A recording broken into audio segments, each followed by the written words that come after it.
Upon arriving in the Pokemon world, Chen adeptly utilized his knowledge from his previous life to successfully become a disciple of Professor Okido.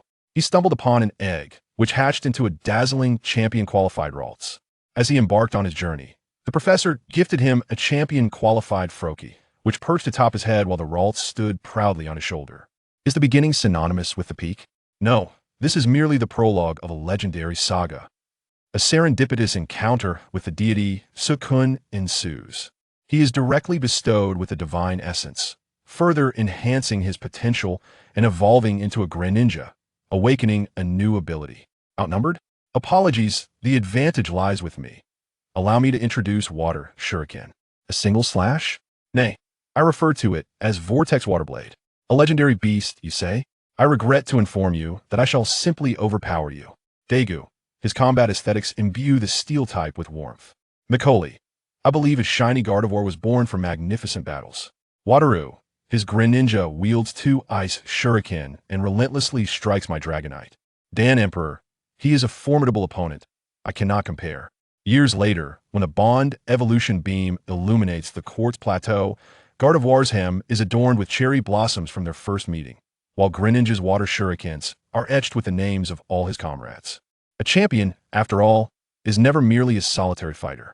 As for legends, Chen raise a trophy high. There are but countless moments of US converging. Chapter 1. Departure. In Masera town, the radiant sunlight filtered through the half-open window, casting a gentle glow upon the slumbering youth on the bed. His breathing was steady and profound, his face in the realm of dreams exuding innocence.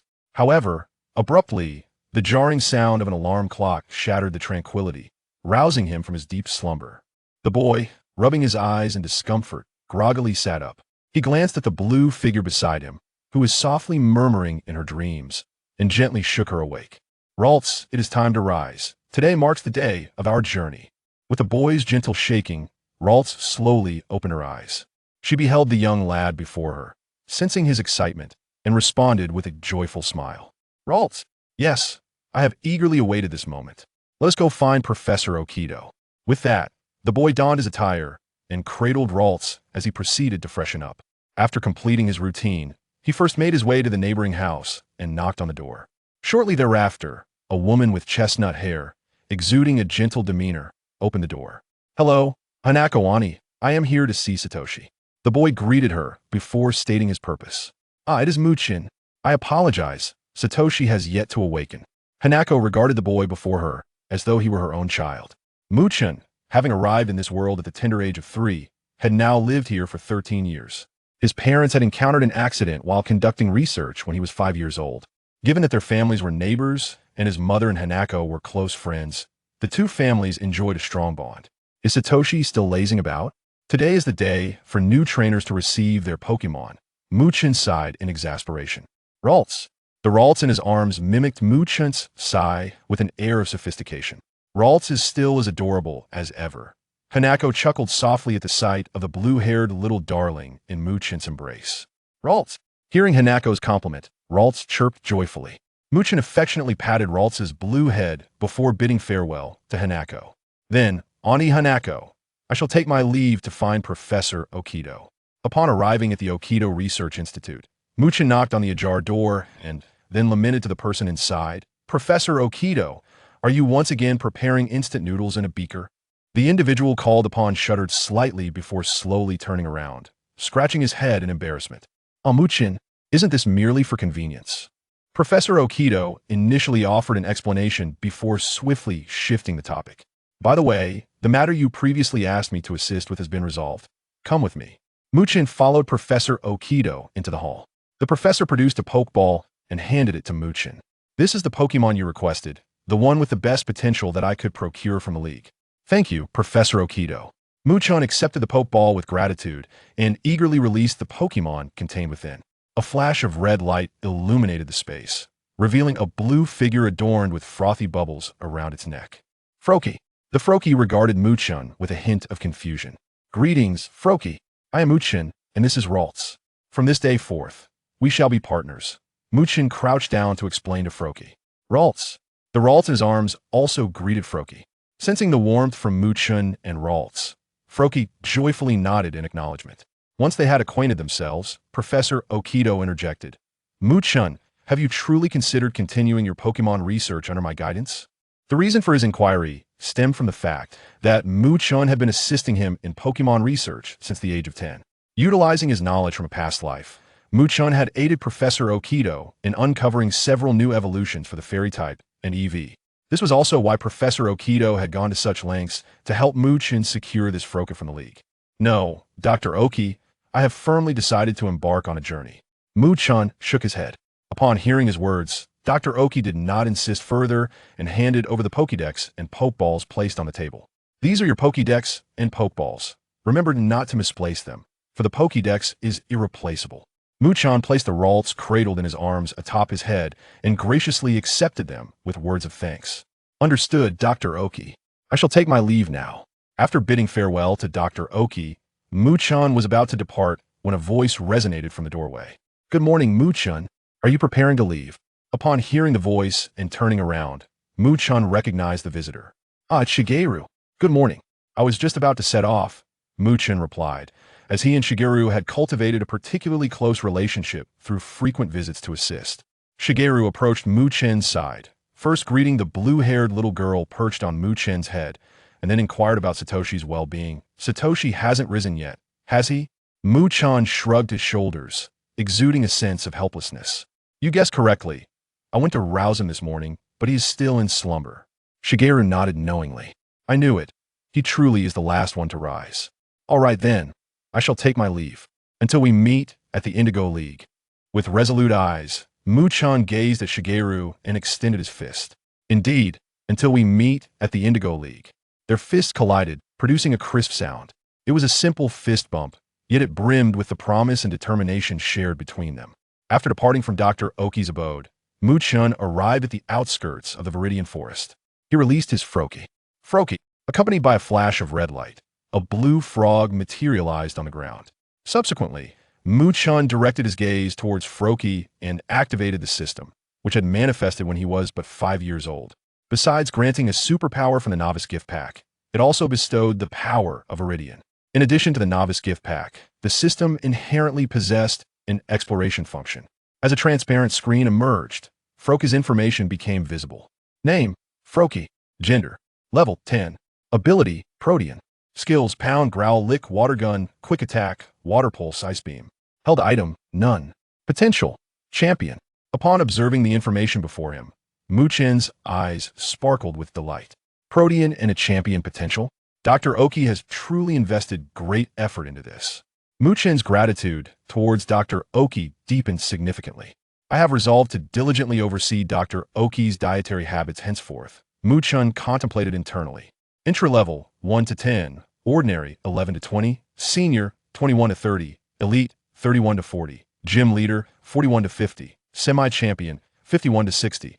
Champion, 61 to 70. Semi-legendary, 71 to 80. Legendary, 81 to 90. Master, 91 to 99.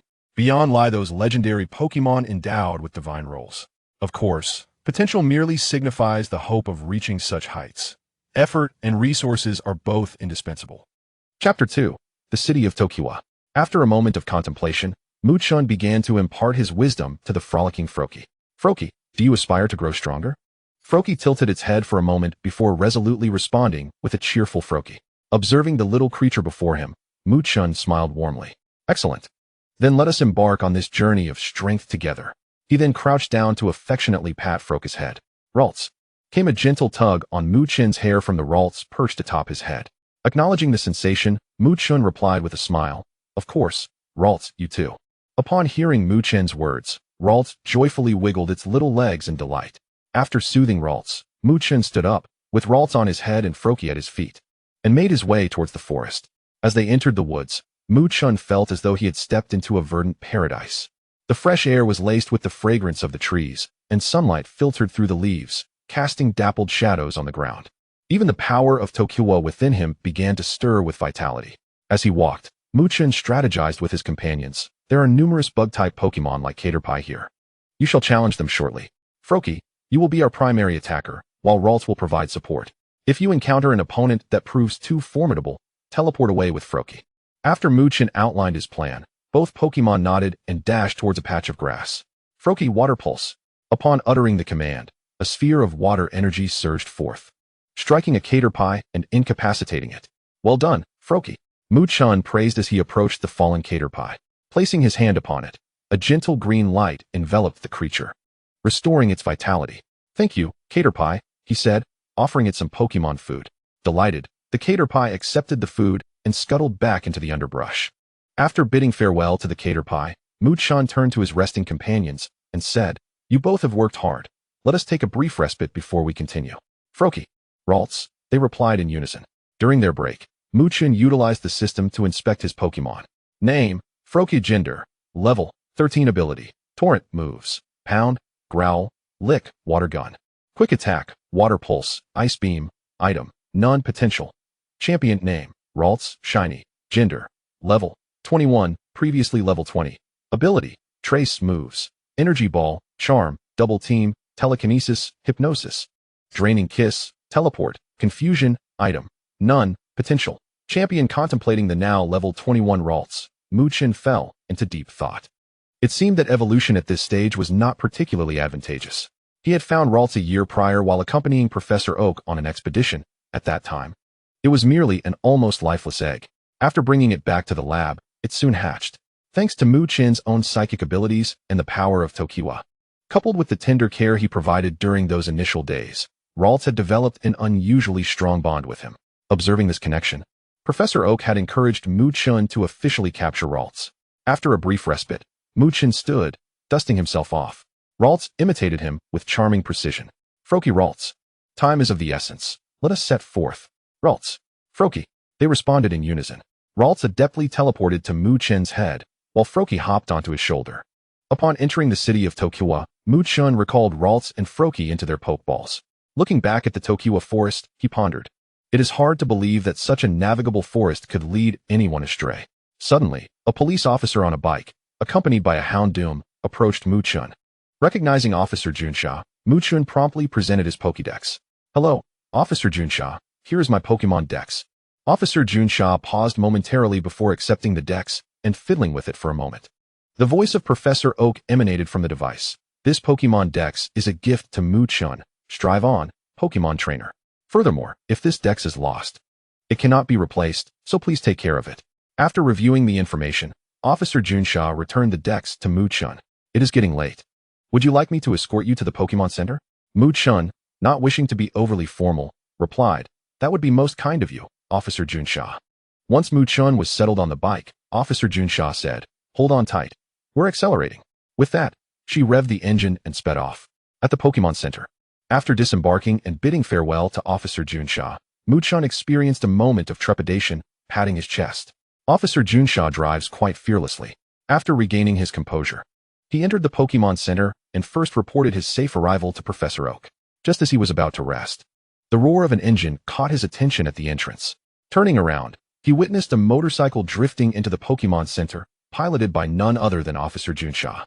"I have brought in an injured Pokémon," she announced, revealing Ash and Pikachu behind her. Once Nurse Joy finished instructing Ash on how to treat Pikachu, Chen stepped forward to inquire about the distressed Ash. "Ash, what has happened? You seem quite disheveled." "Chen," Ash exclaimed in surprise before lowering his head in self-reproach. "It's me and Pikachu." Chen comforted him with a reassuring pat on the shoulder. "Do not be disheartened. Nurse Joy will mend Pikachu." He then playfully quipped, "If Shigeru were to see you like this, I suspect he would mock you endlessly." After Chen's words, Ash appeared slightly uplifted.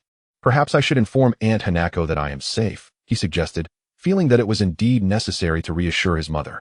Subsequently, Chen released Ralts, who, for reasons unbeknownst to him, preferred not to remain in her Pokeball, having kept her inside for safety's sake earlier, especially considering her rarity as a shiny. Ralts instantly teleported into Chen's arms upon being released, nuzzling him affectionately. Feeling the restless little creature in his embrace, Chen chuckled and chided, "You, a young lady of considerable stature, still behave as if you were newly hatched." In response, Ralts made a playful face at Chen. Chen smiled and shook his head as he walked toward Xiaoji. Upon seeing Chen on the other end of the phone, Huazi exclaimed with delight, "It's you, Xiao-Chun, along with Ralu Razi." "It's me, Aunt Huazi." "Ralu." Chen and Ralu Razi waved in unison. Chapter 3, The Charcoal Bicycle. After exchanging greetings, Huazi turned to Xiao Ji and reminded him, "Remember to brush your teeth both morning and night. Good night." With that, she hung up the phone. Just as Mu Chen was about to take his leave, a loud shout from a girl at the entrance caught his attention. Mu Chen thought, "What on earth is happening today?" He and Xiao Ji turned to see a girl storming towards them, carrying a pitch-black bicycle. "Indeed, you are here." Mu Chen tilted his head towards Xiao Ji and asked, "Xiao Ji, is she looking for you? Why are you carrying a chunk of charcoal on your shoulder?" "Perhaps, maybe." "She is looking for me," Xiao Ji replied awkwardly. After a moment, having learned the background of the situation, Mu Chen's shoulders trembled slightly as he covered his mouth, striving to suppress his laughter. "So that chunk of charcoal is actually a bicycle," he mused. Noticing Xiao Ji's bewilderment, Mu Chen stepped forward to console the girl. "Hello, miss. I want to apologize on behalf of my friend Xiao Ji for turning your bicycle into charcoal." He sighed. "However, may we discuss this matter a little later? My friend Pikachu is currently in distress." Upon hearing this, Xiaoxia softened her tone, expressing concern. "Is it that serious?" "Perhaps, I don't know what to do." Xiao Ji lamented, his spirits sinking at the thought of the ailing Pikachu. Ding! The door to the emergency room opened slowly, and Nurse Joy, accompanied by a Chansey, emerged, pushing Pikachu out from within. The group hurried over, and Xiao Ji looked at Pikachu with deep worry. "Pikachu, are you alright?" Seeing Xiao Ji's anxious expression, Nurse Joy reassured him. "Pikachu has pulled through the critical phase. Now we just need to wait for it to recover in the hospital." "Thank you, Nurse Joy." Xiao Ji expressed his gratitude, his face brightening. He then turned apologetically to Xiaoxia. "I'm sorry, that's just how things are. Stop rambling and go take care of it." Xiaoxia shouted at Xiao Ji, who was momentarily taken aback. "Oh, all right. I'll go right now." Observing the two, Mu Chen nodded thoughtfully. Even Ralou Razy in his arms mimicked his gesture. At that moment, the alert siren of the Pokémon Center blared, and two Pokeballs were hurled in through the glass. A cloud of black smoke erupted forth. "What is this smoke?" "Well, since you are asking so sincerely, I shall benevolently enlighten you." Upon hearing a familiar line, Mu Chen inwardly commented, "So it's this group of rascals." Eager to witness the unfolding drama, Mu Chen decided to listen to their monologue. To prevent the world from destruction, to safeguard the peace of the world, to promote love and truth. The charming and delightful villains, Jesse and James. We are Team Rocket, soaring through the galaxy. A bright tomorrow awaits us beyond the white hole. That's right, meow? After observing the scene, Mu Chen mused, the ambience truly is different in person. I must give it a try someday. Jesse and James scanned the surroundings, their eyes gleaming as they caught sight of Ralou Razy nestled in Mu Chen's arms. What a unique Ralou Razy. If we could present this to the boss. He. The trio of mischief makers chuckled in unison. Realizing they had set their sights on him, Mu Chen thought, "Oh dear, he targeted me. Let us see how this plays out." He promptly released his Froakie. Froakie unleashed a powerful water pulse, while Ralou Razy utilized her psychic powers. As Froakie emerged, it immediately launched a water pulse at the adversaries, while Ralou Razy immobilized them with her psychic abilities. Despite her lower level, Mu Chen had diligently trained Ralou Razy's psychic skills since she was young, and combined with his own psychic prowess, her training proved to be exceptionally effective. Bang! The water pulse struck perfectly. At that moment, Jesse and James finally reacted, but it was too late. Their wheezing and ekans were already hit hard by the water pulse. "Cursed! How dare you ambush us?" Jesse glared fiercely at Mu Chen and the others. Mu Chen shrugged, clearly indicating that it was their own fault for targeting Ralou Razy. Following this, Pikachu's triumphant moment unfolded. What an annoying sensation. As he watched Team Rocket board their free flight, Mu Chen withdrew his gaze, sighing at the sight of the Pokémon Center reduced to ruins. All I wanted was a peaceful night's rest. Why is that so difficult? He resigned himself to finding a new inn. The following morning, as Pikachu had yet to fully recover, Mu Chen decided to bid farewell to Xiao Ji and the others. "Xiao Ji, I'll take my leave first," he waved to Xiao Ji. After parting ways with Xiao Ji, Mu Chen encountered a young warrior, and after teaching him a lesson, Froakie reached level 15, while Ralou Razy attained level 22. At noon, with the sun blazing in the sky, Mu Chen finally arrived at the entrance of Nibi City. As he entered the city and passed a stall, Ralou Razy's Pokeball stirred. Being endowed with psychic abilities, Mu Chen quickly grasped Ralou Razy's sentiments. "Is there an energy there that draws you?" Murmuring to himself, he approached the stall, run by a burly man wearing a hat. Upon recognizing the newcomer, the man, Wu Neng, cheerfully exclaimed, "Hello there, young man. Come take a look at my stones. I guarantee you won't be disappointed." "All right, I'll take a look," Mu Chen replied, activating his System S scanning ability. He found a useless rock that could serve as firewood, a worthless stone, and a megastone for Shinado. Mu-Chen's eyes lit up. What a find. Uncle Wu Nung, I want this one. He pointed to the seemingly useless stone. Wu Nung's gaze followed Mu-Chen's finger, and he thought, nice. This is a win. He discreetly quoted a slightly higher price. When Mu-Chen heard the price, he felt it was acceptable, as he had earned plenty from assisting Professor Oak with his research. Thus, both men believed they had struck a lucrative deal, though the real winner was evident. After bidding farewell to Wu Nung, Mu-Chen first headed to the Pokemon Center, having been too chaotic in Shuriken City to register earlier. He registered with the Quartz League and booked a room. In the room, Mu-Chen released Froakie and Ralts, then took out the stone he had just purchased. As soon as he revealed it, Ralts became agitated, sensing the stone's allure towards her. Chapter 4. The Mysterious Stone, Battling Xiao Gang. Laluras fixed her gaze upon the stone before her with eyes reminiscent of rubies, shimmering with excitement and longing. Observing Laluras's eager demeanor, Mu-Chen chuckled softly as he affectionately ruffled her head, then began to manipulate the stone encasing the evolution stone. After a flurry of activity, the evolution stone was finally extracted. Upon seeing the evolution stone in Mu-Chen's hand, Laluras leaped in place, reaching out in a fit of exhilaration. Lalo, she exclaimed. All right, here you go, Mu-Chen replied, handing the evolution stone to her. Watching the little creature, enamored with the mega stone, he added, however, you cannot use this just yet. In a moment, I shall visit the shop to have a necklace crafted for you to wear. He then glanced at the quietly observing Froakie, who was considerably more subdued than Laluras. Mu-Chen nodded to himself, noting that Froakie had always exuded a cool, ninja-like demeanor since its inception. Froakie, shortly we shall challenge the gym. I intend for you to be the first to battle. Do you have any objections?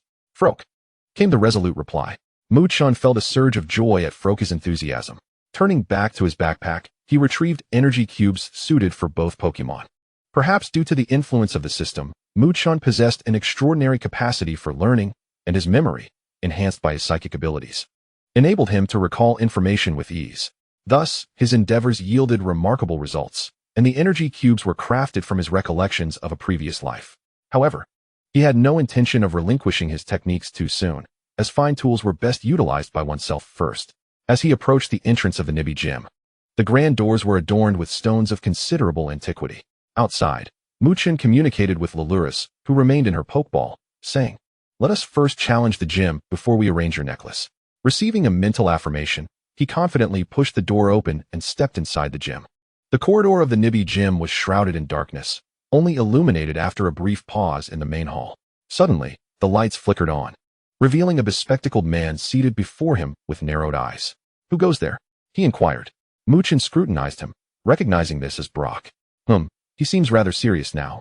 He mused, pondering the stark contrast to his earlier demeanor. Perhaps the seal had been lifted. After sizing him up, Mu-Chen introduced himself. I am Mu-Chen, a novice trainer here to challenge the gym. After a moment of appraisal, Brock rose to his feet and snapped his fingers, causing the lights to brighten. The walls on either side of the room vanished, revealing a rocky battlefield that emerged from the sides. Before they began, Brock cautioned, gym battles are not like ordinary contests. Are you certain you are prepared? I have no concerns. Let us commence, Mu-Chen replied. Sensing the confidence radiating from Mu-Chen, Brock chose not to elaborate further and moved to his designated position as the gym trainer. Mu-Chen took his place as the challenger. The rules stipulated a 2v2 battle. And with that, Brock released his Pokemon. Go Onix, he commanded, summoning a massive Onix that stretched several meters in length. The moment it appeared, the Onix roared. Name: Onix. Gender: level, 18 ability, sturdy moves, bind, dig, rock slide, rollout, tackle, item. None potential. The lead as expected of Brock's Onix. Yet he deployed it immediately. Mu-Chen was no Ash Ketchum. A smirk crept across Mu-Chen's face. Froakie, it's your turn. This is your debut gym battle. With a flick of his Pokeball, a small figure materialized before Onix. The Onix stared incredulously, wondering if this diminutive creature was not afraid of being crushed beneath its weight. Seemingly attuned to Onix's thoughts, Froakie raised its paw and shouted defiantly, Froak, who do you think you're looking down on? Isn't that a Kalos Pokemon? It seems rather spirited, Brock remarked, admiring Froakie's bravado. Typically, novice trainers' Pokemon would cower in the presence of an Onix, given its imposing size, yet Froakie's fearless attitude was a rarity indeed. Let the battle begin. I will allow you the first move, Brock stated. Then I shall not hold back. Froakie, use Water Pulse. Chen commanded without hesitation. Froakie positioned its paws together, gathering Water-type energy. Soon, the Water Pulse coalesced, and Froakie hurled it toward Onix. Onix used Dig. Brock countered swiftly, showcasing his prowess as a gym trainer. As Onix burrowed underground, the Water Pulse missed its mark. With Onix's sudden disappearance, Froakie appeared flustered, unsure of its next move. Sensing Froakie's anxiety, Chen reassured, Froakie, stay calm and attune yourself to the vibrations of the ground. Following Chen's guidance, Froakie closed its eyes and began to focus on the tremors beneath it. Simultaneously, Chen employed his psychic abilities to gauge the battlefield's dynamics. Both he and Froakie opened their eyes at the same moment. Right below us, Chen declared. Froakie leaped backward just as the ground fractured, and Onix surged upward from the earth. Now, unleash your Water Pulse with all your might. Chen directed. Froakie, responding to the command, quickly adjusted its stance midair, launching a perfectly aimed Water Pulse that struck Onix squarely on the head. Onix was sent reeling backward, crashing into the ground with a resounding thud. Boom. It landed with a heavy impact. Brock, taken aback, regarded Chen and Froakie with astonishment, realizing that such a composed response was not typical of novice trainers. Onix, are you alright? He called out, concerned. The Onix struggled to rise, shaking its head, clearly in a state of exhaustion. Chen, unlike the oblivious trainers in anime, understood the gravity of the situation. He could sense Onix's plight through his connection with the Pokémon. Froakie, finish it with quick attack, he commanded. With that, the quick attack struck, rendering Onix unable to continue battling. You fought well, Onix. Return, Brock said as he recalled his Pokémon. Turning to Chen, he remarked, you've won. It's evident that your Froakie is quite formidable with considerable potential. Chen paused, then turned to Froakie with a smile. Thank you for the compliment. This little one trains diligently. Now, let us proceed to the second round. Chapter 5, The Slightly Off-Kilter Froakie. As soon as he finished speaking, Brock released his second Pokémon. Next up is this fellow Geodude, a Pokémon with a stone-like head and arms materialized in the arena. Name, Geodude. Gender, level, 20. Ability, Rock Head moves, Tackle, Rollout. Harden, Mudslap, Rock Polish. Item, none. Qualification, Gym. As the small Onix emerged, Chen swiftly deployed a probe, and upon observing its impressive level of 20, he cast a glance at Froakie. Froakie, are you still up for this? After all, they had just engaged in a battle, expending considerable energy. Although Froakie had the advantage in type, there remained a notable discrepancy in levels. Froakie shook his head, indicating a desire to give it a try. Your Froakie certainly possesses a combative spirit. Let the match commence, announced Brock, directing, Onix, use Rock Polish, then Rollout. The surface of Onix began to smoothen progressively. Froakie, use Growl, then concentrate Water Pulse in your hands and charge forward. Recognizing Brock's strategy of having Onix utilize Rock Polish, Chen surmised his intent. Even if Water Pulse struck directly, Rock Polish would still be executed, and with Onix's sturdy ability, it posed a challenge. Thus, Chen resolved to initiate with Growl before confronting head-on. After all, an Onix that had undergone Rock Polish would not be significantly slower than Froakie at this stage. Meanwhile, Onix completed Rock Polish and surged toward Froakie with Rollout. In an instant, the two collided, with Froakie bracing himself, hands infused with Water Pulse, against the rapidly rolling Onix. Chen clenched his fists, silently urging, come on, Froakie. As if sensing Chen's thoughts, Froakie began to transform. A brilliant white light emanated from him. Splendid, Froakie. Not only Chen, but even Brock was astonished, exclaiming, this is evolution. The light of evolution intensified, sending Onix flying. As the white light brightened, the sound within it crescendoed, soon dissipating to reveal a Pokémon that was taller and more slender compared to Froakie. Name, Frogadier. Gender, level, 16. Ability, Torrent. Moves, Pound, Growl. Lick, Water Gun, Quick Attack, Water Pulse. Ice Beam, Bulk Up, Double Team. Item, none. Qualification, Champion. Witnessing Frogadier in the arena, Chen could hardly contain his excitement. Go. Frogadier, use Water Pulse to take him down. Brock, unwilling to be outdone, shouted, Onix, use Rollout. Bang. The two clashed, stirring up a cloud of dust. And as it settled, Onix was rendered unable to battle, while Frogadier supported itself with one hand on the ground. Despite having evolved, Frogadier's level was still at a disadvantage, compounded by the fact that this was the second consecutive rollout. It could be said that without the initial Growl and Frogadier's explosive evolution, victory would have slipped away. Of course, Chen still had another Pokémon yet to enter the fray, but a flawless victory in the first gym battle was certainly something to boast about. Mu-chan was already contemplating how to tease the foolish ones later. Hee. Brock withdrew his Pokémon and approached Mu-chan, who was cradling his Pokémon, extending the badge toward him. Congratulations, Mu-chan. Here is the gray badge of the pewter gym. Please accept it. Upon hearing Brock's words, Mu-chan paused the flow of energy to Frogadier, whispered a few words to him, and returned him to his Pokeball. Rising to his feet, he extended his hands to receive the badge, then retrieved a badge case from his inner pocket, carefully placing his first badge inside, saying, "Thank you, Brock. You're welcome. I must say, Mu-chan, you hardly seem like a novice trainer," Brock remarked, impressed by Mu-chan, leading to a casual conversation. After bidding farewell to Brock, Mu-chan first visited the Pokemon Center to restore Frogadier, then proceeded to a jewelry store, as his little Ralts was quite impatient. Upon arriving at the entrance of a jewelry store, he gently pushed the door open and walked inside. "Hello, how may I assist you?" A female employee approached him as soon as he entered. "Hello, miss, I would like to customize a necklace casing." "A customized necklace casing, certainly. This way, please." "Thank you." The employee guided Mu-chan into a room, instructing him to wait a moment before leaving. Mu-chan communicated with Ralts using his psychic abilities. "You'll soon be able to wear your evolution stone," he assured. "Ralts." Ralts chirped excitedly in Mu-chan's mind. Before long, a middle-aged man entered. "Hello, sir. I am the owner here. What kind of casing do you need?" Mu-chan clarified the size and material for the necklace casing.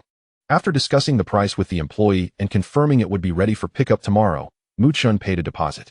Exiting the jewelry store, Mu-chan pondered his upcoming itinerary. First, he certainly intended to visit Moonlight Mountain. After all, he wouldn't pass up the opportunity for a free moonstone. He also wanted to see if there were any Pokemon he desired. Following that, it would be to Slateport City, where aside from the gym battle, there was also the water ballet. Of course, as a gentleman, Mu-chan would not indulge in watching. Then, off to Moonlight Mountain. Upon reaching the mountain's base, Mu-chan released all his Pokemon. As soon as they emerged, Ralts leaped into Mu-chan's arms, nuzzling him with her blue head. Mu-chan, chuckling, ruffled her head. "Sorry, Ralts, it was crowded in the city, and without sufficient strength, we had to put you through this. I promise to make you something delicious when we return, all right, Ralts?" Ralts tilted her head, seemingly begrudgingly forgiving him. Frogadier, on the side, sighed, thinking to himself how silly it was for Ralts to act like a child. Unable to comprehend. "I will surely become the foremost ninja in the Pokemon world." Frogadier's resolve grew stronger. "All right, you two." Perhaps due to the ninja videos Mu-chan had shown him the previous night, the once aloof Frogadier had, taken a slight detour? No matter. Ascending the mountain was the priority. Mu-chan then led his two Pokemon up the mountain. Moonlight Mountain, as the name suggests, is a mountain. Given that it is a mountain, rock and ground-type Pokemon would surely be more abundant than in the Ilex forest. This delighted water-type Frogadier and grass-type Ralts immensely. Chapter 6, Encountering Team Rocket. As the saying goes, some rejoice while others mourn. While Frogadier and Ralts were elated, the low-level Pokemon along the way were not so fortunate. Does anyone understand? We were just strolling along, when suddenly two blue devils jumped out and gave us a beating. Thankfully, Mu-chan was there to tend to the two little ones, healing them with his energy while soothing them with Pokemon food. Observing the two little ones rushing ahead, Mu-chan wiped the sweat from his forehead, puzzled. Why do these two seem as if they've been injected with adrenaline today? Little did he know that Frogadier, fueled by his post-evolution desire to become a ninja and bolstered by his type advantage, was thriving in this moment. As for Ralts, she simply found it all entertaining. Mu-chan shook his head. Well, they didn't hold back too much, and these Pokemon are not at a loss, so let them be. Enough, enough. I feel like I'm being drained dry. You two take a break. Mu-chan sat down on the ground, panting heavily, as the residual energy within him began to dwindle. However, he was relieved to see that his two little companions had made significant gains. Name: Ralts, Shiny. Gender: Level 23. Ability: Telepathy. Moves: Energy Ball, Charm, Shadow Clone. Psyshock, Hypnosis, Drain Kiss, Teleport, Confuse Ray. Held item: None. Potential: Champion. Name: Froakie. Gender: Level 18. Ability: Protean. Moves: Pound, Growl, Lick, Water Gun, Quick Attack, Water Pulse. Workup: Shadow Clone, Aerial Ace. Held item: None. Potential: Champion. Gazing at the impressive haul of his Pokemon, Mu-chan's eyes lingered on Ralts as he pondered. Is it because of its shiny form that it evolved so late? Never mind. I'm too hungry to think about it now. He found a clear patch of ground and took out an energy cube from his backpack. beckoning Ralts and Froakie to join him for a meal. He then retrieved his cooking utensils and began preparing food. Chen's culinary skills were quite commendable, honed through years of practice. Before long, a pot of steaming hot dishes filled the air with an alluring aroma. A gentle breeze wafted the enticing scent into the distance. Delicious, I must say, it's all thanks to my prowess, Chen remarked, savoring his meal. Just as he and his two companions were relishing the food, a rustling sound suddenly emerged from the nearby bushes. A group of Pokémon emerged, drawn in by the delightful aroma of Chen's cooking. Upon closer inspection, he noticed that more than half of them had been previously defeated by Froakie and Ralts. Observing their hesitance to approach, Chen waved them over. Come here. I still have some Pokémon food. Since his own Pokémon primarily consumed energy cubes, he had plenty of leftover Pokémon food. He took out half of the remaining food from his backpack and placed it before the group of Pokémon. Feast upon it, he encouraged, before returning to his meal. After a brief respite and bidding farewell to the little Pokémon, Chen continued onward with his two companions. As they approached the entrance of a cave, the sky gradually transformed into a canvas of orange and red hues, with sunlight filtering through the clouds to cast a golden glow upon the earth. A gentle breeze carried a refreshing coolness, creating a comfortable ambience. The rays of the setting sun began to dim, and Chen glanced up at the sky before turning his attention to the cave, advising his companions, "Be careful when we go in, all right?" With that, he produced an oversized flashlight, contemplating, perhaps I should catch a little Charmander or something. It would make exploring much more convenient. Shaking off such thoughts, he stepped forward. Froakie led the way, while Ralts, feeling a bit apprehensive, clung tightly to Chen's hair as she perched atop his head. Their footsteps were light, for Chen was currently emanating his internal energy, thus avoiding disturbing the Zubat and Golbat nearby. As they walked, Chen suddenly halted, quietly calling Froakie to him. Froakie turned, puzzled by the abrupt stop, while Chen gestured for silence, furrowing his brow as he concentrated. Just moments ago, he had sensed, through his emanating energy, that not far ahead, within a hidden alcove, there was a Pokémon in distress, laced with fear. Aware of the wilderness around him, Chen refrained from recklessly rushing forward. He adjusted the flashlight to its dimmest setting and cautiously approached with Froakie. Reaching the cave entrance, Chen peered inside to find several individuals clad in Team Rocket uniforms, surrounded by numerous iron cages. The wounds on the Pokémon within were alarming. Damn, it seems not all of Team Rocket are like those incompetent fools. Chen gritted his teeth, fists clenched. He decided to observe before making any moves, ensuring that he could effect a rescue while maintaining safety. There were 3 individuals inside, each with only 3 Pokémon, all around level 18, the strongest being merely level 21. Yet, how could such a feeble force capture so many Pokémon? As Chen pondered this, snippets of conversation reached his ears. "Captain, we're nearly done, we can withdraw. Right, let's not make any mistakes. If we mess this up while merely collecting the goods, we're doomed." The leader, questioned by a subordinate, replied, "If we do slip up, it's not our fault. The organization only gave us these useless Pokémon." The leader then commanded, "Let us go fetch the tools hidden outside and prepare to leave." Hearing that they were about to exit, Chen quickly led Froakie to hide behind a nearby rock. Using his mental energy, he instructed Froakie, when they turn their backs, use quick attack to knock them out. Just remember, aim for the person. Froakie nodded, signaling that he understood. Stealth was a ninja's fundamental skill.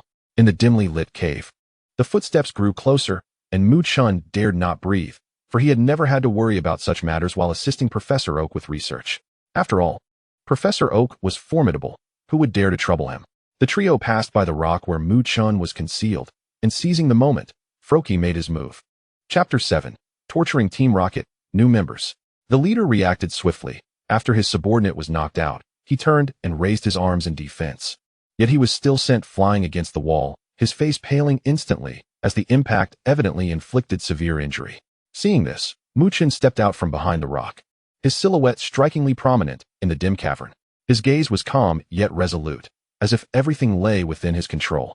Addressing the figure who emerged from the shadows, the leader threatened, his voice trembling slightly. "Who are you? Do you have any idea what it means to offend Team Rocket?" Upon hearing this, Chen felt a surge of defiance rise within him. He smirked, mischief gleaming in his eyes. "Since you've asked so earnestly, let me clarify, pardon my bluntness." After a moment's pause, he continued, "Why do you care who I am? The advantage lies with me now. Froakie, give him another hit." His tone was casual, as if discussing an inconsequential matter. "Am I not the true villain here? Shouldn't you follow the script, allowing me an opportunity to escape with a smoke bomb?" At this moment, the young captain was also in a state of despair, his heart brimming with helplessness and fury. He had initially believed this to be a straightforward mission, only to find himself facing such a brazen and formidable adversary. Moreover, the individual before him exhibited an utter disregard for reason, immediately ordering his Pokémon to attack him. Helpless, he could do naught but attempt to retaliate with a glare directed at Chen, yet to no avail, as the Froakie swiftly and accurately struck him at the nape of his neck. As for why the Pokémon of the three individuals did not come to their aid, regrettably, Chen, endowed with the power of the everlasting, could be considered a living emblem, further amplified by his appearance, which, though slightly inferior to those present, was still quite striking. Thus, it was no easy feat to placate Pokémon that had been forcibly captured and were already subjected to disdain. The fact that they refrained from intervening was already quite commendable. They merely observed the unfolding events with silent detachment. Goodness! How can they be even more foolish than Team Rocket? Chen remarked, shaking his head, a trace of disappointment evident in his tone, seemingly looking down upon the members of Team Rocket. Subsequently, he retrieved a length of rope from his backpack and bound the three individuals together. He then contacted Miss Junsha. Yes, I've stumbled upon a few members of Team Rocket in the cave. After communicating with Miss Junsha, Chen approached the cages he had just noticed, his eyes flashing with indignation. Gazing at the battered Pokémon before him, he felt an overwhelming surge of anger. Froakie, go and give those individuals another beating. Just don't knock them out completely. His voice carried a hint of cold indifference, clearly devoid of sympathy for the Team Rocket members who had harmed the Pokémon. Laurentis, you assist as well. If Froakie doesn't faint them, cast hypnosis on them afterward. His commands were succinct and unambiguous, and the two Pokémon sprang into action. Instantly, the cave echoed with anguished cries, sending chills down one's spine. Listening to the wails from outside, Chen mused that given the profound darkness of the cave, it was only reasonable that they would trip and stumble. After contemplating, he turned his gaze toward the cages housing the Pokémon, first freeing them before tending to their wounds and investigating their conditions. His movements were gentle and practiced, as if he were caring for a group of injured friends. Chen discovered that they were predominantly rare Pokémon, each possessing commendable potential. Eventually, he spotted a little white creature. Name, Cottonee. Gender, level 11. Ability, Prankster. Moves, Tackle. Cotton Spore, Leech Seed, Mega Drain, Stun Spore. Held item, none. Potential, Champion. Upon observing Cottonee's inherited moves and potential, Chen's eyes sparkled with delight. Wow! A Cottonee that has inherited Mega Drain and Stun Spore, coupled with the Prankster ability. It can ultimately evolve into the stylish Whimsicott, and it possesses champion potential, he exclaimed, exhilaration coursing through him. Cottonee, watching the grinning Chen, thought to itself, he looks so silly, but he just saved me. Moreover, I feel so comfortable around him. Would it be inappropriate to think this way? Its eyes reflected a mix of curiosity and intrigue toward this newly acquainted human. Noticing Cottonee's peculiar gaze, Chen cleared his throat and spoke. Cottonee, would you like to join me on my journey? I will guide you toward the throne of champions. His voice resonated with confidence and anticipation, brimming with hope for this new companion. Cottonee gazed at Chen, seemingly pondering his words. Seeing that his verbal invitation was unsuccessful, Chen produced a steel-type energy cube and tossed it to Cottonee. Observing the small object thrown his way, Cottonee tilted its head, sniffed it, and then its eyes lit up as it eagerly swallowed the treat. Soon, it finished devouring it and looked up at Chen with gleaming eyes, filled with expectation. Chen held up another energy cube in his hand, waving it enticingly. So, what do you think? Follow me, and there will be plenty more. Hearing that it could indulge in such delightful treats, Cottonee eagerly agreed. As for the purpose of their journey, it mattered little. The promise of food was sufficient. Noticing Cottonee's enthusiasm, Chen gently placed the energy cube on the ground, and Cottonee promptly devoured it in one gulp. Chen then allowed Cottonee to enjoy its meal, retrieving half of the remaining Pokémon food from his backpack and placing it on the ground, beckoning the freshly healed Pokémon to partake. After all, they had endured such mistreatment for far too long and needed to replenish their energy. Glancing at the dwindling supply of Pokémon food in his backpack, Chen sighed. It was vanishing too quickly. Oh well, I have the means to replenish it, he thought. At that moment, the cries outside ceased, and the two Pokémon returned, bringing along a Jigglypuff. The little creature immediately bounded to a corner, revealing that one of the recently rescued Pokémon was indeed a Jigglypuff, a dear companion. Ignoring their reunion, Chen waved to his two Pokémon. Laurentis, Froakie, this is our new companion, Cottonee. He pointed to Cottonee, who was still enjoying its energy cubes. Then, gently patting Cottonee's smooth, iron-like head, he continued, "Cottonee, these are Lurantis and Froakie. I hope you all get along splendidly." Froakie, Lurantis. Cottonee's little head was working hard to comprehend. After swallowing the energy cube, it nodded in agreement. "Cot, what was I supposed to call him? Oh well, this will do for now." Chen smiled at his now trio of companions. Suddenly, he felt a tug at the hem of his pants and turned in confusion to see two Jigglypuff at his feet. Crouching down, he gently asked, "What is it, Jigglypuff? Are you hungry? I have a little left here." As he spoke, Chen produced some Pokémon food. The Jigglypuff shook its head, signaling Chen to follow. Chapter 8. The Night Falls, Good Night. Instantly intrigued, Chen followed the Jigglypuff deeper into the cave. He also informed Lurantis and Froakie to wait there. The Jigglypuff bounced ahead, seemingly filled with excitement.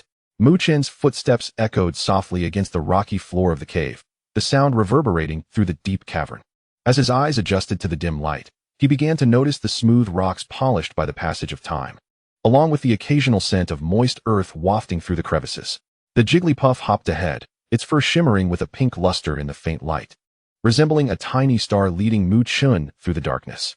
Chen couldn't help but smile, his heart brimming with gratitude for this little guide. After walking for a while, the Jigglypuff suddenly stopped, turned back to Chen, and excitedly exclaimed, "Jigglypuff," while pointing to a nearby wall. Upon closer inspection, Chen discovered a nondescript opening in the wall. Had it not been for the Jigglypuff's indication, he might have missed it entirely.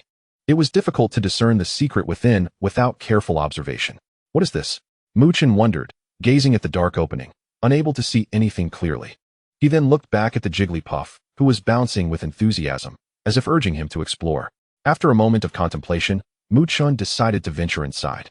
He cautiously stepped into the opening and was astonished to find that it led to a spacious cavern. In the heart of the cavern lay a colossal rock, emanating a gentle luminescence. A group of Picus danced merrily around the stone, their joyful leaps suggesting a celebration of sorts. Their eyes sparkled with delight in the glow of the rock. Chen gazed in awe at the stone before him. Could this be the Moonstone? And so many Picus. One of the earlier Picus, accompanied by its little companions, began to jump around Chen, their eyes brimming with anticipation. With the power of the eternal force, Chen immediately comprehended their intent. "Do you wish for me to stay and partake in your festivities?" After a moment of contemplation, he deemed it a splendid idea and agreed. "Very well, allow me to first escort those troublesome individuals away, and then I shall join your revelry." He returned to summon his three companions and proceeded to drag the troublesome trio outside. He intended to deliver these nuisances to Miss Junsha before he could enjoy an unforgettable evening with the Picus. Before long, Miss Junsha arrived. Upon seeing Chen dragging the trio, she was momentarily rendered speechless by shock. After Chen provided an explanation, she refrained from further inquiries, merely advising him to report to the police station the following day. After all, while traveling, the name of Professor Damu was quite beneficial. Miss Junsha expressed her admiration for Chen's bravery and wisdom, assuring him that he could seek her assistance whenever needed. Chen nodded in acknowledgement and returned to the cavern with his three companions. Upon his return, he found the Picus had already commenced their celebration. He was invited to sit upon a seat crafted from soft moss and hay, a VIP area prepared especially for him. The festivities began as the Picus joined hands, dancing joyously around the Moonstone. The lively scene brought pleasure to those like Chen who were exploring the world. Suddenly, Chen felt a gaze upon him.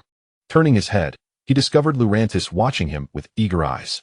Meanwhile, Greninja stood aloof, seemingly indifferent, yet a closer inspection revealed his gaze fixated on the Picus. As for Kecleon, he was engrossed in devouring his food. Chen affectionately encouraged Lurantis to join in the fun.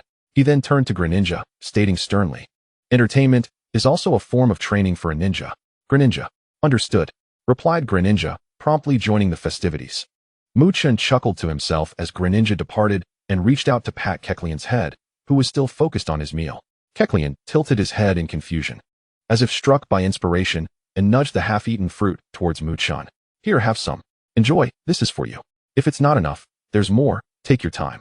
As he spoke, Chen produced additional food for Kecleon, who, upon noticing the extra, called out and resumed his feast, wholly unconcerned with Chen. Devouring enthusiasts. The essence of a true gourmand. Those who do not feast are not human. Chen regarded the increasingly excited Kecleon with some puzzlement, then turned his head away, musing. Such a good child, albeit a bit foolish. Kecleon chimed in, delicious. Eventually, the night grew late. Chen decided to sleep there, quickly setting up a tent and crawling inside. Greninja and Kecleon had already retreated into their pokeballs, while Lurantis had previously snuggled into the tent ahead of him. The tent's top could be opened from within, allowing a perfect view of the stars above. While Chen counted the stars, he suddenly felt a gentle nudge beside him. Turning his head, he found Lurantis softly pushing against him. What's the matter, Lurantis? Can't sleep? Despite being interrupted, Chen exhibited no hint of impatience. Instead, he gently inquired. Hearing his caring words, Lurantis blinked its gem-like eyes and nodded obediently, fixing its gaze on Chen, seemingly anticipating something. Since that is the case, allow me to share a tale, a story about a little girl selling matches. Chen began, hastily correcting himself with a chuckle. I meant to say, the story of the little match girl. Lurantis nodded again. For it, any story told by Chen was a treasure to behold. Thus, Chen began to narrate the tale of the little match girl with vivid expression. After a considerable time, as Chen recounted the moment the girl struck her last match and beheld her kind grandmother, Lurantis's eyes, once wide open, slowly closed, drifting into a sweet slumber. Observing the peacefully sleeping Lurantis, Chen cautiously extended his hand, gently embracing her in his arms. Perhaps sensing the familiar warmth, Lurantis instinctively nuzzled against Chen's chest. He gazed down at the tranquil figure in his embrace, a tender smile gracing his lips. Leaning closer to Lurantis's ear, he whispered softly, "Good night, Lurantis." With that, he closed his eyes, surrendering himself to the night's embrace, resting in harmony with the universe. Chapter 9. Perfect Grade? The first rays of morning sunlight filtered through the tent, coaxing Chen from his slumber. Lurantis remained nestled in his arms, sleeping soundly.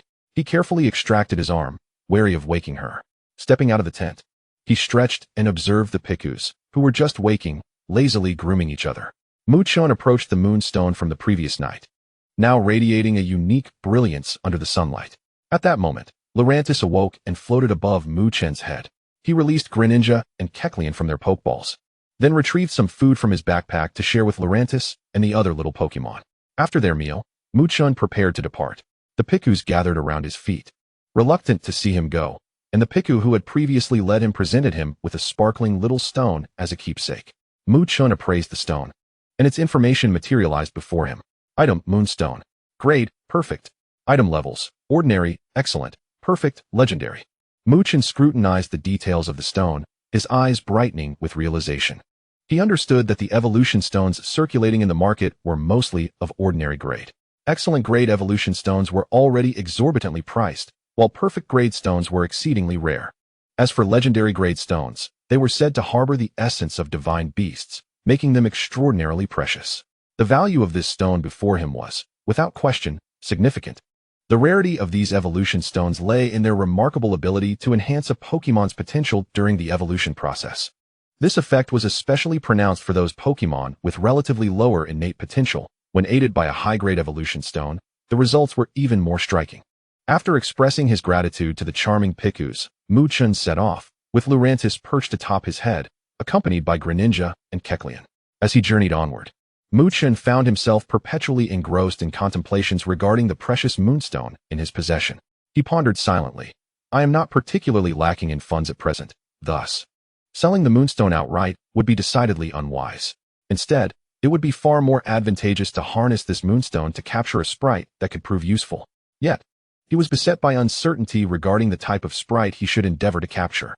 This line of thought led to a growing sense of vexation, prompting him to instinctively scratch his head. At that moment, Lala Laysai, perched atop his head, misinterpreted Chen's gesture as a sign of itchiness and promptly extended her tiny hands to assist in scratching. Feeling her gentle touch, Chen's heart warmed, and he smiled as he spoke. Thank you, Lala Laysai. Let us now retrieve your necklace. Meanwhile, after enduring numerous trials, Ash and Misty finally emerged from the depths of the evergreen forest. Ash climbed atop a large boulder, gazing out over the city of Pewter before taking a seat. It's Pewter City, Misty exclaimed joyfully from behind him. Ash, however, appeared somewhat drained, sitting lethargically on the rock, while Pikachu sat beside him with drooping ears. I had begun to think we would wander in that forest for eternity, he remarked. Pewter, representing gray, the color of stone, has been renowned for its stony landscape since time immemorial, declared Wu Nang, who had previously fancied himself quite fortunate. Unfazed by Wu Nang's chattering, Ash turned to Misty and inquired if she recognized him. Who is this person? Misty responded, I don't know him. Following Wu Nang's self-introduction, he suggested escorting Ash and Misty to the Pokemon Center, noting, you seem quite amiable. 50. Ash and Misty replied, as if in unison, dismissing the comment. At the Pokemon Center, as Ash and Misty dined, Chen returned just in time to procure a meal. Upon entering, Ash spotted him and waved enthusiastically, calling out, Chen, over here. Turning at the sound of his name, Chen recognized Ash and mused. He must have had someone guide him out so quickly. As he approached, he took a seat beside Ash, and Lala Lacey could hardly contain her excitement, immediately leaping from her Pokeball to perch on Chen's lap. Given the sparse crowd and their secluded corner, Chen felt no need to restrain her. After greeting the two, Chen remembered to check Pikachu's information, having neglected to do so earlier. Name: Pikachu. Gender: level. Ability: static, actor, skills, quick attack, thunder shock, thunderbolt, thunder, item, none potential. As Chen contemplated Pikachu's stats, he quickly reassured himself, it's a divine Pokemon, quite reasonable indeed. However, he speculated that, being newly acquired, it likely hadn't reached its full potential yet. Just then, Misty's eyes sparkled with excitement, fixating on Lala Lacey, who was nestled in Chen's lap. Unable to contain herself, Misty exclaimed, Chen, your Lala Lacey is so adorable. May I hold her? Chen glanced at Lala Lacey, who instinctively shrank closer to him. With an apologetic smile, Chen replied, I'm sorry, but this little one is a bit shy. It was understandable, considering this was only the second time Misty had met them. All right then, Misty said, though a hint of disappointment lingered in her voice as she gazed longingly at Lala Lacey. By the way, Lala Lacey, this is my partner, Pikachu. Ash interjected, casting a sidelong glance at Misty before introducing Pikachu to Lala Lacey. The latter, being quite familiar with Ash, happily waved at Pikachu. Lalu, she chirped. Pika. Pikachu responded joyfully, raising his tiny paw in greeting. Suddenly, Ash seemed to recall something and inquired of Chen, are you participating in the Pokemon League regional tournament? Indeed, Chen affirmed. Have you obtained any badges yet? Ash pressed eagerly. Upon hearing Chen's response, Ash could barely contain his excitement, pressing on with questions. In a measured manner, Chen retrieved his badge from his pocket and presented it to Ash. Here it is. So this is a badge? Chen, you are incredibly swift. Ash exclaimed as he examined the badge before returning it. I must challenge the gym too. Do you honestly believe you can win? Gym trainers are not like the ones you encounter on the roadside, Misty interjected, dousing Ash's enthusiasm with a splash of cold reality. If you were to seek my assistance, I could be of help, she added. I don't need that, Ash retorted, his frustration evident as he took several angry bites of his meal. Ah, the two of them. Chen sighed, rubbing his forehead. How about you challenge me to a battle first, Ash? Chapter 10, What of Flying? My Froakie will take them all down, Chen suggested, trying to prevent any further arguments. Upon mentioning a battle, Ash was instantly invigorated, quickly finishing his meal and springing to his feet, dragging Chen toward the battle arena. Hey, wait for me, Misty complained, feeling abandoned as she hurried to catch up. At this point, Chen and Ash stood at opposite ends of the battlefield. Behold my new partner. You'll be my choice, Pidgey, Ash exclaimed excitedly as he tossed out his Pokeball.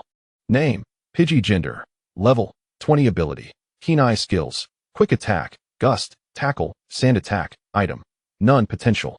Gym. Pidgey, then I shall send forth Froakie, Chen declared, having quickly assessed Pidgey's stats before calling forth his Froakie. As Froakie entered the fray, Ash's admiration was palpable. So cool. Has your blue frog evolved? He exclaimed, pulling out his Pokédex to scan Froakie. Indeed, it is all thanks to this child's diligent efforts. Come on, Ash. I shall not be defeated.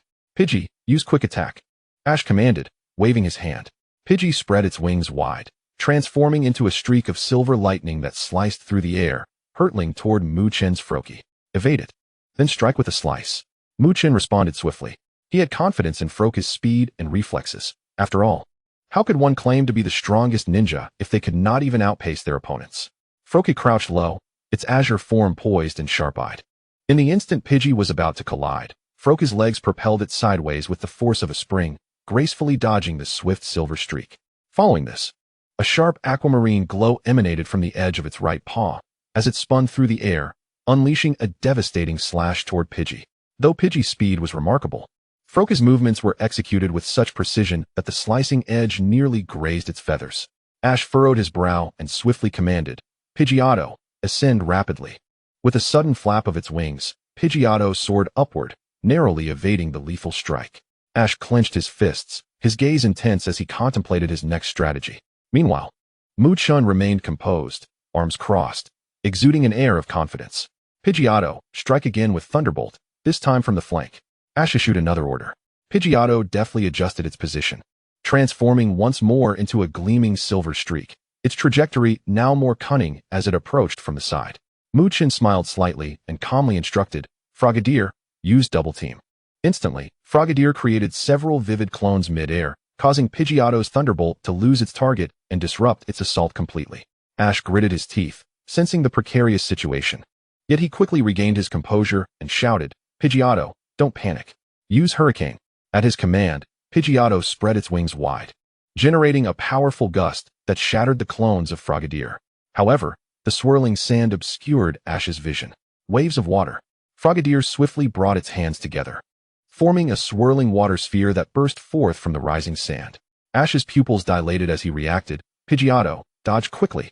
Unfortunately, Pidgeotto was caught off guard and took a direct hit from the water pulse. That's familiar, remarked Geodude. Pidgeotto was knocked to the ground, its feathers drenched. Pursue with a slash.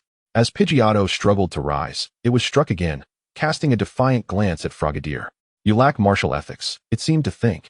Before succumbing to defeat, Pidgeotto. Ash was too late to respond, having been blindsided by the follow-up attack. Chen remarked, this is professionalism. Frogadier nodded approvingly. Come back. Pidgeotto, you did well. Ash recalled Pidgeotto, then turned to Chen. Chen, you are truly impressive. Just luck, Chen replied. I won't lose next time. Go Butterfree. Ash threw another Pokeball, and a butterfly with a delicate lavender body and expansive wings appeared on the battlefield. Name, Butterfree. Gender, Level, 14. Ability, Compound Eyes. Moves, Gust, Harden, Tackle, Bug Bite, String Shot, Poison Powder, Stun Spore, Sleep Powder. Held item, none. Potential, Gym. Observing Ash's Butterfree, Chen raised an eyebrow, a faint smile gracing his lips. He had no intention of switching out Frogadier. Instead, he confidently commanded, Frogadier, Water Gun. Frogadier's gaze sharpened as it crouched slightly, quickly summoning a stream of clear water. With a sudden upward thrust, a powerful jet shot forth like a silver arrow, aimed directly at the airborne Butterfree. The water stream sliced through the air with a swift whoosh, its speed formidable. Ash, noticing the impending danger, called out urgently, Butterfree, fly up to evade. Then use Sleep Powder. Butterfree flapped its large wings, gracefully ascending to avoid the water gun's direct strike. Simultaneously, it shook its wings slightly, releasing a cloud of pale yellow powder towards Frogadier. Yet Chen remained unfazed, calmly countering. Useless. Frogadier, aim the water gun upwards. Upon hearing this, Frogadier adjusted its aim and shot the water stream skyward. The jet arched beautifully, and at its apex, the water dispersed into a gentle fountain. Raindrops cascaded down, drenching the drifting sleep powder and causing it to fall to the ground. Butterfree's wings became damp from the falling droplets, noticeably slowing its flight and weighing down its flaps. It struggled to stabilize itself, but its sodden wings rendered it somewhat clumsy. Seizing the opportunity, Chen commanded again, Frogadier now, use Water Pulse. Frogadier swiftly brought its hands together once more, forming a spiraling water sphere, which it then released with force. The water sphere rapidly expanded in the air, transforming into a surging wave that barreled towards Butterfree. Though it attempted to evade, its heavy wings impeded its movements, and the water pulse struck it squarely. The impact sent Butterfree reeling several meters back, droplets scattering from its wings, shimmering in the sunlight. Ash gritted his teeth, evidently taken aback by Chen's precise tactics. He shouted, Butterfree, don't give up. Use Gust. Butterfree fought to steady itself, then flapped its wings vigorously, conjuring a fierce wind in an attempt to push Frogadier back. Charge in with a slash. Frogadier propelled itself forward through the gale, its right hand glinting with a sharp blue light, slicing towards Butterfree with a piercing sound. Butterfree tried to evade, but its heavy wings hindered its quick reaction. The slash struck true, causing Butterfree to wobble midair before it slowly descended. Rendered unable to continue the fight, Chen nodded slightly, murmuring, well done, Frogadier. Chapter 11, still a little short. Ash quietly recalled Butterfree, a twinge of disappointment in his heart, but he quickly composed himself. After all, he was accustomed to facing Chen, who had bested him in slumber since childhood. I never believed anyone could talk one moment and be asleep the next, but after meeting Ash, I do, Chen remarked. Pikachu gently tugged at Ash's pant leg. Its large, round eyes filled with concern. Ash knelt down, ruffling Pikachu's head with a smile. I'm fine, Pikachu. It's up to you now. Pika. Pikachu pounded its chest confidently in response. All right, go, Pikachu. Ash's eyes sharpened as he dramatically turned his cap backwards. At the sound, Pikachu sprang into action, its small frame darting out like a bolt of lightning, its yellow fur glistening in the sunlight, the electric sacs on its cheeks faintly glowing with blue-white sparks. Frogadier, give it your all. Frogadier. It nodded affirmatively. On the battlefield, Pikachu and Frogadier faced each other, the atmosphere taut with tension. The wind seemed to still, a palpable sense of anticipation filling the air. Pikachu lowered its forepaws slightly, its hind legs coiled tightly, poised to unleash its energy. While Frogadier crossed its arms over its chest, leaning forward slightly, its gaze sharp and focused on its opponent. Suddenly, Ash and Moonlight spoke almost in unison, their voices booming like thunder. Thunderbolt. In an instant, Pikachu transformed into a golden flash, its speed rendering its movements nearly invisible. With a gentle push against the ground, it shot forward like an arrow, targeting Frogadier. The air crackled with electricity, as if even the atmosphere was torn asunder by its velocity.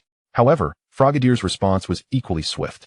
With a sudden burst of power, it leaped backward like a spring, narrowly avoiding Pikachu's charge.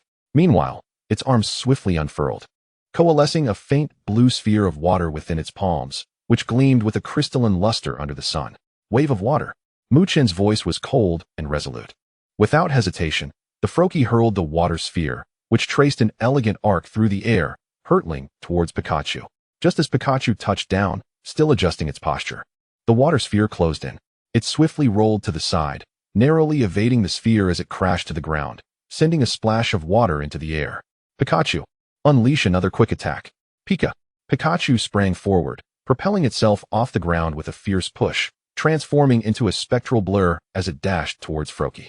This time, its speed was even greater, nearly closing the distance in an instant. Froakie's pupils constricted, quickly raising its arms in an attempt to block. Yet, Pikachu's force exceeded its expectations. At the moment of collision, a deafening crackle of electricity erupted in the air, sending Froakie reeling backwards, its feet carving deep grooves into the ground. Don't give it a chance. Keep attacking. Ash's voice brimmed with passion and determination. Without a moment's pause, Pikachu executed a graceful flip in midair, landing solidly on the ground. Its tail shot up, the electricity in its sacs growing increasingly radiant. Then, it leapt into the air, enveloped by a surge of powerful electricity. Thunderbolt. Ash's voice boomed like thunder, and Pikachu's cheek sacs erupted with dazzling sparks. The electric discharge cascaded down like a roaring dragon, charging straight for Froakie. High emotional intelligence. Is it interesting to strike with a thunderbolt named after 100,000 volts? Low emotional intelligence, just a waste. The entire battlefield was engulfed in blinding light, the air thick with a scorched aroma, even the surrounding atmosphere crackling with electric energy. Froakie gritted its teeth, crossing its arms protectively over its chest, bracing for the impact. Its legs sank deep into the ground, the soil beneath charred black from the electric onslaught. Wisps of smoke rising. The electric waves surged like a tidal wave, instantly enveloping its entire being. Froakie's body trembled involuntarily, its muscles spasming violently from the electric shock, even making it difficult to breathe. Froakie. Moochen's voice was tinged with urgency, yet his gaze remained as calm as ice. He swiftly analyzed the situation, his tone deep and decisive. Use Shadow Clone. Froakie, enduring the numbing sensation from the electricity, suddenly swayed, as if splitting into several phantasmal images. Each shadow was vivid and moving in unison, resembling a true Froakie. Pikachu's thunderbolt struck one of the illusions, electricity surging through the phantom, yet failing to inflict any real harm on the genuine Froakie. The real Froakie materialized like a specter on the opposite side of the arena, propping itself up on the ground, breathing heavily, its chest heaving. Residual sparks of electricity danced across its form, revealing several singed marks on its blue skin. Moochen's gaze fixated on Froakie. Can you continue, Froakie? Froakie slowly raised its head, a deep croak emanating from its throat. Froak. With a sudden push from its right hand, it regained its stance, arms hanging naturally as a faint blue light began to shimmer in its palms once more. Meanwhile, Pikachu had also returned to the ground, instilling confidence in Ash. All right. Ash clenched his fists, his voice brimming with determination. Then let us continue the assault. Use quick attack.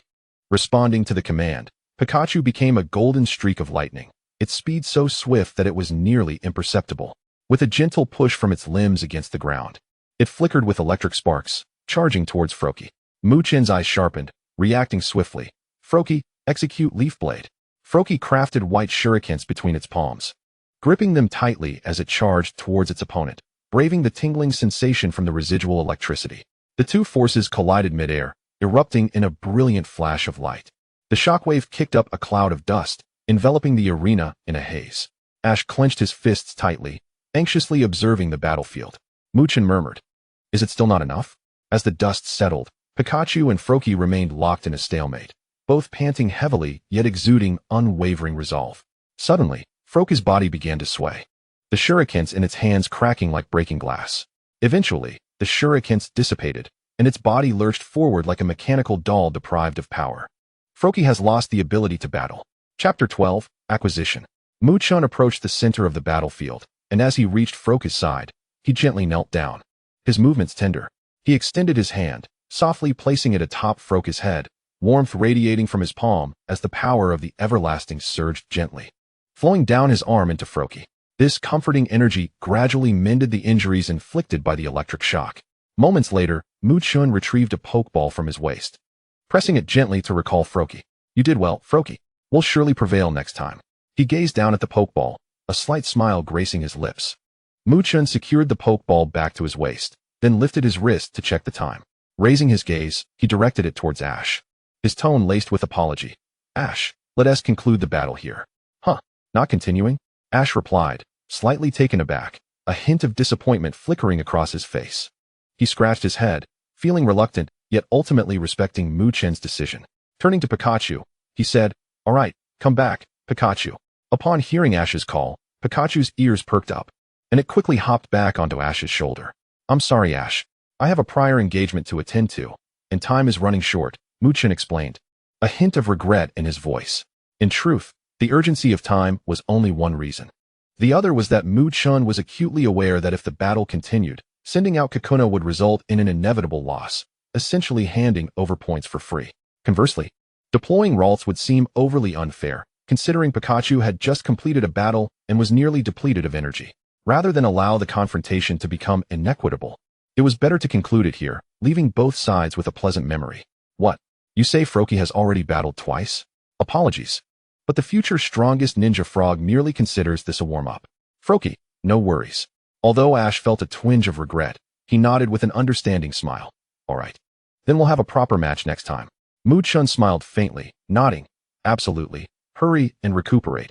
You still have to challenge the gym soon." On the way back to the Pokemon Center, Misty was brimming with curiosity about Froakie, questioning Mu-Chen incessantly. "Mu-Chen, Froakie is so cool. Look at that scarf. It's just like a ninja. Where does Froakie come from? I've never seen this Pokemon before. How did you catch Froakie? Is it particularly strong?" "Froakie, for the god of ninjas, the opposite gender only affects the speed of my draw. Indeed, the allure of water-type Pokemon proves irresistible for Misty, particularly when it comes to Froakie." Mu-Chen found himself somewhat exasperated by the barrage of questions from Misty, his lips twitching slightly as he muttered a quiet remark to himself, yet he patiently provided answers to each inquiry. Froakie is one of the starter Pokemon from the Kalos region, a water type, to be precise. As for capturing it, this little one was a gift from my elder. My initial Pokemon. The battlefield was not far from the Pokemon Center. After a brief stroll down the street, they soon spotted the familiar red building. The midday sun cast a warm glow upon the sign of the Pokemon Center, creating a comforting aura. At the entrance, a Chansey was cheerfully pushing a small cart filled with supplies, and upon noticing the group, it waved with a beaming smile. Upon entering the lobby, Nurse Joy stood behind the counter, her face adorned with her usual gentle smile. Beside her, a Happiny was diligently sorting through files, appearing busy yet remarkably organized. "Thank you for your assistance, Nurse Joy," Mu-Chen and Ash said in unison as they presented their Pokeballs. "Rest assured, I shall take good care of them." Nurse Joy replied, accepting the Pokeballs with a nod before turning to enter the treatment room. Happiny followed closely behind, casting a reassuring smile at the group as they departed. The trio found a cozy spot by the window to sit. Shortly thereafter, the soothing voice of Nurse Joy echoed over the intercom. "Mr. Mu-Chen, Mr. Ash, your Pokemon have fully recovered. Please come to the front desk to collect them." They promptly rose to their feet and hastily made their way to the counter, where Nurse Joy awaited them, holding several Pokeballs and still wearing that comforting smile. "Your Pokemon are all in good health," she said as she handed them their Pokeballs. "Thank you, Nurse Joy," Chen and Ash chorused, relief evident on their faces as they took their Pokeballs. Securing Froakie's Pokeball at his waist, Chen turned to Ash and Misty, a slight smile gracing his lips. "Well then, I shall take my leave. Until next time, Ash, Misty." His gaze lingered on Ash for a moment before adding, "And good luck with the gym battle, Ash." Ash nodded vigorously. "Don't worry, I'll definitely win." Chen offered a final smile and turned to exit the Pokemon Center. His Ralts was already impatiently awaiting her necklace and was currently causing a ruckus in his mind. "Ralts, please calm down. I am on my way to retrieve your necklace." Chen softly reassured, an involuntary smile of resignation forming on his lips. After leaving the Pokemon Center, Chen headed straight to the shop where he had previously ordered the necklace casing. The trees lining the street swayed gently in the breeze, sunlight filtering through the leaves to create dappled patterns on the ground. Upon entering the shop, the owner recognized him immediately and greeted him with a smile. "Welcome. The necklace casing is ready for you. Please, take a look and see if it meets your satisfaction." Taking the exquisite little box into his hands, Chen opened it to find the necklace casing shimmering softly in the sunlight, its craftsmanship impeccable and the details perfectly executed. He nodded in approval. "It is splendid." "Thank you." The shopkeeper waved his hand dismissively. "It is my pleasure. I am glad you are satisfied." After settling the remaining payment and carefully storing the necklace casing, Chen turned to leave the shop. With a light and purposeful stride, he made his way towards the store. The previous day, he had distributed most of his Pokemon food, leaving his stock nearly depleted. It was time to replenish. Additionally, he was running low on materials for crafting energy cubes, so he intended to stock up thoroughly this time. He mused to himself, recalling the satisfied expression of his Cottonee, and a smile crept onto his face at the memory of her gluttonous demeanor. Cottonee, delicious. Quickening his pace, he envisioned Cottonee's excitement upon discovering a backpack full of treats, a warm feeling swelling in his heart. Chapter 13, Kirlia. After nearly filling his backpack to capacity, Chen returned to the Pokemon Center. The afternoon sun streamed through the stained glass windows, casting vibrant patches of color on the quartz-tiled floor. He raised a hand to wipe the light sweat from his brow, the straps of his backpack still creating creases on his jacket.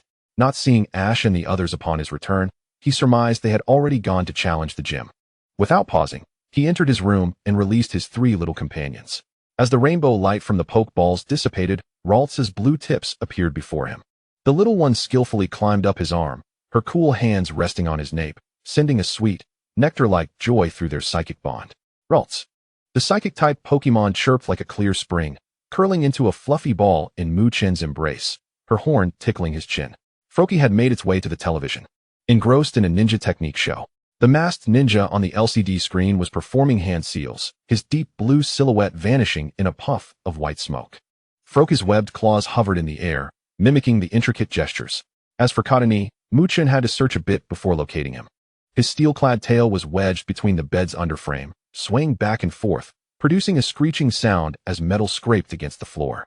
The strap of the backpack was twisted and tangled, with a half-chewed cookie clinging to the zipper teeth. "Cottonee, your head cannot go into the backpack," Chen said wearily as he approached to lift Cottonee up. The cold metal of the steel-type Pokemon's armor pressed against his arm, and its short legs flailed in the air, its plump belly protesting with soft gurgles. Indeed, Cottonee was attempting to bury his head into the backpack in search of food. The moment he was picked up, the little one still held on to a half-eaten energy cube wrapper, its shiny saliva soaking the brown paper with dark stains. With its obsidian-like eyes blinking innocently, Cottonee emitted a pitiful sound, resembling a child deprived of a toy. Setting Cottonee down, Chen retrieved a heap of food from the backpack to feed him. As the aroma of mineral-rich Pokemon muffins filled the carpet, the room resonated with the cheerful sounds of metal clashing. The little one scooped up a calcium biscuit nearly the size of his head, and as its steel jaws closed, shards of crumbs sparkled like diamond dust in the sunlight. Ignoring Cottonee, who was wholly focused on eating, Chen took out the custom necklace casing and the megastone for his Gardevoir. He began to set the megastone into place. Given that it was custom-made, it fit perfectly with a single attempt. Subsequently, he prepared to adorn the eager Ralts beside him. The instant the metal clasp came together, Ralts shook her lace skirt, her coral-colored horns glimmering faintly. As the cool pendant rested against her neck, she suddenly emitted a sound like a clear spring, leaping into Chen's embrace. "Ralts, I love the necklace," she exclaimed, burrowing deeper into Chen's arms. He clumsily caught the soft bundle of joy, gently brushing his fingers against the cool surface of her cheek, smiling. You truly adore this necklace, don't you? Ralts. It was a gift. So I love it, she replied, and in that moment, a radiant white light began to emanate from her. The commotion attracted the nearby Froakie, who was practicing its moves. And the munching Kecleon. Froakie exclaimed, is our leader evolving too? Kecleon chimed in, how dazzling. Can it be eaten? I want to eat. Much to Muchen's surprise, Ralts had chosen this moment to evolve. Before he could fully comprehend the situation, the little creature nestled in his arms was enveloped in radiant light. When the white glow dissipated, the once snuggly Ralts had transformed into a graceful Kirlia, its newly evolved hair gently brushing against the boy's chin. Name: Kirlia, shiny. Gender: level 25. Ability: telepathy. Moves: energy ball, charm, double team, confusion, hypnosis, drain kiss, teleport, psybeam, magical flame, life dew, baby doll eyes, psychic, shadow ball, magical shine, guard split. Item: Gardevoirite. Talent: champion. Muchen's delight grew as he observed Kirlia's skill set. The potential for Kirlia to evolve into Gardevoir, with its burgeoning prowess resembling that of a formidable spellcaster, was exhilarating. He envisioned the scenes where this little one would effortlessly command the battlefield, striking precisely where directed. Clearing his throat to stifle a chuckle, Muchen lifted Kirlia, nuzzling his face against hers in praise. Our Kirlia is truly remarkable. Kirlia, awesome, she responded. After a playful interlude with Kirlia, Muchen resolved to prepare some energy cubes, knowing that these would significantly accelerate his Pokémon's growth and stamina recovery in the early stages. The whirring sound of the blender filled the afternoon air as Muchen knelt amidst a sea of tree fruits, his fingertips smeared with sticky fruit pulp, his sleeves already stained with a melange of purple and red hues. Despite possessing psychic abilities, he relished the tactile experience of crafting these cubes himself. Kirlia levitated gracefully, skillfully using her psychic powers to extract the core from an orange berry with precision. With a satisfying click, another imperfect energy cube detached from the mold. Muchen scrutinized the flawed creation under the sunlight, sighing at the dark purple cracks that marred its surface. Suddenly, the sound of metal scraping against the ground caught his attention. He looked down to find Kecleon gazing up at him with sparkling eyes. Having acquired a shard of iron ore, he gently tapped the little creature's forehead, cautioning, overindulgence may lead to indigestion. Kecleon emitted a disgruntled rumble, stirring up a whirlwind of the aromatic or dust that had scattered across the floor. Meanwhile, it stealthily tucked away scraps of citrus peels into the crevices of its shell, hoarding provisions. As the last rays of the setting sun slipped away, Muchen finally sealed the energy cubes in a preservation box. Stretching lazily, he began tidying the room and his belongings, only to discover that 3 iron dumbbell-shaped biscuits were missing. Turning to the seemingly slumbering Kecleon, he noticed crumbs cascading from the gaps in its armored shell, but couldn't bring himself to disrupt its quietude. Let us go, we're off to Hualon City. Muchen called to his Pokémon, eager to play with Pikachu and the others later that evening. Kirlia, yay, Kecleon chirped, and Froakie affirmed, Froakie. As they stepped out of the Pokémon Center, the twilight painted the asphalt road in hues of amber. At the moment the golden light cascaded, the automatic doors chimed, startling a nearby Pidgey perched on a branch. The asphalt glimmered like molten amber, and Muchen's shadow elongated into a slender silhouette. Chapter 14, The Blue Demon and the Silver Chariot. At the foot of Moonview Mountain, Muchen resembled a mischievous owner ready to unleash chaos. Tossing a poke ball into the air, Kirlia, Froakie, charge. Whoosh. 2 phantoms vanished into the underbrush, startling 2 Pidgeys engaged in courtship. One of them indignantly fluffed its tail feathers, greeting the unexpected intruders with a classic Kanto expletive. Hey, wait for me. Muchen suddenly recalled something, glancing back at Kecleon, who was gnawing on a stone to sharpen its teeth. Before he could finish his thought, the little iron creature performed an unexpected split, tumbling over the very rocks it had just munched. I'll add a little extra for you later, Muchen grinned, reminiscent of a wolf luring Little Red Riding Hood. Those 2 words seemed to trigger some mysterious switch.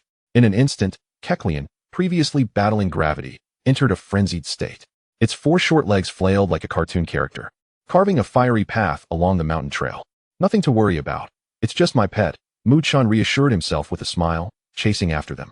For Kirlia and Froakie, having traversed this path before, it was second nature. They darted with electrifying speed, dispatching any wild Pokémon that crossed their path. Kecleon put forth its utmost effort, sending Oddish and other unsuspecting creatures toppling over in its wake. The Pokémon of Moonview Mountain cried out in alarm. The blue demons have returned. and they brought a silver chariot. True to form, Chen trailed behind at a leisurely pace, attending to healing and feeding duties. They continued until reaching the riverbank from their previous visit, where he finally halted. Scanning the surroundings, he found a clean spot and plopped down, calling for Kirlia and the others to return promptly as he busily prepared dinner for the night. Chen mused that this would be their resting place for the evening. Just as he set down his backpack, he noticed Kecleon eagerly waiting at his feet. "Hey, you little rascal, always the first to eat." Chen chuckled. "Kecleon, hungry? All right, I'll get you something to munch on," he replied, resigned to appease the voracious little creature. As for the energy cubes, he decided to wait until Kirlia and Froakie returned to serve them together, for they were all part of his family and deserved equal treatment. Kecleon, however, was unfussy and devoured whatever was offered, regardless of its quality. That could be considered a virtue, perhaps. While preparing the meal, Chen glanced at Kecleon, who was happily feasting. Name, Kecleon. Gender, level, 16. Ability, thick fat.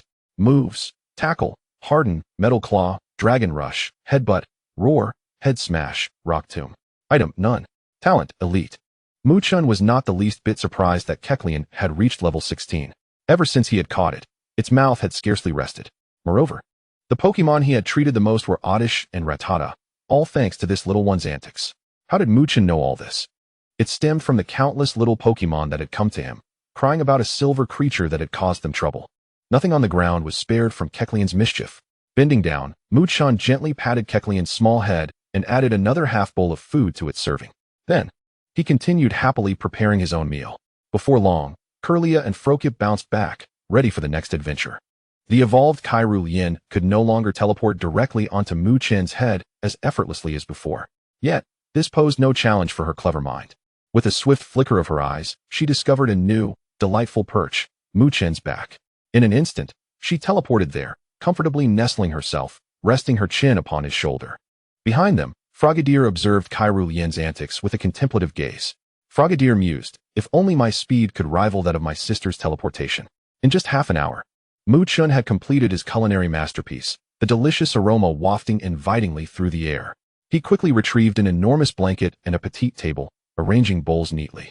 Each of the three little companions had their bowls filled with their favorite flavors of energy cubes. It seemed they had battled rather fiercely, as not many Pokémon had gathered around. Chen decided to ignore the commotion. After all, his own stomach was grumbling with hunger. Name, Kirlia Shiny. Gender, level, 27. Ability, telepathy. Skills, energy ball, charm, shadow clone, psychic, hypnosis, drain kiss, teleport, illusion beam, magical flame, life dew, coddle, psychic force, shadow ball, magical shine, protect. Item, guard of Warite. Qualification, champion. Name, Frogadier. Gender, level, 23. Ability, adaptability. Skills, pound, growl, lick, water gun, quick attack, water pulse, ice beam, encore, shadow clone, aerial ace.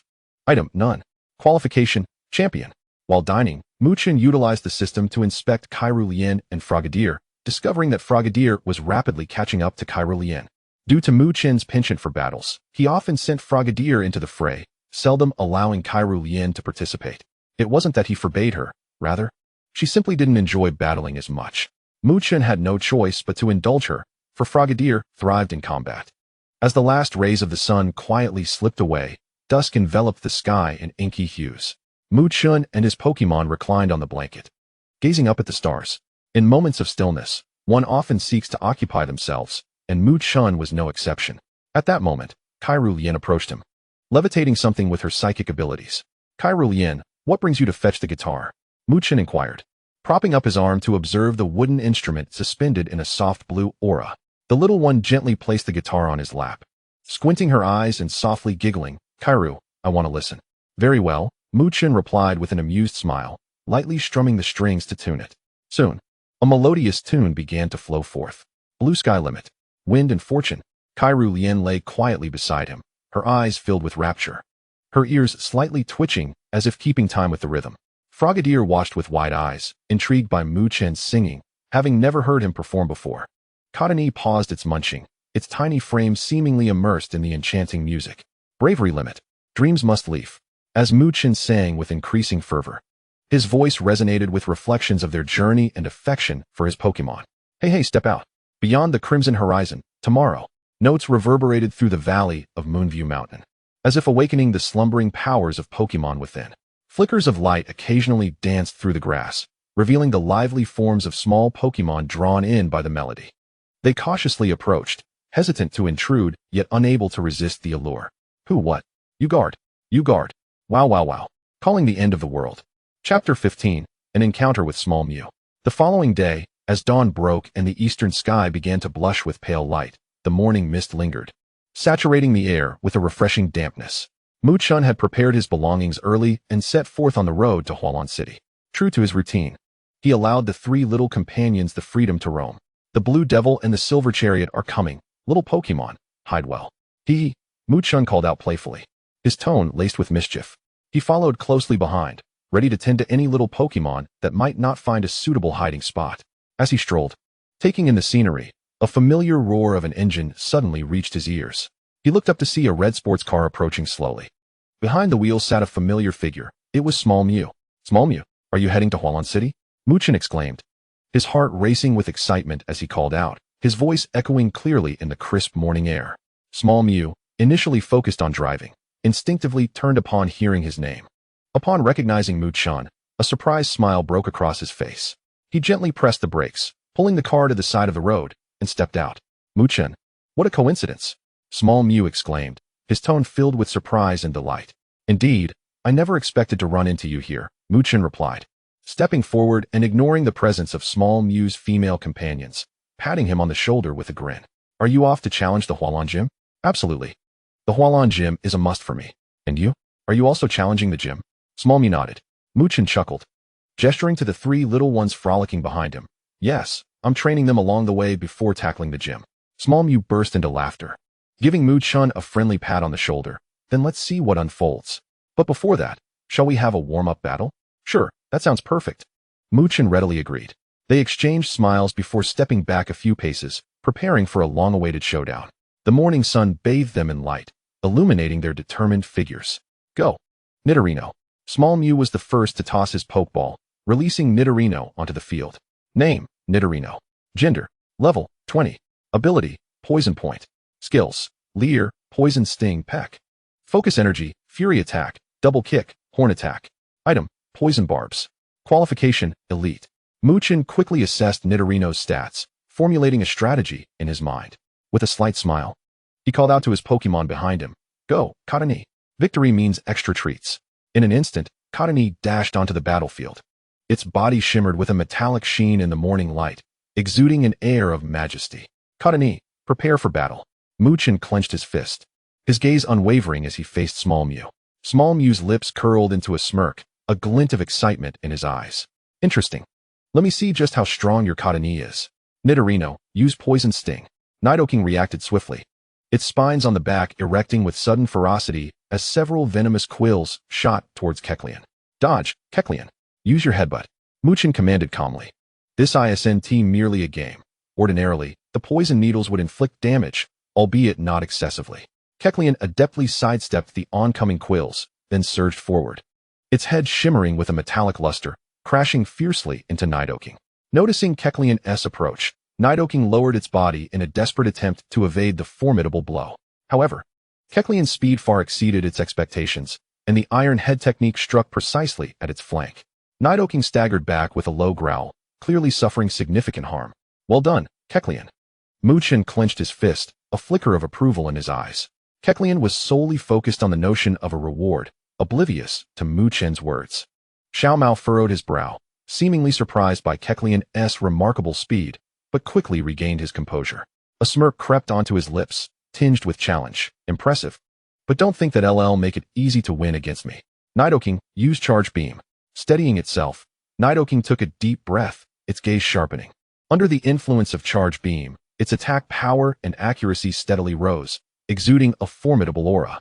Observing this, Chen felt a slight tension in his chest, yet remained unfazed. He swiftly assessed the situation and commanded, Kecleon, don't give it a chance. Use Rock Tomb. Kecleon let out a low growl, its claws striking the ground with force. Instantly, massive boulders erupted from the earth, hurtling towards Nidoking. Although Nidoking attempted to evade, the range of Rock Tomb was too vast. Ultimately, it was grazed by a boulder on its hind leg, significantly impairing its speed. This is a bit troublesome. Xiao Mao squinted, yet a confident smile soon emerged. But that is what makes it interesting. Nidoking, use tackle. Enduring the pain in its leg, Nidoking roared and accelerated, channeling all its power into its head as it charged towards Kecleon. Despite its somewhat unsteady gait, its momentum was undiminished, and the air itself seemed to whistle as if to obliterate any obstacles in its path. Chen's expression hardened, reacting quickly. Kecleon, use double-edged headbutt? At his command, Kecleon's head sprouted hard, rock-like horns, its body radiating a metallic sheen. Like an unstoppable war chariot, it barreled towards Nidoking. Here comes the silver chariot. The two collided fiercely at the center of the arena. A thunderous crash resounded, as if two mighty forces clashed in the air, the resulting shockwave sending dust swirling around them. Though Nidoking's tackle boasted considerable power, it ultimately proved insufficient against Kecleon's buff and rock-type move. The overwhelming force of the impact sent Nidoking reeling, its body tracing an arc through the air before it crashed heavily to the ground. Struggling to rise, its limbs trembled uncontrollably, clearly beyond its limits. In the end, it fell limply, its eyes spiraling, having lost the ability to fight. Xiao Mao sighed, yet a smile lingered at his lips. Truly impressive, but next time, it won't be so simple. Well done, Kecleon. Chen smiled slightly, retrieving an energy cube from his pocket to offer to Kecleon. Chapter 16. The title was devoured by Kecleon. Well done, Kecleon. Chen smiled gently, presenting a fragrant energy cube to Kecleon. Its eyes brightened, and happily lowering its head, it carefully took the cube with its mouth and began to chew. Its body swayed gently, tail flicking slightly, clearly satisfied with the reward, even emitting a contented hum. Just as I expected from you. Truly remarkable. Xiao Mao recalled Nidoking and approached Chen, a smile playing on his lips. However, next time, I won't go down so easily. Chen nodded in response, his tone calm, yet confident. I'm always ready for a challenge. Xiao Mao chuckled heartily, patting Chen on the shoulder. By the way, where do you plan to head next? Straight to the gym, or shall we go to the Pokémon Center together? Chen glanced up at the sky. It was still before noon, and ample time remained. He nodded. Sounds good. Besides, Kecleon could use a rest. As he spoke, he cast a glance at the luxurious sports car behind Xiao Mao, where several elegantly dressed girls sat, chatting and laughing. Chen hesitated for a moment, internally musing about how Xiao Mao truly knew how to enjoy life. But why did he feel a twinge of envy? Noticing Chen's gaze, Xiao Mao turned to look and then slapped his forehead with a chuckle. How could I forget about the seats? No problem. Once we arrive, I'll let them get out, and then I'll come back for you. Chen raised an eyebrow, half-jokingly remarking, your lifestyle is quite carefree. No wonder you're the young master of nobility. Xiao Mao shrugged, feigning exasperation. Alas, having too many friends can also be a burden. The two exchanged smiles, the atmosphere light and cheerful. Xiao Mao walked towards the car, conversing briefly with the girls, who nodded in agreement, seemingly unbothered by his plans. Watching this scene, Chen shook his head, secretly admiring. This guy really knows how to handle things. Before long, Xiao Mao's car returned, the passenger seat now vacant.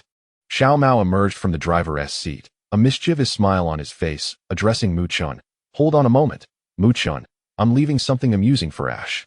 Upon hearing this, Chen immediately understood Xiao Mao's intent, shaking his head in resignation, thinking, these two are truly incorrigible.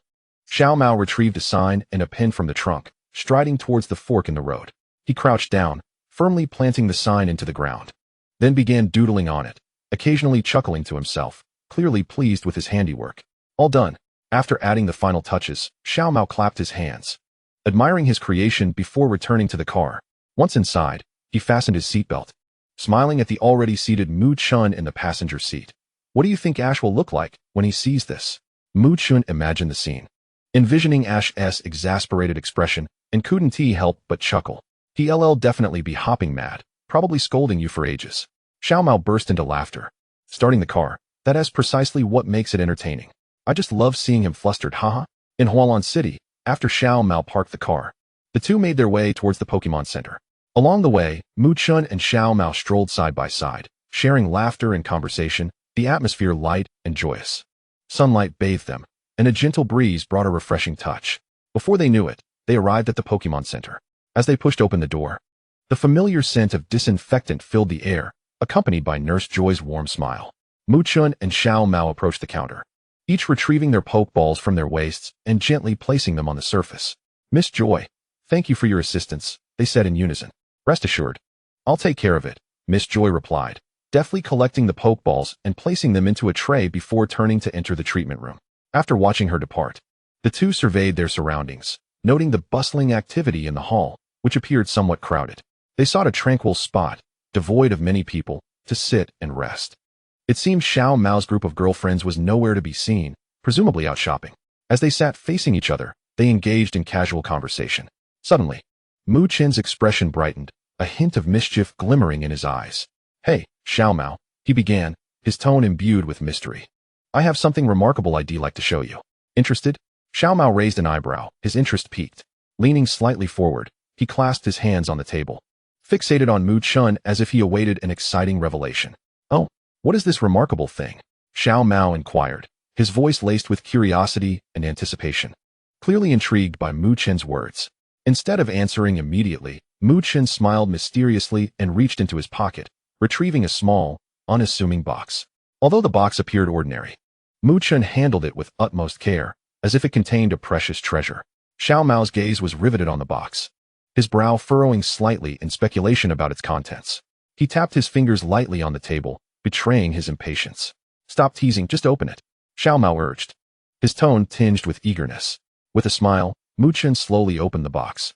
Nestled within the velvet lining was a stone radiating a gentle glow, the exquisite moonstone that Pikachu had gifted him during their time on Crescent Moon Mountain. As the grandson of Professor Okido, Xiao Mao possessed a discerning eye. Upon seeing the moonstone, his pupils constricted slightly in recognition. Yet a trace of disbelief lingered on his face. What is this? Xiao Mao asked, lifting his gaze to Mu Chen, his tone a mix of hesitation and astonishment. Aware that Xiao Mao had already identified the stone, Mu Chen nodded affirmatively, speaking in a relaxed manner. Indeed, it is precisely what you think it is. Xiao Mao's eyes widened momentarily in shock before returning to calm. He gingerly picked up the moonstone, examining it closely, feeling the cool surface beneath his fingertips. A perfect grade, Xiao Mao murmured, his voice imbued with awe. I can't believe you managed to acquire one. Mu Chen chuckled softly, a hint of pride in his tone. Just a stroke of luck, he replied. Xiao Mao nodded, placing the moonstone back into the box and gently closing the lid. His expression turned inquisitive as he looked at Mu Chen. So, how do you intend to utilize this moonstone? Chapter 17, Journey to Water Ballet. In response to Xiao Mao's question, Mu Chen shrugged casually. I haven't quite decided yet. How about we trade? Trade? For what? Xiao Mao queried, puzzled but not dismissive. Just so you know, don't even think about my limited edition Snorlax pajamas. They are a one-of-a-kind item. Mu Chen rolled his eyes. Who would want your pajamas that could fit 3 people? After a moment of contemplation, he looked at Xiao Mao. I recall you have a perfect grade waterstone at home. How about we exchange for that? The waterstone, you say? Sure. I'll call my grandpa shortly and have him send over the Dragonite. Xiao Mao replied after a brief moment of thought. After all, the waterstone was merely gathering dust at home. It would be far more beneficial to trade it for something currently useful. Seeing Xiao Mao agree, Mu Chen promptly handed him the box containing the moonstone. Just as Xiao Mao was about to say something further, they were abruptly interrupted by a commotion from afar. Both turned to see Xiao Mao's group of girlfriends approaching from the other end of the street, their arms laden with shopping bags, clearly returning from their outing. With a resigned shake of his head, Xiao Mao muttered, they truly have boundless energy. Mu Chen chuckled, withdrawing his gaze to focus back on Xiao Mao. A glint of mischief in his eyes. All right, I'm going to take a nap. When the items arrive, please come to my room and wake me, he said playfully. Your entourage has arrived, and I'd rather not be inundated with their incessant questions. Xiao Mao smiled wryly and nodded. Sure, go rest. I'll let you know when everything's here. As Mu Chen departed, Xiao Mao remained, watching his approaching friends with a quiet sigh. Upon returning to his room, Mu Chen released his 3 little companions from their Pokeballs, distributing energy cubes to each. Naturally, he gave a generous portion to Cacnea, having previously promised to treat it. The little ones relished their meal, their satisfied munching filling the room. Watching them, Mu Chen's lips curled into a faint smile before he lay back on his bed. The weariness washed over him like a tide, and he fell asleep almost instantly upon resting his head on the pillow. This was hardly surprising, considering he had risen early both yesterday and today. Coupled with the exhausting task of using the power of eternity to heal the wild Pokémon that his little companions had defeated in recent days, depleting both his physical and mental energy. Gradually, the room fell silent, save for the occasional soft sounds from the Pokémon.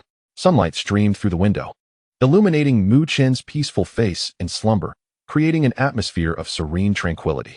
Time slipped by unnoticed, Mu Chen's breathing steady and deep, as though the world around him had faded into irrelevance. It was only when Xiao Mao gently knocked on the door that Mu Chen stirred from his dreams. He carefully lifted the sleeping Kirlia, who had unknowingly nestled against him, placing her gently aside. Rubbing the sleep from his eyes, he sat up. In the room, his other two little companions had also finished their meals and were lazily dozing off. Kakuna, no stealing my food. Upon hearing the knock, Cacnea immediately awoke, eyeing the door with suspicion. Nobody's going to steal your food, Cacnea. Mu Chen yawned, his voice still laced with sleepiness. Come in, Xiao Mao, he called, somewhat reluctant to move. The door was gently pushed open, and Xiao Mao peeked in, a smile gracing his face. The items have arrived. Dragonite just delivered the water stone. Mu Chen's eyes brightened, and he sprang from the bed, instantly feeling revitalized. Fantastic. I thought we would have to wait ages. Xiao Mao entered the room, holding a beautifully crafted blue box adorned with delicate wave patterns, clearly designed to store the water stone. He handed the box to Mu Chen casually. Here it is. The perfect grade water stone. Mu Chen accepted the box, carefully opening it to reveal a translucent blue stone radiating a gentle glow, seemingly brimming with boundless water energy. Nodding in satisfaction, he looked up at Xiao Mao. Thanks, this is incredibly valuable to me. With a casual shrug, Xiao Mao replied, it's just gathering dust at home anyway. It's better to put it to good use. Furthermore, this is a trade between us. I haven't gained any undue advantage. But what exactly do you intend to do with it?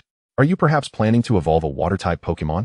Mu Chen chuckled, not intending to keep any secrets. Well, it's nothing to hide. I plan to use it on my Froakie, allowing it to absorb the energy within. Absorb? Wouldn't that be too wasteful? This is not merely a low-grade water stone. Xiao Mao frowned, clearly displeased by Mu Chen's nonchalance. After all, such a resource is rare and precious. Although he possesses some, it is certainly limited.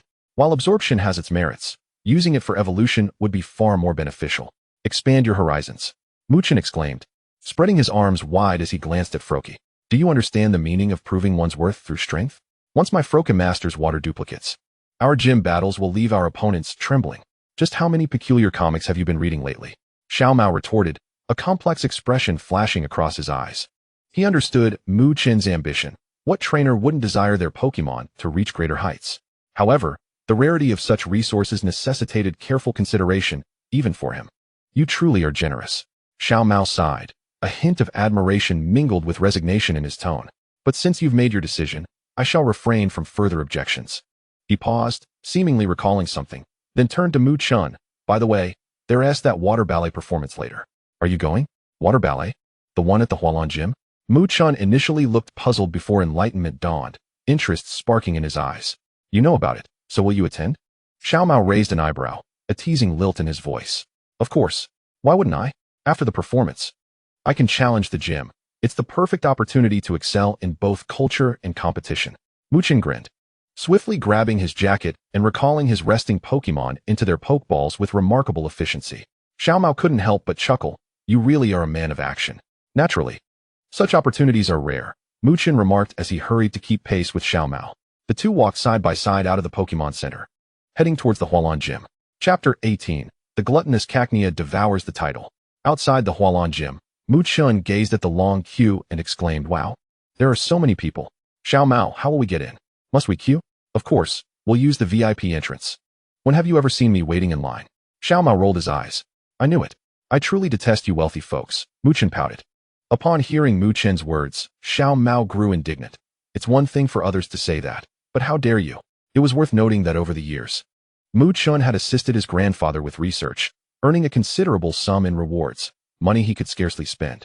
Humph, all my wealth is a product of my own cleverness. Do you understand? Mu Chen argued as he followed Xiao Mao towards the VIP entrance. Upon arriving, Xiao Mao stepped forward to the machine. Beep. The iris scanner of the VIP entrance flashed blue, and the alloy gate slid open silently. Keep up. Xiao Mao turned to Mu Chen, briefly instructing him before stepping inside the gym. Mu Chen wasted no time, quickening his pace to stay close behind Xiao Mao. Once inside the gym, he began to curiously survey his surroundings, his eyes meticulously scanning everything as if he were a scanner himself. What a sight it was. The scale of the Hualan Gym was incomparable to that of the Nibi Gym.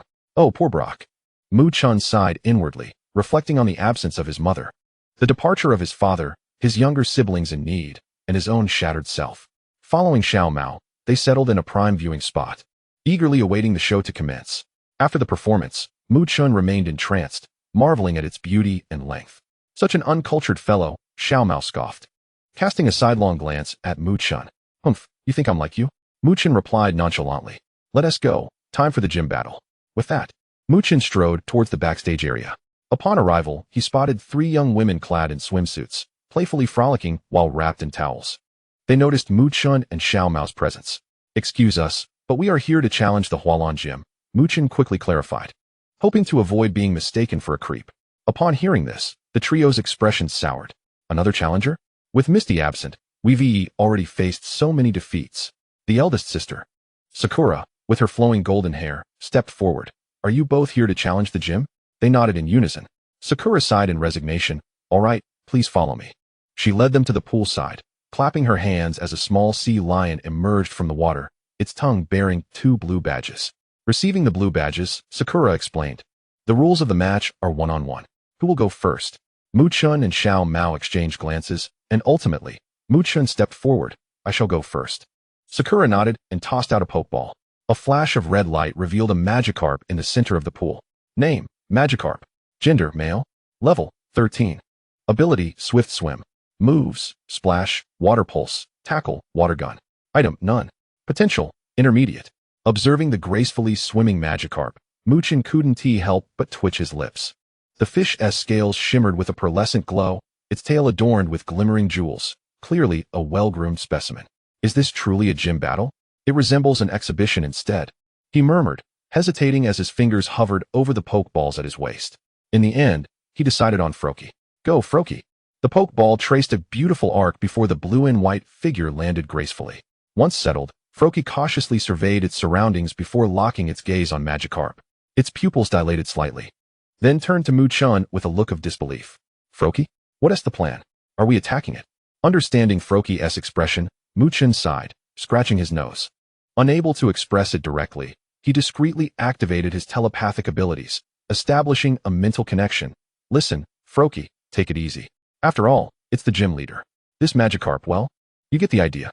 Froakie's mouth twitched slightly, and it reluctantly nodded in agreement. The match begins. The second sister, Iris, waved a colorful ribbon, serving as the referee. Sakura stood at the opposite end of the pool, elegantly tossing her hair. Magikarp, use water gun. Magikarp leaped from the water, unleashing a slender stream of water. Mu Chun suppressed the urge to facepalm. Froakie, use quick attack, but be gentle. Froakie deftly conjured 2 white shurikens from thin air. It crouched low, darting towards Magikarp like an arrow released from a bow. The shurikens sliced through the water jet, sending up a spray of droplets. Despite the fact that the Krogunk had restrained its strength, the clawfish was still sent flying, tracing an arc through the air before splashing down into the water. As the Krogunk landed on the ground, the clawfish emerged from the water, its eyes swirling in a daze. The Krogunk merely observed Mu Chun, who sighed. I truly held back. I understand, Krogunk, you performed admirably, Mu Chun replied. Upon witnessing the clawfish's loss of combat capability, Champu promptly declared the result of the match. The clawfish is unable to continue. Thus, in accordance with our agreement, this badge is now yours. Sakura approached Mu Chun, extending her hand to place the badge in his palm. Thank you for your guidance, Mu Chun said courteously. When it was Shigeru's turn, there was no mercy. He swiftly drove his opponent's Starry into the wall. Mu Chun stood by, torn between laughter and propriety, opting instead to disguise his amusement with a cough. However, the Sakura sisters appeared unfazed by such displays. Cheerfully humming, Sakura recalled her Starry into its pokeball and casually handed another badge to Shigeru. Throwing a flirtatious wink at Mu Chun, do come back to witness the spectacle next time. She could easily discern that Mu Chun was a rather naive boy, while Shigeru needed no further scrutiny, as he was buoyed by a throng of female admirers during his battle. This left Mu Chun blushing, prompting him to make a hasty exit. Haha. Seeing Mu Chun flee, Sakura burst into laughter, disregarding her image. Champu remarked, the cunning older sister, still trying to charm the younger boys at her age. Exactly. As the youngest, I should be the one to step up, Peony chimed in, hearing her sister's banter. Sakura shot them an annoyed glare before retreating to change her attire. Chapter 19. Battle, what a thrill. Emerging from the Hualan Gym, Mu Chun inhaled deeply, savoring the fresh air, as if he had just escaped a calamity. Phew. Thank goodness I ran fast. Otherwise, I would have been utterly humiliated. He patted his chest, speaking to himself with lingering trepidation. The thought of the earlier scene still unsettled him. Can you imagine a stunning blonde bombshell in a swimsuit, constantly electrifying the atmosphere with her gaze? That look, that smile, simply irresistible. It was only Mu Chun's composure that kept him from crumbling. Had it been Xiao Gang, he would likely have been sprawled on the ground, drooling. Hey, why did you run off so quickly? Xiao Shigeru asked curiously, following behind. Mu Chun scratched his head, at a loss for words. He couldn't very well admit he was afraid of losing control. So he quickly improvised. I was hungry. Yes, Kecleon was starving. No sooner had he spoken than the pokeball at his waist rattled, as if protesting. Hey, don't say that. Is there food? Then forget what I said. I'm the one who is hungry, Kecleon chimed in. How suspicious. Xiao Shigeru squinted at Mu Chun. Skepticism etched on his face, but he chose not to press further, instead shifting the topic. So, are you planning to join me at the next gym, or what? No. I want to enjoy a day in Hualan City. Mu Chun waved his hands, resolutely declining. He preferred traveling alone. It was far more enjoyable. Besides, he had no desire to play the third wheel, while Shigeru battled amidst cheers from his fan club. Naturally, Xiao Shigeru was merely asking out of habit, as they had grown up together, and he understood Mu Chun's nature well enough to anticipate the refusal. All right then, see you next time, Xiao Shigeru shrugged, turning towards the Pokémon Center in the city center to prepare for his upcoming journey. See you next time. Mu Chun waved goodbye, exhaling a sigh of relief as he watched Shigeru depart. Raising his gaze to the sky, he noted the perfect sunshine and gentle breeze. The streets of Hualan bustling with life. So where to next? He mused, stroking his chin as he pondered his next move. Ultimately, he decided to simply wander about. With no particular destination in mind, Mu Chun ambled along the streets, hands tucked in his pockets and a spring in his step. The shops lining the streets were a vibrant array, and Mu Chun's gaze flitted over them, pausing occasionally to admire the window displays, though nothing particularly captivated him. As he continued his stroll, he found himself unwittingly entering a park. The park was lush with greenery, flowers blooming profusely, and the air was fragrant with a delicate floral scent. Following a winding path, he soon heard the rising clamor of voices. Upon closer inspection, he discovered an open area within the park, delineated for battles, where numerous trainers were engaged in spirited contests with their Pokémon. Watching the fierce battles ignited a desire in Mu Chun to let his Krogunk unleash its pent-up energy.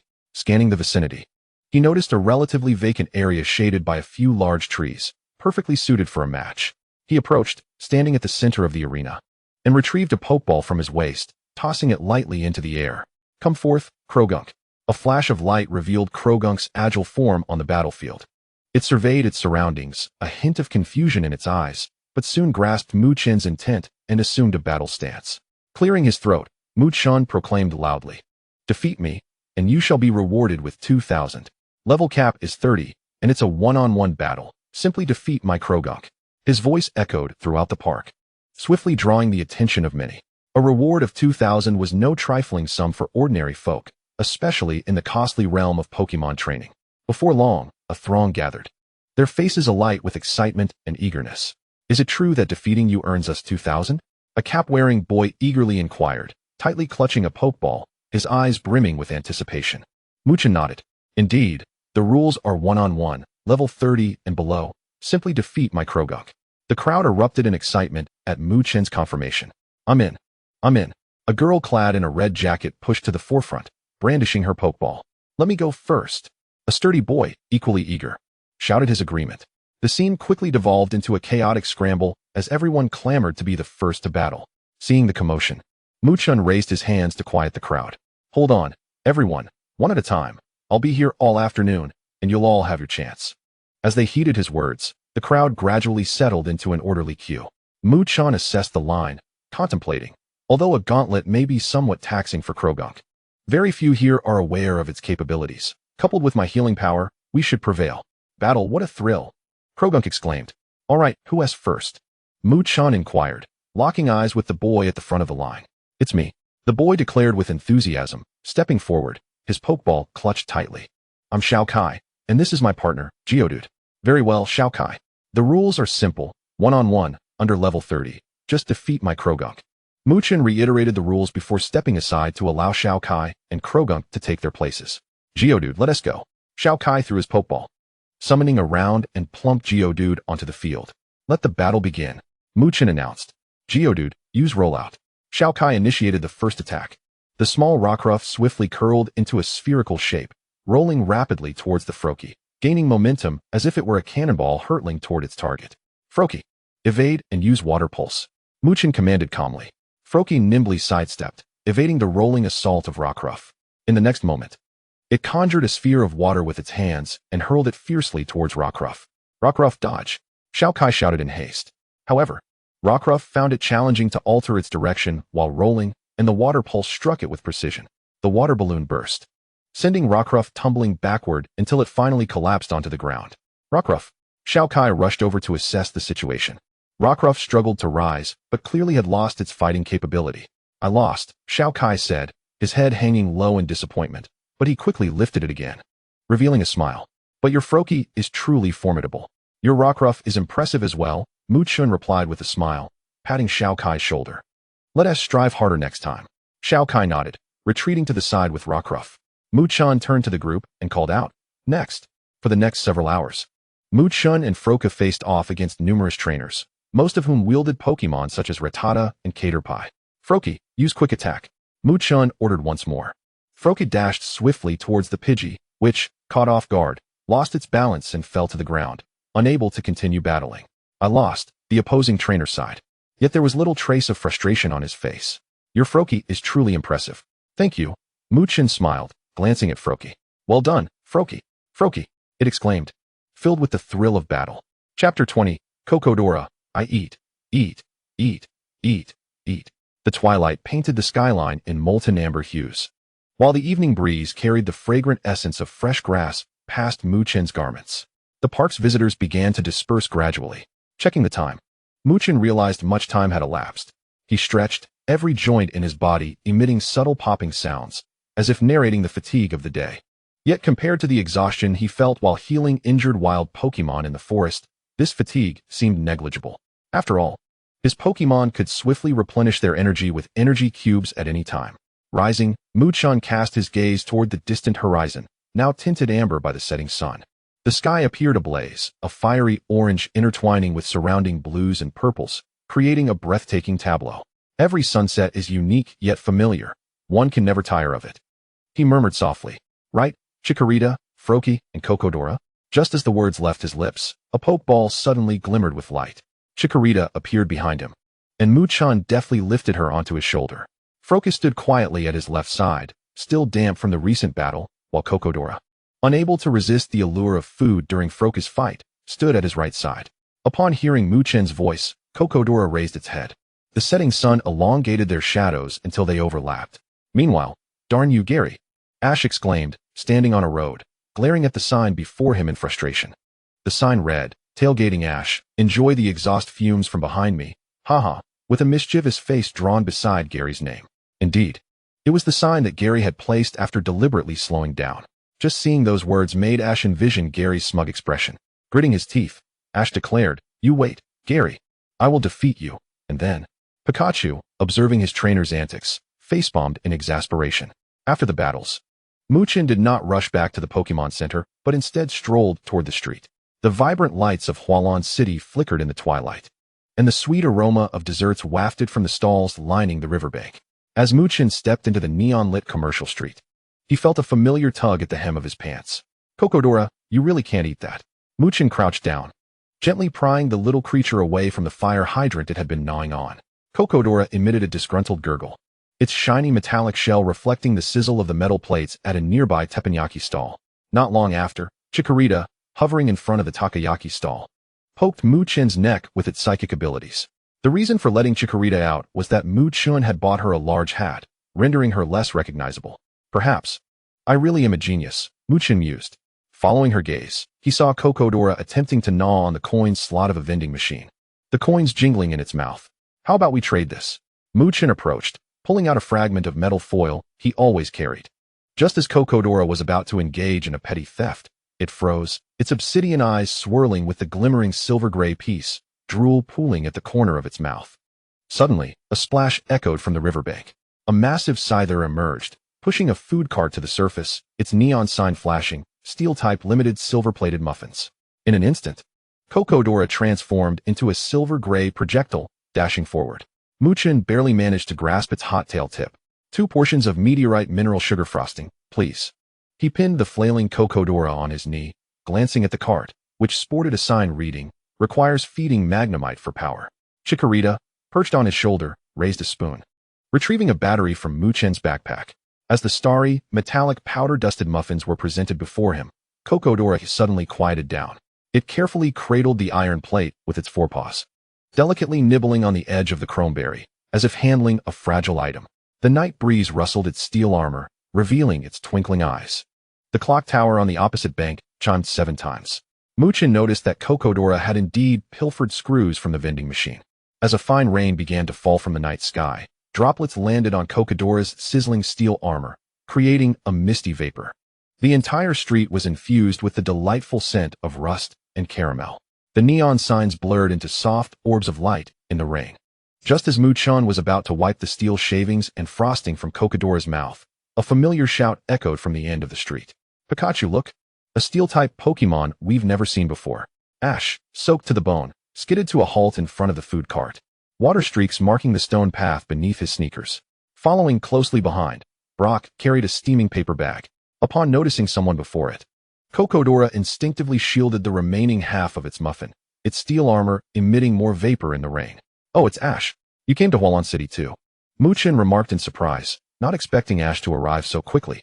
According to the anime, he should still be at Moonview Mountain. Hearing Chen's inquiry, Ash only then realized Chen was present. Oh, Chen, you're here too, he said, scratching his head awkwardly. Chen merely smiled, unperturbed. Ash, quite typical. After all, what can you expect from someone whose mind is consumed by Pokémon and battles? Soon after, Ash excitedly pointed at the Coca-Cola, his eyes sparkling. Is this the new Pokémon you've captured, Chen? It looks so cool. Pikachu also leaped onto Ash's shoulder, curiously eyeing the Coca-Cola. Indeed, this is Coca-Cola, a steel-type Pokémon. Chen introduced with a smile. Brock leaned in, catching a whiff of the aroma in the air, his eyes lighting up. That must be the steel-type exclusive silver pancake. It looks absolutely delectable. He then turned to Chen. Good to see you again, Chen. So, you and Ash are acquainted? Good to see you again, Brock. Chen nodded. Nearby, Ash gulped nervously, eagerly asking, Chen, can I have a taste of Coca-Cola's pancake? Before Chen could respond, Coca-Cola tightly clutched the pancake, emitting a disgruntled growl as if warning Ash not to harbor any intentions of stealing its treat. Coca-Cola, are you human? Even trying to take my pancake? Ash scratched his head awkwardly. Hee, it seems it really treasures that pancake. At that moment, the rain gradually ceased, and Chen suggested, you must be quite tired after your journey. Let us head to the Pokémon Center to rest. Ash and Brock readily agreed, and the group made their way toward the Pokémon Center, their cheerful laughter echoing through the streets. Chapter 21. Froaky's research at the Pokémon Center. As the automatic doors closed behind them, Chen handed Froaky's Pokeball to Nurse Joy and followed Ash and Brock to a vacant spot in the beige sofa area by the window. They casually ordered a few dishes. Not to mention, the treatment at the Pokémon Center for trainers is quite commendable. Ordinary food is practically free. Before long, the server brought their meals and placed them on the small table in front of them. After taking a sip of his drink, Chen noticed Misty was no longer beside Ash, realizing she must have left to avoid revealing her identity. Nevertheless, some inquiries remained necessary for appearances sake. Ordinary folks do not possess a godlike perspective. Hey, Ash. Chen deliberately glanced around before returning to the sight of Ash stuffing a beef burger into his mouth. Is Misty not with you? Did you have a quarrel? Huh, Misty? Ash replied, crumbs still clinging to his lips, his words muddled by his chewing. She was with us when we entered Cerulean City, but as we walked, she just vanished. Chen feigned an epiphany. Oh, I see. I thought you two had a falling out. Out of the corner of his eye, he noticed Brock rummaging through his canvas bag, pulling out a wooden cutlery box. The stainless steel fork glinting under the light. By the way, Brock, shouldn't you be at the Nibi Gym as the gym leader? How come you have time to travel? Chen inquired curiously. Brock smiled and explained, well, my father has returned. He can now manage the gym in my stead, so I took the opportunity to travel. Chen nodded in understanding, realizing this was the case. They had left each other with a good impression during their previous encounters at the gym, leading to a pleasant exchange between them, which left Brock with a favorable view of Chen. As for Chen, it was all in good fun, after all. It was Brock's mom, and encountering such friends was a joy. The group engaged in lively conversation, while on the other side, their Pokémon were not idle. Pikachu and Chimcho each held a bottle of ketchup. Pikachu tightly embraced the ketchup bottle, carefully squeezing out a bit before extending its tongue to gently lick it. With each lick, it let out a joyful cry. Meanwhile, Chimcho showcased her unique skill. Using telekinesis, she skillfully maneuvered the ketchup through the air, like an artist creating a masterpiece. The canvas of this artwork was none other than Coca-Cola's hard exterior. Coca-Cola, engrossed in its meal, suddenly lifted its head, seemingly catching the scent of the ketchup wafting through the air. It began to spin in place, attempting to locate the source of the aroma. After a few spins, Coca-Cola appeared puzzled, emitting a curious sound. Coco? Wait, I distinctly smell something nearby. However, after pondering for a few seconds, Coca-Cola abandoned the inquiry. After all, what joy is there in thinking when one can indulge in food? Thus, it unhesitatingly lowered its head again, resuming its feast with gusto. This spectacle brought great amusement to Chimcho, the instigator. "Ah, I'm so full," Ash exclaimed contentedly, letting out a satisfied burp. He then slouched on the sofa like a puddle, one hand unconsciously caressing his round belly. However, just as he reveled in the satisfaction brought by the meal, a frown suddenly crossed his face. He felt as though he had forgotten something important. What could it be? Ash murmured, struggling to recall. I think. After a moment of intense thought, Ash finally slapped his thigh, realization dawning upon him. Right. What about Gary? He quickly turned to Mukin, anxiously asking, Mukin, have you seen Gary? Just as he finished speaking, Mukin, who had been wiping Coca-Cola with a towel, lifted his head. His hands were stained with suspicious red smudges, evidently attempting to conceal some evidence. Seeing Ash's vexed expression, Mukin immediately understood the situation. It must be related to the notice Gary had left earlier. Indeed, it had to be Gary. This was precisely as Gary had predicted. Mukin's lips curled into a slight smile as he struggled to suppress his laughter and slowly replied, Oh, Gary? We successfully challenged the Cerulean Gym earlier today. Then, he hurried off to his next gym. Upon hearing this, Ash's eyes widened like saucers, his face a mask of disbelief. What? You guys already finished challenging the Cerulean Gym? How infuriating. Why am I always a step behind Gary? I'm heading to challenge the Cerulean Gym right now. Pikachu, let us go? Ash exclaimed excitedly, as if envisioning himself triumphing over the gym leader. Before his words had even settled, Ash shot forward like an arrow. However, at that critical moment, Brock swiftly grabbed Ash's collar with remarkable speed. Brock, what are you doing? I need to hurry to challenge the gym. Ash exclaimed in a panic as he turned around to see Brock holding him back. Ash, I understand your urgency, but hold on a moment, Brock explained calmly. At this hour, the Cerulean Gym is already closed. It would be futile to go now. Brock continued, his words dousing Ash's enthusiasm like a bucket of cold water. Upon hearing this, Ash wilted like a frostbitten eggplant, muttering repeatedly, How could this happen? How could this happen? Pikachu leaped onto his shoulder, gently patting his face with its small paws while emitting a comforting sound. Pika Pika. Muchun observed Ash's demeanor and chuckled. Ash, there's no need to rush. We can challenge the gym tomorrow. It's not too late. Furthermore, we can take tonight to prepare thoroughly, and perhaps we shall triumph over the gym trainer come morning. Brock chimed in from the side. Indeed. Ash, take a moment to calm down. We can discuss the unique characteristics of the Pokémon belonging to the gym leader of the Water Blue Gym and devise a strategy. Listening to their words, Ash gradually regained his fighting spirit, nodding vigorously. Indeed. Tonight, I will study diligently, and tomorrow, the gym trainer will witness my prowess. At that moment, Frogadier was returned by Happiny midway through their meal, standing there with a somewhat bewildered expression. Am I lagging behind? What is there to study about that gym? It dawned on him. Studying to avoid being defeated is still a form of study. Ah, I see. Chapter 22. The sun is mild, but the mood is not. The next day, morning. The leaves outside filtered the morning light, casting mottled shadows that danced upon the boy's unruly black hair. The sun shone gently, and the breeze was just right. However, Muchen's mood was far from pleasant. He had been jolted awake. In his dreams, he stood upon the podium of the Quartz League, enveloped in the soft glow of a metallic trophy. Suddenly, a loud thud resonated from the floorboards, causing the entire bed to tremble as if swept by the tail of a Gyarados. An earthquake? Muchen sprang upright, his pajama collar askew, revealing a glimpse of his collarbone. He hastily grabbed his clothes and prepared to flee. But then, a familiar crunching sound drew his attention, and he looked down to meet two round, glimmering silver-gray eyes. Kakuna was perched at the edge of the bed, rhythmically banging its metallic head against the floor, leaving shallow dents in the wood. It turned out that Kakuna was hungry and attempting to wake him up. Muchan halted his dressing, gazing at it in exasperation. Upon realizing that its trainer was awake, Kakuna paused and fixed its large eyes on Moochun. Kakuna, stare. Sai, what could Moochun say? He resigned himself to retrieving some energy cubes from his backpack to offer it. As for why Kakuna was not rummaging through the backpack today, but instead was creating a ruckus on the bed, it was simply because Moochun had placed the backpack on a high shelf. It couldn't reach it.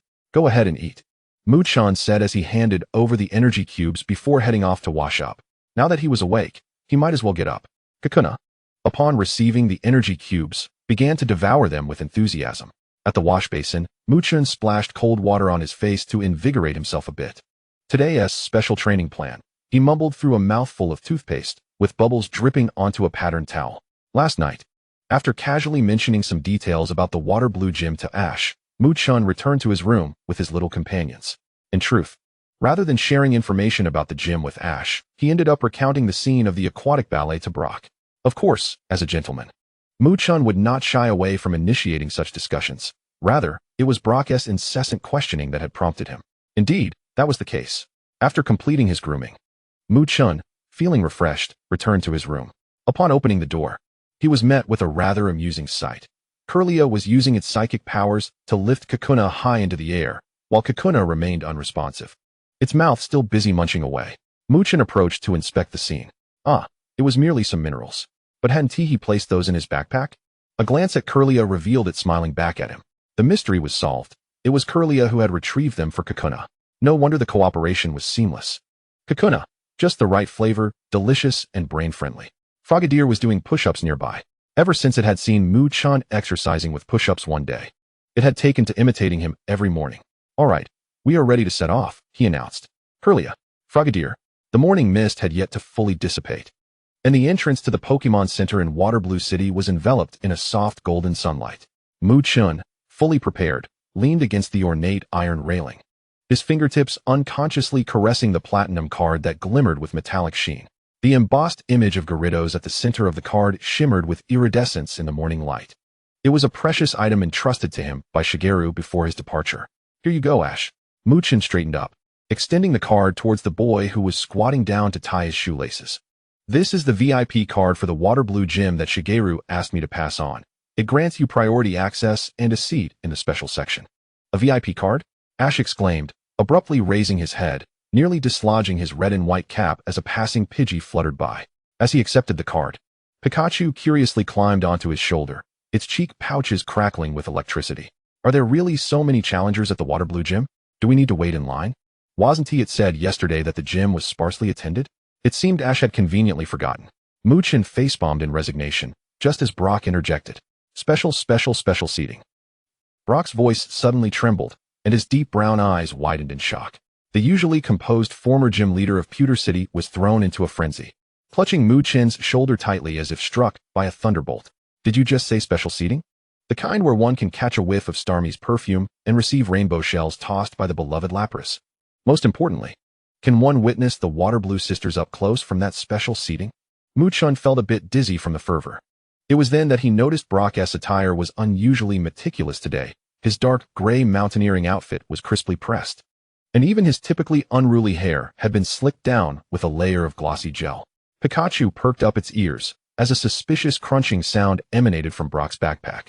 It was the sound of his newly purchased Pokémon Pokédex's automatic snapshot mode activating. What is he up to? Moochun quietly took a step back, noticing that many in the queue inside the Pokémon Center were glancing their way. He felt embarrassed. Their essay saying, some bonds require a safe distance. At least in the eyes of that crowd, he and Brock were not safe. No, they needed to make a swift exit. Otherwise, who knows what commotion might ensue. With a shift in thought, Moochun quickly spoke up. Well, I'll be off then. Frogadier needs special training. As soon as he finished speaking, he bolted away. Ash, not paying much attention, merely thought that Moochun was in a rush for his training. He then turned to Pikachu and called out, all right, let us go, Pikachu. Pika Pika. Pikachu, true to its nature, responded energetically. As for Brock, he was still dazed, staring blankly at the card after just having received it from Ash. A passerby, startled by his expression, muttered as they hurried away, what a strange morning. Has he lost his mind? In this day and age, even cards are not spared? Just then, a Spearow flew overhead, its sharp cry finally rousing Brock from his stupor. He snapped back to reality, his eyes instantly gleaming like two radiant bulbs. Excitedly waving his VIP card, he exclaimed, "First-class seat. Here I come." Then, like a gust of wind, he dashed towards the Hualan dojo. "Xiao Gang, wait for me." Xiaoji shook his head helplessly as he watched Xiao Gang's retreating figure, quickening his pace with Pikachu in tow. Chapter 23, The Incarnation of the North Wind. In the woods, by the riverbank.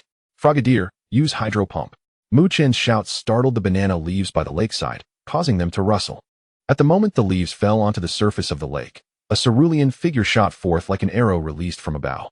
Kirlia gracefully hovered in midair, its skirt swaying as if caressed by a gentle breeze, while 16 iron ore pieces, each the size of a tire, hummed under the levitation of its psychic power. Suddenly, the iridescence in Kirlia's eyes blazed brightly, and the cluster of ores scattered like meteors, shooting upwards at various angles. Frogadier. With a swift leap, Frogadier sprang into the air, leveraging off a tree trunk, creating a loud crack as it burst out a shower of wood chips. It dove headfirst into the rain of ores, its kunai suddenly emitting a 3-foot-long blue glow, an exclusive technique that compressed the ripples of water into blades. The first ore was cleanly sliced at an angle, its surface refracting a cold light. The second was cleaved into 4 equal cubes with a cross slash. The third was reduced to thin shards before it even had a chance to fall, sliced by the spinning water blade. The collision of kunai and ore produced a crisp sound akin to cutting through gold and jade, with tiny sparks and iron dust cascading down, startling the nearby corfish, which eagerly nibbled on the shattered ore. As the last ore reached its zenith, Frogadier suddenly reversed its descent, just as Mu-Chan was about to call out a warning.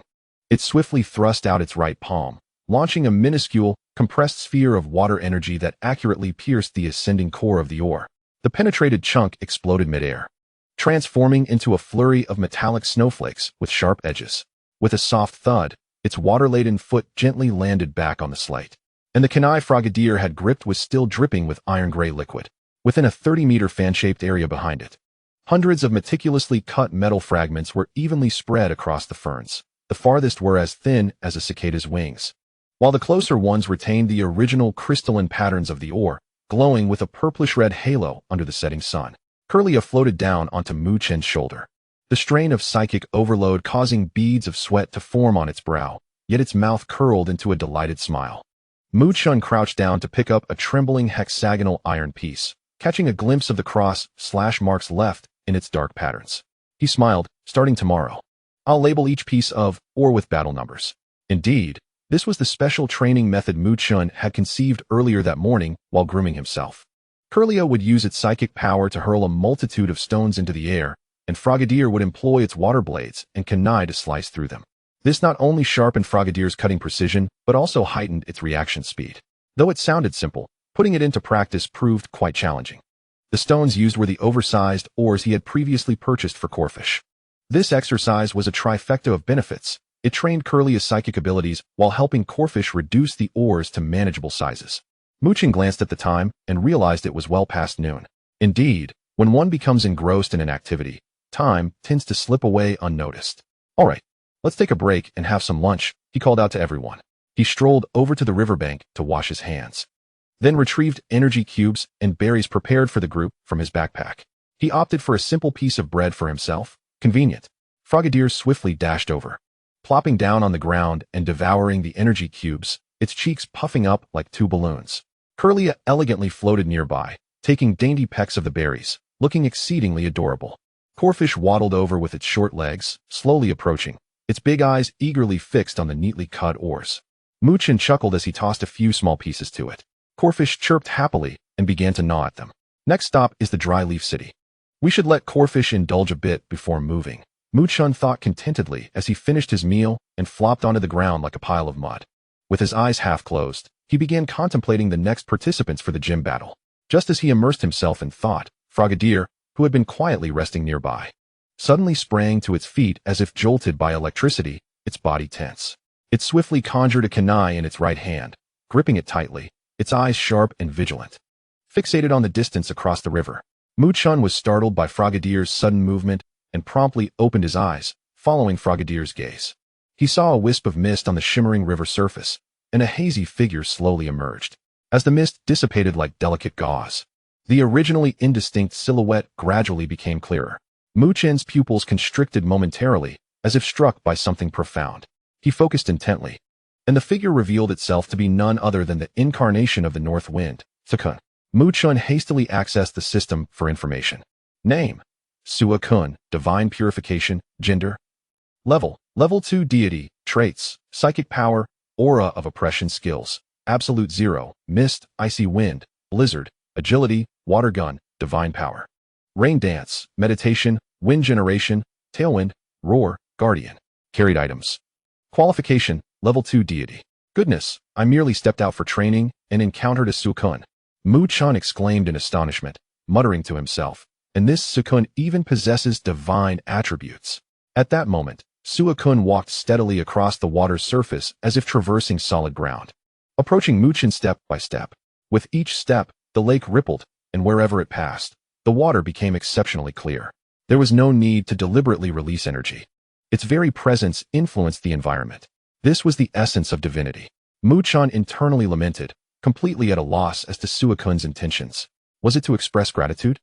He shook his head with a wry smile. At least for now, he dared not make any sudden movements. Beside him, Frogadier was equally tense, its grip on the kunai tightening as its eagle-like eyes remained fixed on the approaching Suicune. Although Chen was unsure of Suicune's intentions, he sensed through the power of the evergreen that Suicune harbored no malice. Nevertheless, he remained cautious. After all, this was a formidable level 2 deity. A moment's carelessness could spell disaster for both him and his Pokémon. Had it not been for the slight reassurance provided by the evergreen, Chen would have undoubtedly fled with his Pokémon without a second thought. As Suicune drew nearer, Chen's astonishment intensified. His eyes widened as he gazed upon this colossal being, a profound sense of reverence surging within him. He realized that Suicune's size was at least a circle larger than what he had seen on television in his previous life. Time seemed to freeze in that moment. At last, the water sovereign approached Chen, standing so close that Chen could feel the cool aura emanating from it. Chapter 24. The Gift of the North Wind. The Arrival of the Frog Ninja. The stream babbled over the azure stones, a delicate mist swirling in the sunlight. The water sovereign stood upon the shimmering surface of the brook, its silvery blue mane glistening like moonlight. Its drooping, beastly eyes reflected the astonished visage of the young man, while the air was imbued with the crispness unique to mountain springs. After a considerable pause, the water sovereign finally managed to utter a hesitant greeting. Hello. Clearly, it was not adept at conversing with humans. Chen, possessing the strength of the evergreen, understood its intent. It must be greeting me, right?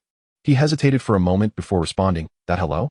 As soon as the words left his lips, an awkward silence ensued, each of them watching the other. After what felt like an eternity, the water sovereign seemed to gather its thoughts and spoke again. I have been entrusted to deliver this to you. As it spoke, a faint glow flickered on its forehead, and a red feather materialized as if enchanted, gently floating in midair. What is this? Chen's gaze was instantly captivated by the feather, his eyes widening in astonishment. He pondered to himself, could this be the legendary rainbow feather? However, confusion soon washed over him. But why would the water sovereign be the one to deliver the rainbow feather to me? Logically, it should be the Phoenix King. Before Chen could unravel this conundrum, the feather, seemingly drawn by an invisible force, began to drift toward him. Quickly, he extended his hands, carefully receiving the rainbow feather. After securing it, Chen looked up, ready to speak. But before he could utter a word, the water sovereign interrupted, do not overthink it. The master has matters to attend to. Chen paused, then nodded in understanding. He realized that the master referred to the Phoenix King. With nothing tangible to offer in thanks for the water sovereign's arduous journey, he contemplated briefly, then retrieved an energy cube he had prepared for his Frogadier from his backpack. Here, try this, he said, offering it to the water sovereign. The water sovereign glanced at it, and, utilizing its psychic ability, accepted it and placed it in its mouth. What is this? The taste is delightful, and it contains a hint of energy, it inquired after finishing. This is called an energy cube. And I made it myself, Chen replied with a smile, pleased to see the water sovereign in good spirits. The water sovereign nodded, though it was unclear if it truly understood. If you desire more, I have some left, Chen added, noticing the water sovereign's lingering interest. Lick, you are mistaken. This is not the creature captured by a net in an anime. This has divine attributes, so seeking its favor is not shameful. Thank you. As Chen produced more, the water sovereign accepted it all without hesitation, clearly relishing the treat. Subsequently, its gaze shifted to the Frogadier standing beside Chen, a peculiar glimmer in its eyes. "It is quite extraordinary," it remarked. Curiosity piqued, Chen glanced at his Frogadier, wondering if there was something special about it. The water sovereign's forehead glowed once more, and from the light emerged an octahedral crystal, roughly the size of a fist. "This item is beneficial for it. Consider it my personal gift." The moment Chen grasped the crystal, the brook suddenly swirled, creating a curtain of water, just as he intended to call out. The water sovereign transformed into morning mist and vanished, leaving only the purifying sound of the mountain spring. Gently, Chen touched the icy surface of the crystal. Remnants of the divine beast's last whisper lingering. "The clarity of the north wind shall continue to watch over the pure of heart." What is the purpose of this item? After the water sovereign departed, Chen examined the crystal in his hand. Suddenly, he smacked his forehead in realization. Am I foolish? I have the system. A quick scan will reveal everything. With that, he directed his thoughts to the system for a scan. Purification crystal. Sealed within is the essence of the water sovereign's purification. The blue light patterns flowing on its surface resonate with the water sovereign's mane, gradually fading with use. Oh my goodness! The essence of purification. Chen's hands trembled with excitement. This was the very essence of the water sovereign. He quickly turned to his Frogadier, exclaiming, "Frogadier, this is far superior to the water stone I previously gave you." At that moment, the system's prompt sounded again, detected a high compatibility between the purification crystal and Frogadier. Shall they fuse immediately? Chen relayed this to Frogadier, knowing he must consult the Pokémon before proceeding. After receiving Frogadier's affirmative response, he made his choice without hesitation. The purification crystal emitted a dazzling blue light, enveloping Frogadier within. Its body began to tremble slightly, as if bearing an immense force. Is it about to transform? Chen watched anxiously. Meanwhile, Kirlia and Cocodora also regarded Frogadier with concern. "Beep.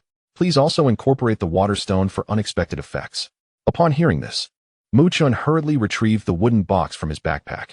He opened it, took out the water stone, and used his psychic abilities to send it into the luminous expanse. After a moment, as the light gradually dimmed, the figure that emerged was not Frogadier, but rather the Greninja. Greninja slowly opened its eyes, exuding an aura of purity, its skin now more translucent than before. Name, Greninja. Gender, level, 36, originally 27. Ability, adaptability, pure water. Skills, pound, growl, lick, water gun. Quick attack, water pulse. Bulk up, shadow clone, water shuriken, night slash, ice beam, aura sphere, ice punch, oath of water, eye of the heart. Held item, purification crystal, absorbing. Potential, master. Gazing at the dramatically altered system data panel of Greninja, Chen leaped for joy, rushing to embrace Greninja as he laughed exuberantly. "Ha ha ha, Greninja. You have become so powerful." After a brief hug, he released it, his satisfaction growing with each glance at Greninja. "Truly magnificent. It struck a chord deep within my heart." Kirlia and Cocodora approached to inspect Greninja. Cocodora even attempted to give it a lick, only to be restrained by Kirlia's psychic powers. "No, Some might think that evolving so suddenly is swift. In truth, it is not. The essence of a divine being combined with a perfect grade water stone is something rare and hard to come by. The essence is still absorbing, while the energy from the water stone has been fully assimilated." Chapter 25. Chen, the Sound Pillar. Observing the endearing antics of Cocodora, Chen could not help but burst into hearty laughter once more. However, just as his laughter began to fade, a sudden thought flashed through his mind. Did I just witness something exceedingly significant? An intense curiosity surged within him as he hastily reopened the panel to scrutinize the information regarding the Koga Ninja Frog. When his gaze fell upon the abilities section, his eyes widened in astonishment. Clear water? Especially upon encountering this ability, Chen's heart brimmed with confusion and amazement. Clear water? What could that possibly mean? Chen murmured to himself, furrowing his brow as he fell into contemplation. He swiftly perused the detailed description of the clear water ability. Clear water purifies the user, rendering it immune to any negative status effects below divine rank. Incredible. Is it truly that powerful? This is akin to possessing a perpetual high-tier mystical shield, is it not? This is simply beyond the norm. Chen's eyes bulged in disbelief, and he could not help but exclaim, "It seems that this is indeed the effect brought forth by the purification of the source." At this moment, an uncontrollable excitement sparkled in Chen's eyes, as if he had unearthed a vast treasure. Contemplating the clear water ability, Chen suddenly experienced a moment of inspiration. What if I teach the Koga Ninja Frog some powerful moves that carry negative effects? Would it not then possess the ability to purify and eliminate these adverse impacts? This notion sent waves of exhilaration coursing through Mu-chun as he envisioned the Koga Ninja Frog effortlessly countering various negative effects in battle, an invincible presence indeed. Who could dare to label such a Koga Ninja Frog as excessive? If we are speaking of negative effects, does sleep qualify? Mu-chun continued to ponder. If it does, I shall teach the Koga Ninja Frog a sleeping move. This way, when its condition deteriorates, it can use sleep to restore itself. Then, when the opponent lets their guard down, it can suddenly awaken. The sound pillar. At this thought, Mu-chun could not suppress a series of maniacal chuckles, as if he could already envision the Koga Ninja Frog demonstrating its prowess on the battlefield.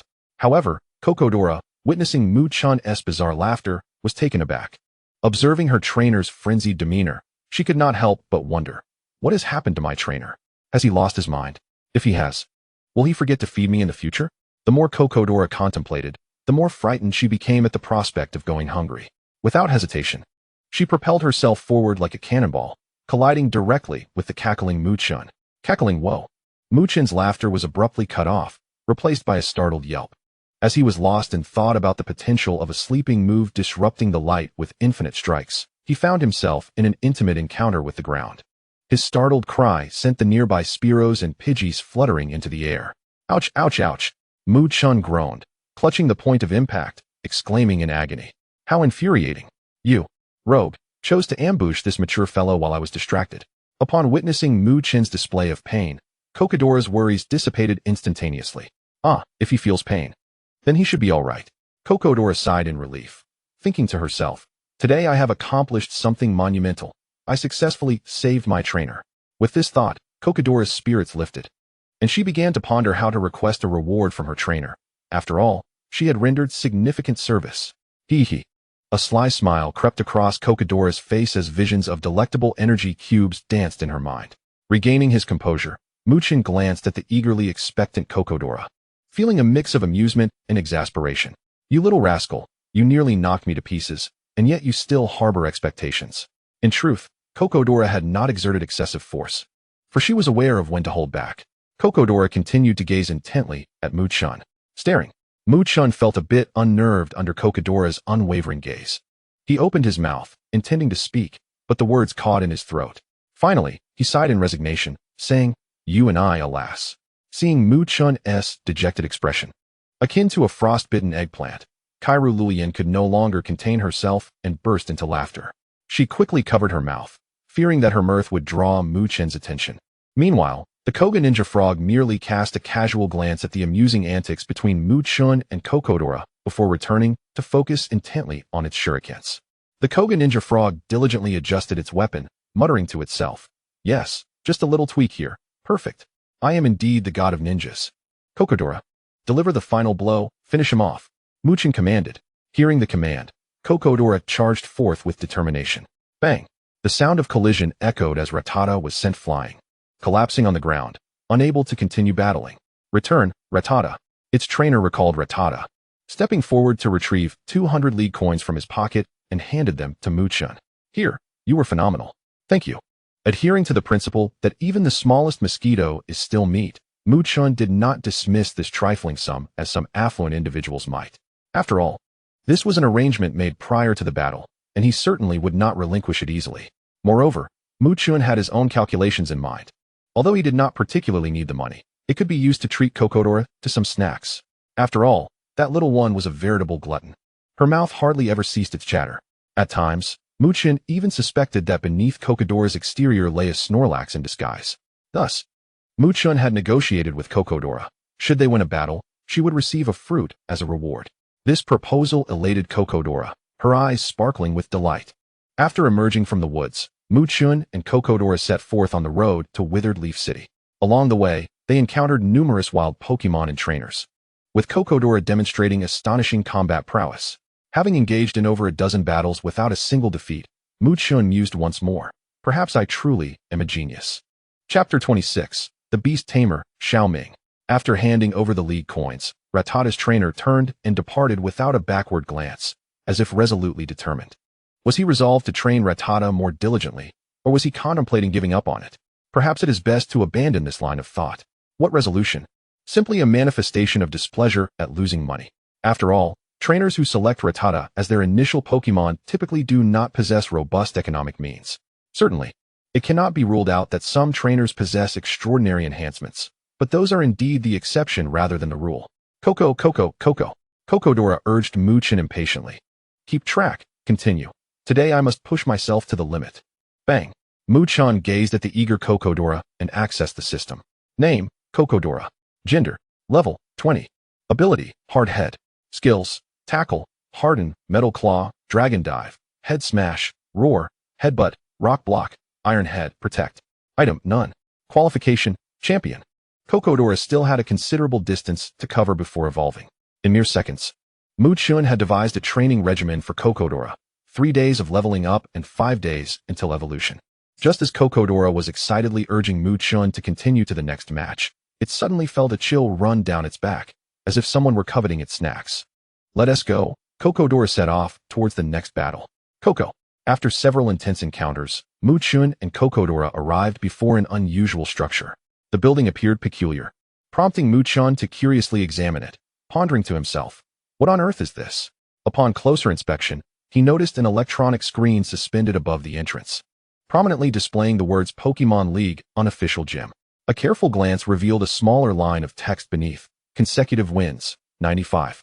Goodness, a streak of 95 consecutive victories. Chen exclaimed in astonishment, incredulous at such prowess. He turned to Cocodora with a smile and suggested, Cocodora, shall we challenge the gym? If you manage to win this match, I shall reward you with 2 berries. Upon hearing the tantalizing offer of 2 berries, Cocodora erupted with excitement. Coco, let us do this. Open the door. Observing this, Chen nodded in satisfaction. His method of inducement had evidently proven to be remarkably effective. This small step was crucial for his ambitious training plan of 3 days of leveling up and 5 days until evolution. Without hesitation, Chen pushed open the somewhat rudimentary wooden door and led Cocodora inside. Upon entering, Chen quickly realized the spaciousness within, and at the center of the arena stood a boy with a green hedgehog-like hairstyle. Upon noticing their arrival, the boy rose to his feet. Are you here to challenge the consecutive win record? He inquired. Chen nodded affirmatively. Indeed, let us witness the strength behind your 95 consecutive victories. Very well. Allow me to introduce myself. I am Xiaoming, and after achieving 100 victories, I shall embark on my journey to obtain badges. I am Chen, and unfortunately for you, your streak is about to reset. He chuckled. Xiaoming smirked, producing a whip. Let us go, Rattata. Another Rattata? Chen felt a twinge of disappointment. Throughout his journey, he had faced either Rattata or Pidgey, rendering the encounters rather monotonous. Nonetheless, Chen instinctively glanced at the creature. Name, Rattata. Gender, level, 18. Ability, Guts. Skills, Tackle, Tail Whip, Quick Attack, Bite, Focus Energy, Hyper Form. Item, none. Qualification, Elite. Indeed, it was quite impressive. Compared to the passers-by he had encountered earlier, it was significantly stronger. No wonder it had a name. Cocodora, let us double up. He refocused his attention and reiterated, double. Coco, let us turn the tide. Go. Cocodora stood poised, its gaze directed aggressively at Rattata. Crack. Xiaoming, noticing Cocodora's readiness, flicked his whip, which struck the ground with a resounding bang. Rattata, use Quick Attack. Rattata surged forward like lightning towards Cocodora. Did you really send Rattata to collide with Cocodora? This was akin to commanding Pikachu to use Tackle against Onix. Someone, please share a picture to make me laugh. Seeing this, Chen decided to bolster Rattata's efforts. Cocodora hardened. Cocodora remained rooted in place, its body radiating with a brilliant glow. As Cocodora did not evade, Rattata slammed into its head with tremendous force and was subsequently sent flying. Should we commend Xiaoming for his cunning or question his judgment? On one hand, he had the audacity to send Rattata against Cocodora, yet on the other, he had trained his Pokémon quite well. Indeed, the dislodged Rattata quickly regained its footing upon landing. At this moment, Rattata's sentiment was one of pain, an overwhelming ache, as if it had collided with an unyielding boulder. Cocodora, a stone is no match for my hardness. In contrast, Cocodora merely shook its head and murmured, Coco? Is my head itchy? Am I about to grow a brain? Xiaoming furrowed his brow at the seemingly unscathed Cocodora. Clearly, he had never encountered such a Pokémon before. After all, not everyone possesses a Pokédex. As a commoner, his knowledge of Pokémon was gleaned solely from books he purchased and television broadcasts. What was that saying? The greatest divide in the world is not the Tibetan Plateau, but the amniotic fluid. The Pokémon you painstakingly captured, while commonplace, is easily eclipsed by others who can acquire the starter Pokémon upon reaching the proper age. The knowledge you laboriously studied is merely a prerequisite for others to obtain a Pokédex when they come of age. Rattata, use Hyper Fong. Xiaoming commanded once more. Rattata steadied itself, its mouth shimmering with light, and charged once more at Cocodora. Keeping calm, Cocodora activated Iron Head and clashed directly with Rattata's Hyper Fong, sending sparks flying in all directions. Rattata was forced to retreat unsteadily. Cocodora, Dragon Dive. Chen shouted with fervor. Cocodora leaped high into the air, propelled by an overwhelming force as it descended upon Rattata, who was too late to evade, crashing down heavily and ultimately losing the will to fight. Xiaoming withdrew Rattata, his expression unyielding, filled with determination rather than despair. Impressive, but this is merely the beginning. I will not be defeated again in the next match. Chen smiled softly, preparing Cocodora for the ensuing challenge. Chapter 27, Generally, Let us go, Sandshrew. Name, Sandshrew. Gender, Level 32. Ability, Sandveil. Skills, Scratch, Roll into a ball. Poison Sting, Sand Attack, Roll Out, Rapid Spin, Dig. Item, None. Qualification, Gym. Despite this Sandshrew's impressive data and apparent health, Chen's brow furrowed slightly. His discerning eye, honed from years of research alongside Professor Oak, surpassed that of most. Furthermore, with the power of the evergreen, he could see that this was merely a facade masking underlying issues. Over time, the creature's health would undoubtedly deteriorate. Clearly, the trainer's training methods were flawed. Chen pondered. However, Chen did not hasten to speak, for they were currently engaged in a competition. It would be prudent to remind later once the match concluded. Cocodora, return, he declared, having no intention of allowing Cocodora to continue battling, as the outcome was all but certain defeat. Although Diggersby possessed certain vulnerabilities, it remained a formidable foe. In essence, its petite physique had been subjected to undue strain, resulting in overexertion.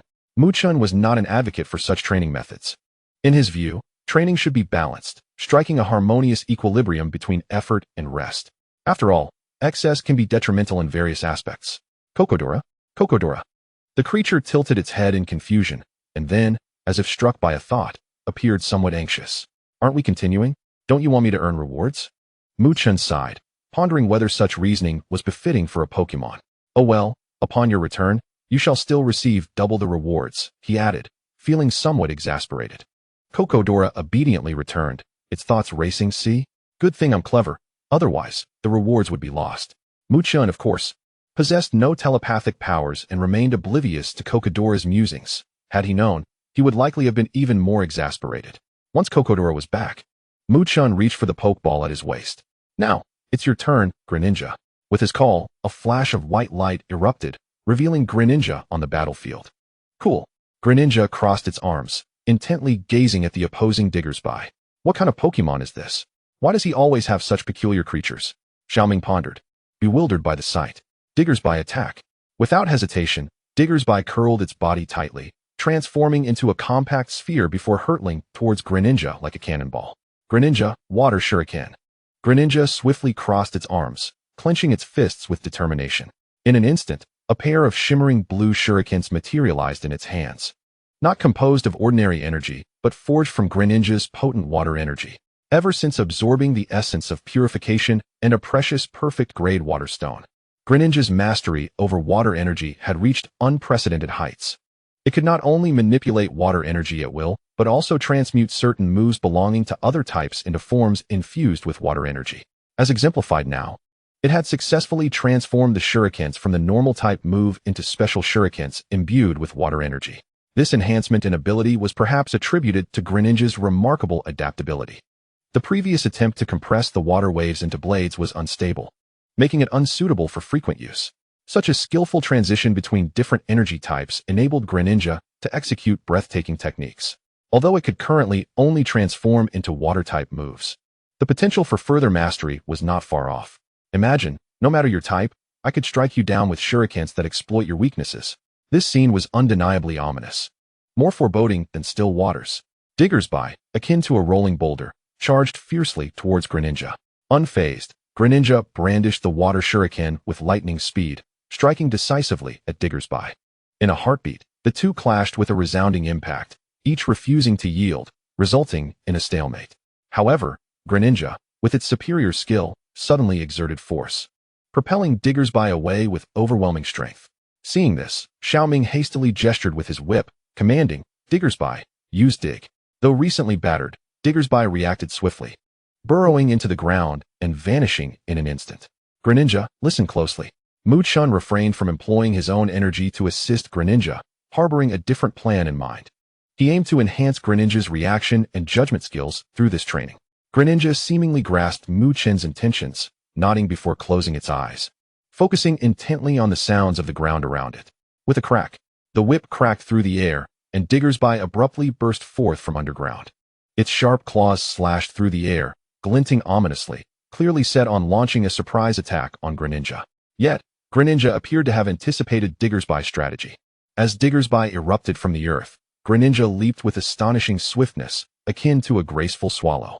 In midair, Greninja spun rapidly, the water shuriken glistening with a chilling light, streaking across the sky like a shooting star. Water shuriken. With Chen's fierce command, the shuriken sped towards Diggersby like an arrow released from a bow. Diggersby was utterly unprepared for Greninja's lightning-fast response, failing to execute any defensive maneuvers before being struck by the lethal blow.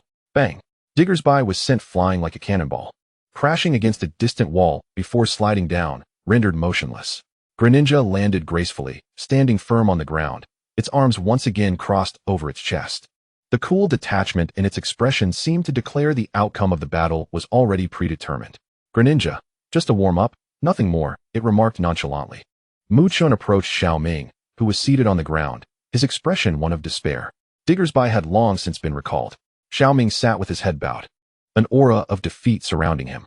In truth, Xiaoming had contemplated the possibility of losing. He understood that anything could happen in battle. However, the streak of victories had dulled his memory of defeat, making the actual experience of loss difficult to bear. What compounded his discomfort was the realization that his ace, his longtime companion, had fallen so swiftly. In mere moments, it had been overwhelmed, 2 moves, and not even a scratch on the opponent. Greninja, in the face of divinity. Defeat is inevitable. This profound disparity filled Xiaoming with anguish and resentment. What do you think of Greninja's characterization? Feel free to share your thoughts. Chapter 28, Kokodora. I've missed a few chapters, but I'm back. Chen, in fact, held a deep appreciation for Xiaoming, recognizing the remarkable synergy between him and his Pokémon. Such harmony could not be cultivated overnight. Given Xiaoming's current demeanor, Chen felt a sense of understanding. He was certainly more capable than Ash. Ash, I currently possess 2 badges. I lost, but you are truly formidable. Despite the defeat, Xiaoming exhibited no signs of defiance. Loss was loss. Rising, he walked towards the sole structure within sight. Sighing, Chen followed, intent on addressing the matter of Diggersby. What is referred to as a house is, in fact, an enormous tent, reminiscent of those used in circuses. The tent's apex soars towards the heavens, while its sides are enveloped in thick canvas, imparting an air of mystery and grandeur. Xiaoming gently lifted the curtain and stepped inside, closely followed by Chen. Upon entering, Xiaoming made a beeline for a chest, adeptly opening its lid to retrieve some healing salves. Subsequently, he released his 2 diminutive Pokémon, Rattata and Sandshrew, from their Pokeballs, allowing them to rest quietly on the ground. Xiaoming knelt down, meticulously tending to the injuries of Rattata and Sandshrew. At that moment, he suddenly sensed Chen's presence and looked up, inquiring with curiosity, "Is there something you need?" Chen replied, I'm merely having a look around. Please continue with their treatment." With that, he began to survey the interior of the tent, noticing that Chen had no specific requests. Xiaoming nodded in agreement and resumed his focus on treating Rattata and Sandshrew, disregarding Chen. However, from the moment he entered the tent, Chen's attention was entirely captivated by the scene within. He discovered numerous Pokémon, none particularly rare, yet each engaged earnestly in their training. Some Pokémon practiced skills solo, while others paired off for sparring sessions. There were Rattata, Beedrill, and Butterfree among others. Chen watched them with keen interest, nodding occasionally. Furthermore, he observed that the coats of these Pokémon were exceptionally glossy, a clear result of meticulous care. Their physiques were also well proportioned, indicating they were likely fed premium food. It appeared that Xiaoming was indeed a remarkable trainer, Chen mused inwardly, redirecting his gaze, as Xiaoming completed the treatment for his 2 Pokémon. Chen spoke up, "Could we discuss how you train Sandshrew?" Training Sandshrew? Certainly. I'll begin now. Just observe, Xiao Ming replied without hesitation. He understood that merely sharing a training method did not guarantee its applicability to others. Moreover, he recognized Mu Chen's superior prowess. When someone far more skilled than you inquires about your training methods, it is clear they seek to impart wisdom rather than simply engage in idle conversation. Xiao Ming chuckled to himself. He must think I'm impressive and wants to learn from me. Indeed, Xiao Ming was perceptive. He retrieved another box from the cabinet and opened it to reveal a special item, a homemade strength training device that accelerates Pokemon's growth when carried. After extracting it, Xiao Ming fitted the device onto Sandshrew. Sandshrew briefly moved about to ensure everything was in order before it confidently trod towards a small pool located within the tent. Beside the pool stood a quaint diving board, constructed of cement. Sandshrew effortlessly climbed onto the diving board and stood poised. Jump, Sandshrew, Xiao Ming urged. Standing next to Mu Chun, Sandshrew took a deep breath, closed its eyes, and leaped gracefully into the pool, akin to a diver plunging into the water. With a resounding splash, Sandshrew successfully entered the pool. However, it was not long before Sandshrew emerged from the water, spinning rapidly like a top. Witnessing this, Xiao Ming immediately seized a whip and, without hesitation, lashed out towards Sandshrew while shouting, "Sandshrew, do not fear the water." Mu Chun, standing nearby, did not intervene. Although Xiao Ming's whip swished through the air with a menacing whoosh, it did not actually strike Sandshrew. This was merely a display of bravado. The thunderous sound belied its lack of substance. Is that the reason? Mu Chun pondered aloud. His gaze remained fixed on Sandshrew, scrutinizing every detail. It seemed that prolonged exposure to water had led to this. Was such training not reckless? Observing the drenched Sandshrew before him, Mu Chun furrowed his brow, contemplating the absurdity of the training method. It was akin to tossing a flame into a lake. Having reached this conclusion, Mu Chun turned to Xiao Ming, locking eyes with him as he asked, "Why do you subject Sandshrew to such training?" Though he already suspected the answer, Mu Chun was genuinely intrigued by Xiao Ming's unconventional methods. He could not fathom the thought process behind such an approach. In response to Mu Chen's inquiry, Xiao Ming exuded confidence, replying without hesitation, "I aim to help Sandshrew overcome its fear of water." In Xiao Ming's mind, he was convinced that his Sandshrew was unique. No other Pokemon in the world could match its ability to conquer its fear of water. Is that all? Mu Chen was taken aback.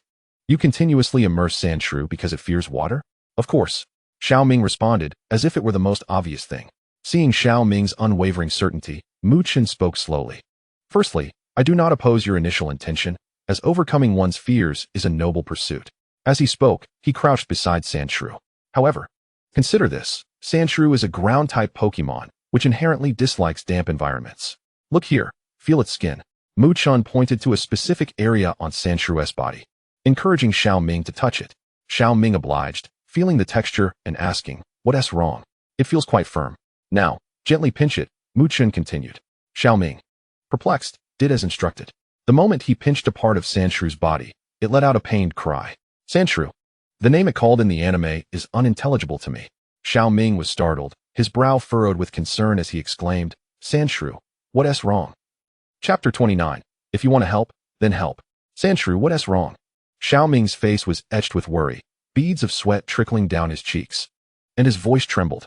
Observing Xiao Ming's frantic demeanor, Mu Chen recognized that his objective had been achieved. This was the only way to compel Xiao Ming to heed his words.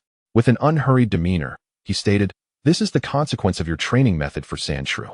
Xiao Ming looked bewildered, his eyes widening in disbelief as he retorted, "But this is how we've always trained it."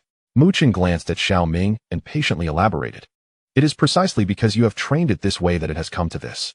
Xiao Ming furrowed his brow, still struggling to grasp Mu Chen's point. Impressed, why? Mu Chen explained with patience, "Occasional training like this poses no issue, but the frequency with which you do it is problematic." As he spoke, he gently shook his head, seemingly exasperated by Xiao Ming's obstinacy. "Why?" Xiao Ming persisted, his furrowed brow deepening, filled with confusion. How could the long-standing training methods be flawed? Mu Chen sighed and slowly replied, "Because the skin of the Diglett is akin to stone scales. Prolonged immersion will lead to the cracking of the stone." Xiao Ming's complexion turned ashen, his eyes widening in terror as he gazed at Mu Chen, stammering, "What will happen then?" Mu Chen answered, in simple terms, "If the immersion continues, the Diglett's skin will rupture from the inside, and in severe cases, it could lead to death." His voice was so eerily calm that it felt as if he were discussing an everyday occurrence. Upon hearing that his initial Pokemon might perish, Xiaoming was utterly thrown into a panic. His hands began to tremble, beads of sweat rolling down his forehead like raindrops. Is there any way to remedy this?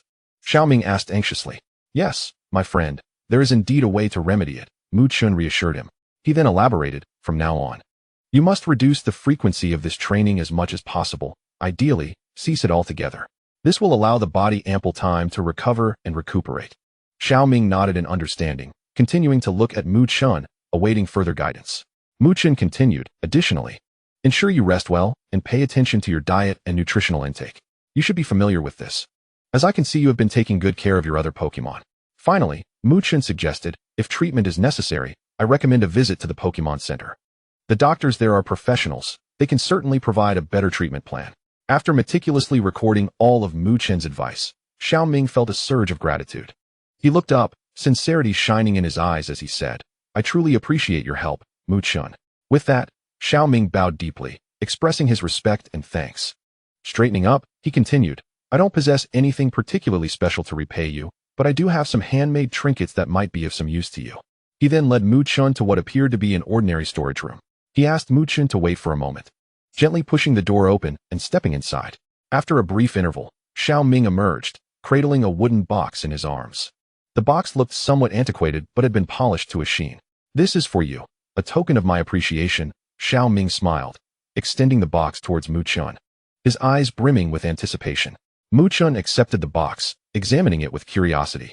The surface was smooth, devoid of excessive adornments, save for a simple latch. He looked up at Xiaoming, perplexed, and inquired, what is this? Xiaoming chuckled and explained, inside are some training tools I crafted myself. While they may not be of extraordinary value, each was made with care. I realize you might not be in need of such items, but this is the best I can offer at the moment. I hope you will find it useful. Hearing this, Mu Chun's lips curved into a subtle smile, and he shook his head gently. His visit to assist Xiaoming was not motivated by a desire for such items, but rather a pure intention to lend a hand. To Mu Chun, when the urge to help arises, one should act without hesitation. It was a natural instinct, an inherent behavior. Thus, if one wishes to assist, one should do so. Although Mu Chun did not refuse Xiaoming's goodwill, he did not want to diminish the sentiment behind it. He smiled and nodded at Xiaoming, accepting the box. It felt somewhat heavy in his hands, clearly filled with numerous items. Upon opening the box, he was met with an array of meticulously crafted training devices of various sizes and designs, all appearing to be of high quality. Furthermore, these devices possessed adjustable features, allowing them to accommodate different needs despite their smaller dimensions. Mu Chun silently marveled at Xiaoming's thoughtfulness. Thank you, he said, closing the box. Not at all. Xiaoming quickly replied. If it weren't for you, my Diglett would have been in grave danger. I should be the one thanking you. All right then, Mu Chun said. Not lingering on the matter, the two continued their conversation for quite some time, with Xiaoming sharing his experiences and methods while Mu Chun listened attentively, occasionally offering his own insights and suggestions. Just as their discussion was gaining momentum, Xiaoming suddenly seemed to remember something and asked, by the way, Mu Chun, is this your first journey? Mu Chun smiled and replied, yes, this is my first time traveling. What? Xiaoming exclaimed, his eyes widening in disbelief as he stared at Mu Chun. This is your first journey, and you're already so impressive? I can hardly believe it. He jumped up from his seat in excitement, as if he had heard something utterly astonishing.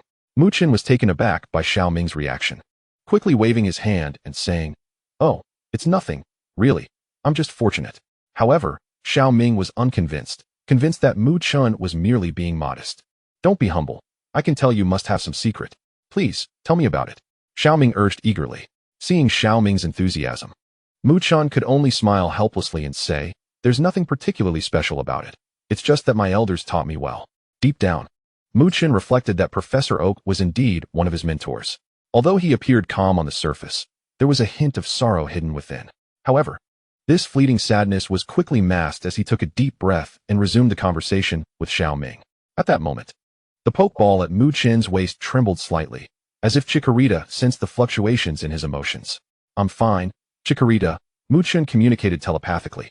After enduring an extended period of intensive training in the woods, Chikorita's mental energy was nearly depleted. Thus, it was currently resting quietly within the pokeball, recuperating. However, upon sensing Mu Chun's momentary emotional decline, a wave of unease washed over Chikorita. Despite its fatigue, it immediately opened its eyes, attempting to forge a closer connection with Mu Chun. Fortunately, Chen's words had always served as a soothing balm for Chikorita, gradually calming its previously unsettled heart. In Chikorita's perception, Chen would never deceive it, so whatever Chen said was absolute. Thus, without hesitation, Chikorita believed in all that Chen expressed. Sure enough, after Chen finished speaking, Chikorita ceased to feel anxious and returned to its rest. By the way, Chen, are you planning to participate in this year's Quartz League? Xiao Ming inquired, refraining from probing further, understanding that it would be impolite to pry into someone else's affairs. Yes, what about you? Are you still aiming to achieve 100 consecutive victories before collecting badges? Chen replied with a smile, gently nodding before posing the question back to Xiao Ming. Chen's gaze fell upon his companion, seemingly lost in thought. After a brief pause, he continued, to speak frankly, if you persist in this endeavor, time may become a constraint.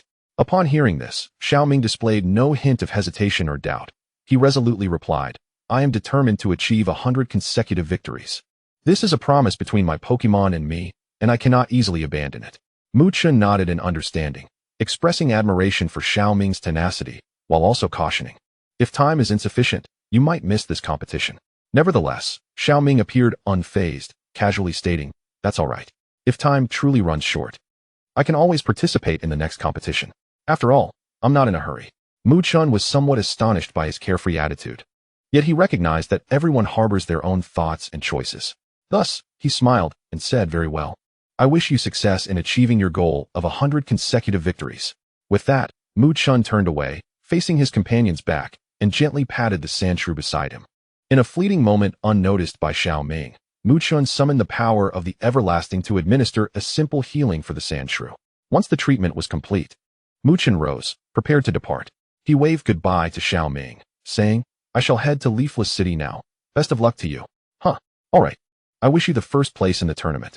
I will be cheering for you in front of the television, Xiao Ming replied, momentarily taken aback by Chen's imminent departure. After a moment's reflection, he nodded and offered his congratulations. Haha, this time the first place is definitely mine. Just wait for me to flaunt it. Chen laughed heartily, exuding confidence. I have a champion friend, haha, just thinking about it is exhilarating. Xiao Ming joined in the laughter. The two then bid farewell. Xiao Ming began to gather his belongings, preparing to take the sandshrew to the Pokémon Center for treatment, as it was better to address such matters promptly. Meanwhile, Chen was set on pursuing his plan for Kecleon, aiming for a 3-day level up and a 5-day evolution. Kecleon, go, let us set off, fruits await me. Kecleon was even more eager than Chen, its silvery gray metallic form darting ahead, its shell glinting in the sunset as it traced bright arcs. Chen could only smile wryly at his little Kecleon, whose 4 short legs scampered about like a miniature whirlwind, kicking up clouds of dust, resembling an uncontrollable metallic cannonball. The silver chariot has arrived. The Pokémon of Moonview Mountain. We shall observe a moment of silence for you, with every flicker of a wild Pokémon shadow in the thickets along the route. This little glutton's eyes would shine with a spotlight like blue glow. Caterpie munching on leaves? Charge. Oddish clinging to a fruit? Smash. Even the sleeping Ekans coiled around a rock was startled awake by its exuberance. The toppled Pokémon stared wide-eyed at this drooling little tyrant clad in steel armor, a cascade of question marks seemingly floating above its head. To Kecleon, those wild Pokémon by the roadside were merely walking fruits. It cared not for its own combat prowess. It would charge ahead regardless, emboldened by the support of its elder siblings, the Greninja. Kecleon. To mix in, one requires a backdrop. Thus, Kecleon continued to gallop forward like a runaway stallion, heedless of anything in its path. And so, time passed, second by second, as night gradually descended. Eventually, Chen arrived at a location not far from Leafless City. However, he decided to enter the city the following day, opting instead to find a suitable spot to camp outside for the night. As twilight enveloped the landscape, a Pidgey fluttered down to rest upon Chen's shoulder. Pidgey. It called out a few times in Chen's ear before taking flight toward a specific direction. After beckoning Kecleon, who was still bustling about, Chen followed Pidgey into the woods. At the end of the path, where fireflies began to illuminate the surroundings, the gentle sound of water could be faintly heard. The crunch of footsteps on moonlit ground startled the sleeping lilies, and as the dew rolled off, the sound of water suddenly crashed in like someone had toppled a box full of crystal wind chimes. Arriving at a pond as smooth as a mirror, Pidgey landed gracefully before Chen. Chen produced an energy cube from his bag to feed Pidgey, saying, "Thank you for leading the way, Pidgey." Pidgey quickly finished the treat, flapping its wings in delight before soaring away. Chen turned his gaze to the pond. Under the moonlight, the pond spread out like a chessboard of obsidian, with several Magikarp leaping within, sending ripples that disrupted the game between the moon and the stars. Perhaps it was the immersion in such pure beauty that made any flaw magnify under fate's lens. It was akin to a sunlit afternoon when your meticulously brewed pour-over coffee has just formed amber ripples, only to reveal coffee grounds settled at the bottom of the cup. At that moment, the scene before Chen unfolded. In the corner of the lake, a figure stood in stark contrast to the enchanting scenery. What is this? Chen felt compelled to approach the figure. Chapter 31, The Ugly Fish That Found the Moon. The pond shimmered with fragmented silver light, and Chen suddenly noticed a shadow writhing. What is this? Chen turned his attention to the figure. In the dimmest corner of the moonlight, a vague outline cautiously attempted to swim toward the illuminated section of the pond. Very slowly, inch by inch, it paused frequently, as if measuring the distance between light and darkness.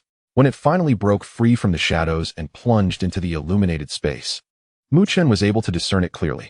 Name: Magikarp, shiny. Gender: level 10. Ability: adaptability. Skills: splash, tackle, dragon pulse, mist. Item: none. Potential: champion. The violet scales glistened with a sickly sheen in the moonlight. What is this? A purple Magikarp? But why would such a creature be found in a place like this? Chen was utterly astonished by the appearance of this purple Magikarp. As if sensing Chen's gaze, the Magikarp froze, its lifeless eyes staring back.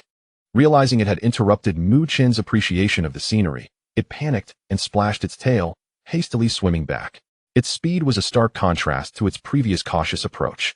Despite its reluctance to retreat from the illuminated area back into the shadows, Chen, witnessing the Magikarp's fearful demeanor, recalled a poignant thought.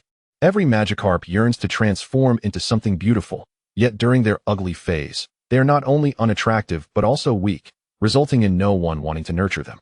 Thus, Magikarps often harbor deep-seated insecurities, with few evolving under normal circumstances. Ordinary Magikarp are already despised, let alone this rare purple variant. With this in mind, Chen quickly spoke. Do not be afraid, I mean you no harm. The water's surface suddenly stilled, and upon hearing his voice, the Magikarp halted its retreat. Wedging itself at the boundary between light and dark, still gazing at Chen with trepidation, fearful that this human might treat it like other fairies. The creature hesitated by the pond's edge. Chen slowly crouched down, speaking gently. Your purple hue is truly unique and quite beautiful. The ugly fish's eyes widened slightly, seemingly astonished that someone would compliment it. Chen then retrieved an energy cube from his backpack, delicately placing the soft pink block upon the water's surface. Here, have a bite, don't be afraid. As the ripples spread, the ugly fish's slate-gray scales glimmered faintly under the moonlight. It cowered beneath a lily pad, its tail fin nervously stirring the fine silver sand. Yet, the ugly fish still dared not approach. Do not be afraid, the young man's soothing voice resonated. He unfastened the rainbow-gemmed pokeball from his waist, calling, Come forth, Kirlia. In an instant, a burst of white light dimmed the shimmering fireflies by the lakeside. Kirlia gracefully descended, adorned in a moonlit gown, her skirt swirling with stardust like sparkles. She tilted her head towards the glimmering water, her coral-like red horns quivering gently. Leaves fell into the lake, creating delicate ripples. The ugly fish swiftly submerged, only to cautiously peek out from several meters away. Chen naturally perceived the intense longing and envy reflected in the ugly fish's eyes. A faint smile graced his lips, and an idea blossomed in his mind. He lifted another energy cube, offering it to Kirlia standing beside him. Kirlia joyfully accepted the cube with both hands, eagerly popping it into her mouth. The sweet flavor enchanted her, causing her eyes to squint with delight. This scene did not escape the ugly fish's gaze. It watched intently as Kirlia savored the treat, nearly drooling in anticipation. Seizing the moment, Chen tenderly addressed the ugly fish. Come, have a taste. This energy cube is quite sweet. Kirlia chimed in support, seemingly encouraging the ugly fish to give it a try. The ugly fish hesitated for a moment, but ultimately swam over slowly. Cautiously, it opened its mouth and took a gentle bite of the energy cube. In that instant, the ugly fish's eyes sparkled with newfound brightness, as if struck by a bolt of lightning. It had never encountered such a delectable morsel. The rich sweetness spread across its tongue, leaving it utterly entranced. After that first bite, the ugly fish boldly approached Chen, nuzzling its soft head against his hand, as if expressing gratitude and affection. Chen's heart swelled with joy. He reached out, gently stroking the ugly fish's head, speaking softly, "From now on, you shall accompany me. I will help you grow stronger and more beautiful." The ugly fish glanced at Kirlia beside it, seemingly seeking her approval. Kirlia smiled and nodded, endorsing Chen's suggestion. With Kirlia's approval, excitement sparkled in the ugly fish's eyes. It joyfully swam in circles, celebrating this new beginning. At that moment, Chen retrieved the pokeball, pressing the button toward the ugly fish. A red light flashed, and the ugly fish was drawn into the ball. After a few shakes, the ball settled firmly on the ground. Chen picked it up with a smile, declaring, "From now on, you are our partner. Let us embark on new adventures together." That night, Chen had captured a self-doubting ugly fish. That night, the self-doubting ugly fish emerged from the shadows that the moonlight could not reach. Rising to the moon above, the crackling of the campfire echoed as Chen prepared to cook. He secured the rainbow-patterned pokeball at his waist, the metallic shell still cool with the remnants of the ugly fish's scales. Fortunately, his Greninja had already set up the tent upon their arrival, sparing Chen the trouble of erecting it himself. Amid the clinking of cooking utensils, he suddenly heard a faint metallic snore.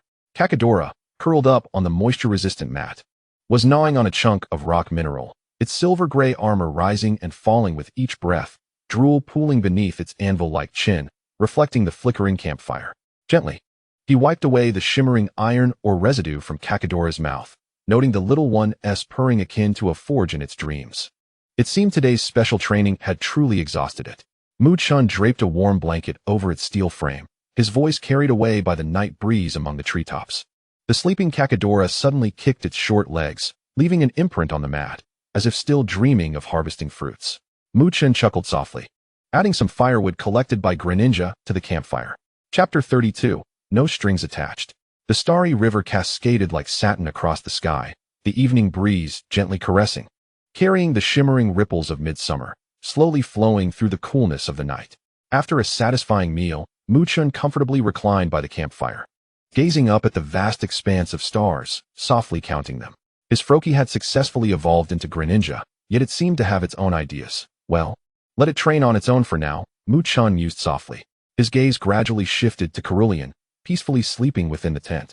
A contemplative look crossing his face as he murmured, "By logical reasoning, Kirlia is nearing her evolutionary phase. Practical training must be prioritized, leaving the remainder of the time for her meditation and cultivation." Then, he glanced at Kakadora, who was drooling in its slumber, contemplating for a moment before deciding, "For now, let's continue with the current training methods. Once it evolves, I will devise a new training plan." The thought of the ugly fish crossed his mind, causing him to frown slightly, lost in contemplation. The ugly fish's situation necessitated a focus on rehabilitating its body, given its frail appearance. It was evident that it had endured bullying from other Pokémon. Upon reaching Withered City, he would consult the professor to see if there were any high-quality beautiful scales available.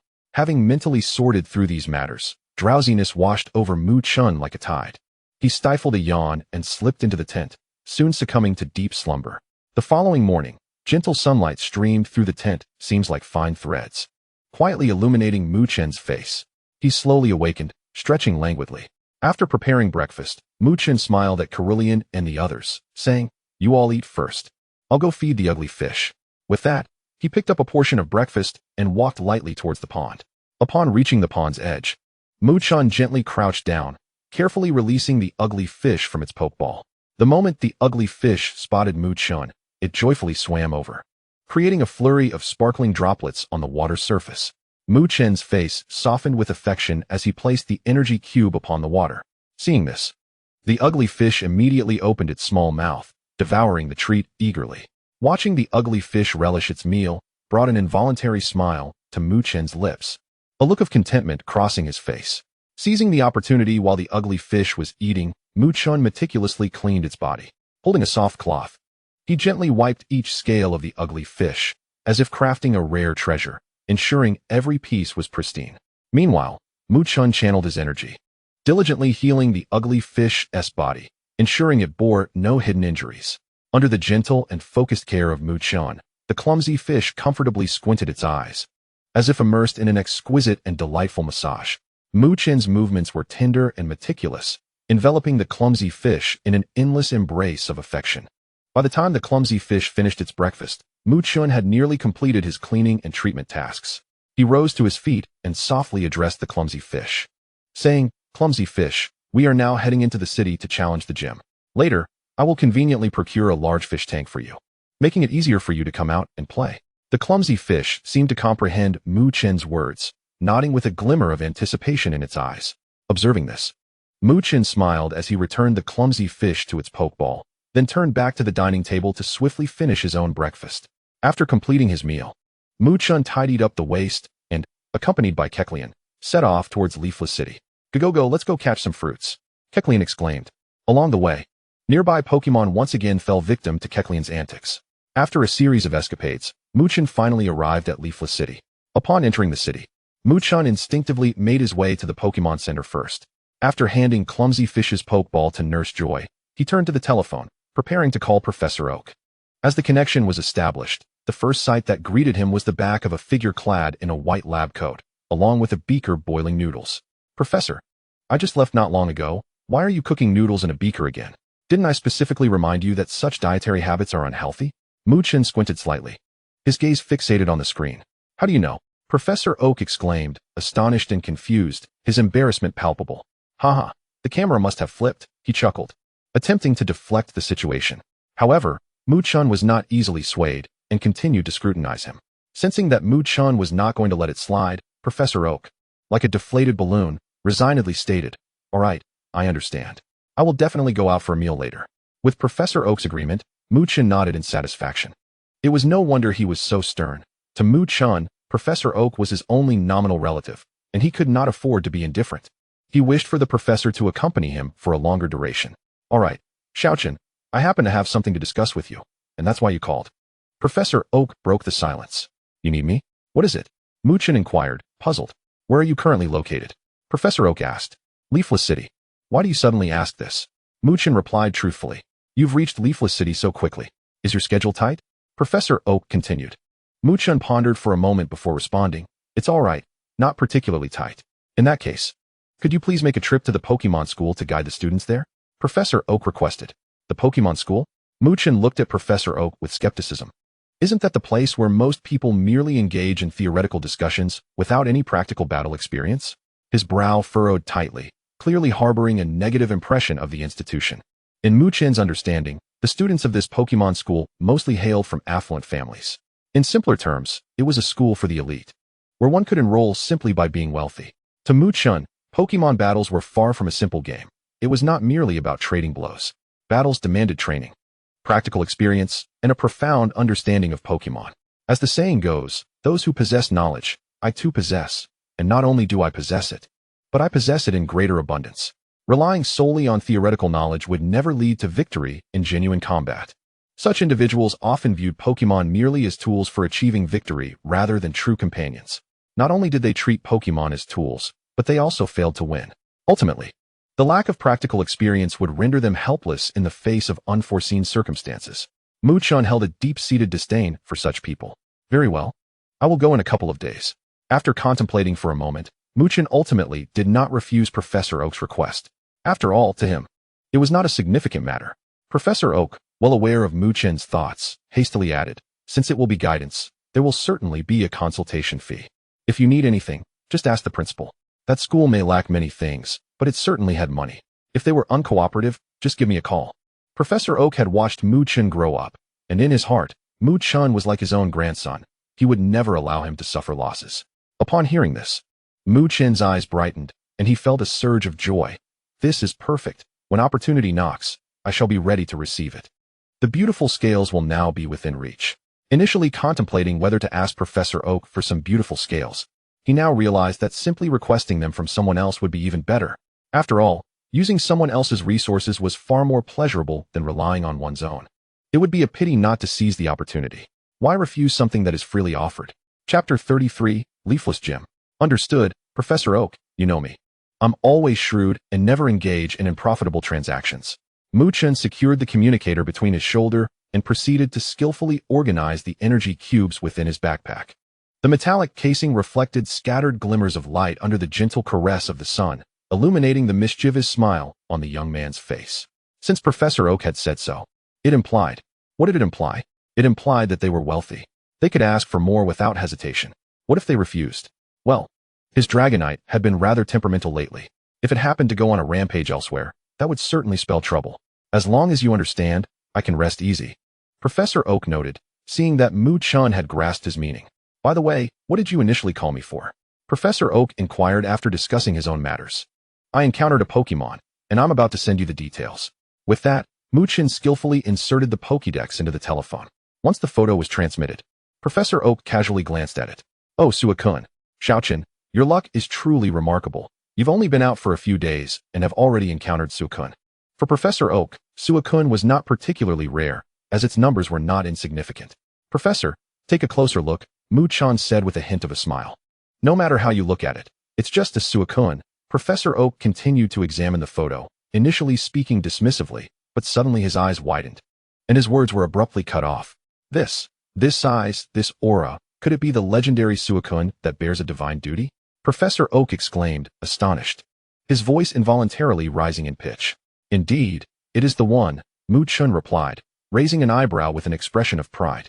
Professor Oak, now visibly excited, his voice slightly trembling, asked, Chen, how on earth did you encounter it and manage to take a picture? Chen recounted the general circumstances of his encounter with Suicune, omitting the part about the rainbow feather, as it was too convoluted to explain, merely stating that he had stumbled upon Suicune by a lake. Upon hearing this, Professor Oak became so excited that he began pacing back and forth on the other end of the call, his tone brimming with uncontainable enthusiasm. Chen, this is a significant discovery. The water deity, entrusted with divine responsibilities, is indeed an exceedingly rare occurrence. Your recent experience is simply invaluable. Are you now able to ascertain the precise location of that lake? I must hasten to investigate. It's futile, Doctor.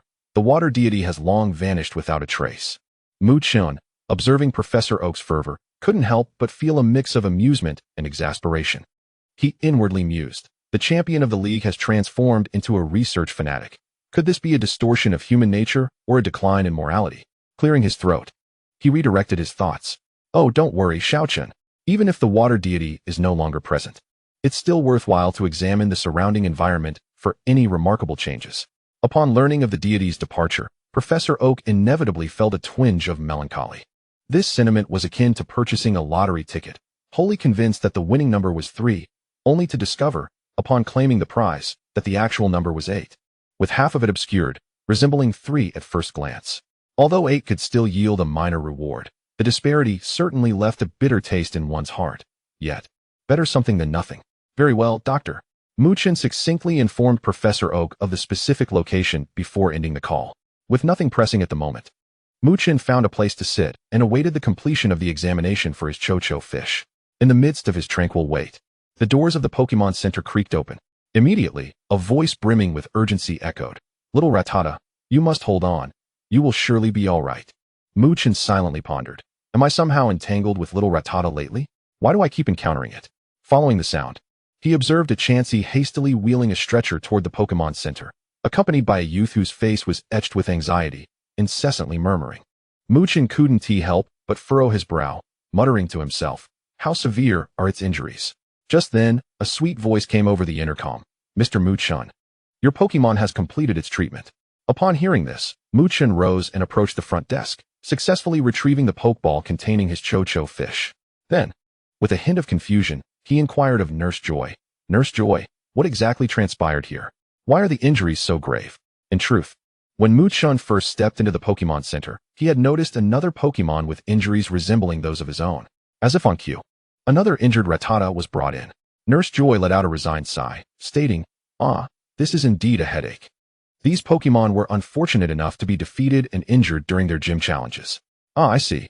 Thank you, Nurse Joy. Chen expressed his gratitude sincerely. He then pondered inwardly. The gym leader of Leafy Town. I recall their surname begins with Ma. What was it again? Oh well, it doesn't matter what they are called. Their methods are quite ruthless, and I must go take a look. Standing before the entrance of the Leafy Gym, Chen paused and surveyed the structure with interest. From the exterior alone, it appeared more imposing than Brock's gym. With this thought, he gently pushed the door, which creaked open, and stepped inside. However, the interior was shrouded in darkness, as no lights were on. Chen couldn't help but mentally critique. Poor rating. Just a moment ago, I claimed this place was superior to Brock's gym. I shall retract that statement. Hello, is anyone here? I have come to challenge the gym. His voice echoed through the empty hall. He took a few steps forward and discerned the silhouettes of a man and a woman. The man turned and shouted back. Gym leader, another victim has arrived. His tone was laced with mockery. As soon as he finished speaking, a particularly tall man with yellow hair sauntered into view. Although Chen had grown rapidly and was easily noticeable among the crowd, standing before the gym leader, he felt like a mere child. Oh, another challenger is just a baby, scoffed the gym leader dismissively. Chen narrowed his eyes slightly and replied with poise, Greetings, I am Chen, here to challenge the gym. Without hesitation, he released his pokeball. Come forth, Cocodora. After all, this was an electric-type gym, and it mattered little if Cocodora's appearance became known. Coco, are we battling again? Cocodora eagerly looked around upon emerging. Chapter 34, Cocodora's first gym battle. Name, Cocodora. Gender, level, 25. Ability, Hard Head. Skills, Tackle, Harden, Metal Claw, Dragon Dive, Double-Edged Headbutt, Roar, Headbutt, Rock Lock, Iron Head, Protect. Item, None. Potential, Champion. In recent days, Cocodora, the fervent fruit farmer, had hardly rested. Coupled with the energy-rich minerals Chen had been feeding it, one could say that if one were to estimate its worth at around 200, the spoils Cocodora had accumulated from battles would pale in comparison to the cost of the minerals consumed. Upon seeing Chen's Cocodora, the gym leader Majishur burst into laughter. Ha ha ha. As expected, the baby's Pokémon is also a baby. Cocodora understood the implication and angrily shouted back at Majishur. Coco, what are you staring at, you big oaf? Frogadier, this fellow has followed me since childhood. The baby Pokémon, though small in stature, exhibited a considerable temper and appeared quite formidable. In Majishur's eyes, Cocodora's antics were merely a source of amusement. All right, can we commence the match? Chen, eager to avoid wasting any more time with the individual before him, couldn't help but urge. A smirk danced on Majishur's lips as he replied, Why the rush, little one? Since you are so eager to lose, I shall oblige. Come forth, Electrode. As both sides took their positions, the gym's intercom announced, The official gym battle begins now. The rules are one-on-one, with no time limit. Let the battle commence. Name, Electrode. Gender, None. Level, 28. Ability, Soundproof. Skills, Charge, Tackle, Electro Ball, Rollout, Charge Beam, Swift, Electro Ball, Takedown. Item, None. Potential, Elite. After briefly reviewing the information and contemplating, Chen made a decisive choice to take the initiative, calling out loudly, Cocodora, Iron Head. In an instant, a dazzling silver light radiated from Cocodora's head as it surged forward like a cannonball towards Electrode, the air crackling with the sound of rushing wind. Ha ha ha. Splendid. Majishur exclaimed, laughing heartily, before promptly commanding, Electrode, meet it with takedown. Electrode's round. Rotund body shimmered with a faint glow as it charged toward Cocodora with equal fervor. The two collided midair with a thunderous crash, sending powerful gusts of air radiating from the point of impact. Cocodora, with its sturdy physique, managed to maintain its footing, though it slid back slightly. Electrode, however, was sent tumbling backward several times before barely regaining its balance. Ha ha ha, impressive. You are the first trainer in a long time to earn my heartfelt respect. Majiji erupted into hearty laughter, his eyes brimming with admiration and praise for Chen. Soon after, his expression turned serious as he decisively commanded, Thunderball, unleash your electric sphere technique. In an instant, arcs of electricity danced around the Thunderball, the crackling sounds of electric currents resonating incessantly. Just a second later, a sphere, comparable in size to the Thunderball itself, coalesced before it, entirely composed of pure electricity, radiating a blinding brilliance, the sizzling currents seemingly intent on incinerating the surrounding air. With a sudden surge of power, the Thunderball hurled the electric sphere towards Cocodora with great force. The electric sphere shot forth like a meteor, ionizing the air in its wake and leaving behind faint scorch marks. Cocodora, quickly use Protect. Chen shouted without hesitation upon witnessing the impending threat. Just as the electric sphere was about to crash into Cocodora, a translucent barrier materialized before it, resembling an indestructible shield that enveloped the creature in a protective embrace. The electric sphere collided heavily against the barrier, erupting in a thunderous roar. The intense electric currents surged along the barrier, illuminating the surroundings in a brilliant glow. The barrier trembled slightly under the impact of the electric sphere, as if on the verge of shattering. Behind the barrier, Cocodora braced itself against the immense pressure, standing steadfast with unwavering eyes. Hold on, Cocodora. Chen encouraged fervently, clenching his fists tightly. The electric sphere, now detached from its power source, quickly began to dim, its force gradually waning. Now's your chance, Cocodora. Use Iron Head. Chen called out, seizing the moment. Cocodora summoned its strength, a dazzling silver light emanating from its head. And with the force of a cannonball, it shattered the faltering barrier and charged directly at the Thunderball. Majiji, taken aback momentarily, quickly regained his composure and reacted swiftly. Commanding, Thunderball, evade, and then use shock. The Thunderball deftly rolled to the side, evading Cocodora's Iron Head attack. Almost immediately, it unleashed a fierce electric current. A thick bolt of electricity surging forth like a dragon emerging from the sea towards Cocodora. Rock block. Chen's gaze sharpened, his voice resolute and commanding as he issued the order to Cocodora. In an instant, Cocodora erupted with formidable rock energy, its hooves pounding the ground, creating a deep rumble as massive boulders materialized in the air. These boulders, rough and angular, quickly formed an impenetrable barrier, steadfastly obstructing the fierce electric attack surging towards them. The glaring electric currents danced along the surface of the rocks, crackling with sound, yet they could not breach the hastily erected shield. What a remarkable lad! Quick on the uptake and sharp-witted. Majiji genuinely praised, generously lauding Chen's tactical acumen. It's far from over. Chen replied with a slight smile, confidence and determination gleaming in his eyes as he bellowed. Cocodora, unleash dual-blade headbutt. Thunderball, quickly use charged beam. Almost simultaneously, Majiji commanded the Thunderball to respond. At that moment, Cocodora was enveloped in a dense aura of rock energy, which gathered before it as if alive. Sharp rock blades began to form on either side of its head, glinting with a chilling light, as if they could effortlessly rend any obstacle asunder. Meanwhile, the space before the Thunderball was filled with swirling currents of electricity, compressing into a brilliant beam of light, imbued with cataclysmic power, as if ready to unleash devastation upon its adversary at any moment. Go!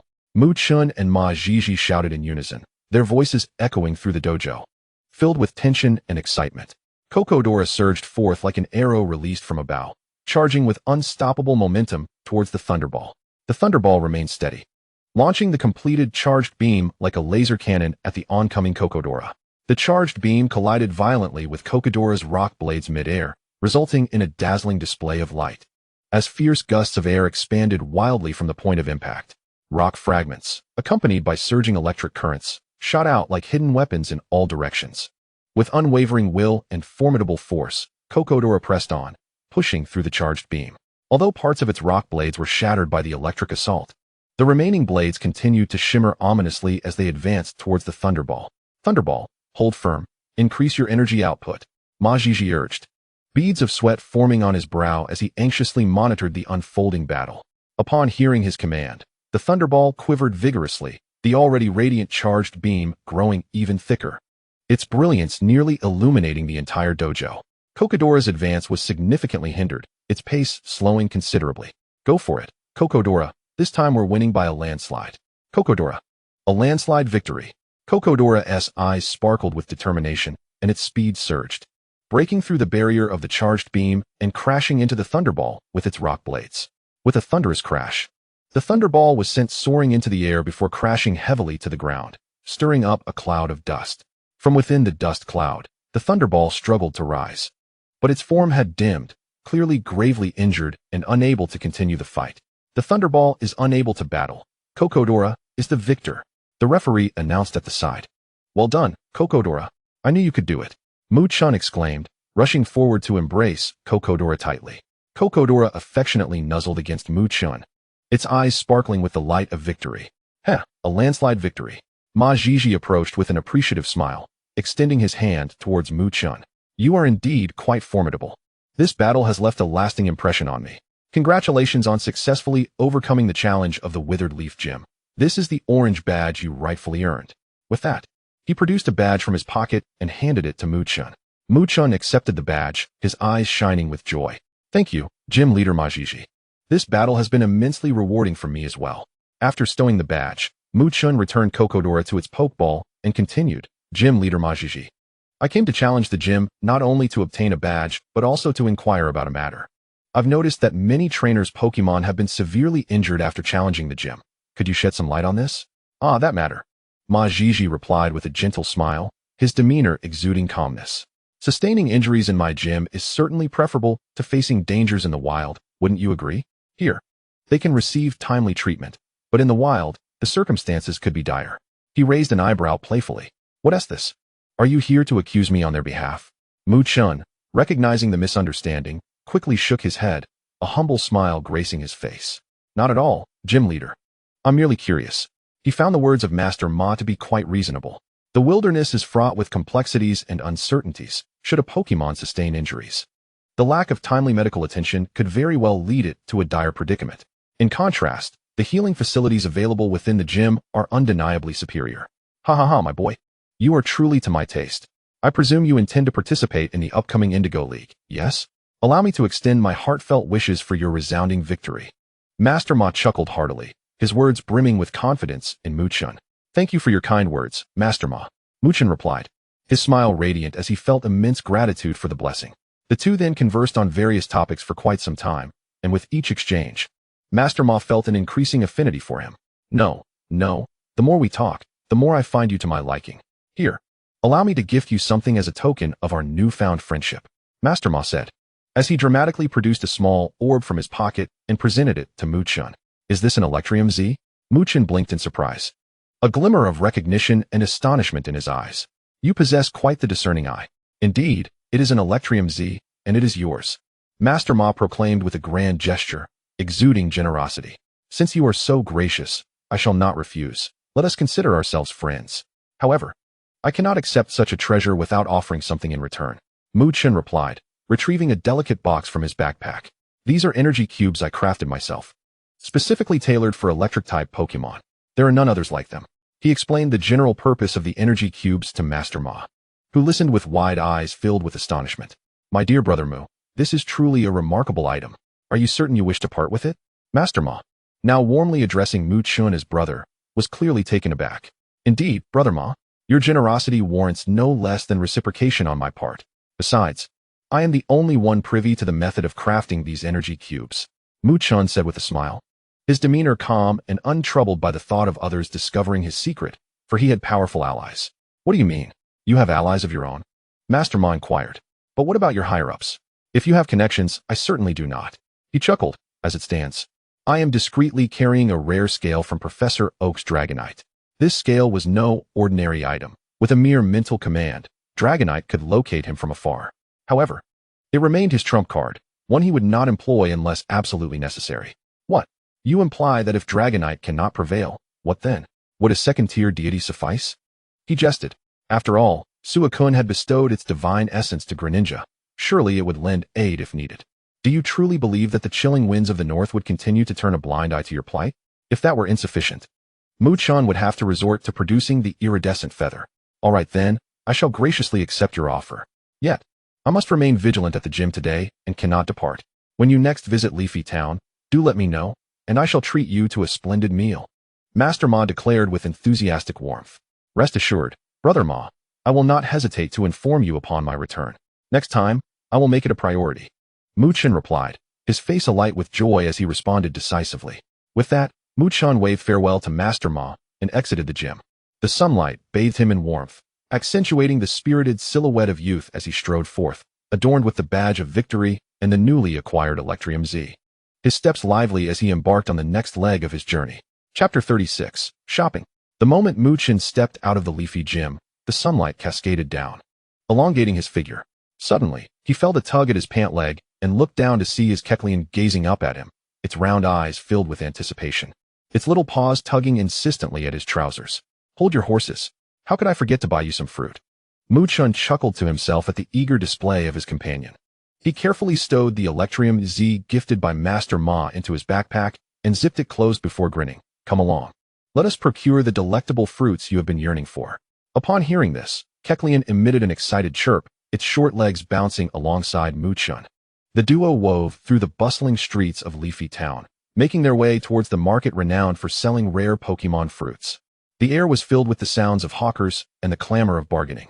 Vibrant stalls dotted the marketplace like stars, showcasing an array of intriguing wares that dazzled the eye. Mu Chun maneuvered through the throng, Kecleon by his side, his gaze flitting across the various stalls until they finally stumbled upon one brimming with an assortment of Pokémon fruits. The fruits were of various shapes and sizes, gleaming enticingly. Some resembling radiant gemstones, while others resembled miniature suns. Kecleon's eyes lit up instantly as it darted toward the stall, its nose twitching at the delightful aroma wafting through the air. "Excuse me, do you have any of the prized mineral fruits that Kecleon enjoys?" Chen inquired of the elderly vendor, who, despite his age, exuded vitality. The old man looked up, appraising Chen with a hint of surprise before chuckling. "Ah, young man, you have a keen eye. These mineral fruits are quite rare, but I happen to have a few on hand. However, the price," he trailed off, a glint of mischief in his eyes. "Name your price. As long as the quality is good, I am willing to pay." Chen was prepared, knowing well Kecleon's fondness for mineral fruits. The old man chuckled, extending 5 fingers, 100 alliance coins each. 100? Chen gasped, astonished at the low price. Could they possibly be poisonous? "Young man, these mineral fruits are no ordinary fare. I have painstakingly gathered them from deep mountain mines. Not only do they replenish energy, but they significantly aid in the physical development of Pokémon. Your Kecleon will not regret consuming them," the old man patiently explained, sensing Chen's hesitation. Chen glanced down at Kecleon, which was gazing up at him with eager, longing eyes. After scanning the fruits with his system and confirming their safety, he replied, "All right. I'll take, let's say 500. Initially, he intended to purchase just 100, but realizing he might not return to the town for a while, he opted to buy in bulk as a special reward for Kecleon. 500. The old man was taken aback, unable to believe his ears. What is this young man thinking? Chen thought, puzzled by the vendor's astonishment. However, he continued, 500, is that a problem? Don't you have that many? Oh, no. I'm afraid I did not bring that many with me today, the old man stammered, his demeanor shifting to one of eager accommodation. How about this? You can follow me home to collect them, or perhaps leave your address, and I can deliver them to you. Very well. Please deliver them to the Pokémon Center this afternoon, Chen decided. As he was also planning to purchase an aquarium for his Magikarp, and simply did not have the time to accompany the old man. Certainly, my good sir. Yet, the old man hesitated, his expression turning troubled as he seemed unsure of how to broach the subject of payment. After all, 500 mineral fruits at 100 coins each amounted to 50,000, a substantial sum for a small-time vendor. Even if it was a mere trifle for a trainer like Chen, should he exert great effort to procure the fruit, only for Chen to suddenly withdraw his interest, he would find himself at a substantial loss. One must understand that these mineral fruits are not trivial in weight, and transporting them here is no simple task. Let us proceed this way. I shall provide you with a deposit of 20,000 elven coins. Once you deliver the fruits, I will remit the remaining 30,000. How does that sound? Chen, of course, comprehended the elder's concerns.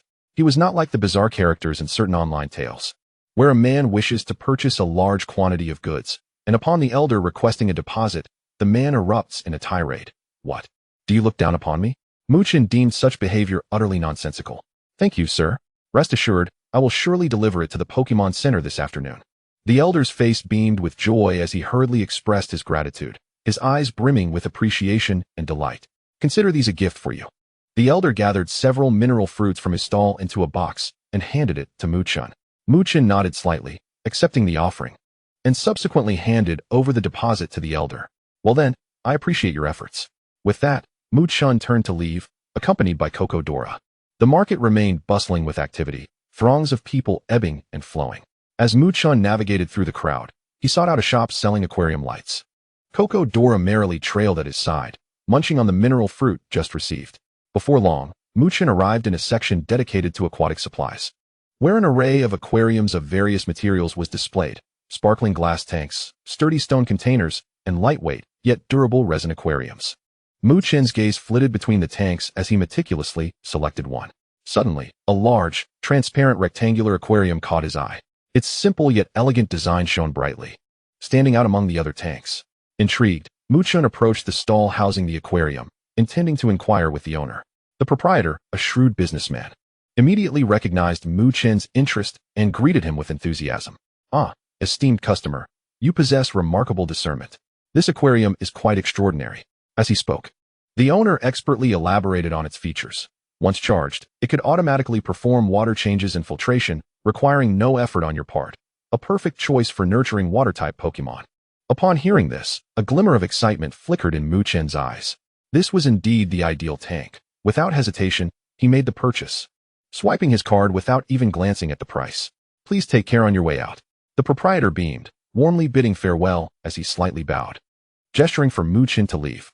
Chapter 37. The Ugly Fish. Second brother looks rather foolish. Chen led Cocodora to the park, intending to employ the same strategy he had previously used in Hualan City, when once, and it would yield 2,000, albeit with level restrictions. This time, however, it was Cocodora who stood ready to showcase its prowess. Leaning in slightly, Chen whispered in Cocodora's ear, "Cocodora, you must perform splendidly. If you lose even once, it would equate to losing 10 of your favorite fruits." Cocodora appeared to comprehend Chen's words, its eyes widening in determination, exuding an aura of unwavering resolve. "Are you performing?" Despite this unique motivation, Cocodora was still not on par with the Greninja. As the battles accumulated, after 10 consecutive skirmishes, Cocodora's petite frame lay exhausted on the ground, unable to move any longer. Witnessing Cocodora's fatigue, Chen could no longer bear to push it further. He returned the little creature to its Pokeball for a well-deserved rest. The fruit defense battle was a resounding success. Afterward, Chen returned to the Pokémon Center and booked a room. As soon as he entered, Lillian emerged from her Pokeball. She had been immersed in meditation for the past few days, yet an indescribable, peculiar sensation lingered in her mind, elusive and confounding. Chen had previously advised her that if she encountered something she could not comprehend, it was futile to dwell on it, for pondering it would yield no clarity. Thus, Lillian heeded Chen's counsel and cast the matter aside. Upon emerging, she immediately leapt towards Chen, affectionately clinging to him. Name: Lillian, Shiny. Gender: Level 31. Ability: Telepathy. Skills: Energy Ball, Charm Voice, Shadow Clone, Psychic, Hypnosis, Drain Kiss, Teleport, Illusion Beam, Magical Flame, Life Dew, Cuddle, Psychic, Shadow Ball, Magical Shine, Protect, Icy Wind. Rain Dance. Item: Shiny Megastone. Talent: Champion.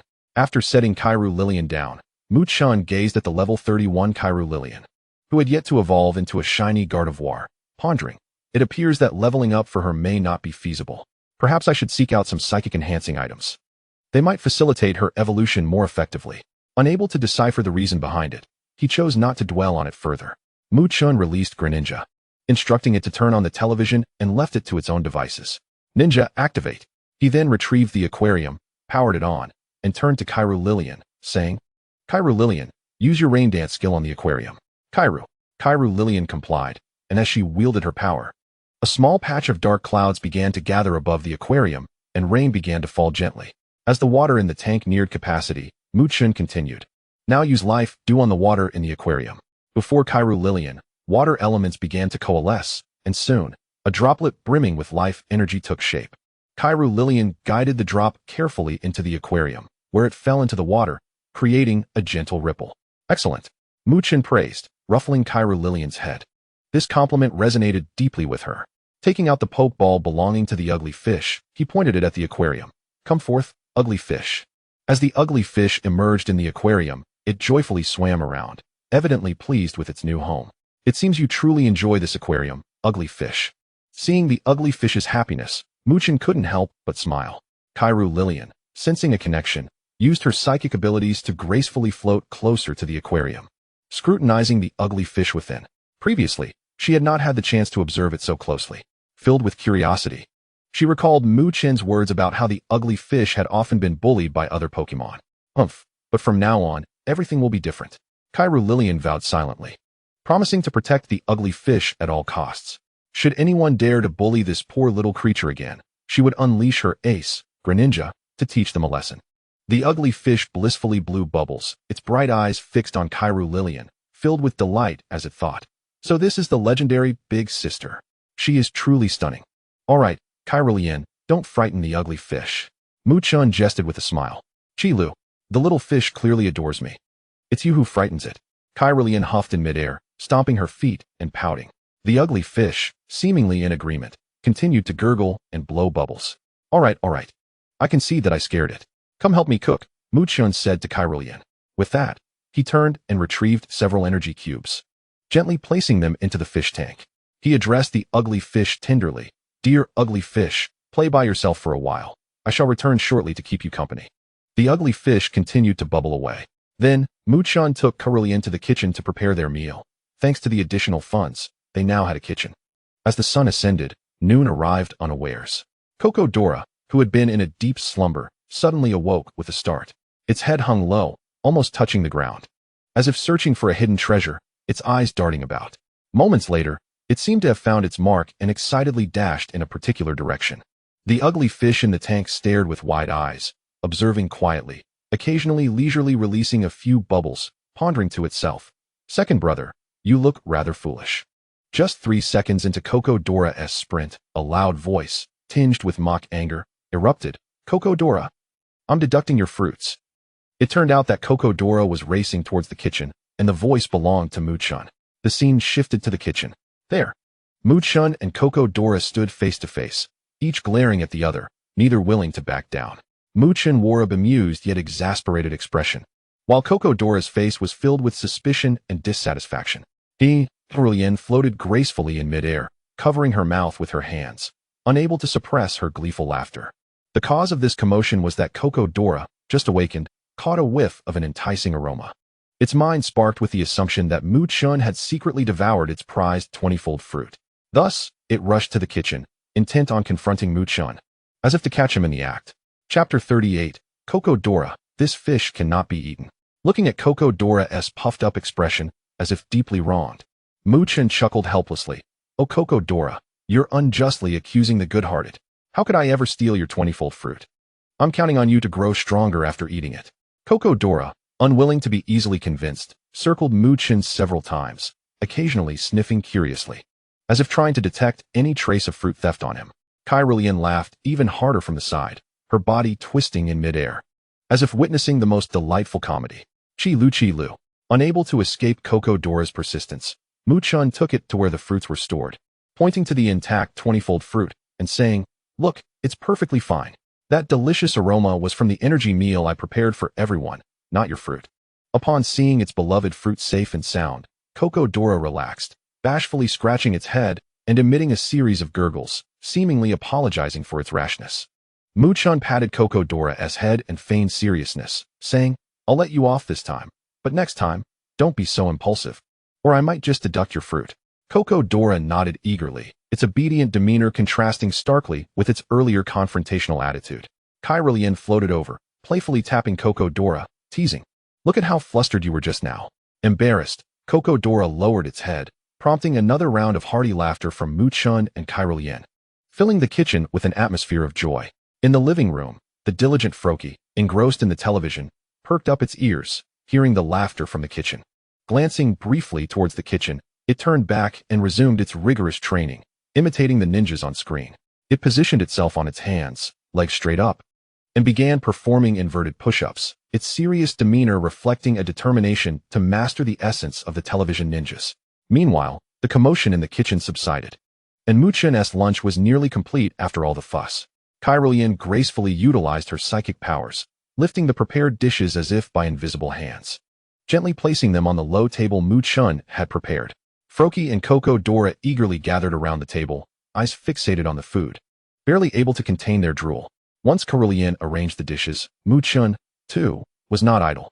He bent down carefully to bring over the fish tank containing the ugly fish. Realizing it was inconvenient to place it on the floor, he simply raised his hand and set the tank on the table. Cocodora, sharp-eyed, noticed something being placed on the table and curiously approached. Upon peering closer, it discovered a Pokémon inside the tank, and several question marks instantly appeared above its head, a look of confusion etched on its face. It first glanced up at Muchan, seeking answers, but receiving no immediate response. It turned its attention back to the ugly fish. The ugly fish, noticing Cocodora's keen gaze, remained unperturbed, leisurely blowing bubbles as if greeting Cocodora. Cocodora circled the tank, peering left and right, utterly perplexed. Ultimately, it looked up once more, inquiring of Muchan in bewilderment, "Coco, how do I eat this?" Having been asleep during the capture of the ugly fish, Cocodora was unaware that it was a new addition to their family. Muchan couldn't help but chuckle, tapping Cocodora's head and explaining, "This is not food. The ugly fish will henceforth be a member of our family, so don't entertain any ideas about it." Cocodora finally grasped the situation. Understanding that it couldn't eat the fish, it obediently returned to its spot. The ugly fish remained oblivious to the fact that it had nearly been mistaken for a meal by its own second brother. With a smile, Chen coaxed Cocodora back to its place, then sat down at the table, announcing, "All right, let us dig in." Chen had prepared a special dish that both humans and Pokémon could enjoy, though the specifics were a mystery to me, purely a whimsical fabrication. Upon hearing this, Froakie rubbed its hands together in excitement, having long anticipated Chen's energy meal. It swiftly picked up its chopsticks, deftly snatching a piece of food and shoving it into its mouth, all the while emitting delighted croaks of approval. Kirlia, on the other hand, was far more refined. She floated gracefully above her seat, delicately manipulating her utensils with psychic energy, savoring each bite with a noble air. Cocodora, however, was far less genteel, opening its mouth wide and swallowing the food in one gulp, only to choke and roll its eyes in distress, hurriedly patting its chest with its paws. Seeing this, Chen quickly poured a bowl of water and handed it to Cocodora, exclaiming with a hint of exasperation, "You little rascal, eat slowly. There's no one here to steal your food." Just as everyone was enjoying their meal, the ugly fish unexpectedly blew a large bubble, which popped with a splat, sending droplets of water splashing onto Cocodora's face. Cocodora was momentarily taken aback, then wiped its face with a paw, glancing toward the ugly fish, which joyfully swam about as if reveling in a successful prank. Amused by the antics of this little creature, Cocodora chuckled softly and gently tapped the fishbowl. In such a light-hearted atmosphere, the meal swiftly came to a close. Much satisfied, Chen leaned against the back of his chair, stroking his belly. After finishing their meal, the Gekigashara eagerly dashed back to the living room to continue its ninja imitation performance. Kirlia floated beside the fishbowl, gazing tenderly at the ugly fish, sharing amusing stories from the kitchen.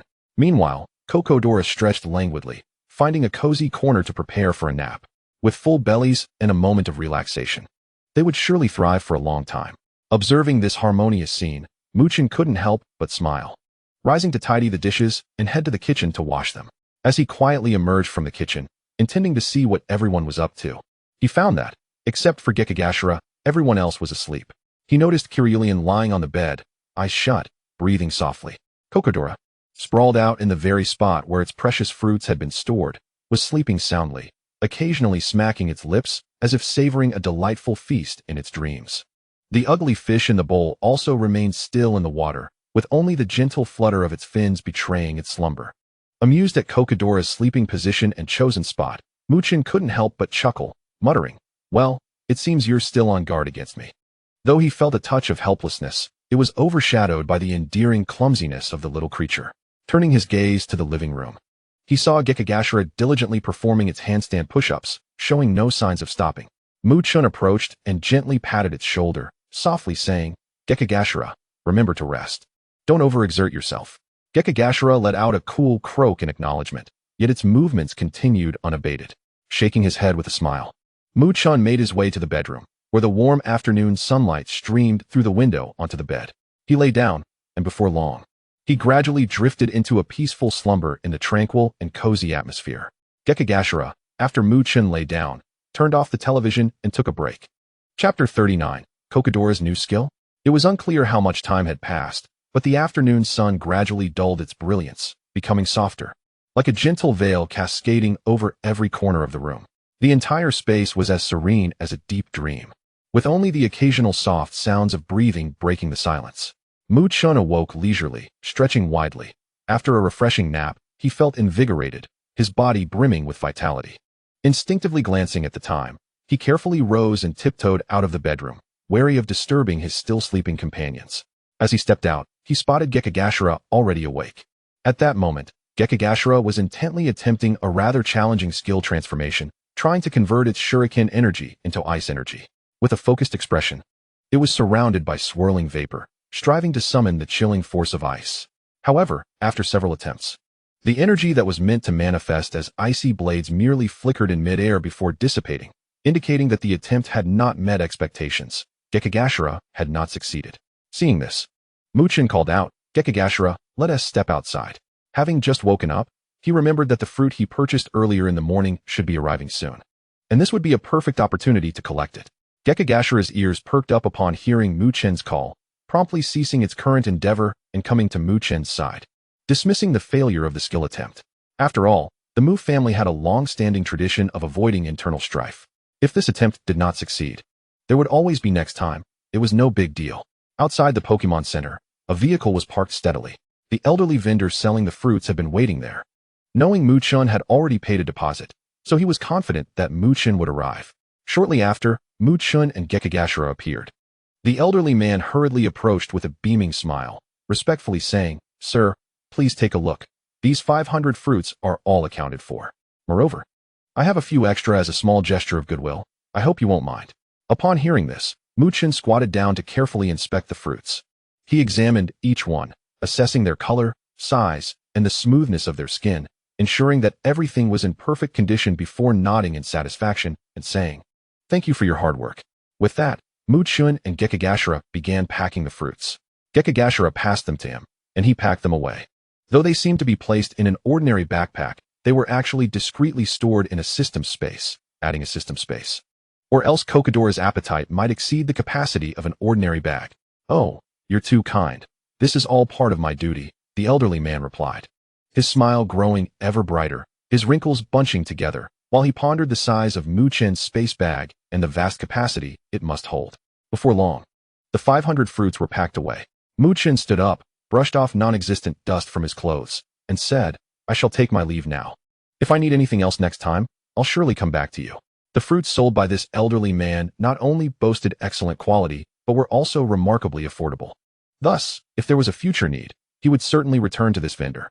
With that, Mu-chan turned to leave with Gekigashira. The old man, standing in place, quickly called out, "Sir, take care." His gaze remained fixed on Mu-chan's departing figure until it vanished from sight. Once back in the room, Mu-chan found it peaceful, with only the soft sounds of Kokodora's gentle snoring filling the air. At that moment, Kokodora was immersed in a delightful dream where various fruits rained down from the sky, piling up like small mountains before it, and it eagerly burrowed in to relish the feast. Seeing this, Mu-chan smiled slightly and retrieved some fruits from the system space, gently placing them in front of Kokodora. He then signaled to the ugly fish to spray a jet of water toward Kokodora. The ugly fish, understanding the cue, puffed out a small stream of water that landed precisely on Kokodora. Startled awake by the cool splash, Kokodora jolted from its sweet dream, eyes wide open, scanning the surroundings with a wary glance. Who disturbed my fruit feast in the dream? Just then, its gaze landed on the pile of fruits before it, resembling a small mountain. Kokodora froze momentarily, blinking vigorously as if struggling to believe its eyes. Once it confirmed this was not an illusion, it slowly turned its gaze to Mu-chan, eyes brimming with surprise and excitement, exclaiming eagerly, "Coco, boss, my dream has come true. If you need anything, just say the word, and I'll take a nap." In Kokodora's eyes, Kirlia was the big sister, Gekigashira was the big brother, Mu-chan was the boss, and the ugly fish was off limits for eating. Well, it seemed hopeless. Mu-chan couldn't help but laugh in exasperation, having little hope for Kokodora's intelligence. You could say it was foolish, yet it still dreamed of reaping rewards. You could say it was clever, yet it genuinely believed the dream was real. Bloop bloop bloop. The ugly fish blew bubbles, pondering that if the big sister thought the second brother was foolish, it must indeed be true. Mu-chan decisively departed, thinking that engaging with this fool was far less appealing than playing with the delightful and soft Kirlia. "Coco, big brother, do you think the boss is foolish? Why not take advantage of the wool while it's available?" Kokodora gazed at Mu-chan's receding figure, its little mind swirling with questions, unable to resist scooting closer to Frogadier, wearing a look of innocent confusion. It believed wholeheartedly that by dreaming on its own, it could bring greater benefits to Mu-chan. Utterly perplexed as to why Mu-chan did not leverage its unique skill. "Koa, it's fine, you go ahead and play, dream as many dreams as you like." Frogadier shot a glance at Kokodora, dismissing the rather absurd inquiry with a suggestion to indulge in dreams it favored. With that, it turned its attention back to the television, ready to immerse itself once more in its beloved ninja program. Subsequently, it settled in front of the screen. Kokodora, having heard Frogadier's words, nodded in partial understanding and resolved to continue, sleep, dream, and gather wool. However, shifting its gaze to the mound of fruits before it, its eyes widened in fascination. It swallowed hard, its little eyes darting about as if it had made a momentous decision. "Well, I should eat first and then dream, otherwise it would be a waste." With that, it plunged headfirst into the pile of fruits, joyfully indulging in its feast. Chapter 40. Is this all you teach? The next day, in the office of the principal of the Pokémon school, The atmosphere was somewhat solemn. A middle-aged man stood up immediately upon Mu Chen's entrance, wearing a polite and warm smile as he addressed Mu Chen. "Greetings, you must be Dr. Mu Chen?" Indeed. Mu Chen had faced numerous challenges and had finally arrived at this esteemed Pokémon school. The reason for his swift arrival was quite simple. The school, being affluent, had sent a plane to fetch him.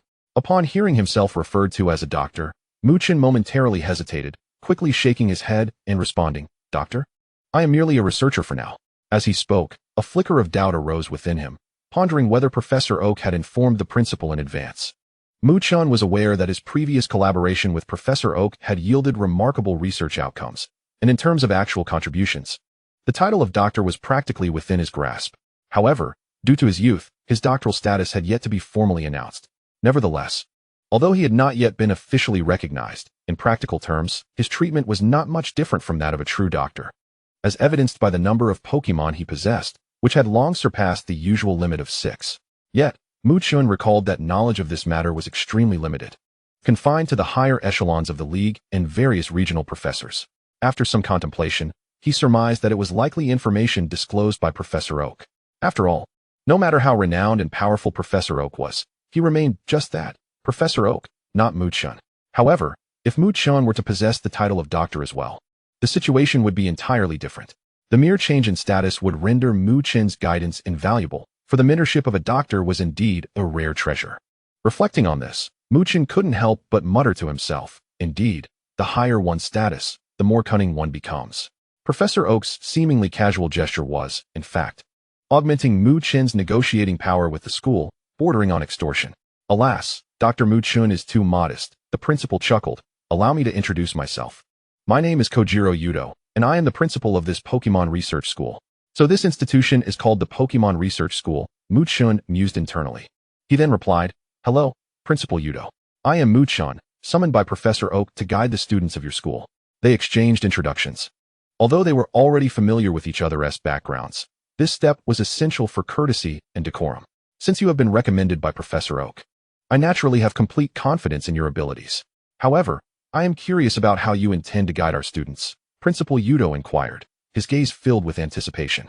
Mu Chen pondered briefly and did not rush to disclose his methods of guidance, recognizing that tailored instruction was crucial, as each individual required different areas of improvement and enhancement. He replied thoughtfully, "There is no need to rush. I must first gain a comprehensive understanding before devising an appropriate guidance strategy."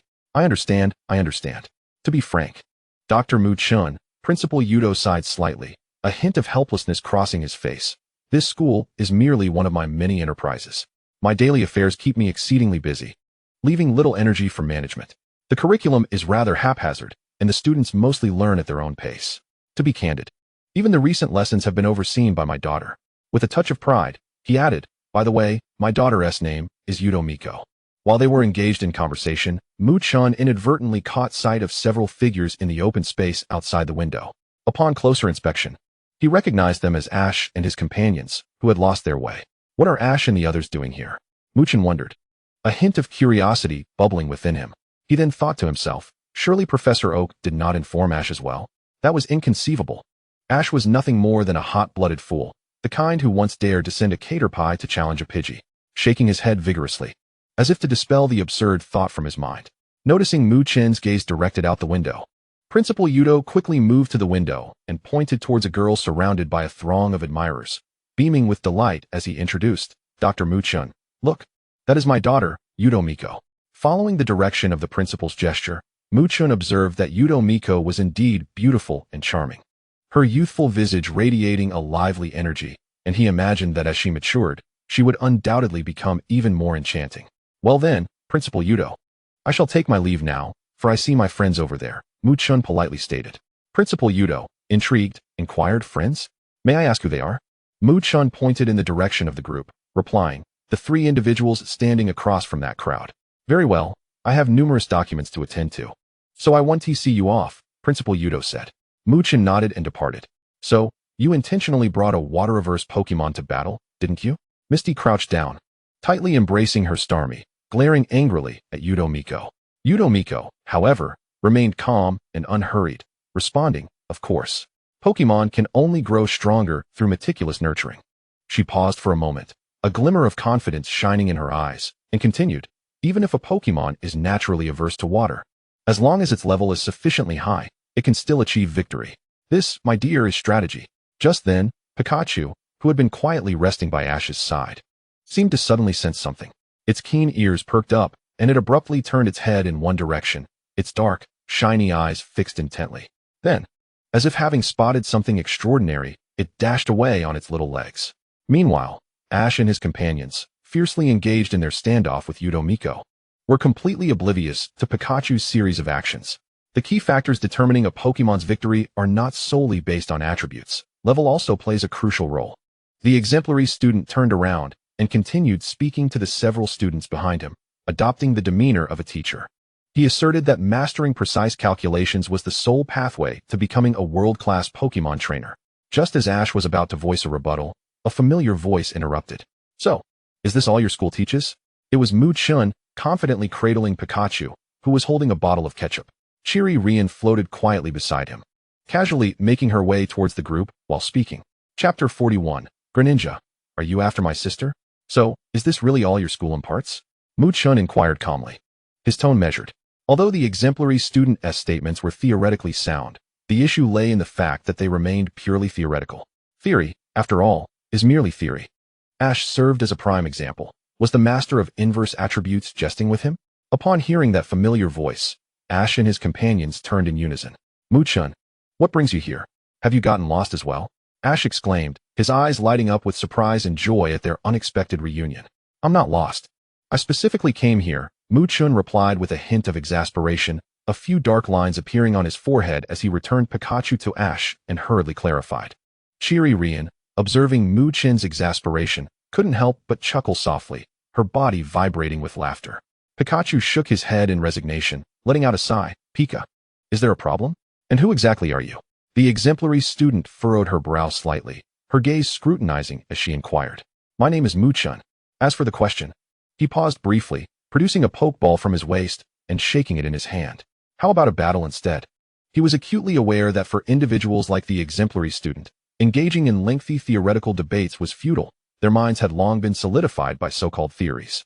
Rather than exhaust himself in explanations, it was far more effective to demonstrate the truth through action. The exemplary student, appearing indifferent, asked nonchalantly, "What level are you currently at?" Upon hearing this, Chen's brows knitted together in confusion as he pressed, "Level? What on earth does that refer to?" In response to Chen's inquiry, a boy named Chen stepped forward from behind the exemplary student, patiently explaining, "Here, we categorize levels into 3 tiers, beginner, intermediate, and advanced. The beginner level corresponds to having 2 badges, intermediate to 4 badges, and to reach the advanced level, one needs 8 badges to participate directly in the league competitions." Oh, beginner.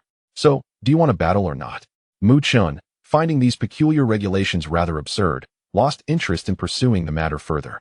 He silently lamented. No wonder the quality of league competitions was deteriorating. What, you're only a beginner? The exemplary student, upon learning that Chen was merely at the beginner level, immediately launched into a diatribe. Chen, unable to endure any longer, interjected, "All right, just say whether you want to battle or not." The exemplary student fell silent at his interruption.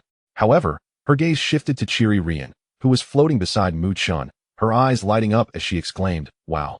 An alternate colored Jigglypuff. It must be a girl, right? Name your price. I'll take her no matter the cost." Chen could hardly believe his ears, a surge of anger flaring within him. Did she truly think him so easy to deal with? "Greninja, come out and prepare for battle." Without hesitation, he released Greninja, who immediately assumed a battle stance, eyes brimming with determination. "Since you are so eager to fight, I shall teach you a lesson. Come forth, Geodude."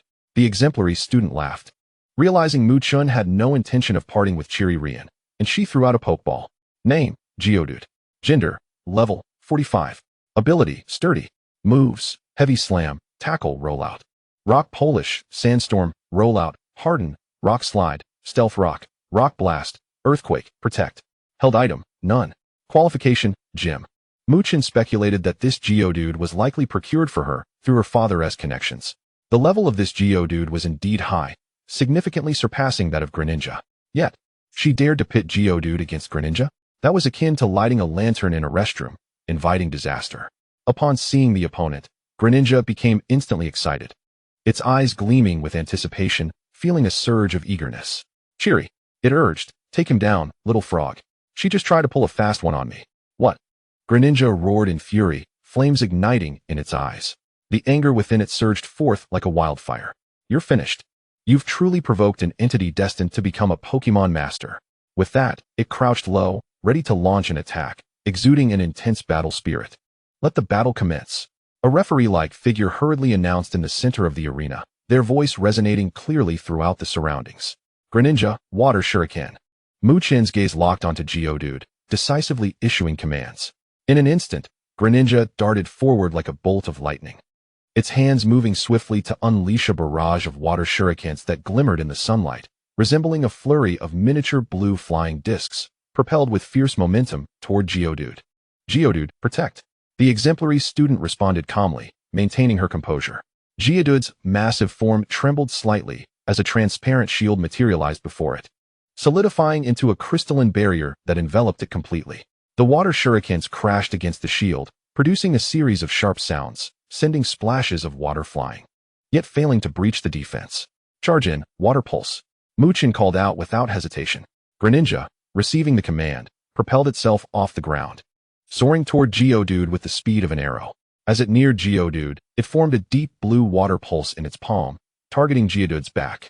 Unaware of Greninja's approach from behind, while it was focused on maintaining its protect, Geodude was caught off guard. Chapter 42, Greninja's Water Clone. Hey, if there's anyone in this world who doesn't understand the sensation of being pushed back, now is the perfect opportunity to ask Geodude. However, it seems that Golem has little time to respond adequately, perhaps retorting with a brusque remark. "Come find me, Greninja, and experience the force of my water pulse for yourself."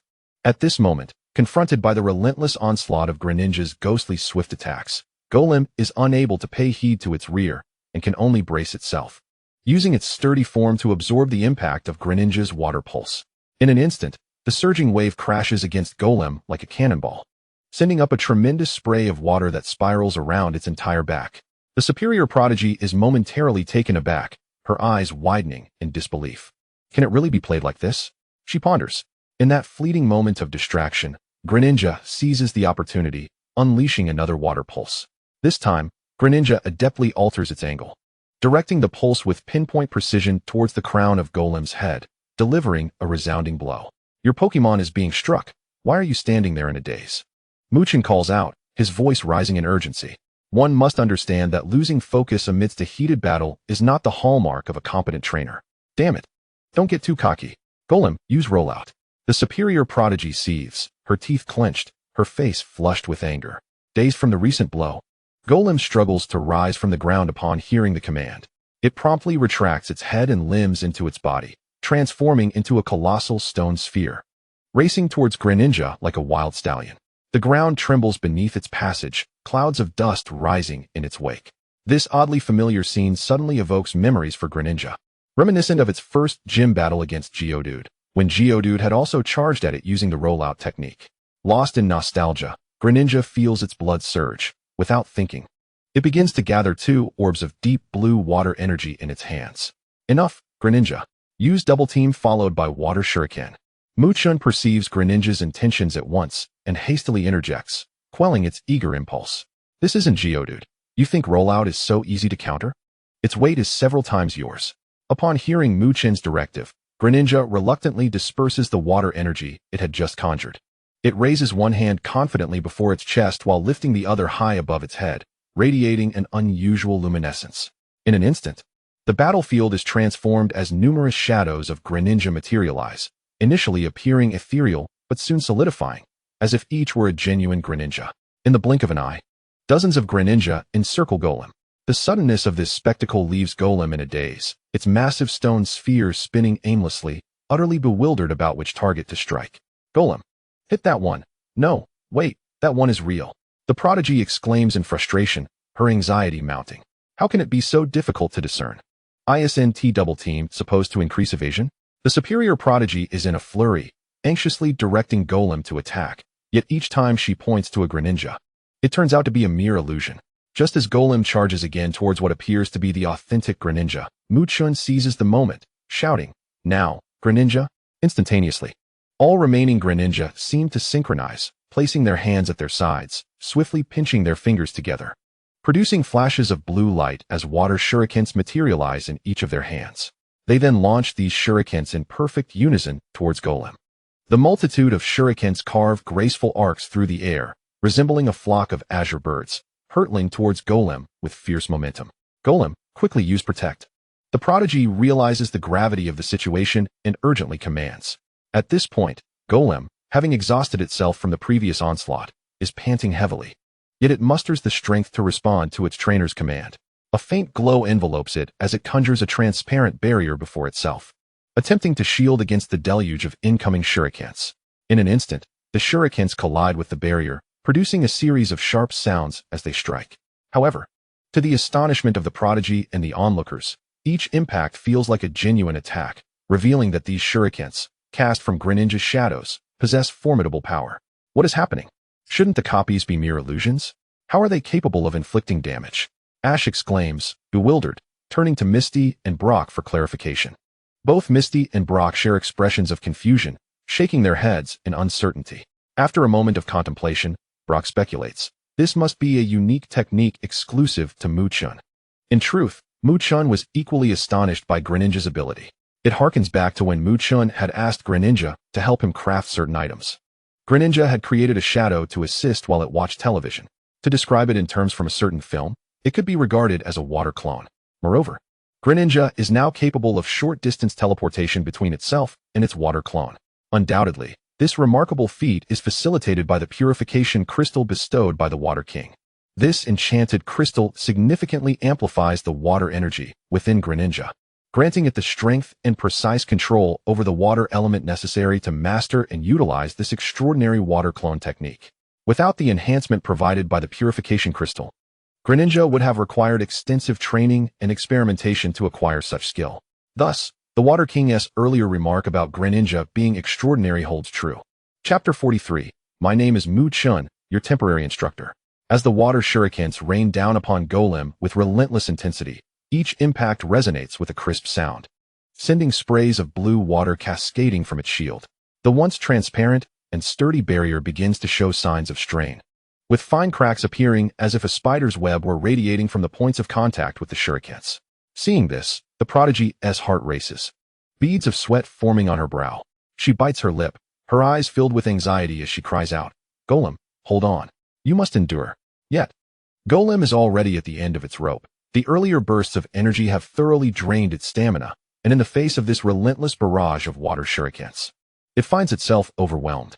As the cracks widen, the barrier emits ominous creaking sounds, threatening to shatter at any moment. Greninja appears to sense its opponent's fatigue, intensifying its assault, its gaze shimmering with unwavering determination. With swift, graceful movements of both hands, it hurled an onslaught of water shuriken towards the formidable Onix, as if intending to completely submerge the opponent in a torrent of these aqueous blades. At last, under yet another barrage of concentrated water shuriken, the shield before Onix shattered with a resounding crack, splintering like glass and dispersing into scintillating motes within the air. Devoid of its protective barrier, Onix became fully exposed to the assault of Greninja and was struck by the remaining water shuriken, causing its massive body to lurch violently while emitting a deep, resonant roar. Now, Greninja, unleash your water shuriken. Mu-chan commanded decisively, seizing the opportune moment. In an instant, the battlefield was flooded with Greninja morphing into puddles of water, leaving only one standing. The remaining Greninja flashed forward like a bolt of blue lightning towards Onix, a sharp blade of water forming in its hand, glinting with a chilling sheen under the sunlight. In the blink of an eye, Greninja stood before Onix, arm raised high, and with a crisp cry, brought the water blade crashing down. To the astonishment of onlookers, Onix's robust rocky form was cleaved open as if it were mere tofu, shards of stone flying in all directions. The impact of this heavy blow sent Onix swaying even more violently, struggling to maintain its footing, though it appeared increasingly feeble. Onix, rally yourself and execute Earthquake, the anxious trainer urged, desperate for a last-ditch effort. Gritting its teeth against the pain, Onix concentrated all its might into its feet, driving them forcefully into the ground. In an instant, the entire arena trembled violently, the earth undulating like waves, fissures rapidly spreading outward from the center of Onix. Greninja staggered, its body swaying with the tumultuous ground beneath. Is it really that resilient? Still standing? Chen gasped in surprise, then shouted, "Greninja, stabilize yourself with water gun." Then use double team to evade the attack. Upon hearing this, Greninja quickly opened its mouth and unleashed a vibrant stream of deep blue water, serving as a solid pillar to anchor itself amidst the chaotic shaking of the ground. Simultaneously, it executed the technique of double team, causing numerous Greninja illusions to appear, each leaping and dodging in different directions. Although Onix's earthquake attack was formidable, it found itself bewildered in the face of the scattered Greninja copies. The trainer's gaze darted anxiously between the numerous illusions, desperately attempting to discern the real Greninja, yet found no clear path to victory. Seizing upon this fleeting opportunity, Chen commanded, "Greninja, now is your chance. Use water shuriken." In a flash, one of the illusions revealed its true form as Greninja leaped high, hands spinning rapidly in front of it, eyes glowing blue. Countless shuriken composed of condensed water materialized, swirling around its body at a rapid pace. Given its mastery of psychic abilities, it's only logical that it would wield some extraordinary powers, Chen mused. Without hesitation, Greninja unleashed a torrential storm of water shuriken upon Onix. The shuriken sliced through the air with a piercing whistle, hurtling towards Onix with astonishing speed, each one imbued with formidable strength. At this point, Onix could do little but brace itself for the incoming assault. The water shuriken pierced into its rocky body like a multitude of daggers, sending debris and splashes of blue water flying. As the relentless barrage continued, more wounds appeared on Onix's body, its stamina rapidly depleting. Ultimately, under yet another wave of water shuriken, Onix could endure no longer, letting out a low, mournful roar before collapsing heavily to the ground, rendered incapable of continuing the battle. With Onix defeated, Greninja emerged victorious. The student serving as the referee immediately raised a flag to declare the outcome of the match. "I concede. Return, Onix. You've worked hard," the anxious trainer said gently, kneeling beside Onix to offer comfort before recalling it. "I never anticipated using the skills in such a way. It's not found in textbooks or reference materials." "Bravo, Chen. You've triumphed," Ash exclaimed excitedly, dashing over like a child, his face beaming with genuine joy as he congratulated Chen. Then, shifting his focus, he gazed enviously at Greninja and eagerly asked, "Chen, is Greninja the evolved form of Froakie? It's so cool. I must capture one in the future." Chen, hearing this, cast a soft gaze towards Greninja. At this moment, Greninja, still struggling to fully master its water clone technique and having exerted itself significantly in the recent battle, was clearly fatigued. It plopped down onto the ground, panting heavily. Meanwhile, Chasepin stood beside it, gently patting its shoulder and murmuring, "Chasepin, you did well, little frog." "Indeed. This child has successfully evolved," Chen responded to Ash's inquiry while silently reflecting. "You will undoubtedly capture your own Greninja. I firmly believe you can reach the pinnacle I once knew." After spending some time chatting with Ash and the others, Chen did not forget his purpose. Ignoring the seated trainer, he gathered his thoughts and approached the group of students, clearing his throat as he surveyed each one with a calm and resolute gaze. Slowly beginning to speak, "Every battle is an opportunity for learning. The allure of Pokémon battles lies therein. There are no absolute victors, only trainers and Pokémon who continuously grow. Lastly, greetings to you all. I am Chen, the temporary instructor invited by your principal." Chapter 44. Chen, your father is in for a rough time. Not far from Chen and the others. "Hey, did you see that? This little brat has some serious skills," Jessie remarked, narrowing her eyes as she followed Chen with her gaze, unable to suppress her admiration. "Indeed, remarkably impressive. He outshines the likes of that little brat and the girl by several degrees," James added, arms crossed defiantly. "Well, if you ask me, that impressive Greninja and that adorable Chasepin would certainly make a splendid gift for our boss. Imagine how delighted he would be, and perhaps he'd reward us handsomely." Meowth chimed in, tilting its head with a glint of mischief in its eyes as it stroked its chin, envisioning the scenario of being favored over the others by their boss. Upon hearing Chen's self-introduction, the students fell into a brief silence before whispers of conversation began to circulate. "A temporary instructor? He looks about our age. Can he really guide us?" a bespectacled boy murmured. "Exactly. And while the battle was thrilling, it might just have been luck," a girl with a ponytail chimed in agreement. Chen keenly sensed the skepticism in the student's eyes and did not rush to defend himself. Instead, he replied, "It's completely normal to have doubts. Over the coming days, I will demonstrate my capabilities through action. Now, please feel free to share any challenges you've encountered while training your Pokémon or any uncertainties you have faced in battles. A robust young man stepped forward first, scratching his head as he spoke. Teacher Mu-chan, I believe my extraordinary strength is quite formidable, yet during battles, I consistently struggle to strike my opponents accurately. What should I do? Mu-chan pondered for a moment and replied, while strength is undoubtedly important, precision is equally essential. You might consider engaging in targeted training with your extraordinary strength, such as practicing with objects of varying sizes and weights to enhance the stability of your hands and control over your power. Additionally, participating in simulated battles could familiarize your extraordinary strength with the mobility and habits of different opponents, thereby improving your accuracy. Shortly thereafter, other students raised questions regarding the flexible application of type advantages and how to enhance the intimacy of their Pokémon. Mu-chan patiently addressed each inquiry. His profound knowledge and unique insights gradually dispelled the skepticism in the students' eyes, replacing it with curiosity and admiration. Just then, a sudden cloud of smoke erupted on the field, swiftly enveloping the area. What on earth is this? Ash exclaimed, his eyes wide with astonishment as he gazed at the billowing smoke, filled with confusion. As Ash's words faded, two indistinct figures slowly emerged from the haze, and simultaneously, familiar lines echoed clearly. Since you have earnestly sought our counsel, we shall graciously impart our wisdom. To prevent the world from being destroyed, to protect the peace of the world. Mu-chan watched with bemusement as Musashi and Kojiro recited their lines with utmost seriousness. And he couldn't help but murmur under his breath, where on earth did this wind come from? Why are their hair and all blowing about? The hair of the two figures danced wildly in the smoke, as if endowed with a special effect. White holes, a bright tomorrow awaits us. Just like that, meow?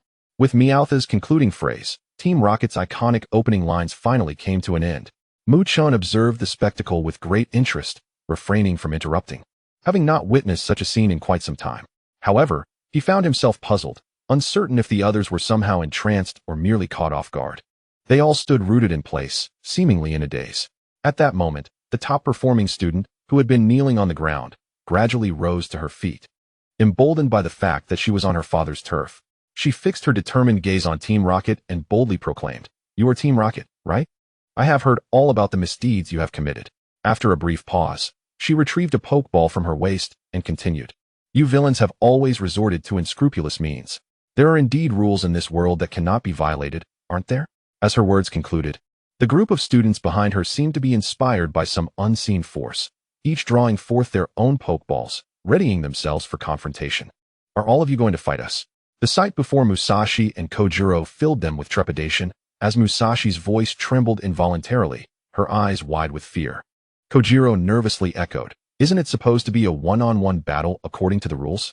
Meanwhile, Mu-chan, who had been watching the unfolding drama with keen interest, could no longer suppress his laughter, muttering to himself, "To reach such a level as a villain, you must have truly hit rock bottom."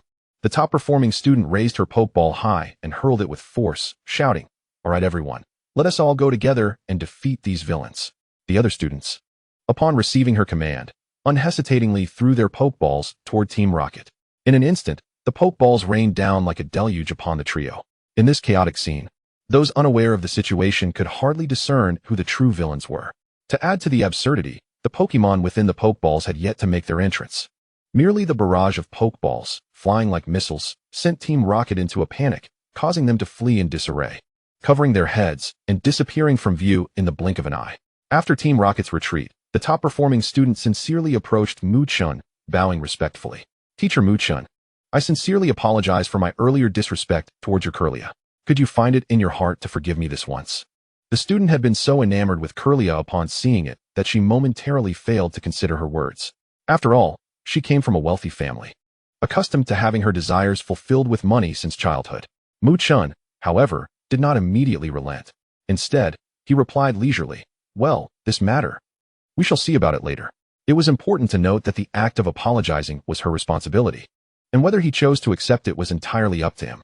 If she had offended him personally, he might have easily waved it off with magnanimity. However, who had she offended? It was Kirlia. Kirlia held a position of great esteem in the Mu household, cherished like a beloved pet. Take, for instance, the occasion when the adorable Cottonee, known for sometimes being a bit temperamental, would occasionally disregard Mu-chan's words.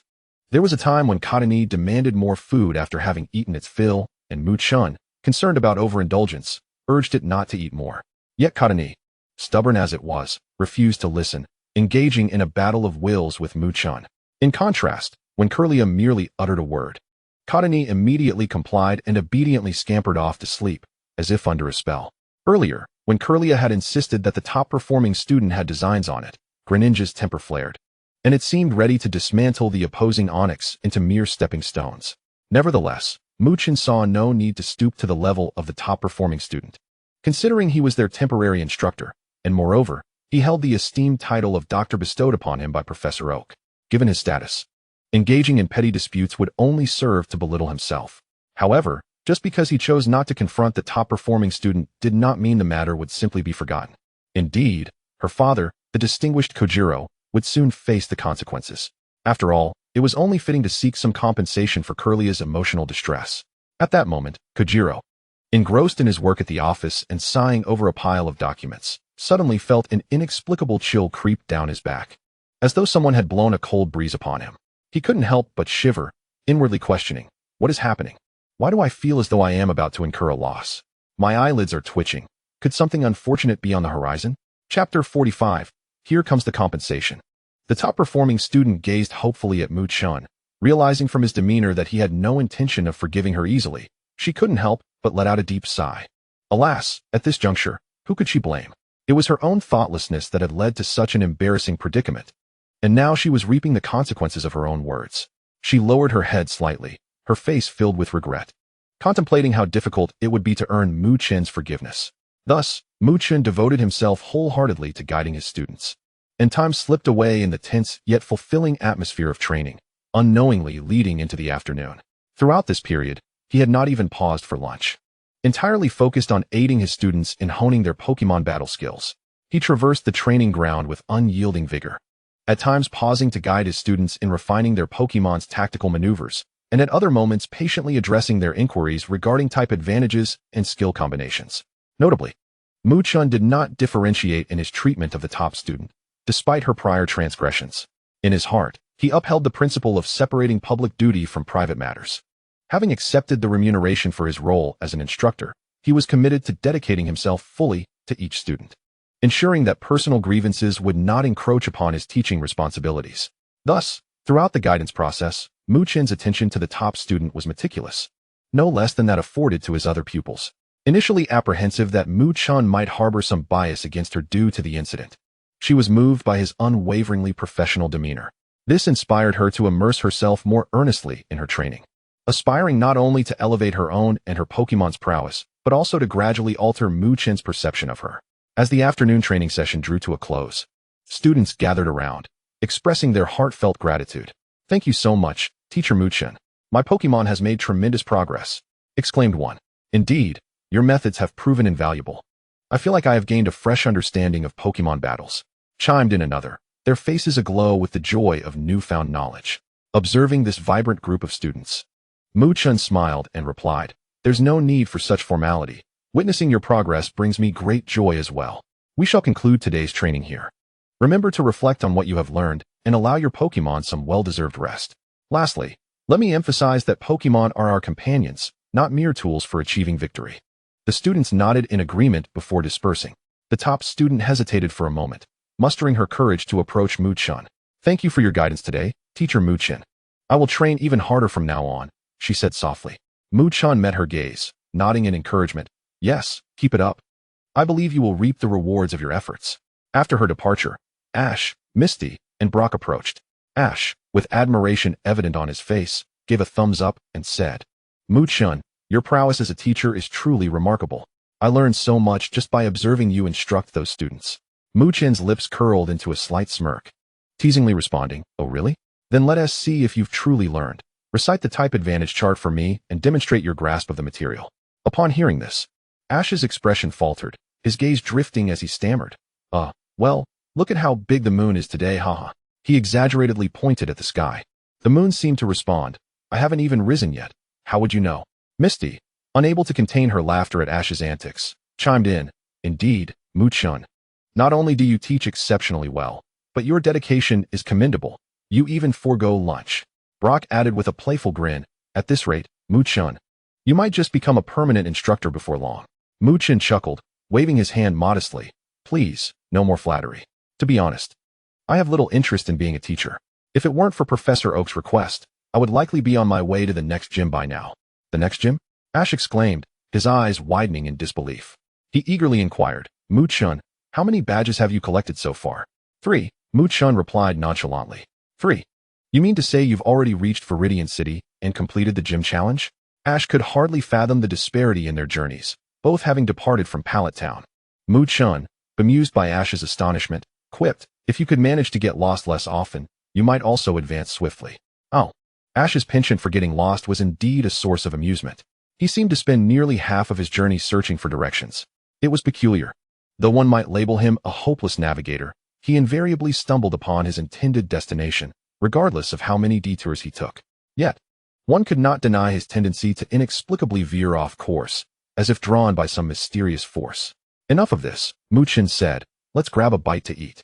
I'm famished. He pulled Ash from his despondency. The group nodded in agreement, chatting merrily as they ventured toward the dining hall, the setting sun casting elongated shadows upon them. After their meal, Mu-chun wiped his mouth and turned to Ash, Misty, and Brock, saying, I plan to rest briefly before setting off. What are your plans?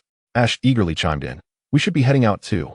I'm ready to challenge the gym in Viridian City and earn that badge. His determination was palpable as he clenched his fist. Mu-chun nodded with a smile. Very well, then we shall meet again. I must first report to the principal regarding today's student guidance. Goodbye, Mu-chun. Ash, Misty, and Brock chorused. Mu-chun waved farewell and turned towards the principal's office. Along the way, he pondered what to procure for Kirlia. Anything subpar would not suffice. He had little interest in such offerings. Upon arriving at the principal's office, Mu-chun gently knocked on the door. Before long, it opened to reveal the top student. Teacher Mu-chun, please come in, she greeted with a polite, yet slightly reserved smile. Thank you, Mu-chun acknowledged with a nod as he stepped into the office. Upon hearing his title from his daughter, the busy Principal Karu rose swiftly from his desk and approached Mu-chun with sincerity.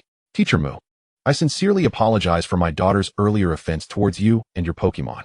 I am prepared to compensate for the distress caused. This unexpected display took Mu-chun aback, as he had contemplated how to broach the subject of compensation himself. He had not anticipated such directness from the principal. Inwardly, Mu-chun mused. It is no wonder he is a successful businessman. Such individuals are undoubtedly astute. Given that the principal had made such an offer, Mu-chun felt it would be unreasonable to press further. After a moment's contemplation, he articulated his previously considered terms for compensation, hoping to start high and negotiate downwards until reaching a satisfactory conclusion. However, to his surprise, Principal Karu assented without hesitation. This decisive response compelled Mu-chun to re-evaluate his perception of the principal, garnering him newfound respect. After all, in his anticipation, he expected a certain degree of haggling regarding the compensation, yet he was taken aback by the straightforwardness of the esteemed Sosuke, with a benevolent smile adorning his face. Sosuke spoke earnestly. Teacher Mu, once I have prepared everything you require, I shall immediately dispatch someone to deliver it to you. Rest assured, there will be no delays. Mu-chun nodded slightly, responding politely. Well then, I appreciate your efforts, Principal Sosuke. It is truly kind of you.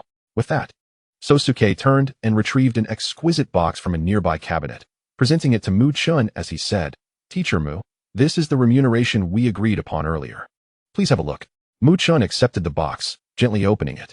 Inside lay several lustrous, delicately patterned scales, precisely the high-quality, beautiful scales he sought, shimmering enticingly under the light. Satisfied, Mu-chun nodded and softly closed the box, stating, Yes, this is acceptable. I shall take my leave now. Please take care, Teacher Mu. Sosuke replied, bowing slightly in respect as he watched Mu-chun exit the office. As Mu-chun stepped through the door and gently closed it behind him, Sosuke gazed thoughtfully at the now closed door, his gentle smile still in place. After a moment, Sosuke turned his attention to his daughter. His eyes filled with a glimmer of expectation as he subtly gestured for her to follow and see Mu-chun off. Understanding his intent, his daughter nodded eagerly and hurriedly scampered after Mu-chun. Before long, they reached the school gate. Teacher Mu, please wait, she called out, breathless. Mu-chun, who had been walking steadily with Kairu Lien nestled comfortably in his arms, halted upon hearing her call. He turned, a hint of curiosity in his gaze, and inquired, Is there something you need? Kairu Lien, nestled in Mu-chun's warm embrace, peeked out with wide, curious eyes, equally perplexed by the encounter. The unpleasantness of the morning had long since evaporated from her mind. In her innocent understanding, Anyone associated with Chen must be a friend, and thus, undoubtedly a good person. Taking a moment to steady her breath, his daughter spoke earnestly. Teacher Mu, I just wanted to thank you for your guidance today. Also, I would like to sincerely apologize once again for my earlier rudeness towards you and Kirlia. Hearing this, Chen reflected quietly, given that she had specifically stopped him to address these matters. And with the compensation for Kirlia's emotional distress already settled, indeed exceeding his expectations, there was no need to maintain a stern demeanor any longer. Consequently, he softened his expression and replied, "It is all in the past. There is no need to dwell on it. Moreover, you need not thank me, as it is my duty to provide guidance in exchange for my remuneration." His daughter nodded slightly, her eyes brimming with determination and hope as she continued, "After today, I plan to embark on a journey with my Pokémon.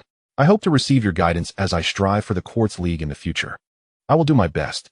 A subtle smile graced Chen's lips, radiating encouragement. "Kairu, do your best." Kirlia chimed in excitedly, waving her tiny hand and making an adorable gesture of support. Chen, smiling warmly, gently patted Kirlia's head, his movements as tender as a spring breeze. He then turned and resumed his journey, the setting sun casting a golden glow upon him, enveloping him in a warm halo. The sunlight filtered through the dappled leaves, creating a mosaic of light and shadow on the ground, resembling a natural tapestry. His daughter stood quietly at the school gate, her gaze fixed intently on Chen's receding figure. A gentle breeze tousled her hair playfully, yet it did not distract her focus. Her eyes sparkled with resolve and anticipation. Today marked the commencement of her own Pokémon journey. As night fell softly, Chen chose not to return to the city but instead sought a secluded spot to set up camp. In the tranquil darkness, the chorus of insects serenaded the night, composing a symphony of nature. However, Chen was utterly unprepared for the unexpected encounter that awaited him. "Do you believe me when I say this is just a coincidence?" Ash scratched his head awkwardly. Before him stood none other than Ash, Misty, and Brock. Once again, they had lost their way, likely due to Ash's misguided navigation. In a manner of speaking, one might say this was a peculiar talent. Chen couldn't help but smile, teasing, "At least I'm not the one lost." Upon hearing Chen's remark, Brock and Misty erupted in laughter, their mirth echoing into the serene night. At that moment, Misty looked at Chen with eager eyes. Her voice filled with hope as she asked, "Chen, may I hug Kirlia?"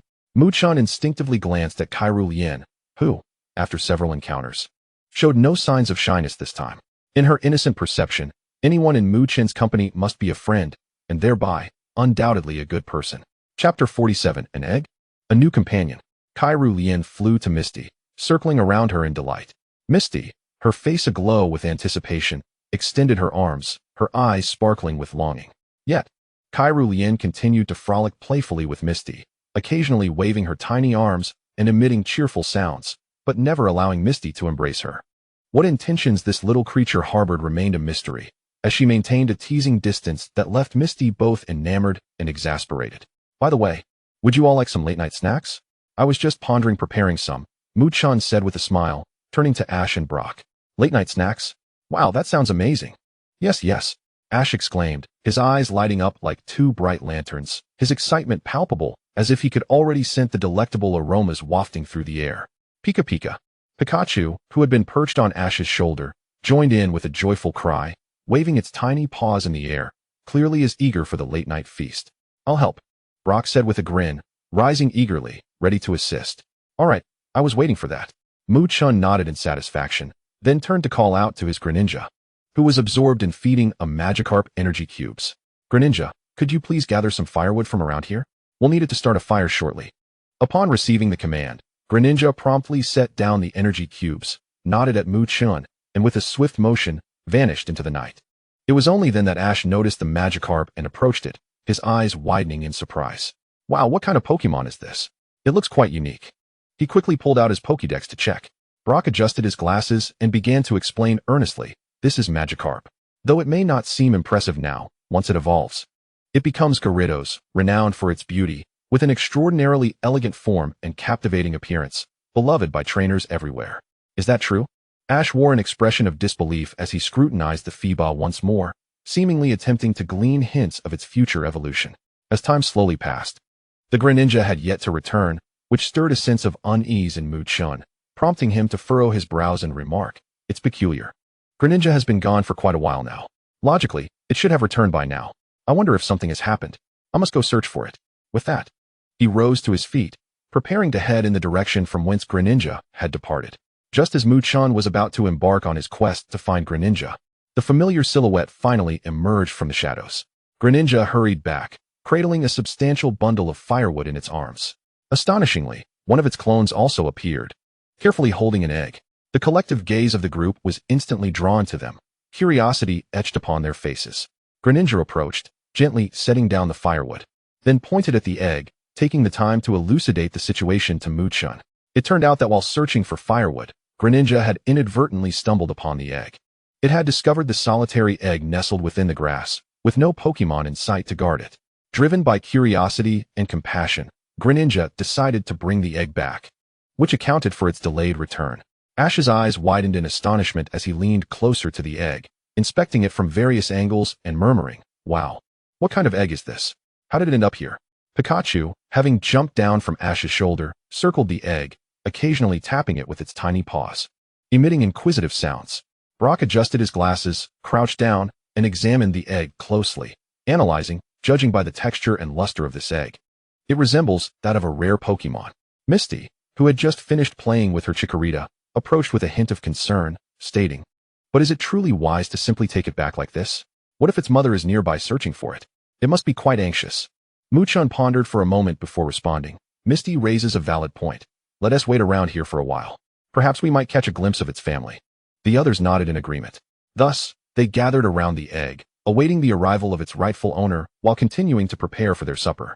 Brock skillfully ignited the firewood and set up a pot, commencing the preparation of their meal. In truth, Chen had intended to undertake the task himself, but his mother insisted he let Brock handle it.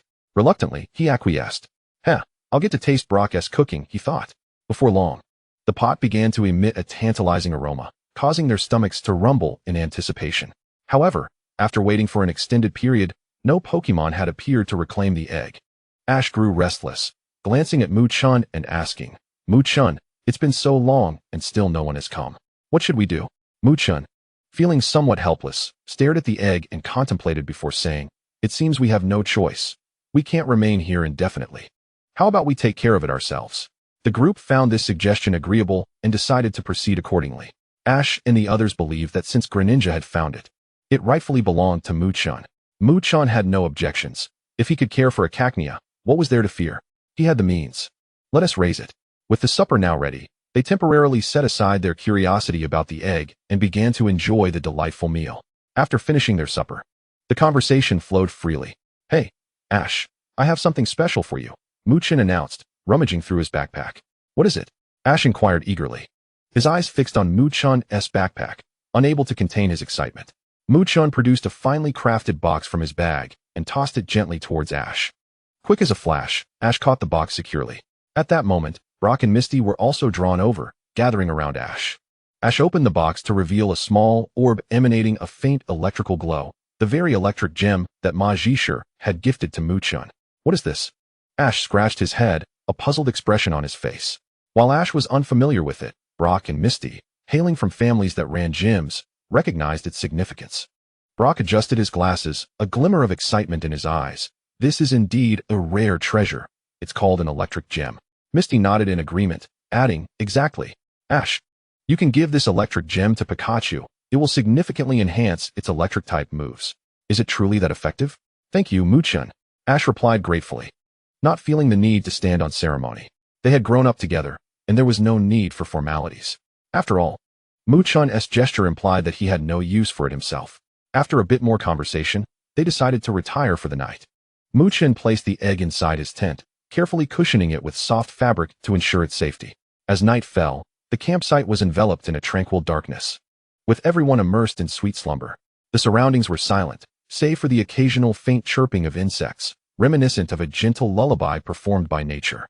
Within Chen's tent, the egg, meticulously positioned, began to undergo a marvelous transformation. The shell quivered slightly, and fine cracks appeared on its surface, as though a force within was striving to break free from its confines. The fissures gradually spread, revealing a soft and gentle glow that flickered in rhythm with the egg's movements, akin to a star on the verge of illuminating the night sky. At last, with a crack, the eggshell split open, and a small creature peeked out, its head bobbing curiously as it surveyed the unfamiliar world around it. It was a tad damp, appearing somewhat disheveled, yet undeniably adorable. Shaking off the remnants of its shell, it diligently began to consume the fragments. Once it had devoured the last of the shell, the little creature cautiously navigated the tent, filled with wonder at its surroundings. It first approached Chen, tilting its head to gaze at the slumbering human, emitting a soft, tentative sound. Noticing Chen's lack of response, it turned its attention to the nearby items, gently tapping them with its small paws, producing faint sounds. However, no matter how it explored or made noise, Ash, Brock, Misty, and the sleeping Chen remained undisturbed. After a while of futile exploration, the little creature seemed to grow weary and nestled into Chen's blanket, curling up atop him to fall asleep. Chapter 48. Big Sister, Save Me. The morning sun filtered through the tent seams, gently illuminating Chen's face. Slowly, he opened his eyes, feeling a weight upon him. Looking down, he discovered a small Charmander sprawled across him, blissfully asleep. Chen was instantly awakened, and as he moved slightly, the Charmander stirred, its round, bright eyes blinking sleepily at him, letting out a soft, endearing whimper. Chen was overjoyed. He had not anticipated that the egg he found last night would hatch into a Charmander. Name: Charmander. Gender: Level 1. Ability: Blaze moves. Growl, Scratch, Ember. Flamethrower. Held item: None. Potential. Champion. He carefully lifted the little Charmander, stepping out of the tent. At this moment, Ash, Brock, and Misty had just risen and were preparing to tidy up their campsite. Upon seeing Chen emerge with a small Charmander cradled in his arms, the trio froze, their faces instantly registering astonishment and envy. Wow, is this the Pokémon that hatched from the egg last night? It's a Charmander. Ash was the first to react, his eyes widening in disbelief. As one of the original starter Pokémon from Kanto, he recognized it immediately. Yes, it must have hatched in the middle of the night, Chen remarked, holding the Charmander close. Misty couldn't help but exclaim, "It's so beautiful. The sheen is absolutely enchanting." Brock adjusted his glasses and chuckled, "Chen, you're really lucky. A Charmander is something you rarely encounter in the wild. Pokémon like these are generally regulated by the League, with their habitats being safeguarded." The Charmander, surrounded by the group, showed no fear. It wriggled its little body and emitted cheerful sounds.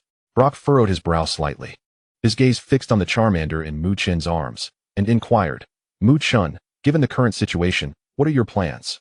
Are you intending to capture it?" Compared to Ash and Misty, Brock possessed a deeper understanding of Pokémon habits and characteristics.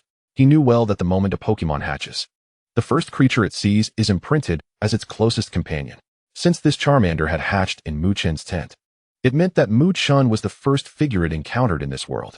Consequently, Chen had already become a figure of vital importance to the Charmander, akin to family.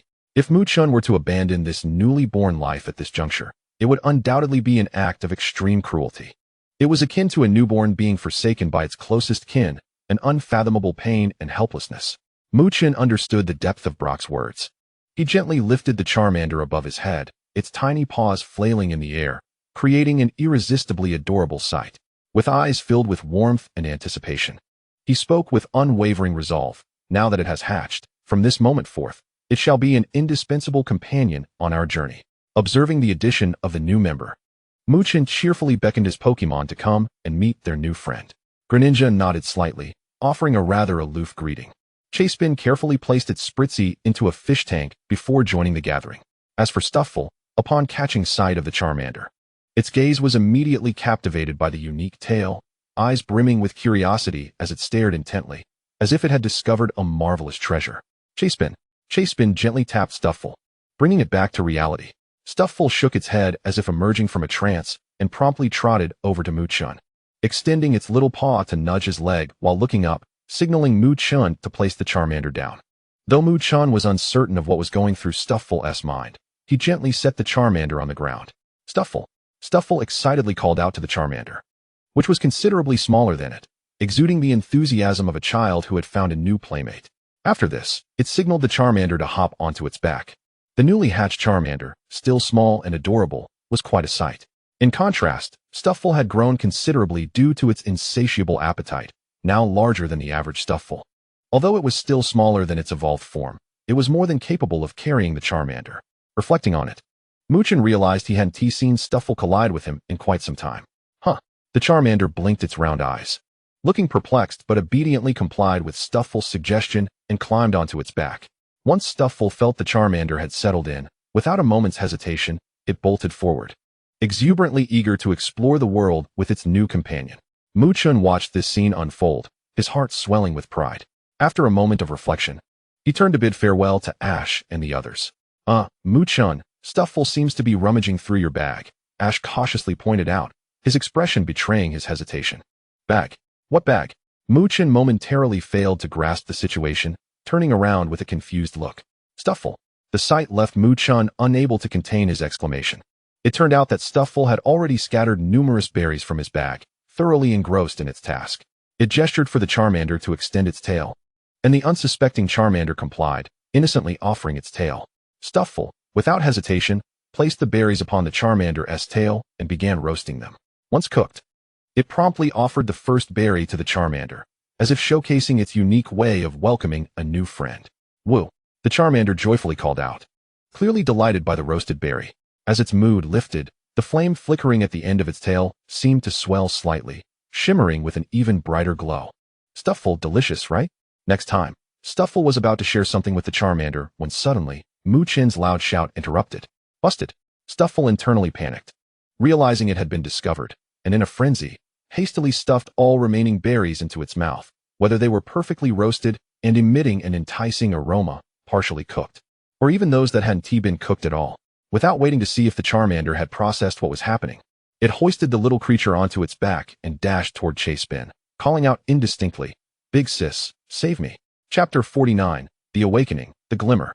Chasebin watched as Stufful hurriedly scampered by, carrying the Charmander, shaking its head in exasperation, but still standing protectively in front of the two little ones. Chen couldn't help but feel a mix of amusement and irritation at the scene, feigning seriousness as he remarked, Stufful, it's one thing to rummage through my bag, but to make such a mess after I painstakingly organized it last night. Chen finally grasped why Stufful was so obedient to Chasebin. This was the reason. Stufful peeked from behind Chasebin, its little head poking out, looking up at Chen with an adorably pitiful expression while whimpering, seemingly apologizing. The Charmander, sensing the tension, had also quieted down considerably. It blinked its large, round eyes, alternating its gaze between Chen and Stufful, unsure of how to react. Ash, Brock, and Misty couldn't help but chuckle at the amusing scene. Misty laughed. Chen, look at them. Stufful is like a mischievous child, while the Charmander looks completely bewildered. Brock nodded in agreement. Indeed, but this also indicates they are getting along splendidly. They will surely bring much joy in the future. As Chen listened to their remarks, the stern look on his face gradually faded, replaced by a reluctant smile. All right, considering the Charmander, I'll forgive you this time, Stufful. However, such behavior must not be repeated in the future. Upon hearing that Chen had forgiven her, Kokidora excitedly dashed out from behind Kirlia, scampering to Chen's feet and affectionately nuzzling his leg, emitting cheerful sounds. Yet, in her heart, she thought, after all, with the big sister looking out for me, I can dare to do it again next time. The little fire dragon followed suit, descending from Kokidora's back, mimicking her actions as it gently rubbed against Chen. Chen crouched down and patted the heads of the little fire dragon and Kokidora, stating, All right, we should prepare to set off. As he spoke, he began to tidy up the mess caused by Kokidora. Xiao Ji, Xiao Gang, and Xiao Xia also came over to lend a hand, and before long, the campsite was neatly organized. Everyone stood in front of the camp, bidding farewell to one another. After parting ways with the group, Chen embarked on a new journey with his Pokémon. Along the way, the little fire dragon and Kokidora joyfully raced ahead, occasionally pausing to wait for Chen and the others. Gekuga and Kirlia trailed closely beside Chen, while Cho-Cho-Yu swam leisurely in its aquarium, held aloft by Kirlia's psychic powers. Gazing at the Cho-Cho-Yu within the tank, Chen's thoughts drifted far away. Though he already possessed precious beautiful scales, he was in no haste to directly use them to aid Cho-Cho-Yu's evolution. What he sought to accomplish was not merely to offer gifts, but to awaken. In his perspective, the evolution of a Pokémon was not solely an enhancement of appearance and strength, but rather a profound transformation of the spirit. He hoped that Cho-Cho-Yu could complete its evolution through its own efforts, rather than relying solely on external forces. For him, such a method of evolution might evoke a fundamentally different change in Cho-Cho-Yu's mindset. He envisioned Cho-Cho-Yu blossoming with beauty born from newfound inner confidence, rather than gaining confidence solely from external allure. At first glance, these two notions may seem nearly identical, yet they harbor a chasm of difference. The former emphasizes confidence emanating from within.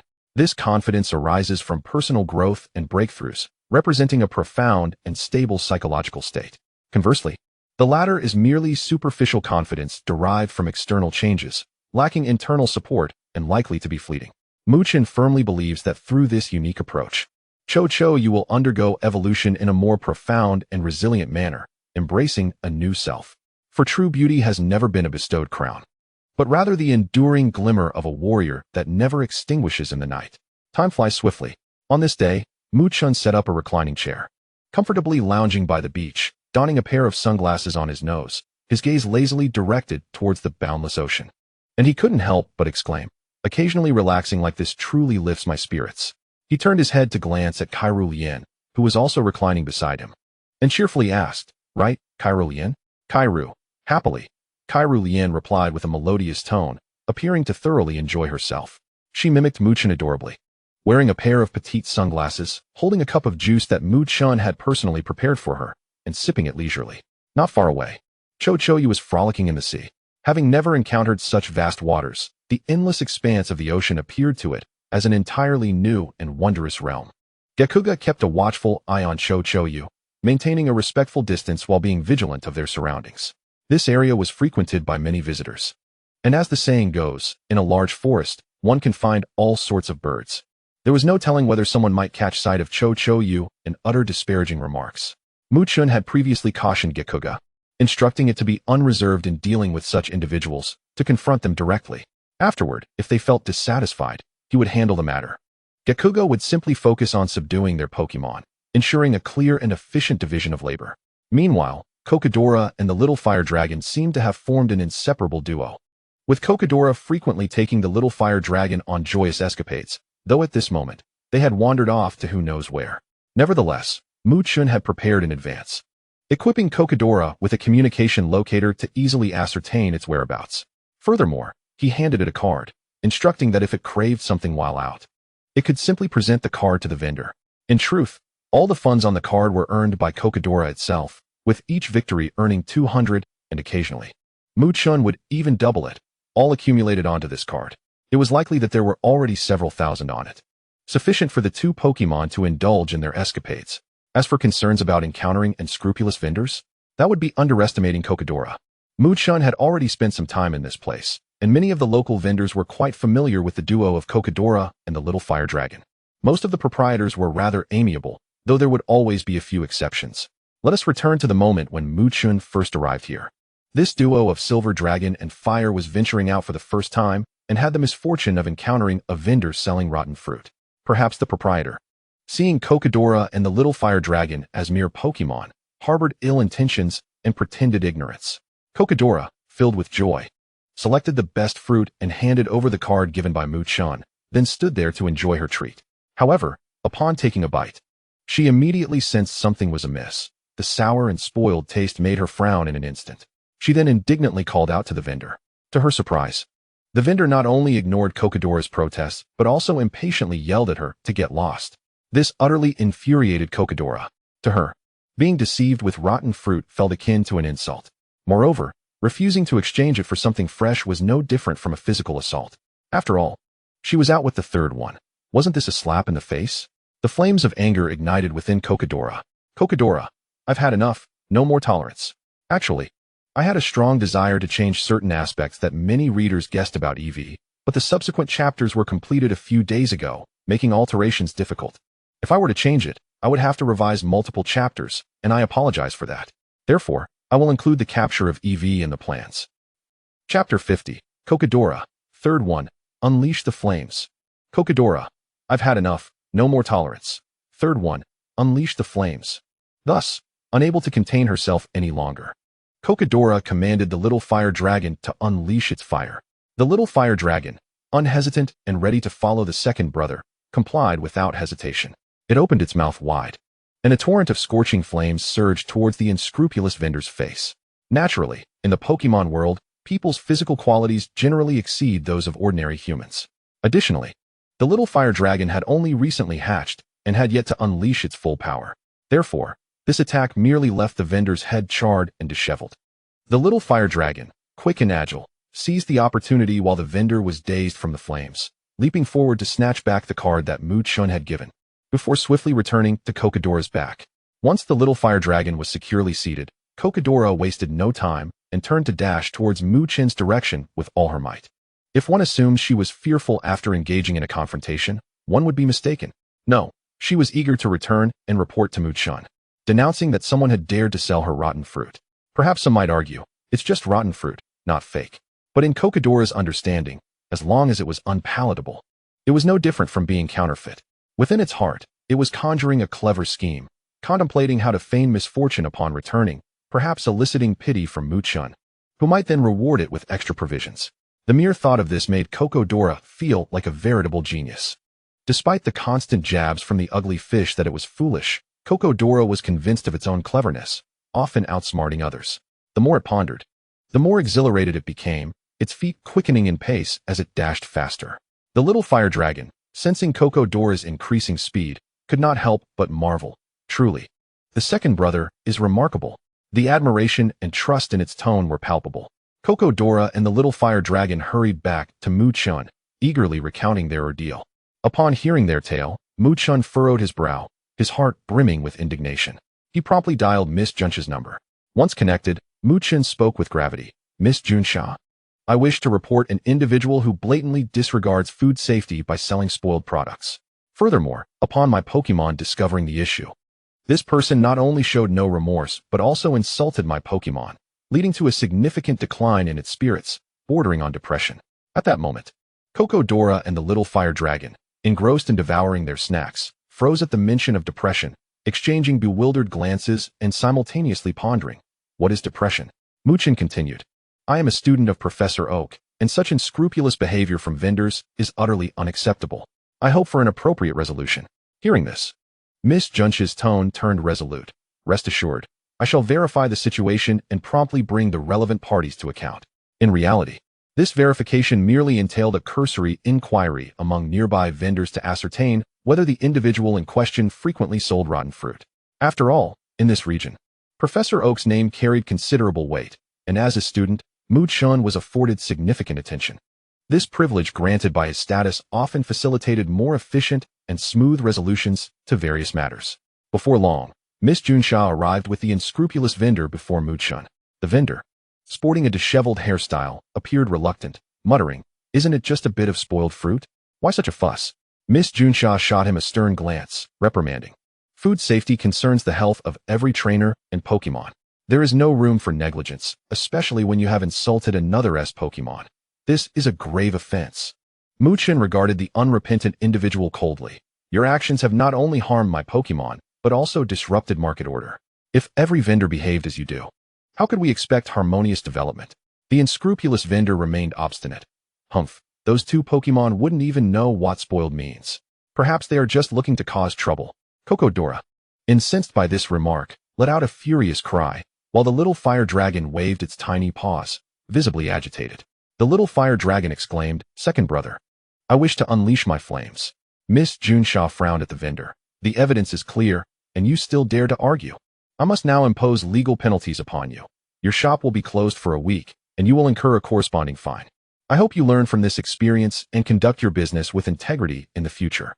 Upon hearing this, the unscrupulous vendor panicked. Please, Miss Junsha, my small business cannot survive a week of closure. Unmoved, she replied, had you considered this beforehand, you would not find yourself in such a predicament. If you had conducted your business properly from the start, you would not face such consequences. Chen turned to Miss Junsha, stating, I hope this punishment will instill in him the importance of adhering to regulations. Pokémon are our companions, and their feelings must be respected. Miss Junsha nodded in agreement. Indeed, we must safeguard the rights of every trainer and Pokémon. After resolving the matter, Miss Junsha led the unscrupulous vendor away. Chen crouched down, gently patting Kokodora and the little fire dragon on their heads, saying, Well done. Tonight, we shall have a feast. Kokodora whispered to the little fire dragon, See, everything went according to my plan. The little fire dragon chimed in, Wow, second brother is truly amazing. Since that incident, Kokodora and the little fire dragon faced no further impediments. In fact, some vendors even attempted to offer them food, which they politely declined, having already paid for their own. As for their reasons for rejecting the offers, Dora explained, the trainer said we should not accept gifts from outsiders, and besides, the trainer has plenty of money. The little fire dragon affirmed, I follow second brother's lead. The scene shifted back to Chun, who basked in the warm sunlight, leisurely rising to his feet. Stretching his arms overhead and leaning slightly back, he luxuriated in a satisfying yawn, feeling every sinew in his body relax. He turned to his companion, Kirlia, wearing a gentle smile, and softly inquired, Kirlia, are you hungry? Would you like to indulge in something delicious? Kirlia's eyes sparkled like twinkling stars at the mention of ice cream, filled with anticipation and excitement as it chirped in response. All right then, let us have ice cream. Chun replied with a smile, cupping his hands around his mouth to call out to the nearby Greninja, Greninja, it's time to go? At that moment, Greninja, focused intently on observing the ugly fish's movements in the water, was also experimenting with walking on the water's surface. Upon hearing Chun's call, it swiftly bounded over to the ugly fish, bending down to converse softly with it. After hearing Greninja's words, the ugly fish gently swayed its tail. Subsequently, Greninja retrieved the special Pokeball Chun had given it for the ugly fish, and with a soft glow, the ugly fish was obediently drawn into the ball. Holding the Pokeball, Greninja darted back to Chun with lightning speed, standing firm beside him, its eyes glinting with inquiry, awaiting Chun's next command. Chun patted Greninja's shoulder and said, let us find Dora and the little fire dragon, then we shall go enjoy some ice cream. Having walked only a short distance, they spotted Dora and the little fire dragon strutting towards them with an air of swagger. Dora was proudly holding a small bag in its mouth, which seemed to contain something that swayed with each step. Upon seeing Chun and the others, Dora and the little fire dragon excitedly called out, quickening their pace. Dora exclaimed, Boss, we're back. Dropping the bag from its mouth with glee, the little fire dragon chimed in, we even brought back some good stuff. Curious, Chun knelt down and opened the bag, revealing several oddly shaped fruits inside. Standing tall with pride, Dora declared, these are the fruits we found along the way. They look delicious, so we brought them back for everyone to try. In truth, it had tasted them already, and they were not palatable. It simply hoped to exchange them with Chun for something more delectable. Chun chuckled as he affectionately patted the heads of Dora and Charizard, saying, you two are quite considerate. However, we must first indulge in some ice cream. We can savor these fruits later. Charizard tilted its head, seemingly pondering which was more delectable, ice cream or fruit. Dora, on the other hand, leapt up in excitement, exclaiming, Coco, ice cream, I want the biggest serving. Chun couldn't help but burst into laughter at Dora's antics, and the group, buoyed by joy, headed towards the ice cream shop. Along the way, Chikorita hopped beside Chun, eagerly anticipating the delightful treat. Greninja maintained a composed demeanor, faithfully accompanying Chun to safeguard the group. Dora and Charizard darted ahead, playfully chasing each other, occasionally stopping to urge the others to hasten, their laughter echoing behind them. What a pair of lively treasures, Chun remarked with a smile.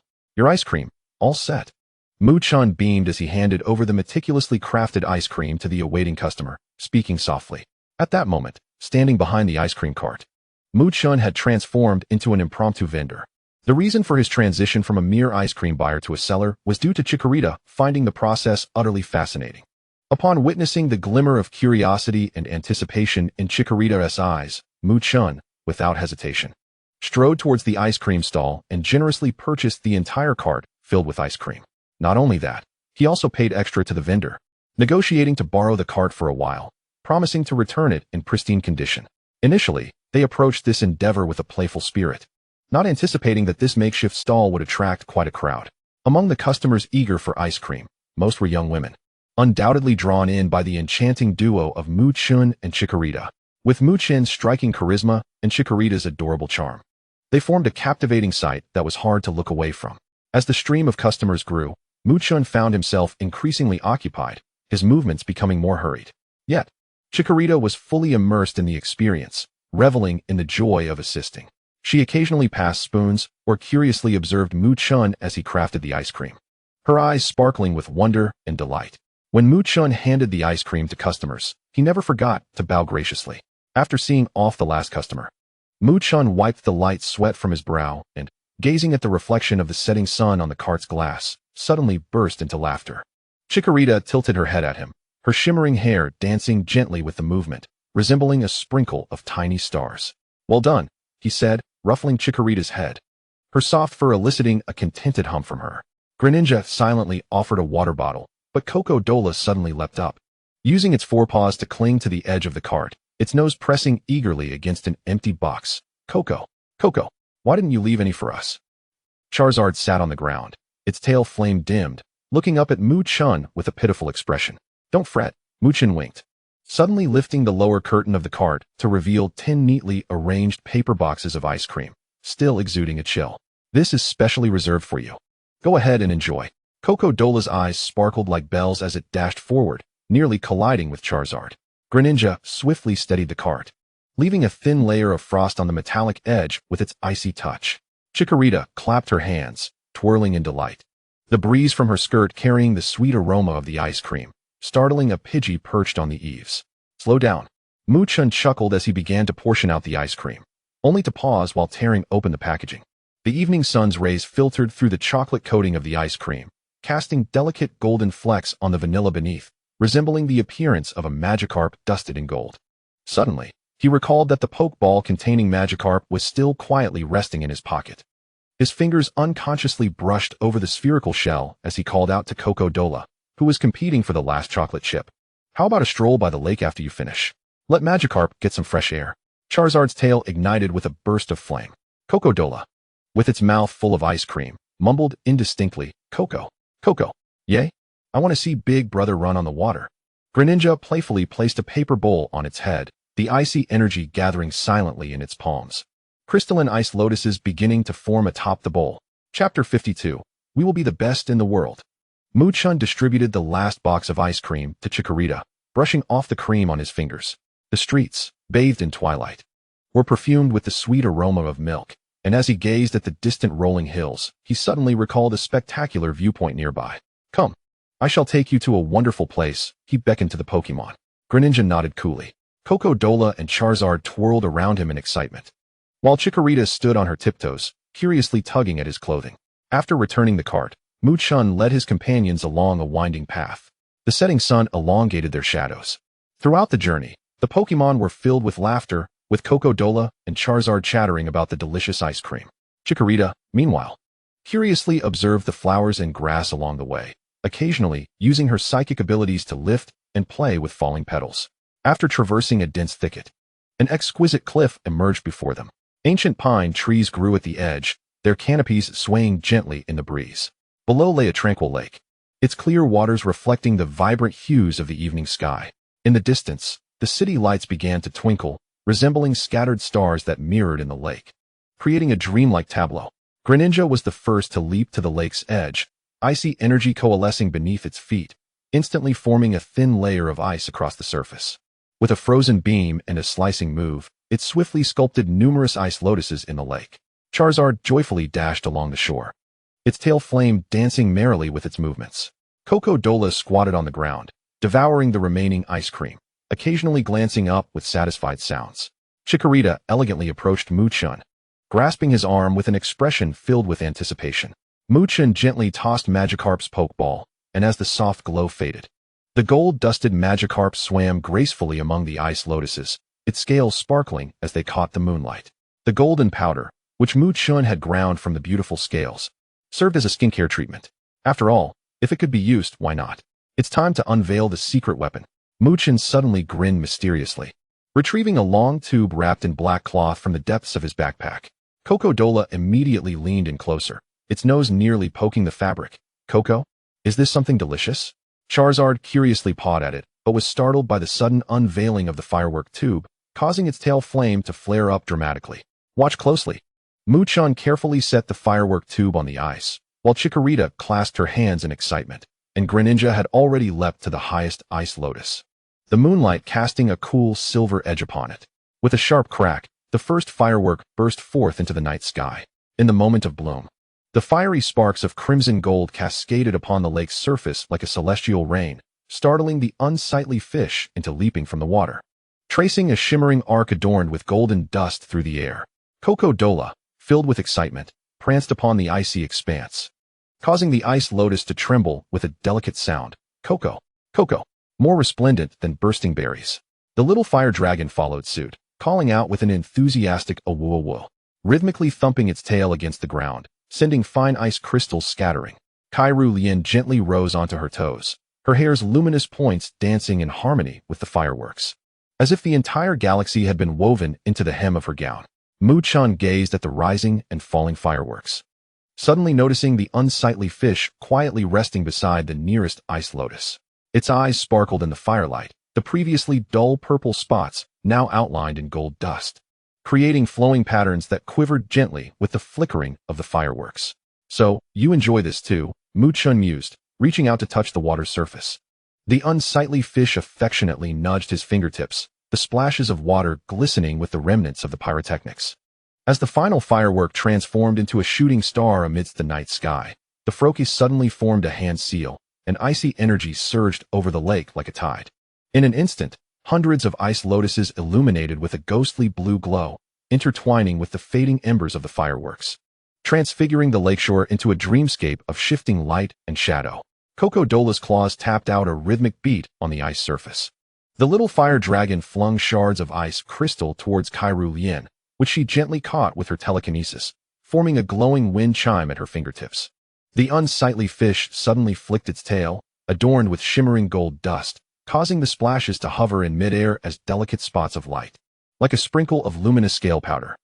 Chen admired the sprites, bathed in hues of icy blue and golden red, with Froakie perched atop the highest ice lotus, the moonlight cascading down its form. The hem of Kirlia's gown billowed in the night breeze, her hair's luminous points blending seamlessly with the glow of the ice lotuses, creating a flowing river of stars.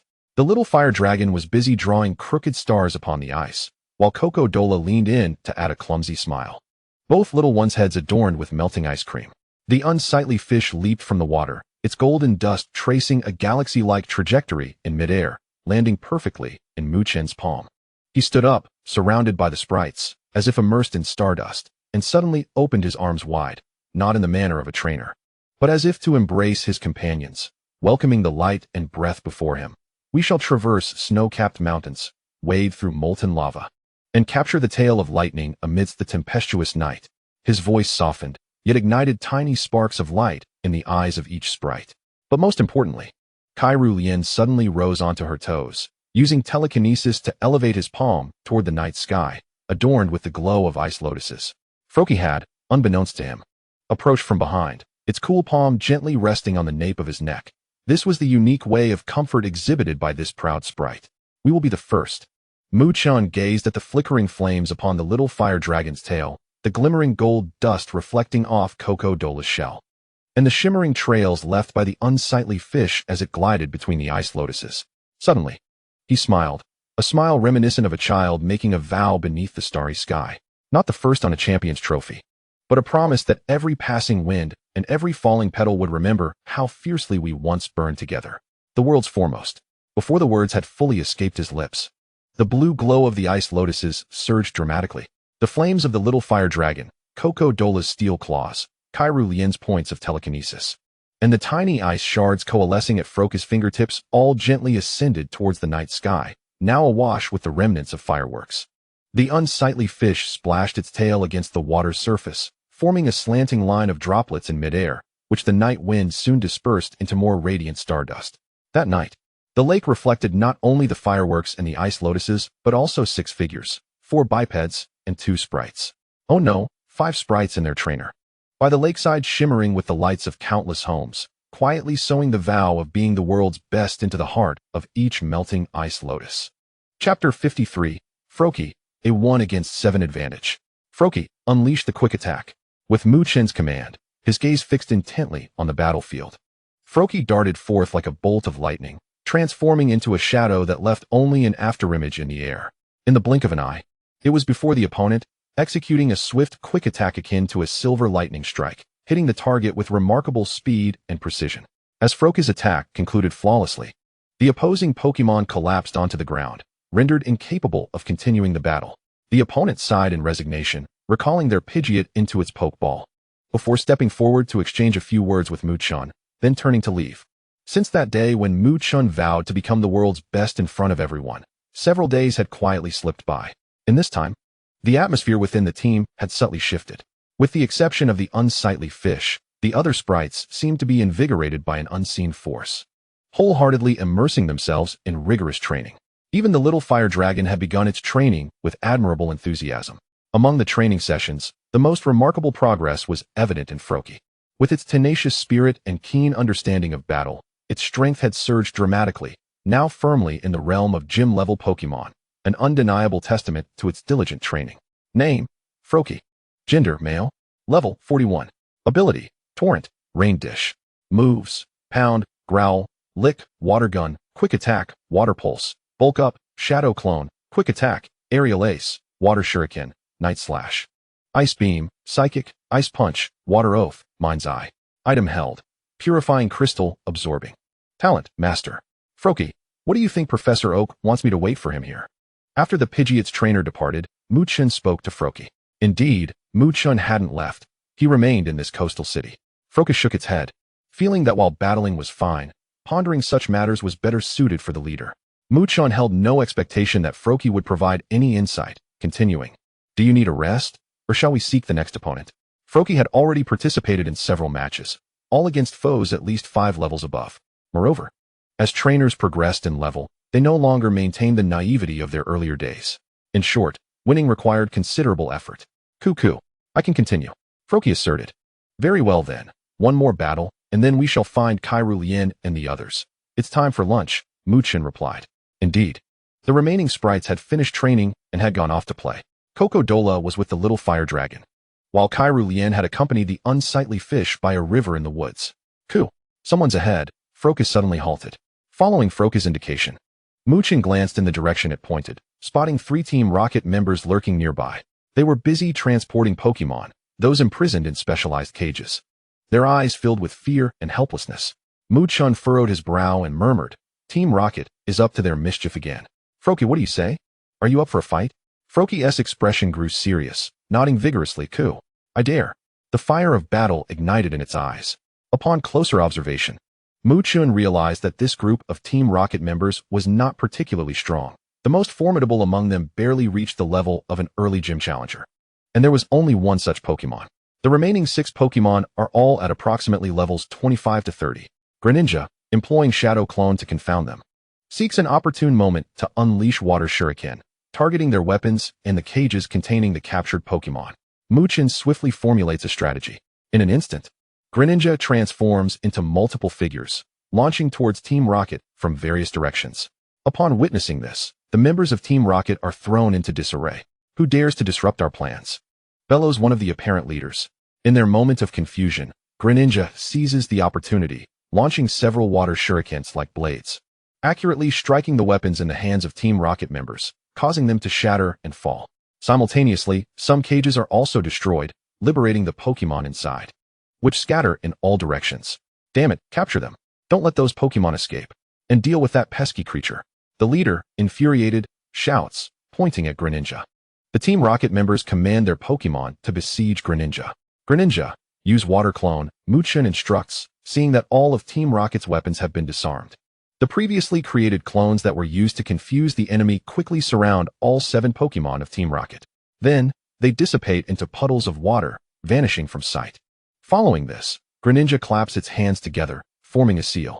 The clones that had just disappeared reform, now imbued with all the abilities of Greninja, unlike the earlier powerless versions. It is now a one-on-one encounter, remarkably fair. Quick Attack. Chen seizes the moment to command. In truth, Greninja's current strength is insufficient, otherwise Chen would have orchestrated a 7-on-1 scenario. The other 6 are trivial, the clones can handle them. However, the level 43 Meowstic poses a bit of a challenge. Receiving the command, Greninja darts forward like a streak of black lightning, charging towards Team Rocket's Meowstic. In the blink of an eye, it appears before its opponent. A blinding silver flash accompanying its attack as Quick Attack strikes Meowstic with tremendous force. Meowstic, caught off guard, hastily crosses its arms in front of its chest. What? So fast? The Team Rocket leader, witnessing this, is filled with disbelief. His eyes widen in shock, seemingly unable to comprehend how this small creature, Greninja, can execute such a swift and powerful attack.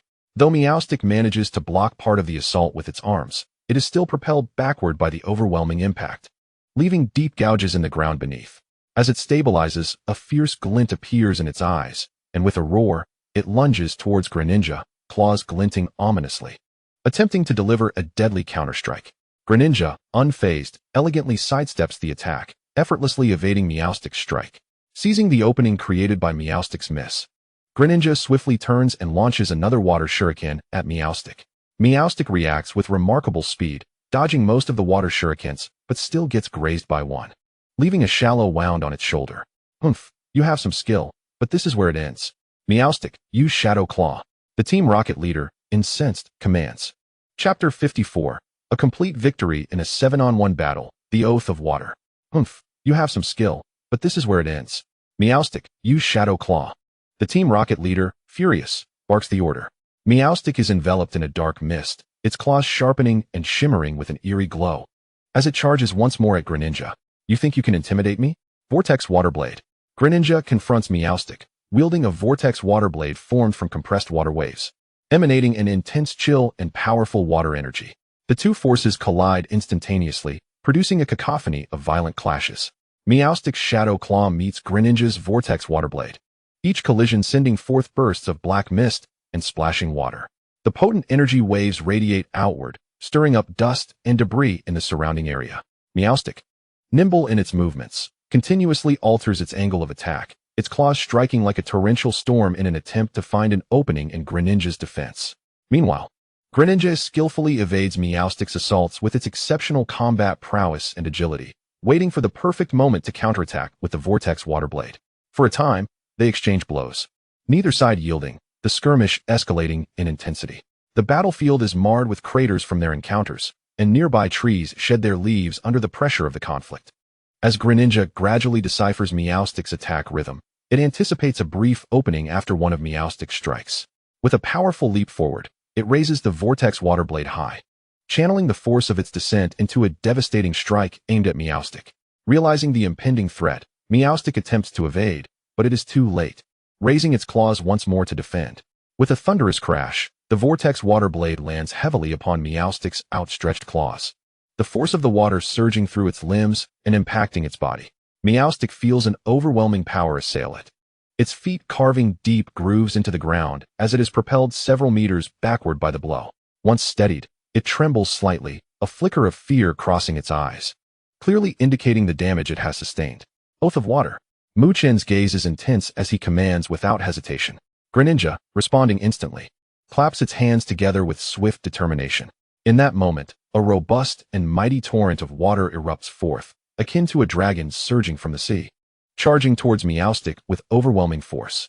The ground beneath the water's path seems to be cleaved as if by a blade, creating a deep chasm that reflects the tremendous power behind the strike. Meowstic, unable to evade, is struck directly by the powerful torrent. The water spirals upward, lifting Meowstic entirely into the air. Pursue and kick it down. Chen, serious in demeanor, extends his arm emphatically, issuing his command. Greninja comprehends instantly. Launching itself skyward like a cannonball, its leg muscles taut with gathered fighting energy. It raises its leg high, then, with an explosive force, brings it crashing down. This devastating kick lands squarely on Meowstic. Struck by this lethal blow, Meowstic plummets to the ground like a falling star, sending up a cloud of dust. Trembling, it struggles to rise, exerting all its strength, yet the agony coursing through its body and the depletion of its energy render it powerless. Ultimately, Meowstic's gaze dulls, and with a thud, it collapses to the ground, utterly defeated. Damn it, we retreat. The Team Rocket leader, witnessing the tide turn against them, feels a surge of unwillingness but recognizes the futility of their situation. Gritting his teeth, he prepares to flee with his remaining subordinates and Pokémon. I remember. I never said you could leave. Chen's piercing gaze is fixed on the Team Rocket leader, his voice cold and resolute. The leader of Team Rocket smirks with a hint of malice, his tone dripping with threat. Heh, little brat, open your eyes and see. We are Team Rocket. I advise you to be wise. You should understand the principle of leaving a line for future encounters. Are you threatening me? Upon hearing this, Chen's lips curled into a subtle smile, accompanied by a meaningful chuckle. Quite the coincidence, isn't it? To be frank, I fear nothing more than threats. As soon as he finished speaking, the 6 water clones commenced their final showdown. With a series of muffled thuds, the Pokémon of Team Rocket's 2 lackeys collapsed to the ground, rendered incapable of battle. observing the defeat of his subordinates. The Team Rocket leader's expression flickered with a hint of panic, yet he remained undeterred, threatening once more. Kid, think carefully. Do you truly wish to oppose Team Rocket? The consequences are beyond your capacity to bear. As I mentioned, I am not one to be intimidated by threats. Chen maintained a faint smile on his face, though it now carried an undeniable air of resolve. Shifting the conversation, he continued, last time, 3 members of Team Rocket, much like you, threatened me. Care to guess their fate? The Team Rocket leader, his face darkened and teeth clenched, offered no response, merely fixing Chen with a fierce glare, as if he wished to consume him with his eyes. Forget it. You probably wouldn't understand even if I told you. After all, how could one empathize without having experienced it firsthand? Noticing the indifference of the Team Rocket members to his words, Chen shook his head in mild disappointment. He then turned to his Greninja beside him, speaking in a calm tone, the usual protocol. Understood, Greninja replied with a clear voice, and then began to stride purposefully towards the Team Rocket members, his steps steady and resolute. What are you planning to do? The Team Rocket leader's eyes widened with fear, his voice trembling involuntarily as panic truly set in. What am I planning to do? Is that even a question? Greninja, attack, Chen said, a hint of playful mockery dancing at the corners of his mouth. Before his words could fully dissipate, Greninja surged forward with explosive force, darting towards the Team Rocket leader like a bolt of lightning. In the blink of an eye, it arrived behind the leader, raising its arm high before delivering a precise chop to the back of his neck. With a thud, the leader's eyes rolled back, and he crumpled to the ground, unconscious. Simultaneously, the 2 water clones moved like phantoms, swiftly charging towards the other lackeys of Team Rocket. In almost perfect synchrony, the remaining 2 lackeys were also rendered unconscious by the clones' precise strikes, collapsing without a sound. With the task thoroughly accomplished, Greninja wore a calm expression and gently clapped its hands. In an instant, the 6 water clones seemed to receive a command, transforming into puddles of clear water that splashed onto the ground and vanished without a trace. However, with the dissolution of the water clones, Greninja showed signs of fatigue. After a morning filled with relentless battles, combined with the effort of simultaneously controlling 6 clones to fight alongside it, even Greninja was nearing its limits. It staggered slightly, its form wavering, almost losing balance. Well done, Greninja, Chen exclaimed, his heart tightening at the sight. He rushed over to steady Greninja's shoulder, his eyes filled with concern and admiration. Greninja's lips curled upward, a hint of pride evident on its face. It understood this as recognition of its strength. The Pokémon that had been rescued gathered around, their eyes brimming with gratitude, expressing their thanks to both Chen and Greninja in various ways. A small Pikachu hopped onto Chen's shoulder, affectionately rubbing its face against him. A young Eevee circled around Greninja joyfully. Ha ha ha, stop it, that tickles. After ensuring that the rescued Pokémon were well taken care of, Chen strolled over to the 3 Team Rocket members sprawled on the ground, observing them sleeping like logs. He mused aloud. Why do I feel like I possess a certain unique talent for capturing members of Team Rocket? With that thought, he reached into his pocket and skillfully dialed Miss Junsha's number. Hello, Miss Junsha, he said while idly rummaging through the belongings of the Team Rocket members. Yes, it's me. I've found 3 more members of Team Rocket. He continued to search, but after a lengthy search yielded nothing of note. Frustration welled up within him, prompting him to kick the Team Rocket leader harshly. Team Rocket leader, so? Why do you say again? Oh dear, my apologies, slip of the tongue. Yes. I'm currently at. Chen hurriedly explained, quickly reporting his location to Miss Junsha.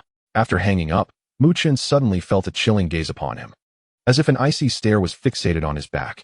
His heart skipped a beat, and slowly, he turned around to find Kirlia standing not far away, her posture poised, yet brimming with indignation. She was levitating a fishbowl filled with a Magikarp, her eyes narrowed in displeasure as they bore into Chen, silently accusing him of something. Realizing the gravity of the situation, Chen's heart sank, but he quickly plastered a smile on his face and awkwardly remarked, Kirlia, what lovely weather we have today, isn't it? Understood, Greninja muttered under its breath, its lips twitching slightly. Although the sound was faint, it penetrated Chen's ears like a persistent insect. At that moment, he felt a flush of embarrassment creeping onto his face, casting a warning glare at Greninja, as if to say, you better watch your tongue. Cheery, why didn't you call me and Xiao before doing this? Kirlia exclaimed, her cheeks tinged with annoyance, her eyes full of reproach. Well, time was of the essence, and the mission was pressing, Chen hastily explained, attempting to placate Kirlia. But as soon as the words left his mouth, he recognized their weakness. "Cheery, you're not allowed to speak," Cheery declared loudly, waving her small hands in the air with an undeniable tone. She then turned her gaze toward Greninja, interrogating, "Cheery, and you, little frog, why did you join in on this mischief?" "Understood," Greninja squeaked, shrinking its neck with a voice as soft as a whisper. It cast a furtive glance at Cheery and then at Chen, wearing an expression of innocence. Seeing Greninja's demeanor, Cheery anger subsided somewhat. But she quickly redirected her attention back to Chen. Cheery, if you do this again, I'll let Xiaosha eat everything in your bag." Cheery chest heaved dramatically, her eyes wide and glistening like two sparkling gems, yet burning with fierce anger. She had struggled to concoct such a threatening statement, her little face slightly flushed with excitement. Chen, taken aback at first, soon succumbed to a helpless smile. "Please, Cheery, I understand my mistake." He quickly raised his hands in a gesture of surrender, his face adorned with a pleading smile. "I promise that in the future, I will consult with you first before taking any such actions, and I will never act without your knowledge again." Cheery regarded Chen with a softened gaze. Her anger somewhat pacified, yet she continued to pout, her cheeks puffed up with indignation. "Cheery, that's more like it. You are always so impulsive. What if something goes wrong?" With that, she gently set down the fish tank she had been levitating with her psychic powers. As the ugly fish swam joyfully in the water, blowing bubbles, Chen stepped forward and gently patted Kairu head, speaking softly, "I understand your concerns, Kairu. However, witnessing Team Rocket bullying those Pokémon, I simply cannot stand idly by. Rest assured, I will exercise greater caution in the future. Besides, I am confident in my abilities." "Exactly. Leader, I am quite formidable," the Frogadier interjected. Kairu shot a glare at Frogadier, who promptly fell silent. Just then, a commotion erupted in the distance. It was Ms. Junsha arriving with a cadre of officers. Leading the group was Ms. Junsha, the same officer who had previously apprehended the unscrupulous boss. The officers swiftly handcuffed the disheveled and pitiful-looking members of Team Rocket lying on the ground. Ms. Junsha adjusted her police cap and approached Chen with purpose. She stood tall and composed, first offering a formal salute before sincerely stating, "Once again, we owe you a debt of gratitude, Mr. Mu. Thanks to your timely intervention, the malevolent actions of Team Rocket were thwarted." Chen smiled lightly, nonchalantly waving his hand as if dismissing the matter. "Oh, it's nothing, but Ms. Junsha, do not forget about the reward." His tone was half joking, half serious, as the reward was indeed his due. Upon hearing this, a knowing smile graced Ms. Junsha's face as she nodded. "Understood, Mr. Mu. You can rest assured that this reward is rightfully yours. We would never overlook it. Now, I will take these individuals back for questioning." In reality, everyone at the police station was well aware that they would never shortchange someone like Chen. Moreover, as a student of Professor Okido, who would dare to engage in such thankless tasks, Ms. Junsha led the officers as they escorted the Team Rocket members away. It was only then that Chen slowly retrieved Frogadier's pokeball, his gaze filled with concern as he softly said, "Frogadier, why don't you return and take a good rest? You can come out to stretch once we get back." With a soft click, the pokeball opened, and a gentle red light emanated from within. Frogadier vanished in an instant, transformed into that familiar red light, and returned to the confines of the ball. Subsequently, Chen strolled over to the fish tank and leaned down to scrutinize the ugly fish within. The ugly fish swam gracefully, occasionally playfully blowing bubbles. A smile of contentment spread across Chen's face as he murmured, "You are becoming more robust, and your skin is now smooth and refined. It seems my efforts have not been in vain. I have finally restored your health." He reminisced about the time before the ugly fish was captured when it had struggled alone in that body of water. Due to its unremarkable appearance, it was not favored by other Pokémon, often enduring hunger and hardship. Consequently, its size was significantly smaller than that of a typical ugly fish, and its skin bore countless scars, evoking sympathy. Fortunately, after nearly half a month of attentive care and nurturing, the ugly fish had gradually regained its vitality. Chapter 56, Chewable Gravy. Chen gazed at the lively, ugly fish in the tank, his eyes brimming with encouragement and hope as he smiled gently. "Keep it up, ugly fish. I firmly believe that one day you will magnificently transform into a Milotic." The ugly fish seemed to comprehend Chen's words, and its leisurely bubble-blowing rhythm suddenly quickened. A flurry of sparkling bubbles erupted from its small mouth, bursting on the water's surface and creating delicate ripples. This unique display was the ugly fish's way of responding to Chen. "All right, it's time for us to head home. Chen understood and smiled as he stood up. At that moment, Rian swiftly employed her psychic powers, effortlessly levitating the fish tank. In the blink of an eye, she used her teleportation skill and gracefully landed on Chen's back, her form light as a feather. Chen was well prepared for this, and upon feeling Rian's landing, he securely supported her and began to walk steadily toward the city. Together, they made their way to the entrance of the town. As they approached, 3 figures came into view. Among them, Chen recognized his little Charmander, who was confidently perched on the back of a Rhydon, looking particularly proud as it surveyed its surroundings with a curious gaze. Beside Charmander and Rhydon was another Pokémon belonging to Chen. However, when Chen's eyes fell upon this Pokémon, he couldn't help but blink in surprise, instinctively rubbing his eyes before focusing again. Huh, is that a Kecleon? Chen exclaimed in astonishment, his mouth agape in disbelief. Kecleon, how did you evolve into a Kecleon after just 1 morning of absence? His voice was filled with excitement and bewilderment. Indeed, the Pokémon before him, now more robust in form and exhibiting distinct changes, was none other than a Kecleon evolved from its previous form. Name, Kecleon. Gender, level, 32. Ability, Thick Fat. Moves, Tackle, Harden, Metal Claw, Dragon Rush, Head Smash, Roar, Headbutt. Rock Slide, Iron Head, Protect, Tackle, Metal Sound, Iron Defense, Stealth Rock. Item, None. Potential, Champion, Kecleon. Boss, look at my new recruit. Quickly give me a Pokeball.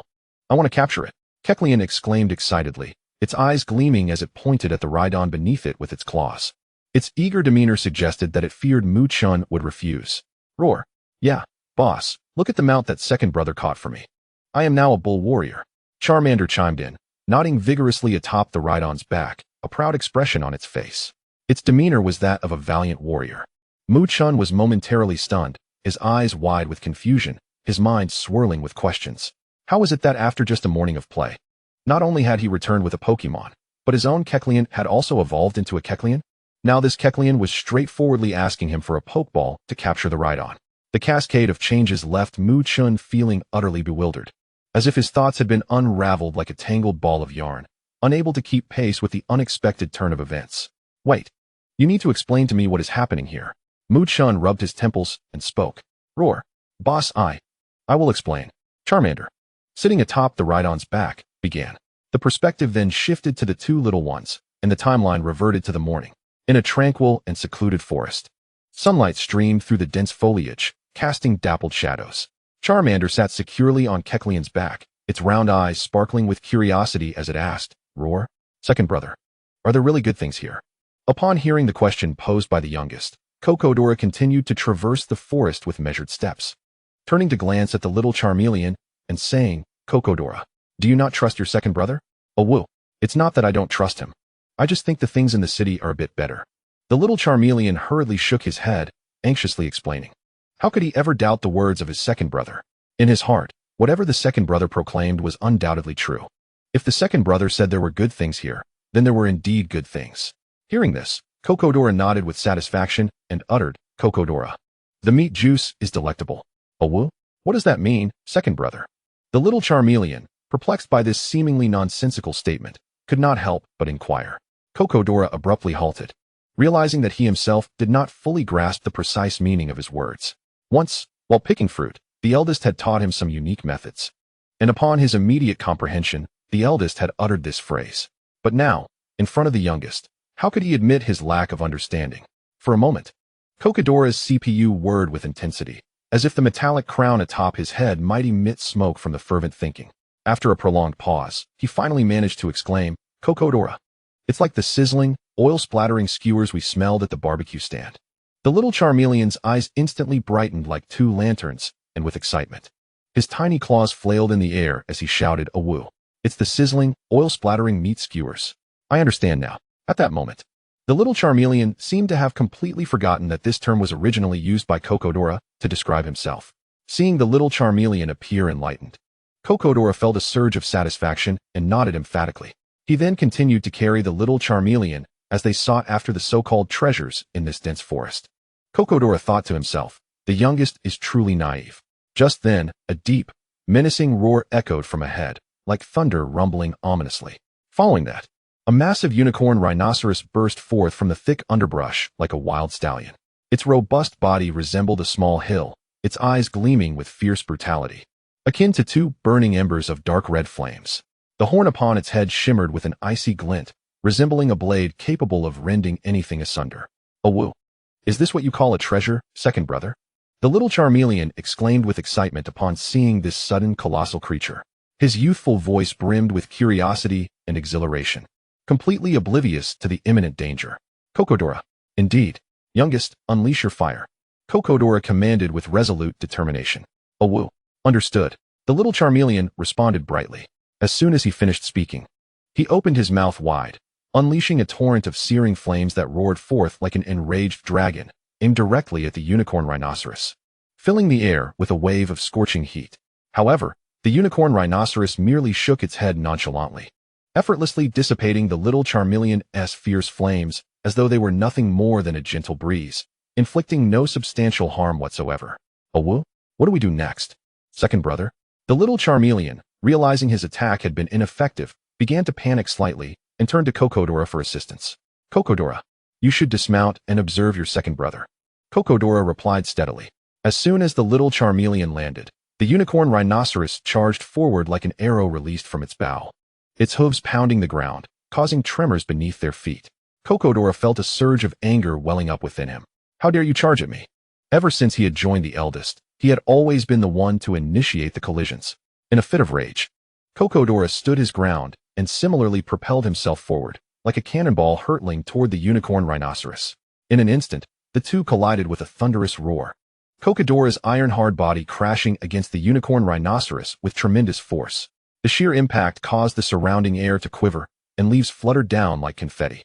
With his indomitable will and resilient shell, Cocodora managed to withstand the force for a brief moment. However, the unicorn rhinoceros, being significantly larger and undeniably powerful, began to gain the upper hand, gradually pushing Cocodora back. "Oh woo! Go for it, second brother!" The little Charmeleon cheered from the sidelines. Just as he finished speaking, Cocodora was forced to retreat repeatedly. What should he do? What if he failed to make an impact and lost face? How would he ever gain the respect of the youngest afterward? No, there must be a way. Cocodora's mind raced, his eyes darting about as he sought a solution in this perilous moment. Suddenly, a flash of inspiration struck him, illuminating his thoughts like a bolt of lightning in the darkness. He recalled the fantastical stories the eldest would tell the eldest sister. In that instant, a confident and powerful voice rose within him. "It's simple. I shall evolve." As that thought crossed his mind, it seemed to trigger some mysterious force. Cocodora began to emanate a soft yet radiant white light that enveloped his form. As the light shimmered, Cocodora underwent astonishing transformations. His limbs grew increasingly robust, and his previously petite frame swelled as if inflated. Under the glow of the white light, everything around appeared surreal. Time seemed to freeze at that moment, with only the dazzling light continuously shifting and flickering. Finally, the white light gradually receded, revealing a form no longer concealed. Cocodora. At this moment, Cocodora had evolved into a formidable form. His size had not only increased, but now surpassed even the large unicorn rhinoceros before him. His sturdy shell gleamed with a metallic sheen, radiating like an impenetrable armor under the sun's rays. "Oh whoa! My second brother is invincible," the little Charmeleon exclaimed with excitement upon witnessing Cocodora's evolution.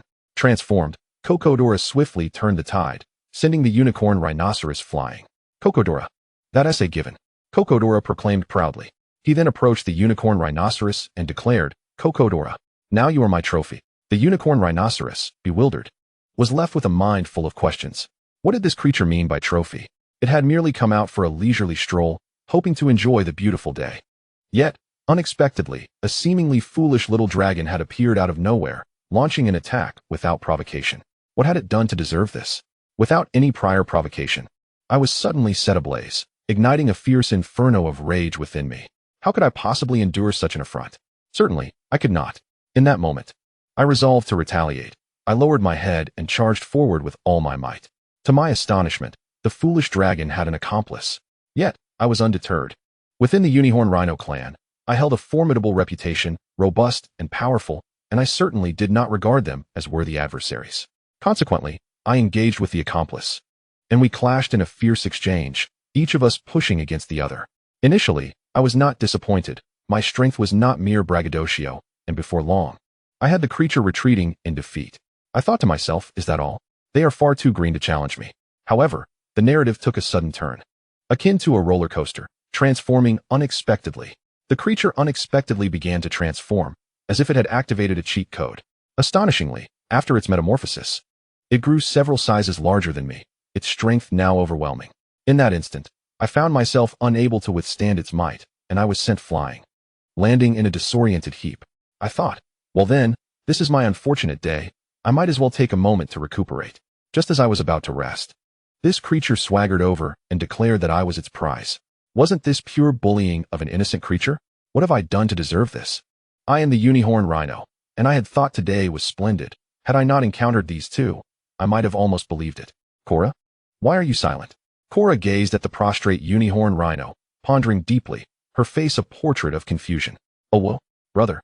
I have heard the leader say that those who remain silent are merely harboring resentment.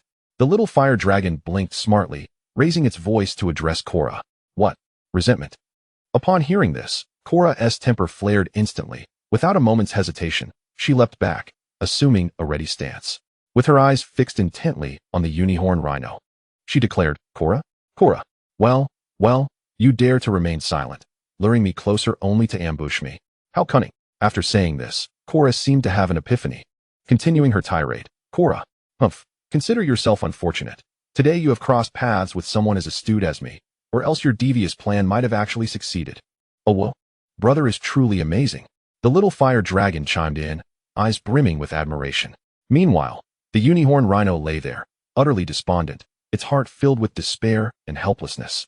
It lamented internally. What peculiar creatures have emerged from the woodwork? Which unreliable Pokémon Center released them to wreak havoc upon others? No, I must file a complaint. I cannot endure this any longer. Chapter 58. A moment of recklessness is bliss. Indulging in recklessness is everlasting joy. Just as the unicorn rhino wallowed in despair, contemplating a complaint, Cora had no intention of letting it off the hook easily. She circled the unicorn rhino, muttering as she went, Cora, since you are my prize, you shall heed my commands from now on, understand? The unicorn rhino's eyes nearly bulged out with fury. It thought, I, the illustrious unicorn rhino, have ruled this forest. When have I ever endured such humiliation? Yet, seeing the considerably larger Cora before it, a hint of trepidation crept in, and it could only remain silent, seething. The little fire dragon hopped over, curiously inspecting the unicorn rhino, tilting its head as it asked, oh well, brother, how shall we deal with this prize? Cora, standing tall, confidently declared, Cora, of course, we shall take it back and have it serve as our subordinate. Henceforth, we shall be even more formidable in this forest. Oh well? But what if it refuses to obey us once we take it back? The little fire dragon tilted its head, worry etched across its face as it pressed on. Cora, your questions are becoming rather excessive. That's simple. We shall ask the leader for a pokeball and capture it within. Then, it shall have no choice but to comply. Cora shot a glance at the little fire dragon, exuding confidence, and spoke leisurely. The little fire dragon's eyes lit up with understanding, excitedly waving its tiny paws. Oh woo, brother is truly clever. This way, it won't be able to resist.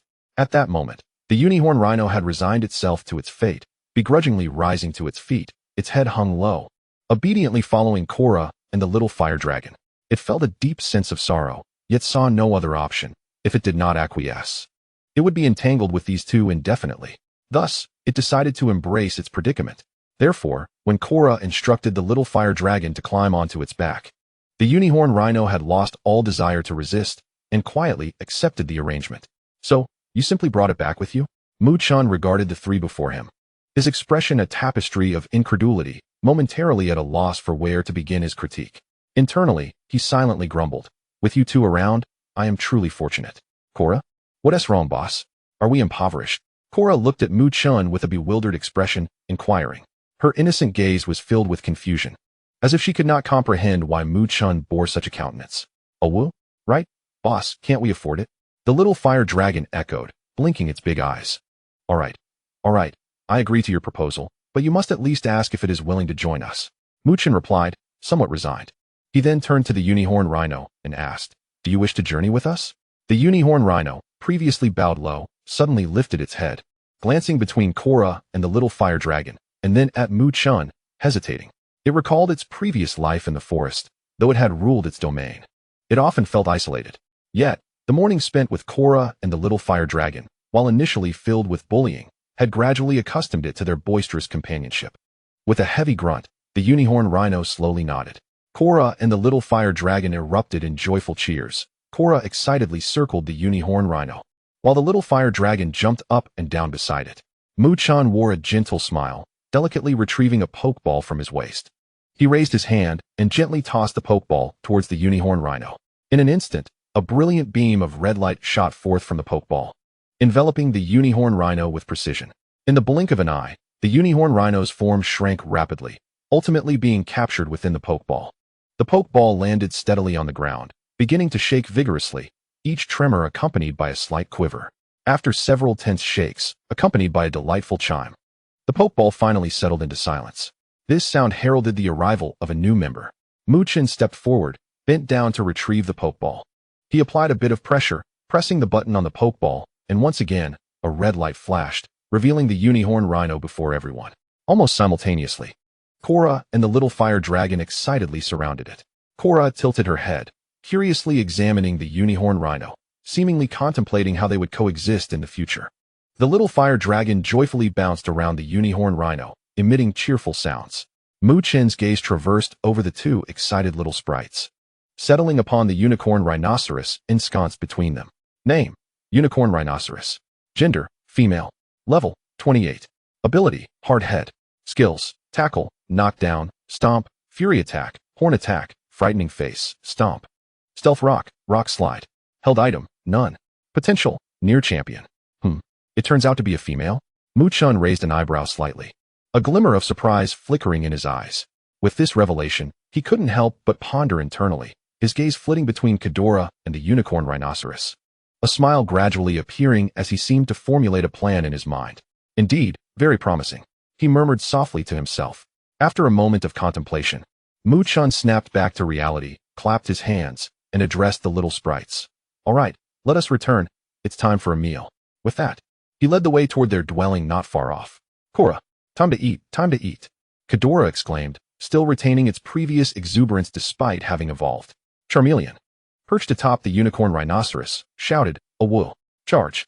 Bull warrior, charge!" The unicorn rhinoceros thought to itself, suddenly, I have some regrets. In the afternoon, the warm sunlight cascaded down like golden gossamer, gently draping the beach.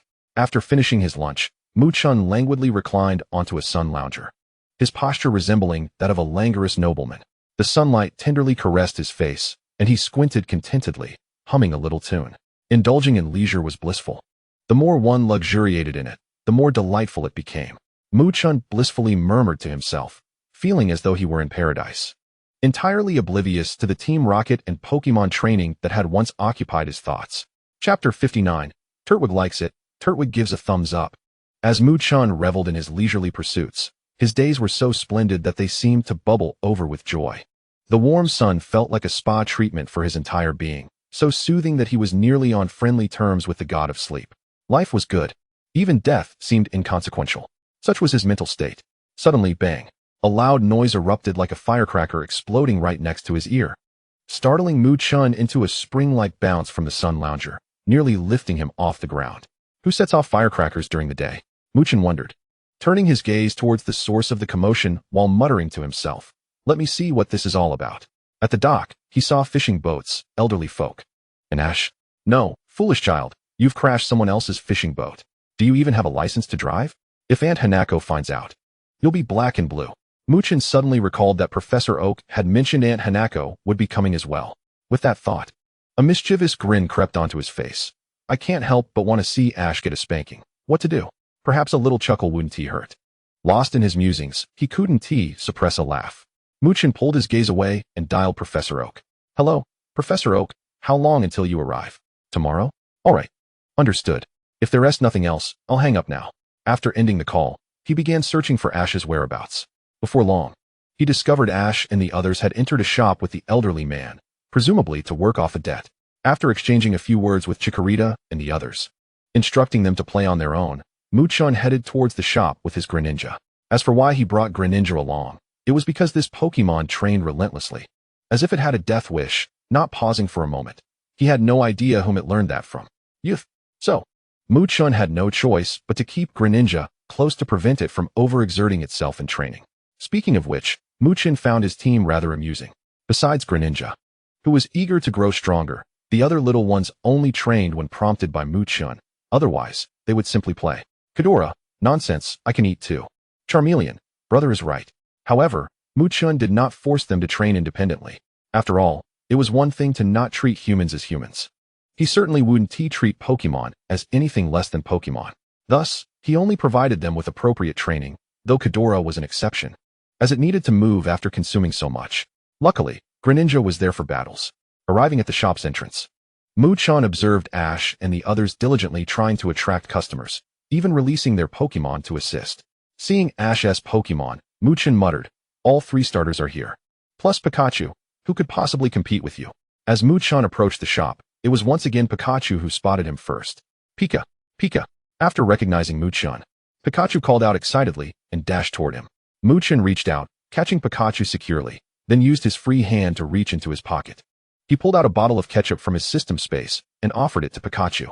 Upon seeing the ketchup, Pikachu's eyes sparkled with delight as it eagerly accepted the gift. The reason Pikachu adored Mu-chun so much, aside from the comforting aura he exuded, was that every time they met, he always provided a bottle of ketchup. Hello, Pikachu. Good to see you again, Mu-chun smiled, scratching Pikachu's chin as it blissfully squinted its eyes in enjoyment. Kukui. Greninja also greeted Pikachu, having acknowledged it after their previous encounter. Just then, a Charmeleon clutching a stack of discount coupons approached, its head tilted in confusion as it regarded Mu-chun, seemingly perplexed as to why Pikachu was in this person's arms. Is this Ash S? Mu-chun observed the Charmeleon that was watching him. Name: Charmeleon Ash. Gender: male. Level: 15. Ability: Blaze. Skills: Ember, Scratch, Flamethrower, Growl, Dragon Breath. Held item: none. Potential: Champion. I believe the strongest is the Charizard that returns from Charizard Valley, so I will feel at ease once it emerges from there. Hello there, Charmeleon, Mu-chun said, and like a magician, he pulled a Fire-type energy cube from his pocket and presented it to Charmeleon. The cube was tantalizing, emanating a faint, sweet aroma that was particularly appealing to Fire-type Pokémon. Charmeleon stared at the offered energy cube, hesitantly lifting its small paw, eyes filled with indecision, seemingly contemplating whether it could accept it. After all, it was still not very familiar with Mu-chun. Pika. Pikachu, seeing Charmeleon's hesitation, called out joyfully. Hearing Pikachu's encouragement, Charmeleon finally overcame its doubts, carefully accepting the energy cube and savoring it with a satisfied expression. Speaking of which, I also have a Charmeleon. Let us have you two meet later. Mu-chun crouched down, holding Pikachu while patting Charmeleon's head. Would you like to see the Charizard duo dominate Charizard Valley? The Charmander paid no heed to Mu-chun's words, nodding as it devoured its meal with great relish. Just as it was savoring its food, a Squirtle came scuttling over with its short legs, calling out urgently, Squirtle, Squirtle. Well, you little rascal. How dare you hide here and feast without inviting me? The Squirtle pointed an irate little claw at the indulging Charmander and scolded it without mercy. It then raised its voice, Squirtle, Squirtle, Squirtle. It's one thing to sneak a bite, but how could you not call me to join? Name: Squirtle. Gender: level: 15. Ability: Torrent. Moves: Water Gun, Tackle, Rapid Spin, Withdraw, Bite, Bubble. Item: none. Potential: Champion. Come now, Squirtle, do not be envious. There is certainly enough for you as well. Saying this, Mu-chun retrieved a water-type energy cube from his pocket. Squirtle's eyes were instantly captivated, though it stubbornly crossed its arms and tilted its head away. Yet, its little legs betrayed its intentions as they slowly crept toward Mu-chun. After much effort, it finally reached a spot within grasp, promptly turning around, extending its hand, grabbing the cube, and popping it into its mouth in one swift motion. Squirtle eagerly began to munch, mumbling indistinctly as it ate. Squirtle, Squirtle. Delicious, truly delicious. Your food is exquisite. Squirtle thoroughly enjoys it and gives you a thumbs up. Chapter 60. That is of utmost importance. Without lingering any longer, Mu-chun stepped into the shop. Indeed, one must admit, Ash's approach of enlisting Pokémon to attract customers was remarkably effective, with throngs of people bustling both inside and outside the establishment. Mu-chun sauntered over to Ash, who was currently focused on distributing discount coupons to passers-by, without glancing up. Mechanically, he stated, Hello, here is a discount coupon. You are welcome to dine inside. Noticing this, Mu-chun's playful spirit surged, and he feigned seriousness. asking, "Oh, then tell me, how much discount does this coupon offer?" Ash continued to keep his head down, reflexively responding, "A 10% discount. There are numerous specialty dishes available today. You should try them." Only after finishing his sentence did he seem to recognize the familiarity of the voice. He abruptly looked up, astonished, exclaiming, "Mu-chan, what brings you here?" Mu-chan smiled and waved the discount coupon in jest, saying, "I was drawn in by your enthusiastic customer-attracting technique. You have quite the knack for this. You're almost like a professional waiter." Ash scratched his head, chuckling bashfully. "Haha, what can I say? The boat got damaged, and I have to work here to pay off my debts." At that moment, Misty approached, exasperated. "If it weren't for someone's recklessness, we wouldn't be stuck working here." She shot a glare at Ash. Mu-chan teased, "Misty, calm down." But honestly, Ash's method of bringing Pokémon to assist with customer attraction is truly effective. The foot traffic must have the owner overjoyed. Misty rolled her eyes at Ash and turned to Mu-chan. Only this foolish boy could come up with such an idea. But it has indeed attracted quite a few patrons. "By the way, Mu-chan, what brings you here?" "Oh, just some matters I need to attend to." Mu-chan replied casually, a faint smile gracing his face as he glanced at Ash before continuing. "I happened to witness Ash driving without a license, which led to him being caught and working here to repay his debts. I found it amusing, so I decided to join the festivities."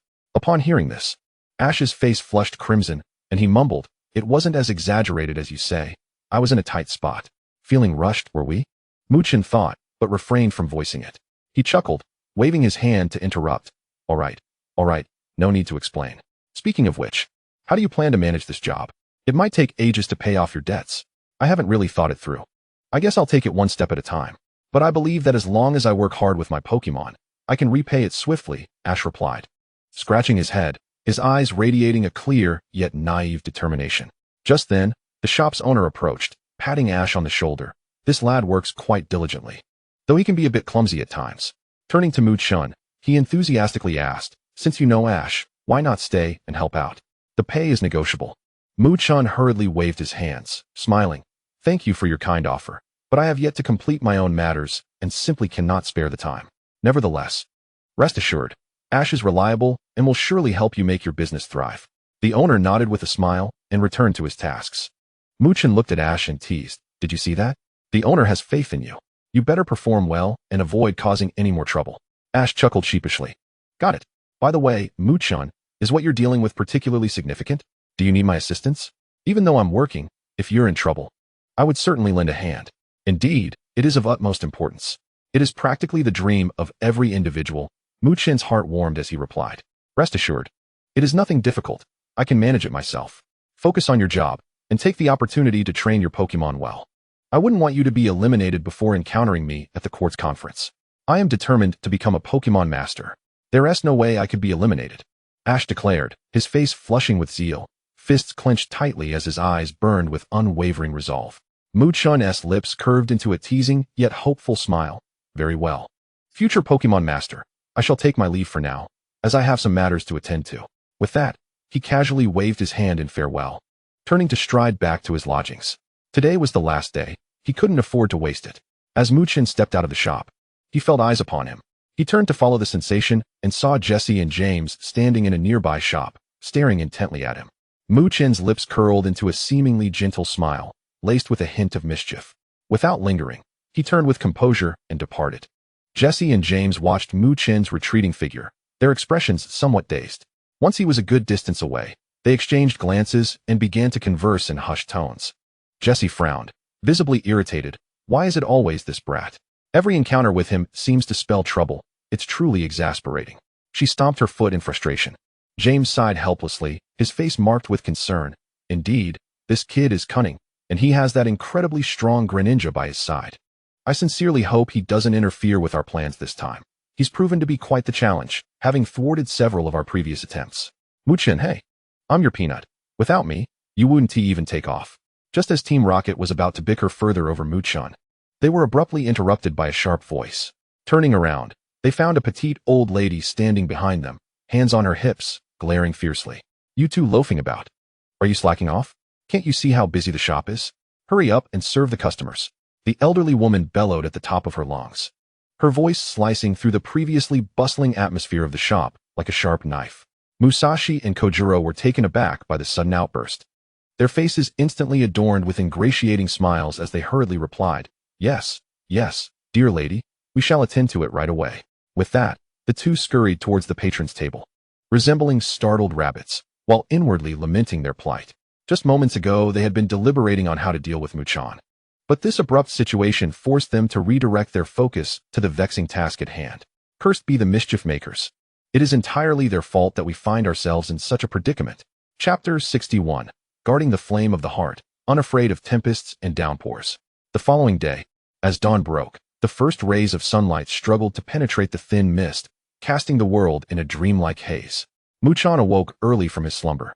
Nimbly rolling out of bed, after a brief wash, he summoned Chikorita and Froakie, preparing to greet Professor Oak and Hanako. Muchan led them to the designated meeting spot, a bustling inn located on the outskirts of the town, typically filled with the lively chatter of visitors. At that moment, Muchan stood beside the inn, frequently glancing into the distance, his heart brimming with anticipation. Chikorita curiously surveyed the surroundings, occasionally waving its delicate arms as if greeting the elements of nature. Froakie, on the other hand, stood quietly behind Muchan, resembling a loyal guardian. Before long, a uniquely designed vehicle approached with a gentle glide. Muchan immediately recognized it as Professor Oak's mode of transport. Once the vehicle came to a halt, the door swung open, and Professor Oak was the first to step out. Clad in his signature white lab coat, he wore a warm smile, his eyes gleaming with wisdom. Following him was Hanako, exuding a gentle and amiable aura, radiating a maternal glow. "Professor Oak, Aunt Hanako, you have finally arrived," Muchan exclaimed enthusiastically as he rushed forward to greet them. Professor Oak chuckled, patting Muchan on the shoulder. "Haha, sorry to keep you waiting, Muchan. The scenery along the way was simply too delightful to rush through." Hanako's face brightened with a tender smile as she affectionately remarked, "Muchan, my dear, it's been ages. You've grown taller since we last met." Her gaze shifted to Chikorita, filled with fondness, and Chikorita has blossomed into such a lovely creature. "Chico," Chikorita chirped melodiously, leaping into Hanako's embrace and affectionately nuzzling her cheek. Chikorita held a special fondness for Hanako. Apart from Muchan, she was the one closest to its heart. "Indeed, time flies," Muchan responded with a warm smile, his eyes sparkling with affection. At that moment, Professor Oak's attention was captured by the agile Froakie beside Muchan. He paused, a flicker of surprise crossing his features as he exclaimed, "Ah, Froakie has evolved into a formidable Greninja already. Muchan, it seems you have been diligent in your training." Muchan quickly waved his hands in modesty, replying, "Oh, not at all. It is primarily due to Greninja's own hard work." Since Greninja's evolution, Muchan had not dedicated much time to its training, focusing instead on nurturing the gluttonous Torterra. After exchanging pleasantries, the group prepared to head to the location where Ash was working.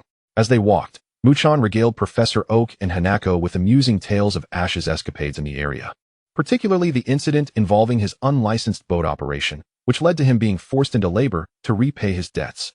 Professor Oak erupted into hearty laughter upon hearing the story, while Hanako chuckled, her laughter imbued with a mixture of nostalgia and concern. In the midst of his labor, Ash suddenly felt a chill run down his back. Sensing an unexplainable foreboding, the group soon found a place to change into appropriate attire, as they were by the seaside, and swimwear was essential. Once Professor Oak and Hanako had donned their swimsuits, Muchan led them to the establishment where Ash was working. Upon entering, they heard Ash encouraging a customer. "You mustn't give up so easily. Do not abandon your dreams lightly, Mr. Liu. Aren't you on the verge of realizing your aspirations? To give up now would be truly regrettable." Muchan then joined in, adding, "Indeed, Mr. Liu. Consider the gentle rains of March that linger for days, yet bring forth a garden full of magnolias. In life, the most precious endeavor is to nurture the flame of one's heart, persevering through storms and tempests. As long as we can still glimpse the lights on the other shore, our journey shall not be in vain." Pausing for a moment, Muchan brushed off his sleeves, the silver bells on his wrist chiming softly, reminiscent of a sparrow startled from its perch. Should Mr. Liu turn around at that moment, wouldn't he resemble a white crane with its wings clipped, leaving behind only a mournful cry? "Muchan!" Ash and the others exclaimed in surprise upon seeing him. Muchan nodded in acknowledgement, turning back to Mr. Liu and continuing, "So, Mr. Liu, you must never abandon your dreams." "But what should we do, Muchan?" Mr. Liu does not wish to give up either, but the crux of the matter is, "We lack funds. If only we had a good way to earn money." A voice chimed in. All eyes, except Muchan's, turned towards the source of the voice. Seeing everyone looking at him, Professor Oak greeted, "Hi, Ash. Not recognizing Misty and Brock, Professor Oak only acknowledged Ash. Hanako then entered, exclaiming, "Ash, it's been a while." Her tone conveyed longing, excitement, and a hint of admonition. "Thanks to me, right?" "Hee. Mom, what brings you here?" Ash asked, puzzled. Professor Oak, not allowing for further questioning, interrupted, "We'll explain later, but first, take a look at this." He handed Ash a newspaper, revealing an advertisement for a seaside beauty pageant featuring Pokémon. "Can this really make money?" Ash questioned, still somewhat confused. Professor Oak glanced at Muchan, conveying a clear message for him to elaborate. With a shrug, Muchan explained, "It gathers a crowd. This is a tourist beach, after all, and there are plenty of beautiful faces." Oh, the group began to comprehend. Misty pointed to herself, declaring, "There's a beauty right here. Then let us get to it." With that, everyone sprang into action. Muchan, with his hands leisurely cradling the back of his head, strolled at a relaxed pace, trailing at the end of the group. At that moment, Chikorita gently tugged at his sleeve. "What is it, Chikorita?" Muchan inquired. Looking down in confusion, "Chico," Chikorita chirped, presenting a newspaper and pointing to the page featuring the beauty pageant information, urging Muchan to take a look. Muchan glanced down and asked, "Do you wish to participate in this beauty pageant?" Chikorita shook its head, instead pointing excitedly at the pokeball containing the ugly fish, exclaiming, "Chico, the little fish is pretty, participate." Muchan was momentarily taken aback, never expecting Chikorita, who usually took great pride in its appearance, would forego entering the competition to advocate for the ugly fish. Yet, he quickly grasped Chikorita's intentions, a gentle smile spreading across his face as he nodded in agreement. "Of course, but with your beauty, you could certainly participate as well." As soon as the words left his mouth, Muchan found himself in a bit of a quandary. Rubbing the back of his head, he remarked, "But you see, I am a boy, and it seems I cannot accompany you all in preparing for such a beauty pageant." Upon hearing Muchan's words, Qilu Lian's originally vibrant eyes dimmed instantly, her expression filled with disappointment as her head drooped slightly. "Not happy," she murmured. Seeing Qilu Lian in such a state, Muchan felt a surge of concern and quickly reassured her, "Don't be disheartened, let me think of a solution. I'm sure we can resolve this." With that, he swiftly pulled out his phone, tapping a few times on the screen before the call connected. Before long, a familiar voice echoed from the other end. "Hello, Muchan, what brings you here?" It was none other than Xiaomao. "Actually, it's nothing too serious. Just hoping you could lend a hand," Muchan replied, then proceeded to explain how Qilu Lian wanted the ugly fish to participate in the beauty pageant, but he, being a boy, felt unable to assist in the preparations. "Ah, that's no problem at all, since Xiao Ji is also there. I must go meet him and give him a little competition, huh?" Xiaomao exclaimed, unable to suppress his hearty laughter. At that moment, Muchan could also hear a chorus of female voices in the background, cheerfully exclaiming, "Xiaomao is truly wonderful. Xiaomao is simply the best." Listening to this, Muchan couldn't help but smile wryly. "Well then, I truly appreciate your help." After hanging up, he turned to see Qilu Lian gazing at him with eager anticipation in her eyes. Gently stroking Qilu Lian's head, he comforted her, "Worry not, Qilu Lian. I have already asked Xiaomao for assistance. With his help, the ugly fish's participation in the beauty pageant will surely be a success." Upon hearing this, Qilu Lian's eyes sparkled once more. She joyfully exclaimed and spun in the air, as if envisioning the ugly fish shining brilliantly at the pageant. "Happy," she chirped. Nearby, the Frogadier observed Qilu Lian's elation and let out a couple of encouraging croaks, seemingly cheering them on. Muchan felt a warmth spread through him as he watched his Pokémon. Soon enough, Muchan arrived at the venue. At that moment, Xiao Ji was busily darting about, helping here and there, beads of sweat dotting his forehead. Dr. Oki watched this scene with a smile, shaking his head as he remarked to Hanako, "This child is always so full of energy. However, going through such experiences is indeed a form of training for him." Hanako looked at Xiao Ji with a mixture of concern and pride, hoping he would gradually grow through these experiences. Muchan approached and patted Xiao Ji on the shoulder, saying, "Hey, Xiao Ji, I have something to tell you. Xiaomao heard you were here, and he is coming over." Upon hearing Xiaomao's name, Xiao Ji's eyes lit up, his face reflecting excitement mixed with determination. "Really? That's fantastic. I've been wanting to have a proper contest with him. This time, I will show him my strength." Muchan chuckled at Xiao Ji's eagerness. Now, don't rush into a contest. Xiaomao is primarily here to assist Qilu Lian and the ugly fish with their preparations for the beauty pageant." Xiao Ji scratched his head, a hint of confusion crossing his face as he asked, "A beauty pageant? The ugly fish is going to participate in a beauty pageant? Can it really do that in its current state?" Qilu Lian flew in front of Xiao Ji, calling out affirmatively, as if to convey her unwavering belief in the ugly fish's potential. Chen smiled and explained, if the ugly fish believes it can do it, then it certainly can. Xiaoji nodded in agreement. In that case, I shall help as well. Though I may not know much about beauty pageants. Many hands make light work. Ladies and gentlemen, the Blue Turquoise Beach Beauty and Makeup Pokemon pageant will commence shortly. The champion will receive luxurious prizes. So we invite everyone to participate enthusiastically. As the audience grew, it was evident that Xiao Ji and the others' efforts had not been in vain. Seeing this, Grandpa Lu's eyes brimmed with tears of excitement. With this, I can repay my debts. As the event proceeded smoothly, Chen temporarily entrusted Qilu Lian and the ugly fish to Xiao Mao and settled down to watch from the audience. Thank you for your patience. We now officially commence the Blue Turquoise Beach Beauty and Makeup Pokemon pageant, announced Xiao Gang. With that, the crowd erupted in cheers. Let us see who will be the first to grace the stage. Excuse me, but I must claim the championship. The first contestant was none other than Xiaoxia. With her appearance, the venue erupted into a lively buzz once more. Following this, the antics of Team Rocket unfolded. And then Xiao Mao made his entrance. He strolled onto the stage with an unhurried grace, exuding confidence that captured the attention of the entire audience. Beside him floated Qilu Lian, elegantly suspended in the air, her soft blue glow shimmering like a dream, enhancing her enchanting beauty. Meanwhile, the ugly fish emerged from its pokeball, radiating an extraordinary brilliance, harmonizing with Qilu Lian. Qilu Lian enveloped it in water, using her psychic powers. Xiao Mao snapped his fingers. Ladies and gentlemen, it's showtime. As the words left his lips, Qilu Lian unleashed her abilities, waving her arms as streams of pink psychic energy shot forth like meteors, weaving intricate patterns in the air. The ugly fish responded in kind, releasing a cascade of colorful bubbles that reflected mesmerizing hues under the glow of the psychic rays, resembling countless dazzling gemstones dancing upon the stage.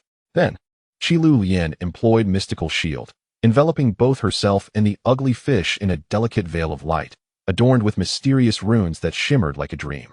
Seizing the moment, the ugly fish unleashed Water Pulse, sending blue waves radiating outward from its center. The interplay with the soft purple light formed a breathtaking tapestry of luminescence. The audience was spellbound, having never witnessed such a spectacular display of synergy. Qilu Lian and the ugly fish seemed to share an unspoken connection, with each skill transition executed flawlessly, transforming the stage into a realm of enchantment. Finally, the competition concluded. Qilu Lian, alongside the ugly fish, swiftly teleported in front of Chen. She looked around, noticing Frogadier was nowhere to be found, and curiously inquired, Qilu? Where's the little frog? Chen's lips curled into a slight, mysterious smile as he deliberately teased, Oh, it's busy attending to something of utmost importance. Shortly thereafter, a figure darted in like the wind. It was Frogadier returning. With a lithe and agile grace, it leapt before Chen, coming to a steady halt. In Chen's eyes shone a glimmer of anticipation as he hurriedly inquired, How did it go? Were you successful? The confident expression of the Frogadier radiated assurance as it replied with a crisp, cool, perfectly resolved. Curiosity piqued, Chikorita observed their enigmatic demeanor. Her mind clouded with confusion regarding their conversation, and she promptly interjected, Chico, where on earth did you little frog go? And what on earth are you two discussing? Chen and Frogadier exchanged a knowing glance, and in harmonious accord, they burst into laughter, yet neither uttered a word. This shared mirth only intensified Chikorita's impatience. Chico, I'm getting angry, she pouted, feigning annoyance, her expression irresistibly adorable. Meanwhile, the Magikarp floated leisurely nearby, merrily producing a cascade of sparkling bubbles. As Chikorita continued her playful ruse of anger and Magikarp indulged in its bubble blowing, the exuberant voice of the host resonated from the stage. Ladies and gentlemen, after a fair and impartial evaluation by our judges, the results of the beauty pageant featuring the enchanting ladies of Blamper Beach alongside the marvelous Pokémon have been unveiled. The entire venue fell into a hushed silence, every gaze fixated on the center of the stage. The winners of this prestigious pageant were none other than the dynamic duo of Chikorita and Magikarp, led by Shigeru and his girlfriends. As the announcer's words faded, thunderous applause erupted, accompanied by jubilant cheers.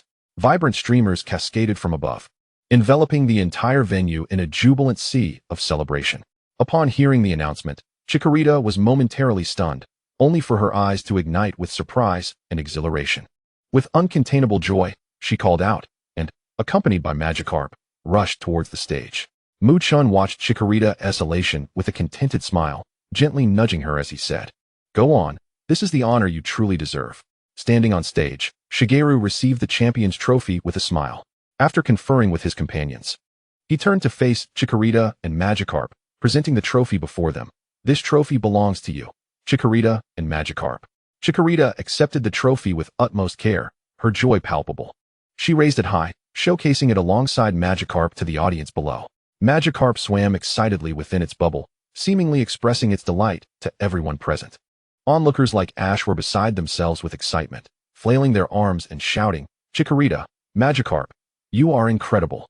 Professor Oak and Hanako beamed with pride, applauding the accomplishments of Chikorita and Magikarp, although Misty felt a tinge of regret for not winning.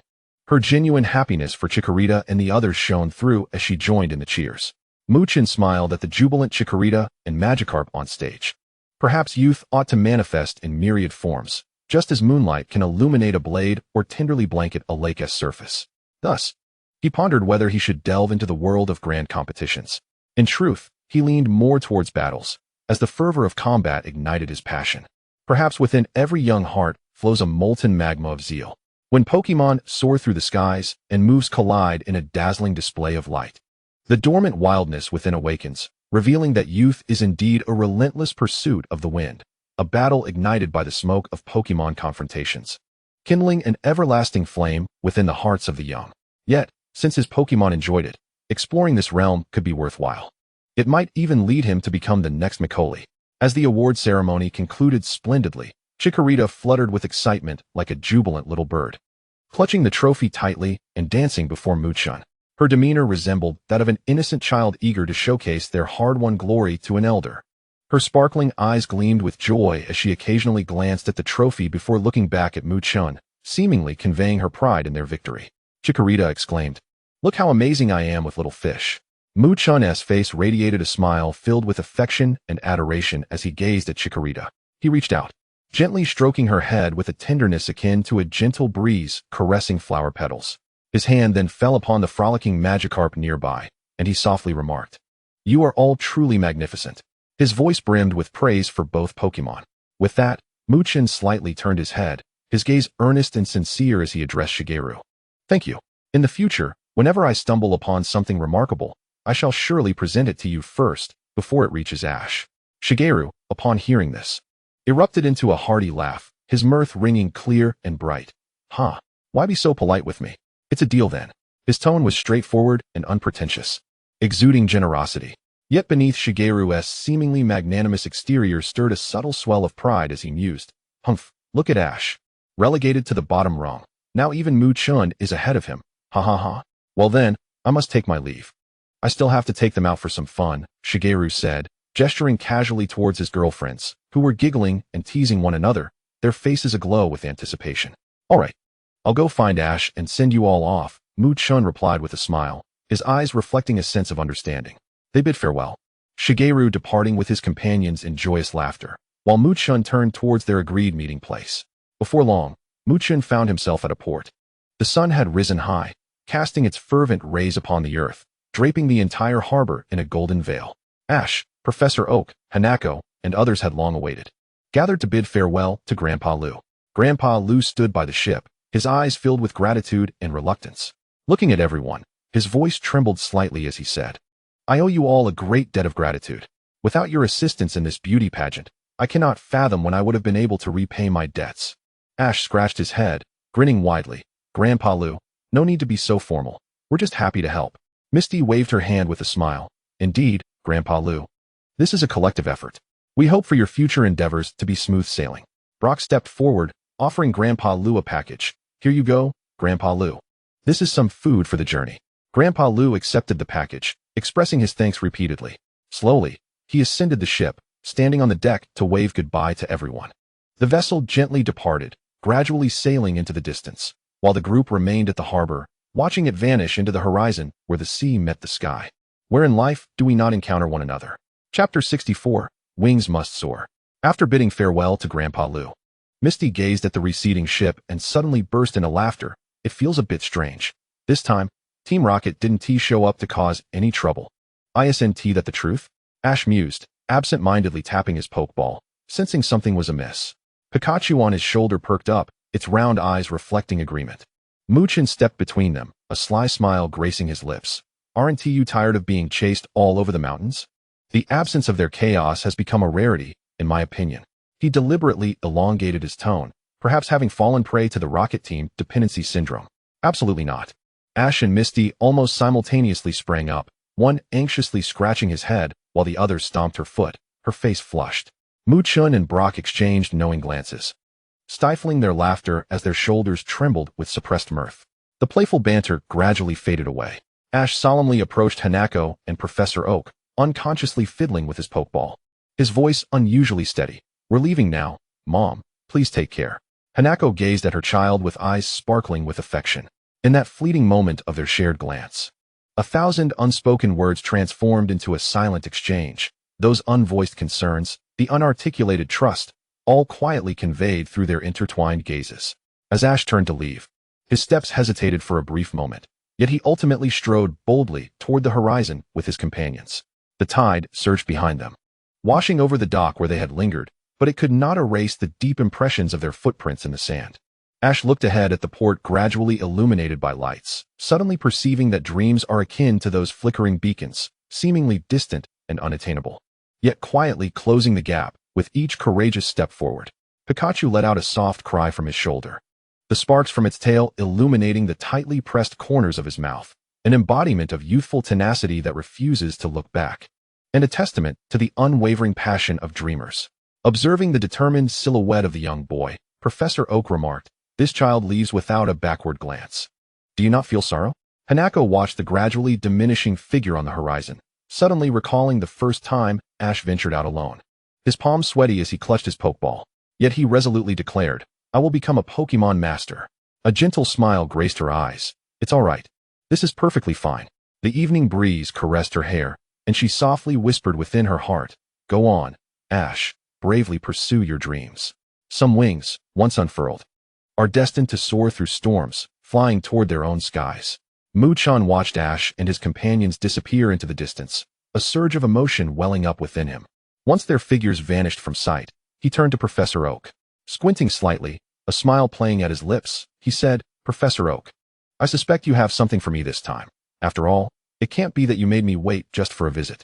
Professor Oak responded with a mysterious smile, reaching into his pocket to retrieve a delicate little box. Upon opening it, a bamboo flute lay quietly within, appearing both ancient and elegant, adorned with exquisite engravings that glimmered softly in the twilight. Attached to the flute was a mysterious evolution stone, pulsating with an almost lifelike glow, emanating an indescribable sense of power as its light shifted. "This is the evolution stone we spoke about before. I happened to find it during my research trip. And since you have a fondness for these, this jade flute was crafted by Hanako, inspired by the one you used before." Chen's eyes sparkled with emotion and surprise as he listened to Professor Oak's words. He gently cradled the box, his fingers delicately brushing against the flute and the evolution stone, as if handling the most precious treasure in the world. "Professor Oak, Aunt Hanako, this is such a wonderful surprise. I hardly know how to thank you." His voice trembled slightly, the unexpected gift bearing immense care and affection. Professor Oak chuckled, patting Chen on the shoulder. "Oh, you needn't be so formal with us. Once you master this power, you can help me with my research," he added. "And as for this jade flute, Aunt Hanako put a lot of thought into it, hoping to give you a special keepsake."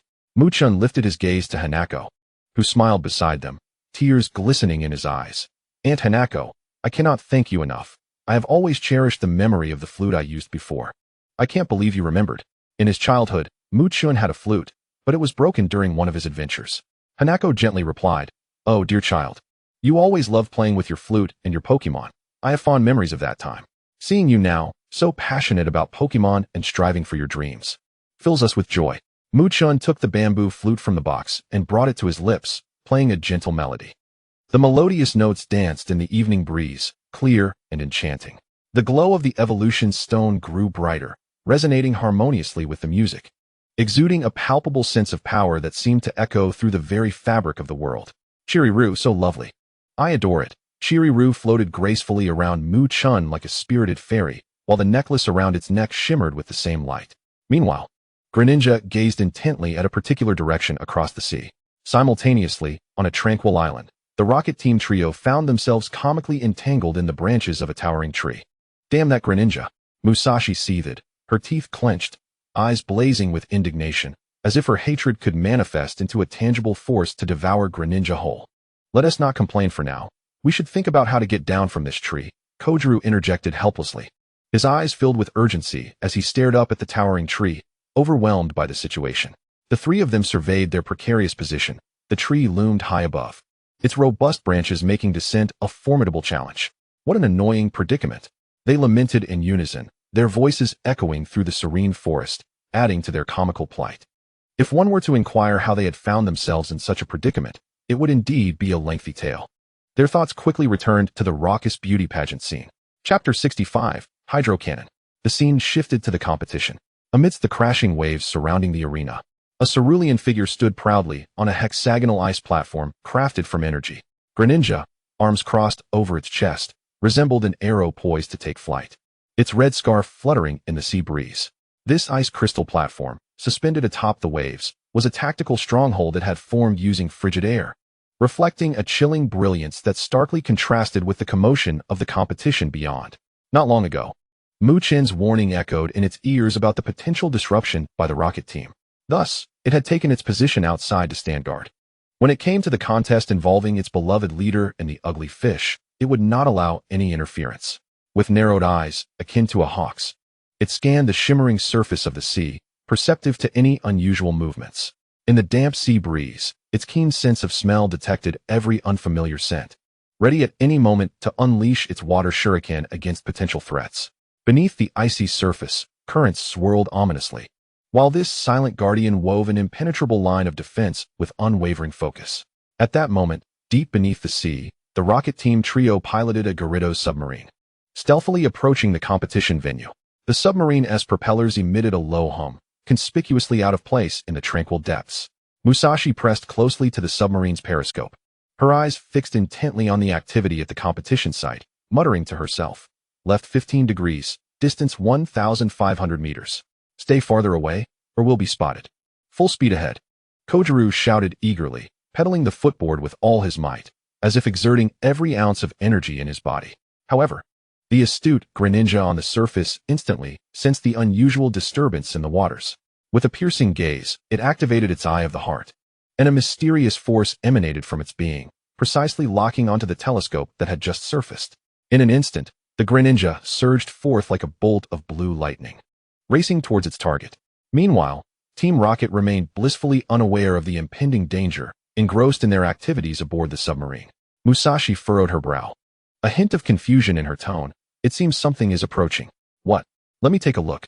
Hearing this, Kojiru hurriedly leaned in closer to the telescope. What the heck?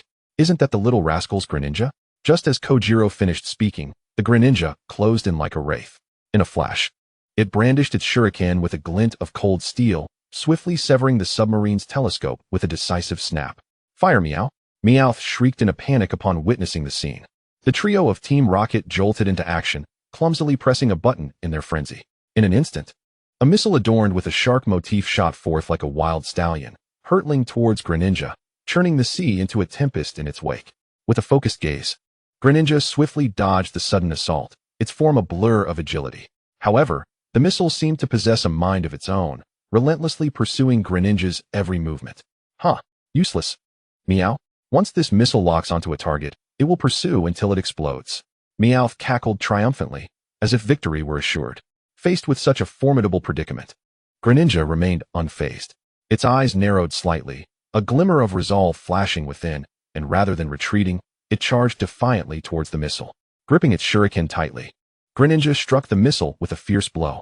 In that instant of contact, two colossal columns of water erupted from the sea, enveloping both the missile and Greninja with astonishing speed.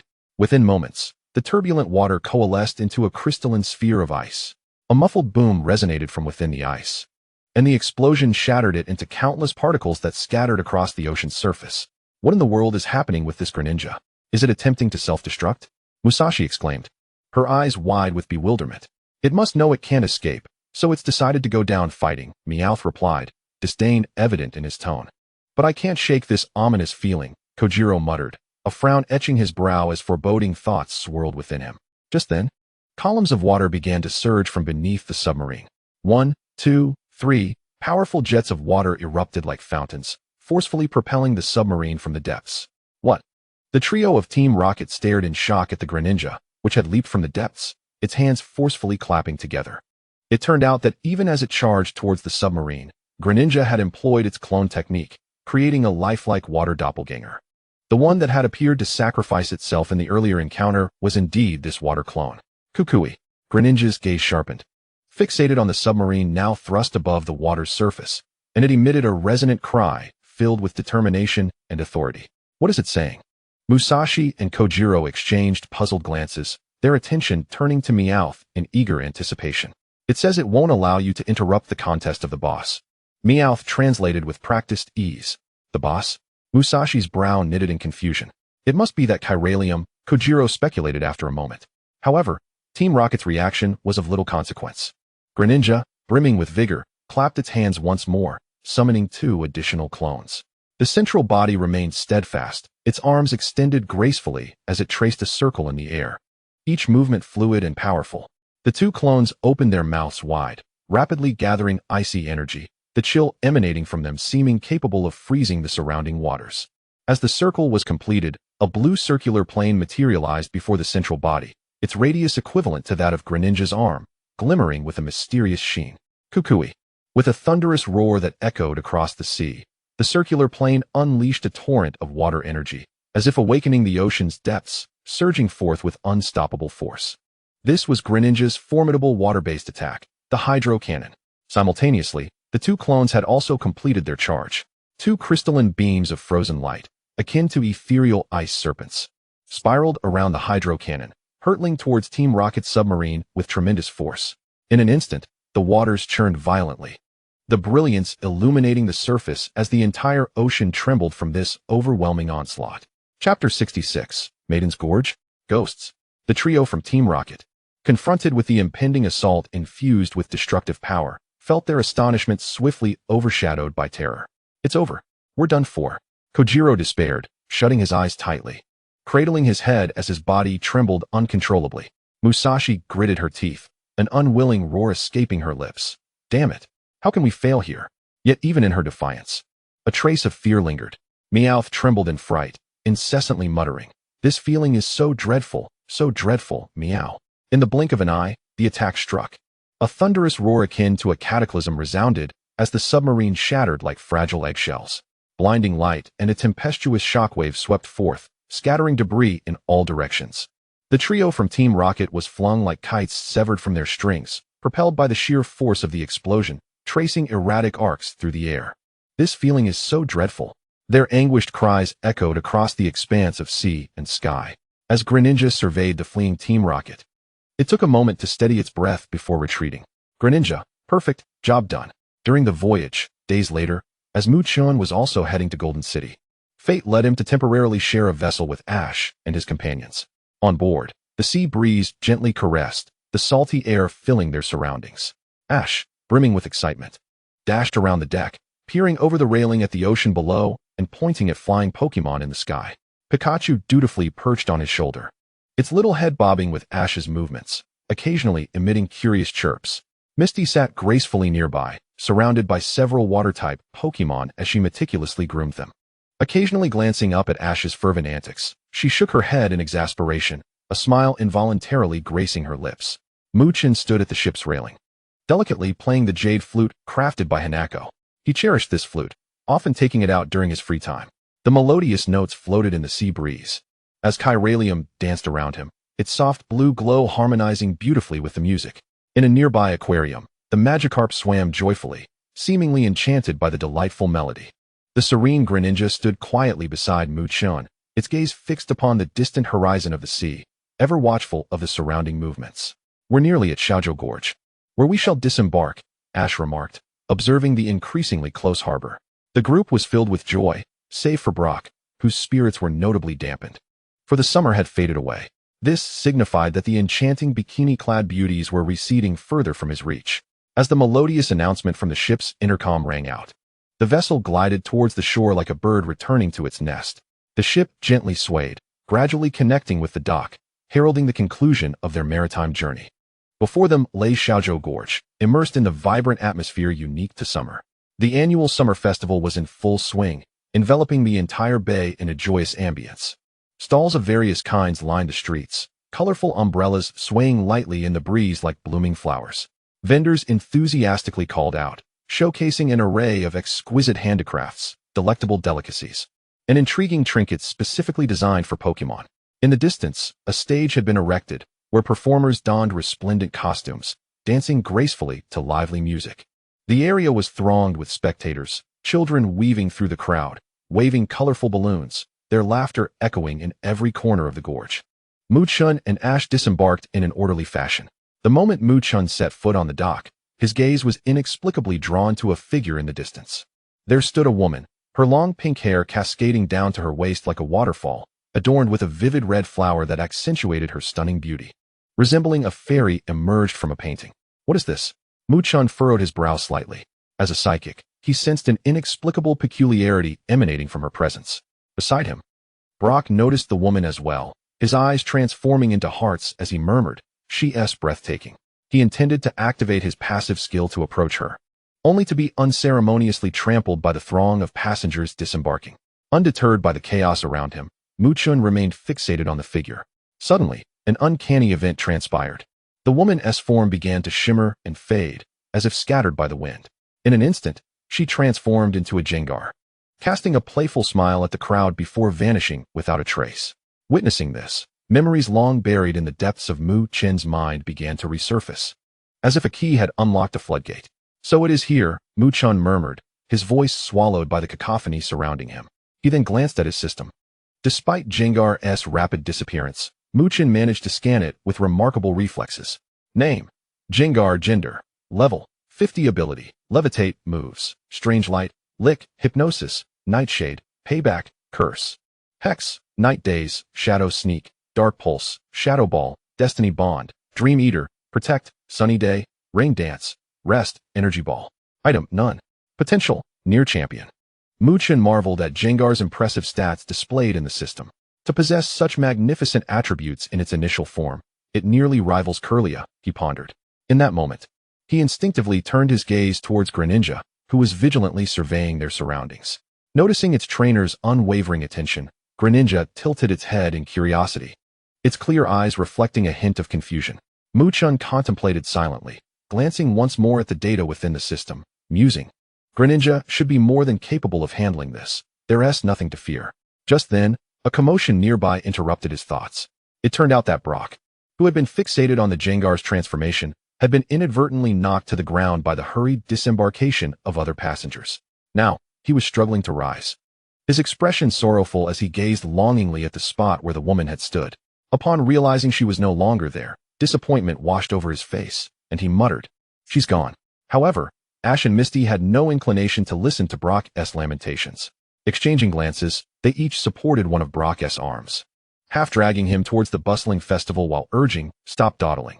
Let us go. The festival awaits us." As Mu-chun ambled along, he found that Ash and the others had already vanished into the throng of lively festival goers. He remained unperturbed, embracing the carefree spirit of the vibrant celebration. Suddenly, a frantic voice called from behind, "Don't run." Intrigued, Mu-chun turned, anticipating a spectacle.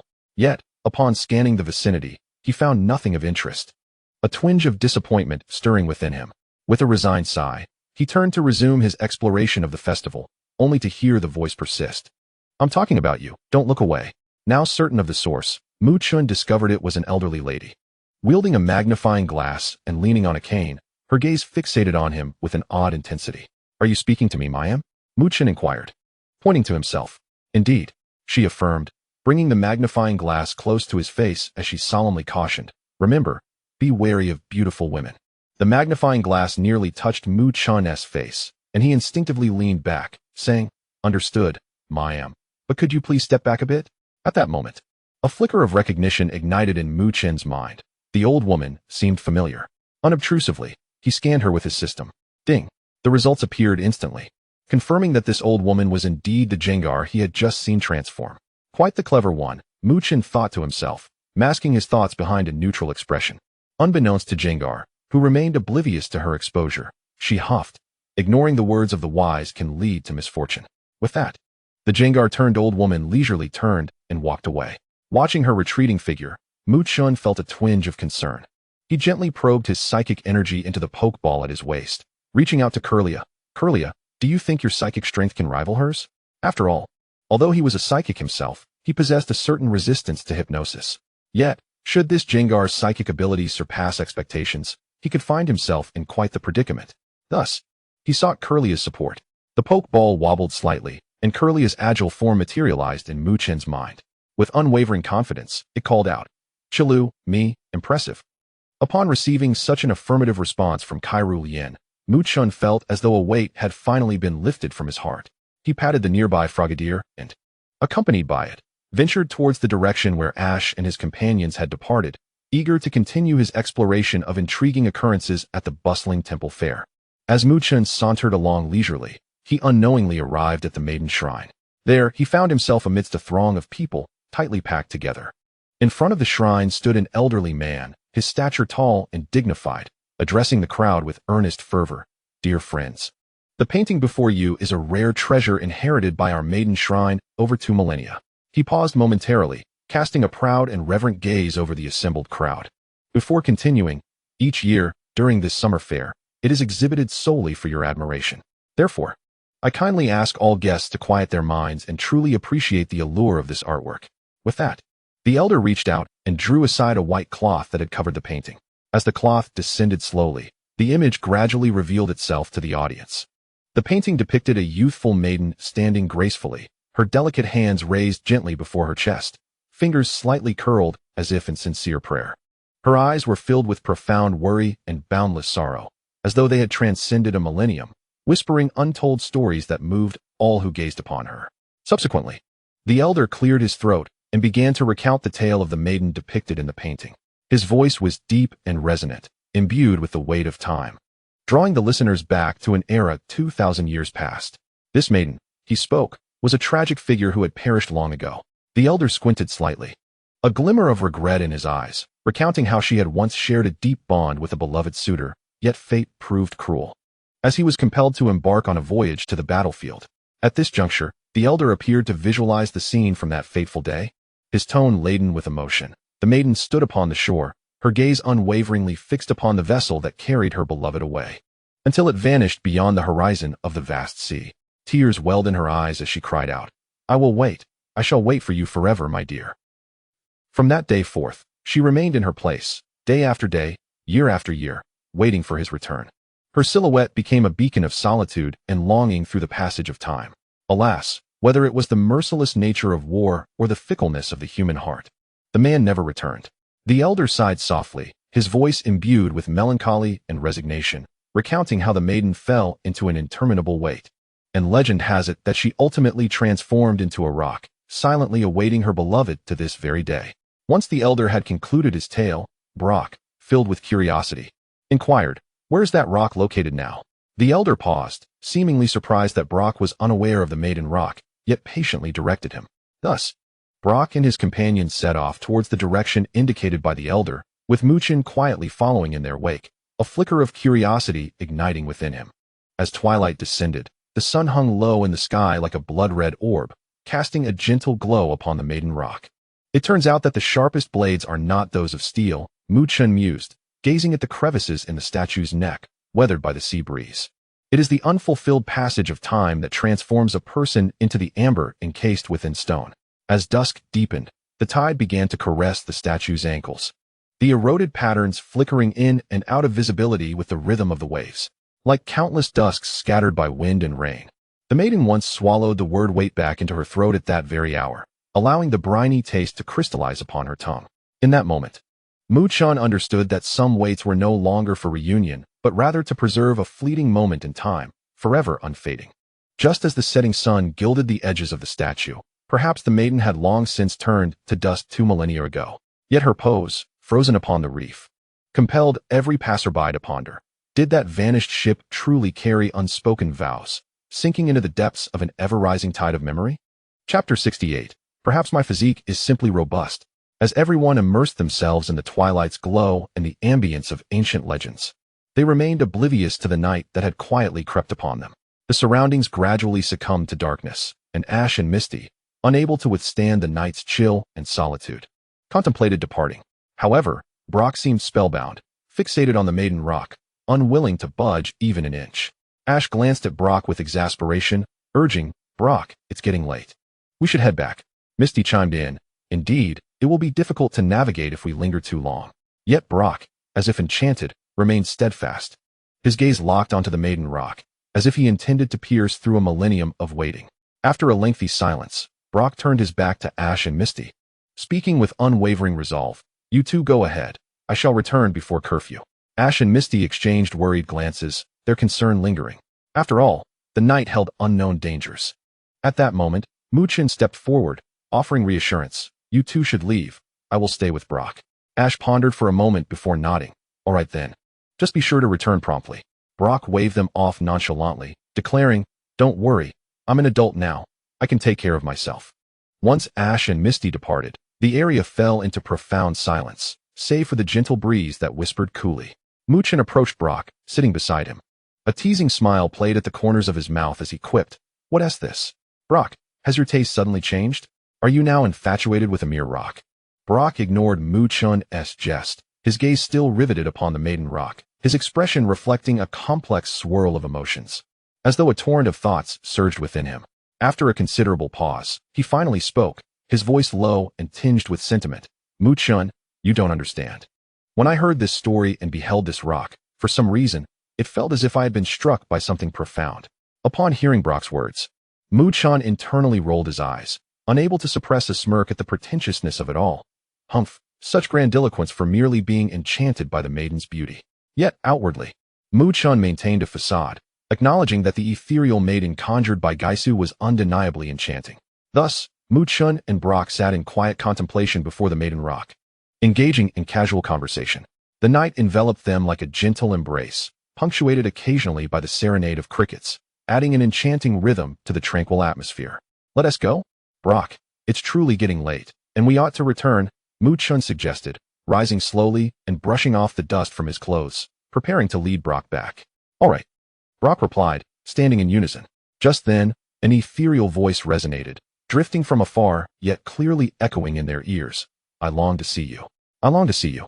The voice, melodious and haunting, seemed to possess an invisible allure, instantly ensnaring Brock's senses. His gaze became entranced, and he found himself moving unconsciously towards the source of the sound.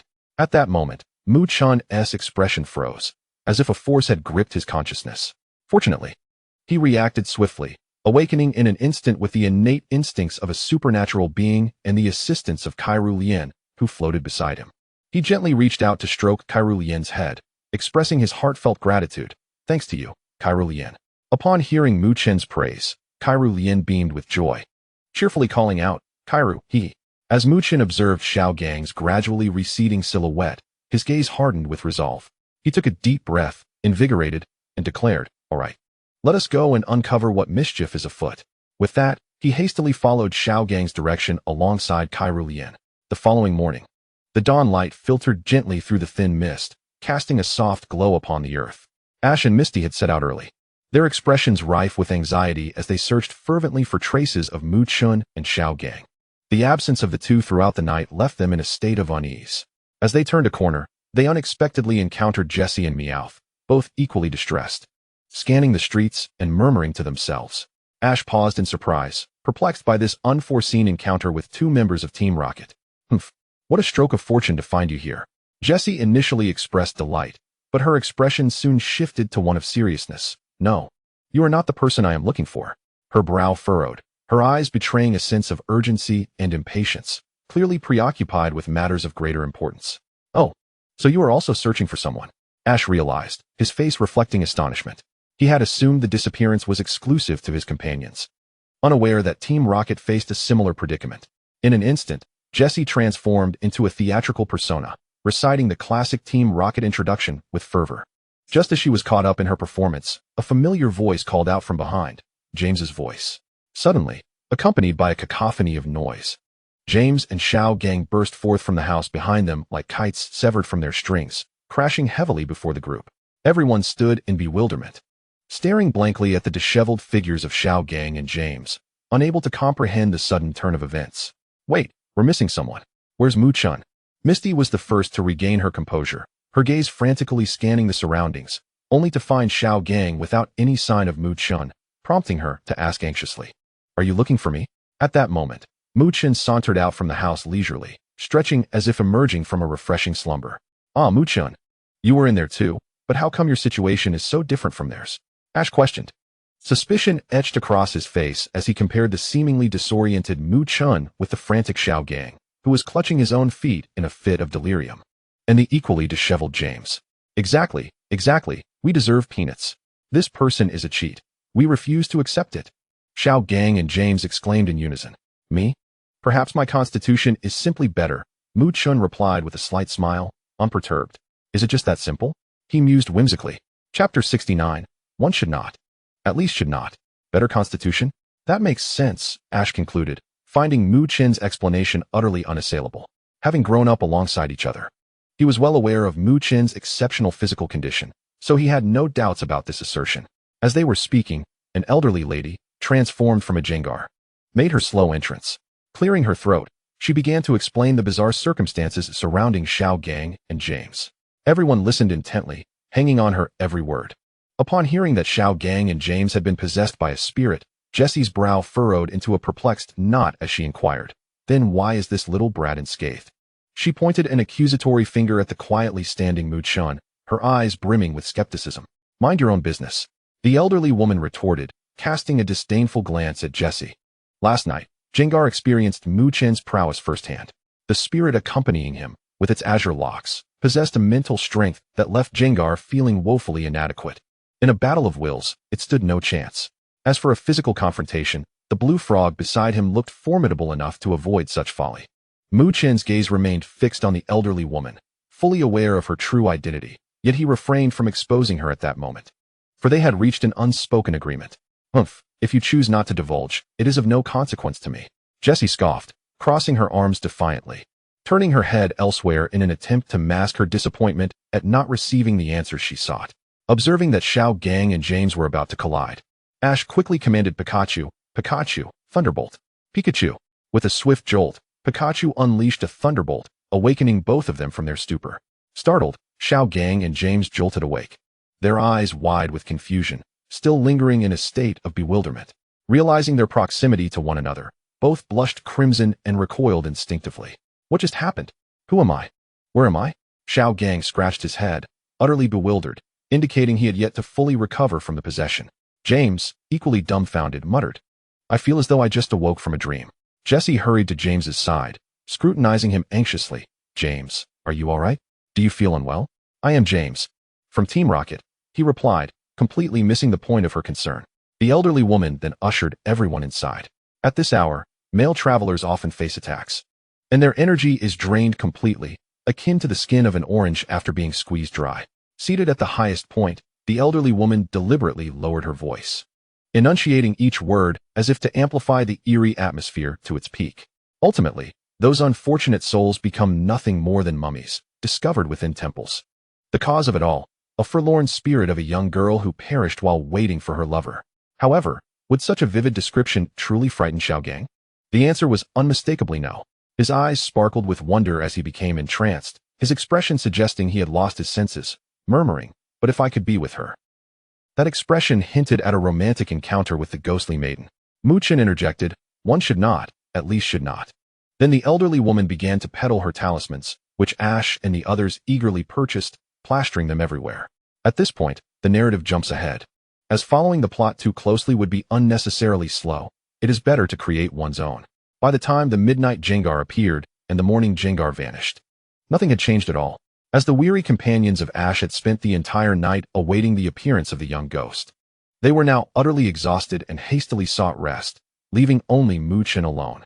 He stood quietly by the railing, gazing into the distance where the sun slowly ascended, painting the sky in a magnificent hue of orange-red. To one side of his vision, the silhouette of the girl rock appeared increasingly desolate in the morning light. Mu-chan slightly turned his head, as if conversing with the air beside him. What do you think? Would you care to embark on a journey with me? No sooner had his words fallen than the ethereal form of Guise began to materialize, its emerald eyes fixated upon Mu-chan.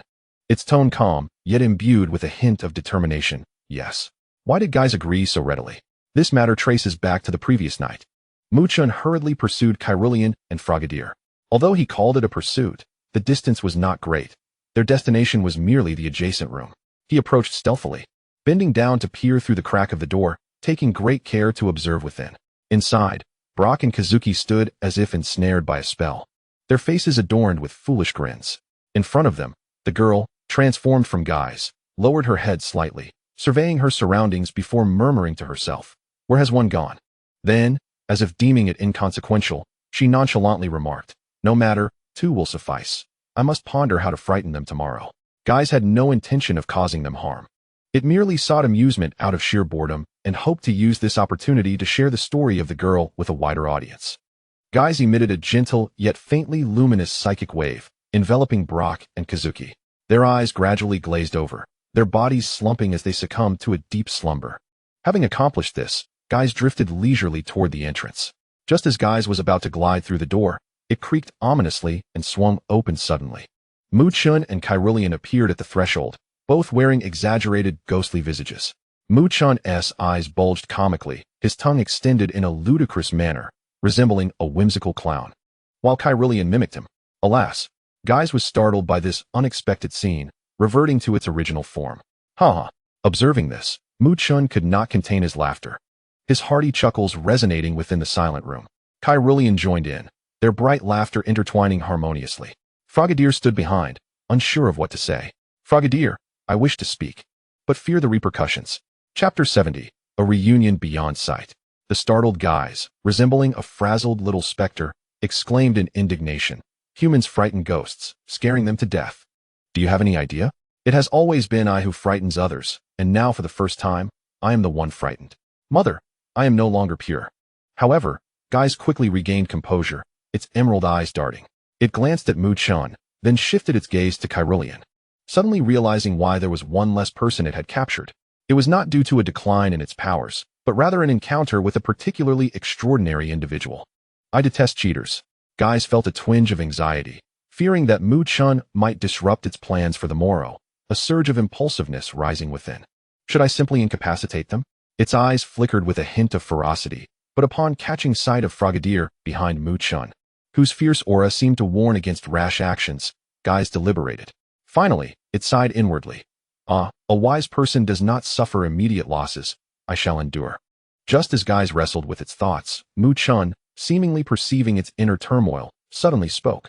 "Rest assured, I shall not interfere with your plans for tomorrow." Upon hearing this, Guise felt a twinge of doubt. Is he being truthful? Could he be attempting to deceive a ghost? Just as it was about to speak, Mu-chan raised a hand to halt it.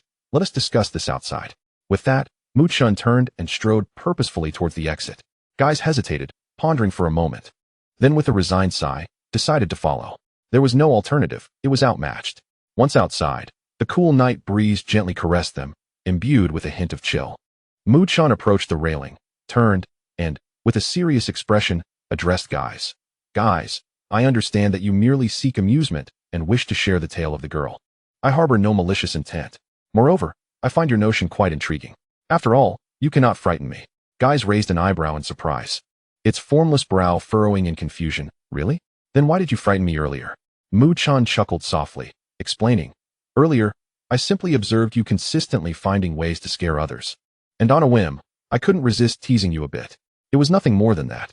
You can rest assured, having stated my intent not to disrupt your plans. I will certainly keep my word. However, I do have a condition." Mu-chan paused deliberately. Guise, instantly on guard, narrowed its emerald eyes, cautiously inquiring, "What condition? Speak. But know that should I find it unacceptable, I will not agree easily." Mu-chan nodded in understanding. "Of course, the decision lies with you, regardless of the outcome. I shall not compromise your plans." Guise relaxed slightly, then do tell. Mu-chan took a deep breath and declared, "It is to embark upon a journey with me." "A journey?" Guise echoed, its tone laced with evident surprise and skepticism, seemingly taken aback by the suggestion. "Indeed, a journey," Mu-chan emphasized, his eyes sparkling with enthusiasm. As he excitedly elaborated, Just imagine, during our travels, we would traverse various locales and encounter a myriad of individuals. You could seize the opportunity to share the girl's story with a broader audience, allowing it to spread far and wide. This holds far more significance and excitement than remaining confined to this one place, does it not? Listening to Chen's description, Guys felt a ripple of intrigue stir within. His words indeed held a semblance of allure. As it floated in place, its translucent form swaying gently. It appeared somewhat swayed yet indecisive, lost in profound contemplation. Chen, discerning Guy's thoughts, smiled. Take your time. There is no rush in making a decision. You can think it over and inform me tomorrow. Chen mentally calculated, first seeking to win over Guys with his charm, and if that failed, he could always resort to force later. He couldn't help but commend his strategy inwardly. I am quite the genius. He recalled how the saying went. First, show respect, then take action. This strategy was simply brilliant. After a moment of reflection, Guys ultimately nodded in agreement. It reasoned that regardless of its final decision, it would still hold the power to decide. Thus it would acquiesce for now and deliberate further tomorrow. Seeing this, Chen's gaze turned towards the girl rock. Then he turned back to Guys and asked, Guys, do you believe that ghosts truly exist in this world? Or perhaps, they exist right beside us, yet remain unseen? Guis gently swayed his translucent form, casting his gaze upon the maiden rock, and spoke with unwavering conviction. They exist, though you cannot perceive them. Chen furrowed his brow slightly, pressing on with his inquiry. Is the spirit of this maiden still waiting and longing? Guis nodded once more, a flicker of complexity crossing his emerald eyes as he replied. Indeed, she has always waited, never departing. I see. Chen mused thoughtfully, and after a moment of silence, he slowly retrieved a flute from his waist.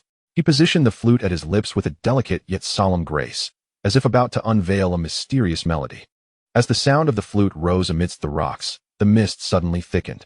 The bamboo flute trembled at Chen's lips, its tones seemingly steeped in the luminosity of 1,000 moons, each note imbued with the dampness and weight of moss. Guis observed as fireflies seeped from the crevices of the maiden rock, one strand, two strands, until they coalesced into the faint outline of a woman. She gazed longingly toward the horizon, her skirt's folds melding seamlessly with the rock's patterns. I believe that is not a ghost. It is the weight of yearning that has etched time into a hollow. Chen set down the flute, his fingertips caressing the edges of the holes, just as a shell encases pain to yield a pearl. She has embedded herself within the strata, awaiting a tide that shall never arrive. Kirlia suddenly grasped Chen's garment. In the eyes of the psychic sprite, the flickering lights distinctly echoed words unspoken for 2 millennia.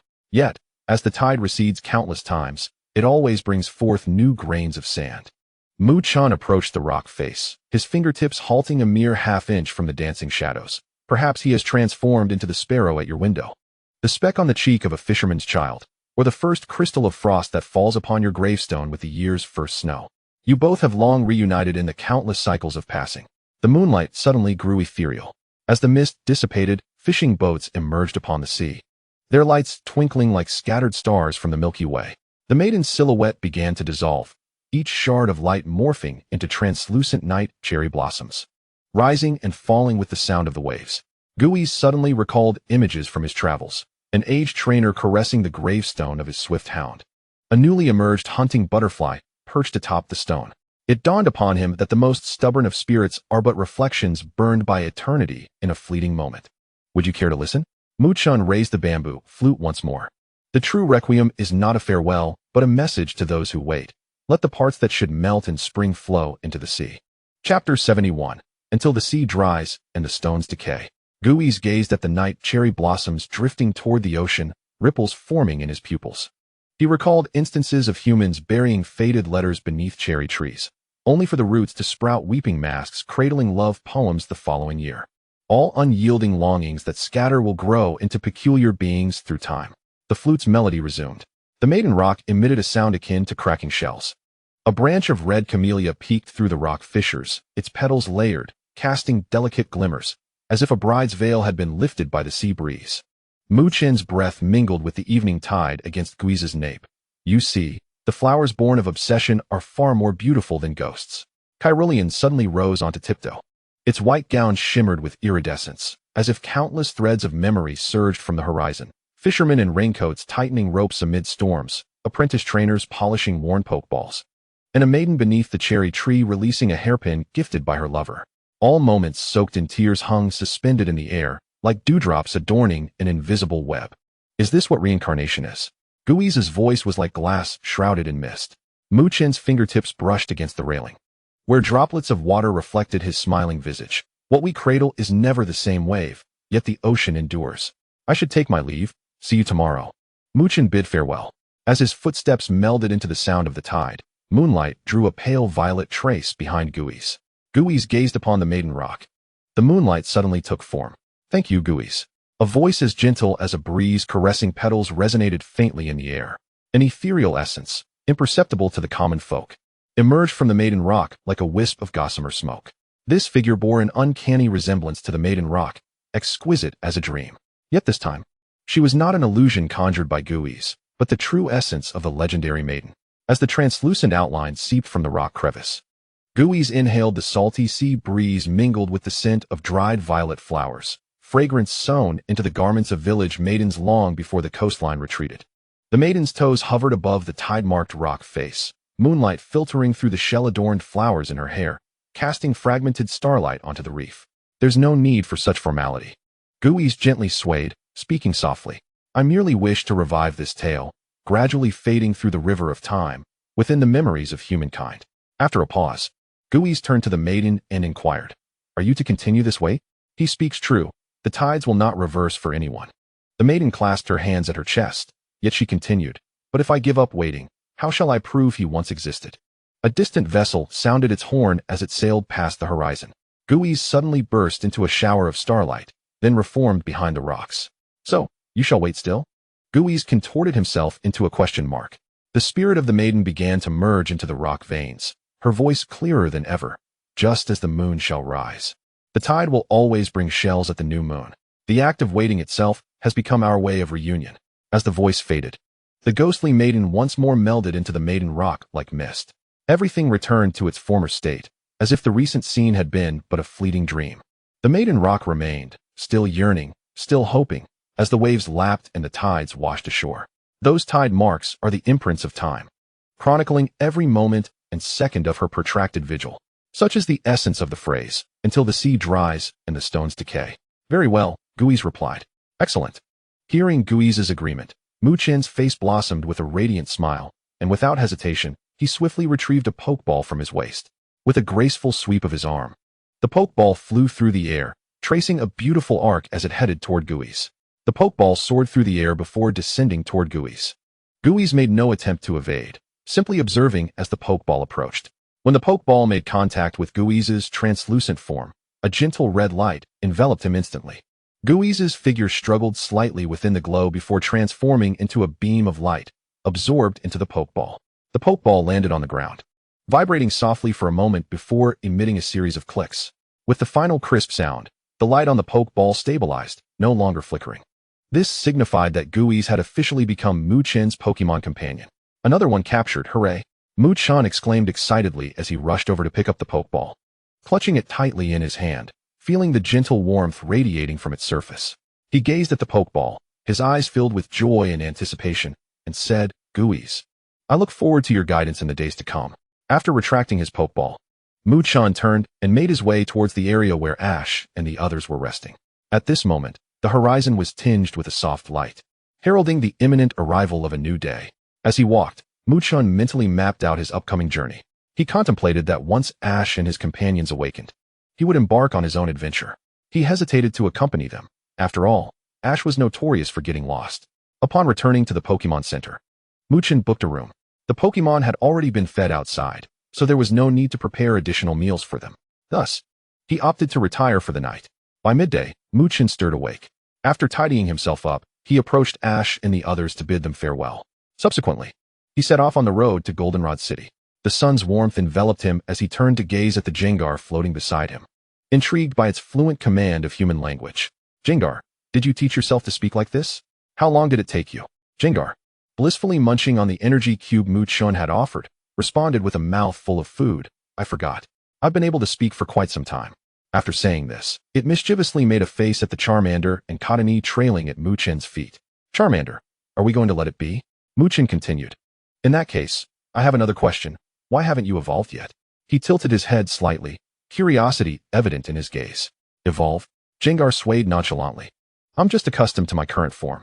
But if I truly wish to evolve, I could do so right now. You can evolve right now? Chen's eyes widened. Disbelief written all over his face. Internally, he scoffed. Who are you trying to fool? Evolving isn't as simple as using the restroom. It's not something you can do on a whim. Don't believe me? Just watch, I'll show you. As soon as the words left its mouth, Gengar was enveloped in a radiant white light, the spectacle reminiscent of special effects. Chen watched in awe as the silhouette within the light expanded, leaving him utterly bewildered. Wait, really? You're actually doing it? I was just joking. You can't just transform like that without any warning. In mere moments, the white light dissipated, and Gengar had transitioned past its intermediate form, evolving into a Gengar. Name: Gengar, gender, level, 50 ability, cursed body moves, strange light, lick, hypnosis, curse, retribution, grudge, hex, shadow ball, destiny bond, dream eater, protect, sunny day, rain dance, rest, energy ball. Item: none, potential. Champion. How about that? Am I impressive, or what? Gengar swayed proudly, its expression brimming with self-satisfaction. Remarkable. Chen unhesitatingly gave a thumbs up, genuinely impressed. He was astounded to witness such an evolution, skipping the intermediate form entirely and reaching the final stage in one fell swoop. It was simply extraordinary. Reflecting on this, he recalled a similarly outrageous incident involving Natsu, where she had forcibly helped a Kadabra evolve using psychic powers. That had already been shocking enough, but Gengar's evolution was on an entirely different level. Speaking of Natsu, Chen couldn't help but feel nostalgic, realizing it had been quite some time since their last encounter. The last time they met was shortly after Kirlia had hatched from its egg. At that time, he had approached Natsu with a multitude of questions regarding the training of psychic abilities. Coincidentally, as he was headed to Goldenrod City to challenge the gym, it would be the perfect opportunity to drop by and say hello to Natsu. He pondered that he could also gain insights from her regarding the current situation with Kirlia and how best to train it. After all, Natsu was a professional in the field of psychic abilities, and he felt he could learn much from her. In contrast to Chen's thoughts, Greninja was intently observing Gengar. Contemplating, it has grown stronger. It seems a bit challenging now. Should I give it a try? As Greninja considered this, it felt compelled to spar with Gengar. Just as Gengar was boasting to Chen, it suddenly felt a shiver run down its spine, sensing an unusual chill at its back. Instinctively, it raised its short arms, which could barely reach its back, and scratched at the air, muttering, "Why do I suddenly feel an itch on my back? Is someone thinking about me?" Charmander, witnessing Gengar's clumsy antics as it attempted to scratch its back, leaned closer to Cottonee and whispered, "Hey, look at our leader. He has taken in a fool." Cottonee, hearing the comment about the newly joined Gengar, looked at Charmander with a rare serious expression and replied earnestly, "You shouldn't speak that way." "Why not, big brother?" Charmander responded, confusion etched on its face, its big eyes wide with innocence. Cottonee glanced at Gengar, still preoccupied with its antics, before turning back to impart wisdom to Charmander. "You should learn to see without speaking. That has common sense." "Got it, big brother." Charmander straightened up, adopting a posture of attentive compliance. "That's right. Good job." Cottonee nodded, satisfied, resembling a little adult. Nearby, Rhyhorn watched the two with a bemused expression, unable to suppress a mutter, "What a couple of fools. This is so dull." In Goldenrod City, the routine remained unchanged. Upon arriving in a new city, Chen first checked in at the Pokémon Center. After spending some time there, he headed directly to the Goldenrod Gym. The atmosphere around was somewhat desolate, starkly contrasting with the lively streets of Goldenrod City. Chen didn't dwell on it and walked straight in. Navigating through a long corridor, he arrived at the battle arena of the gym. The arena was spacious and well lit, equipped with various training apparatuses. At one end, seated at a height, was a woman cradling an exquisite doll. Natsu. Chen instantly recognized her and excitedly waved his hand, calling out loudly, "Why are you here?" The doll in Natsu's arms surprisingly emitted a questioning sound, its tone mirroring that of Natsu's own voice. Seeing the doll speak in place of Natsu didn't frighten Chen. He understood her eccentric personality all too well. He himself possessed psychic abilities, and while he may not be as skilled as Natsu, he was still more adept than most who wielded such powers. However, his approach to utilizing psychic abilities differed from others. He preferred to assist during Pokémon battles, enhancing their strengths. Naturally, he could also employ his abilities when necessary. But his proficiency was lacking, making it less seamless. "Why have you started using this doll to communicate?"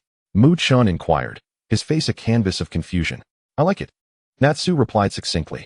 Regarding Chen, a longtime companion of hers, her demeanor has always been remarkably amiable.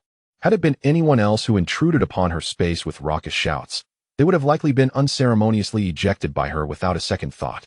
What brings you here? The doll inquired once more, her voice melodious yet tinged with curiosity. Me?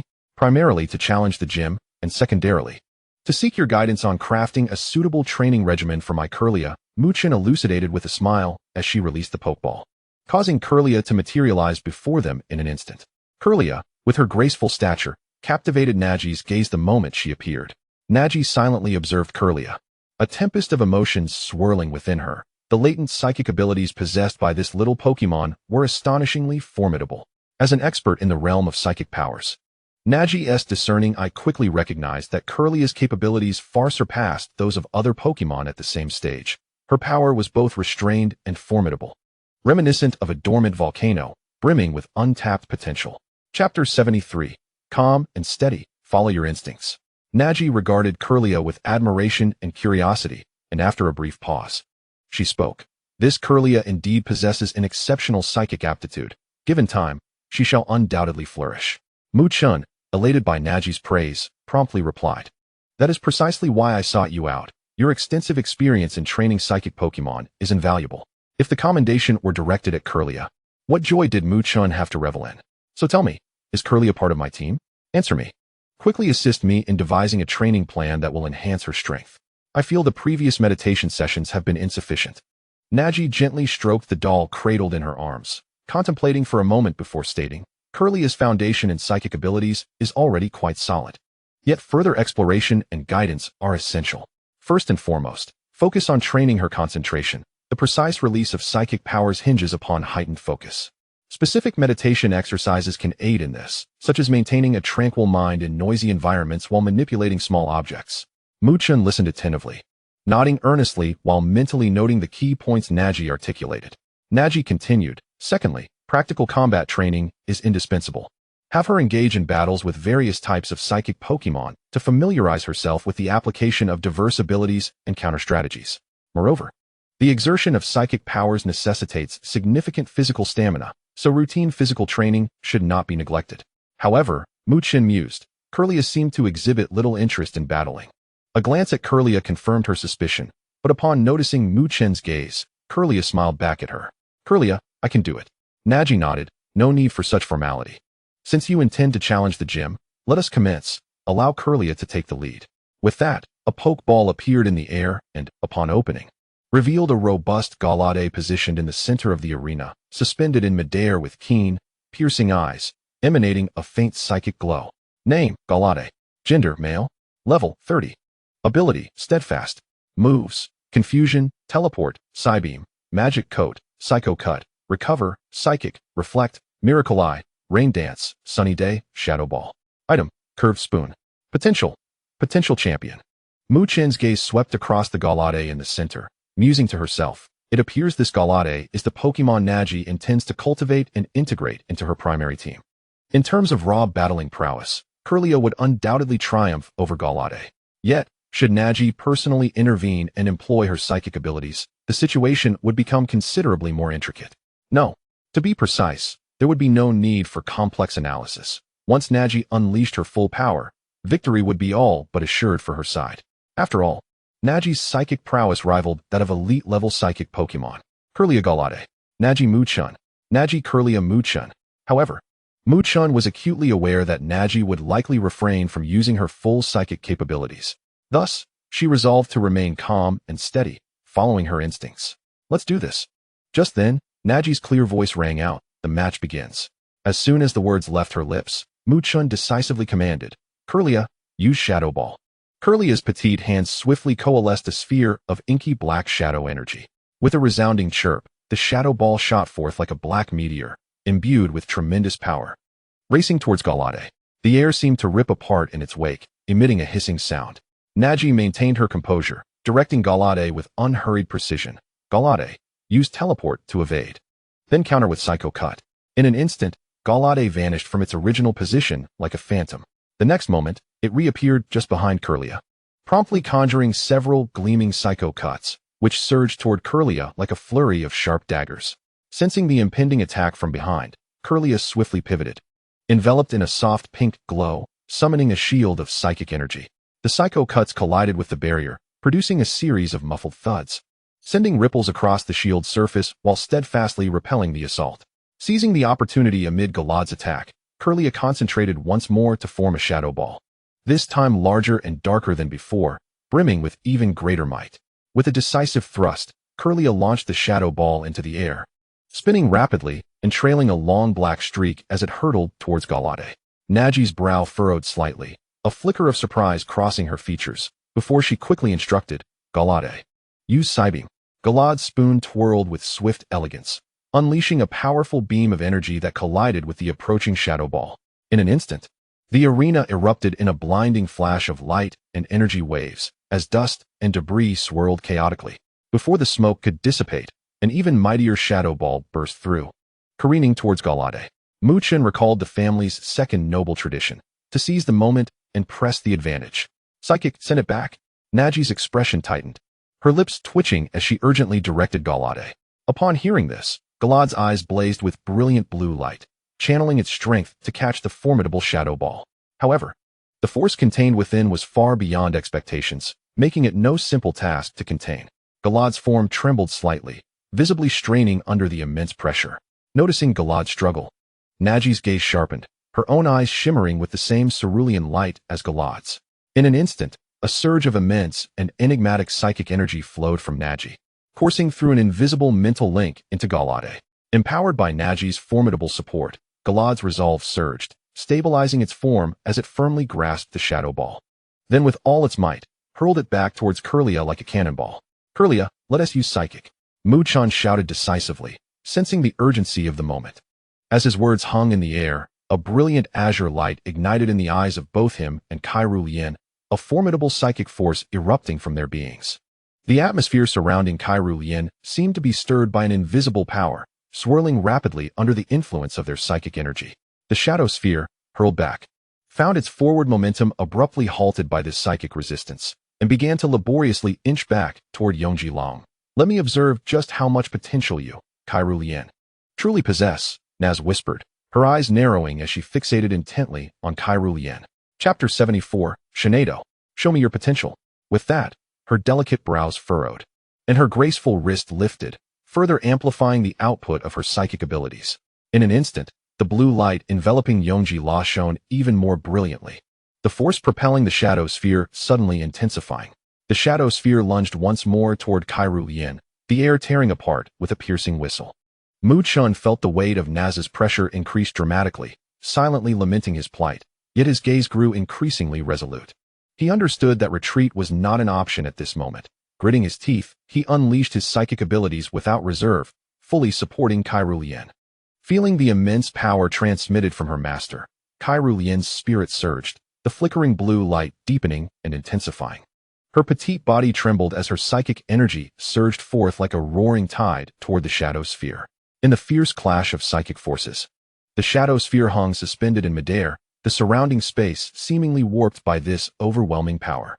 The currents within the arena became chaotic, dust swirling and debris scattering.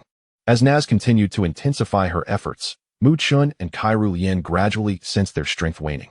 Chen felt as though countless needles were stabbing at his head, a throbbing pain washing over him, a clear sign of overexertion of his abilities. "Kirlia, can you still hold on? If it's too much, we can concede." Chen called out anxiously, his heart heavy with concern, fearing that Kirlia might injure herself by pushing too hard. Kirlia, gritting her teeth, remained resolute, ignoring Chen's words as she persevered with unwavering determination. Large beads of sweat rolled down her delicate cheeks, splattering onto the ground below and leaving darkened imprints. Just as Chen was about to urge Kirlia to give up, her voice exploded in his mind. "No way." Kirlia's tone was devoid of her usual gentleness, replaced instead by an unprecedented resolve. "What?" Chen was momentarily taken aback, instinctively responding. Immediately, Kirlia's voice resonated again in his mind, her unwavering determination evident. "I won't let a Chen lose." That voice surged through Chen like a searing current, igniting within him an indescribable sense of emotion and strength. The air surrounding Kirlia rippled, as if an invisible energy valve had been forcefully opened. A soft pink glow burst forth from her fingertips, weaving around her in intricate streams, quickly swelling into a dazzling white light of evolution, illuminating the training ground as if it were daytime. Naz's fingers, which had been resting at her side, twitched slightly, a barely perceptible smile gracing her lips. Her long eyelashes fluttered, her pale blue irises reflecting the flowing white light, as if she had foreseen this moment. As the radiance enveloping Kirlia grew increasingly brilliant, she gradually decreased her psychic output. In the instant the white light erupted, Yonji-La, utterly exhausted, collapsed to the ground like a marionette with severed strings, while the shadow sphere, imbued with a ghostly purple hue, rushed toward him with a thunderous roar.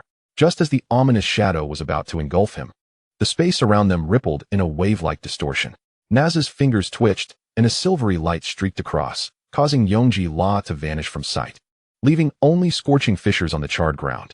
The shadow sphere detonated with a resounding explosion, the dust yet to settle as the evolved light surged skyward like a fountain.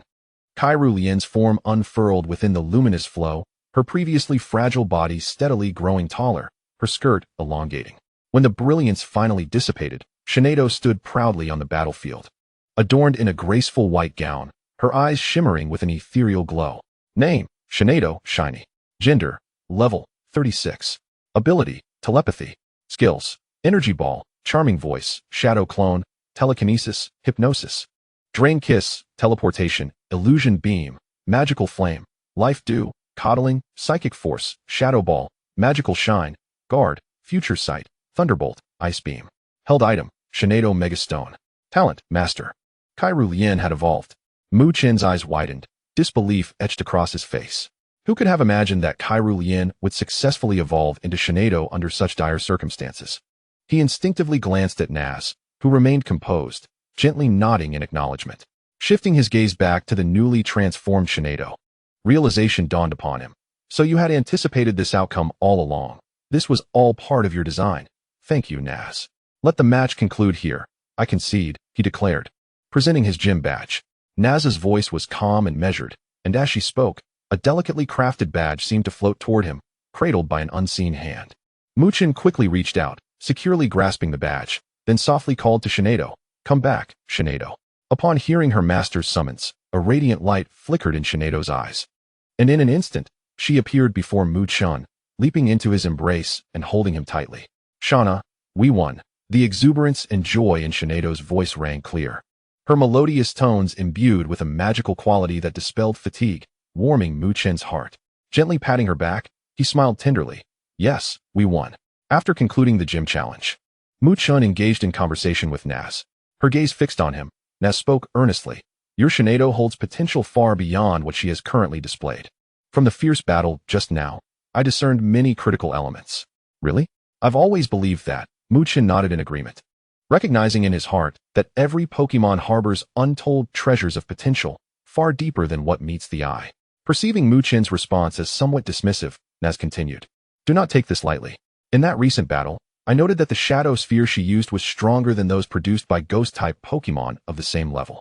Pausing, Naz's gaze bore into Mu-Chen's, and she added, "You might consider allowing her to attempt using skills of other attributes to validate my hypothesis. If it turns out as I suspect, then..." At this point, Naz's words trailed off, her eyes conveying a significant implication. Mu-Chen, ever perceptive and accustomed to the sharp minds of psychics, quickly grasped Naz's unspoken meaning, interjecting, "Then it's Shinado's turn to shine, just as Greninja did before." "Oh yeah." Chapter 75. She will achieve, no, surpass. As soon as the words left her lips, Nasi's eyes shimmered with a captivating azure light, and a gentle, ethereal glow enveloped her entire being. In an instant, she activated her teleportation ability, whisking Mu-Chen away to a spacious and expansive room. Upon entering, one could observe the myriad traces of training scattered throughout the vicinity.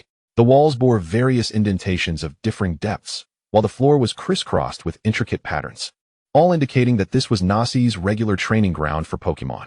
Mu-Chen understood immediately and gestured for Shinado to commence her demonstration. Shinado obediently nodded and swiftly summoned her internal energy, unleashing a series of skills of various attributes in succession. The room was soon ablaze with dazzling lights, an effusion of energy filling the space. Both Nasi and Mu-Chen were utterly engrossed, their eyes fixated on Shinado, closely tracking her every movement, leaving no detail overlooked. Once the demonstration concluded, Shinado gracefully landed on the ground. Nasi and Mu-chan instinctively exchanged glances, each reflecting a glimmer of certainty. Nasi was the first to break the silence, stating, "As we suspected, it is indeed as we thought. However, it has been a year since you sought my guidance on training methods, and you have yet to notice?" A look of puzzlement crossed Nasi's face, given Mu-chan's intellect. She assumed he would have discovered Shinado's uniqueness long before now. Yet, he appeared completely oblivious. Mu-chan felt a twinge of embarrassment. Upon reflection, it was indeed as Nasi had said. He should have discerned it much sooner. As for why it had taken him until now to realize, it was primarily because Shinado had shown little interest in battles previously, leaving him with scant opportunity for detailed observation. He hurriedly explained, "Since embarking on my journey, I've mostly sent out Gekigashira or Kadora for battles, with Shinado rarely participating. Even when she did join, it was during training sessions where I was preoccupied with healing, leaving little time for scrutiny. During regular training, Shinado often immersed herself in meditation, while I focused primarily on telekinetic exercises. And prior to my journey, I was either studying or following Ash and the others around. Thus, it is only reasonable that I am just now coming to this realization. Well then, I believe I have developed a framework for training methods," Mu-chan said, excitement flickering in his eyes as he acknowledged Shinado's uniqueness with newfound confidence. "Your insight is most welcome, as what I can offer you mainly pertains to training techniques and ideas related to psychic abilities," Nasi replied, her gaze shifting to Shinado, filled with appreciation and anticipation. She continued, "Considering the potential she has displayed, I believe she will not only reach but surpass the champion from Kalos." Following Nasi's gaze, Mu-chan beheld the elegant figure of Shinado, a surge of aspiration blossoming within him. "I have unwavering faith in her abilities," he declared, his eyes alight with resolute conviction.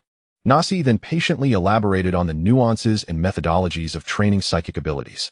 This time, her discourse was rich in detail, a far cry from the suggestions she had previously provided, laden with subtleties that greatly enriched Mu-chan's understanding. "Thank you, Nasi. The success of Shinado and myself in the future will undoubtedly bear your influence." Mu-chan expressed his gratitude sincerely. After a moment's contemplation, he added earnestly, "Should you ever require assistance, do not hesitate to seek me out. I will do everything in my power to help you." However, Mu-chan was about to say more when Nasi decisively interrupted, "That's enough. You may leave now." No sooner had she spoken than Mu-chan felt a dizzying sensation, and in the blink of an eye, he found himself at the entrance of the gym. Clearly, Nasi had unceremoniously expelled him. Is it really necessary to be so merciless over just a few extra words? Mu-chan couldn't help but mutter under his breath. Just then, Shinado emerged from the gym. Unlike Mu-chan, who had been cast out, she exited on her own accord. Fortunately, despite being thrown out, she had not landed unceremoniously. Suddenly, a Pokeball belonging to Gungue popped open with a snap, and Gungue shot out like a cannonball. "Finally out," Gungue exclaimed, still trembling from the experience. "You have no idea how terrifying that woman is." It had been hiding in Mu-chan's shadow, but had retreated into its Pokeball upon seeing Nasi. Gungue felt that she could defeat it even without a Pokemon. "Seriously, why are you so timid? As a ghost-type Pokemon, you could easily pass for a timid mushroom instead," Mu-chan teased. Just then, another Pokeball at his waist clicked open. With a resounding boom, Kadora made a grand entrance. Indeed, it was Kadora. It stood firmly on the ground, its head spinning like a top, looking around eagerly, muttering, "Kadora? Where's the mushroom?" Its demeanor resembled that of a food-loving glutton catching a whiff of something delectable. However, after a thorough search, it found not a single mushroom in sight. With a forlorn expression, Kadora turned to Mu-chan, imploringly saying, "Kadora, please don't hide it from me. Let me have some too." Mu-chan felt his resolve harden. "All you ever think about is food," he sighed. "All right, let's head back and rest." After recalling Kadora, he addressed Shinado and Gungue. The earlier exertion of psychic abilities had left him feeling lightheaded. All he desired now was a good night's sleep. As for Kadora's craving for mushrooms, that could wait until later. Its size had grown significantly, making it unsuitable to be frolicking about on the streets. Gungue executed a perfect dive and vanished into Mu-chan's shadow. Subsequently, Mu-chan and Shinado made their way toward the Pokemon Center. Along the route, Mu-chan spotted a modest stall selling mushrooms. The stand was small, brimming with an assortment of mushrooms. Upon closer inspection, he discerned both delectable edible varieties and some toxic ones that were absolutely inedible. The vendor, an elderly woman, seemed to be struggling with the leftovers of her unsold poisonous mushrooms. Concerned for her, Mu-chan decided to purchase the entire stock of mushrooms. The elderly woman looked at him with astonishment and gratitude, her lips murmuring words of thanks. Chen merely smiled and gently said, "Madam, it's getting late. You've worked hard all day, you should head home and rest." After bidding her farewell, he continued on his way to the Pokémon Center, burdened with bags of mushrooms. Alongside Chen. Chapter 76, Psyduck, The Reaction. Upon arriving at the Pokémon Center, Chen retrieved the Pokeballs of all his Pokémon except for Ginguay and handed them to Nurse Joy, asking her to assist with their healing. The reason he did not include Ginguay's Pokeball was due to Ginguay's obstinate refusal to comply, leaving Chen no choice but to concede. Turning to the kitchen, he found the chefs bustling about in fervent activity. He cautiously conferred with the chefs, repeatedly thumping his chest to assure them that he merely intended to borrow the kitchen and would not disrupt their work in any way. Seeing his earnest demeanor, the chefs ultimately acquiesced to his request. Chen hastily set to work, meticulously cleaning the edible mushrooms before tossing them all into the pot, followed by a generous addition of ingredients beneficial for Pokémon development. He remained by the pot, watching the bubbling mushroom soup while awaiting the completion of Shenato's healing process. At that moment, Ginguay, unable to contain its impatience, attempted to emerge from the shadows, only to be swiftly pressed back down by the quick-witted Chen. Gazing at Ginguay, he cautioned, "Do not suddenly pop out. It would not be good to startle the chefs." Ginguay, with only half of its head visible, muttered, "All right, but can you assure me that what you're cooking is safe to eat? It won't be poisonous, will it? Rest assured, it won't kill you lot." Chen replied with a hint of irritation. Yet, Ginguay persisted, sneakily stuffing kitchen utensils like knives and spatulas into its maw. Fortunately, Chen was observant and always managed to catch it in the act, delivering a light smack to its head each time. "I refuse to believe you can catch me every time," Ginguay retorted defiantly. Suddenly, an announcement echoed through the Pokémon Center, clearly calling Chen's name. At that moment, engrossed by the simmering pot, he turned to Ginguay and instructed, "Ginguay, please fetch the Pokeballs. They should be healed by now." "No worries, boss. This little task is as good as done," Ginguay proclaimed confidently, then scuttled away to an unnoticed corner. Its form twisted and morphed until it bore an uncanny resemblance to Chen, mimicking his demeanor with remarkable precision. Striding confidently to the front desk, Ginguay, in its Chen guise, greeted Nurse Joy with a smile. "Hello, Mr. Chen. All your Pokémon have been healed." As she spoke, a Chansey beside her gently placed a beautifully arranged tray filled with Pokeballs on the counter. Ginguay grasped the tray, adopting Chen's tone. "Thank you, Nurse Joy." With that, it turned and headed back towards the kitchen. As it passed the break area, Ginguay spotted a Psyduck engrossed in its meal. Instantly intrigued, it slowly turned its face towards the unsuspecting Psyduck. When Psyduck finally glanced up, Ginguay unleashed a sudden burst of energy, its eyes popping out and its tongue stretching like a rubber band, embodying a truly horrifying visage. Thankfully, to avert any unnecessary chaos, this grotesque display was visible only to Psyduck. Had anyone else witnessed it, pandemonium would surely ensue, and Chen would undoubtedly have words with Ginguay. Psyduck, upon seeing this bizarre sight, instinctively clutched its head with its stubby arms before tilting its head in a daze.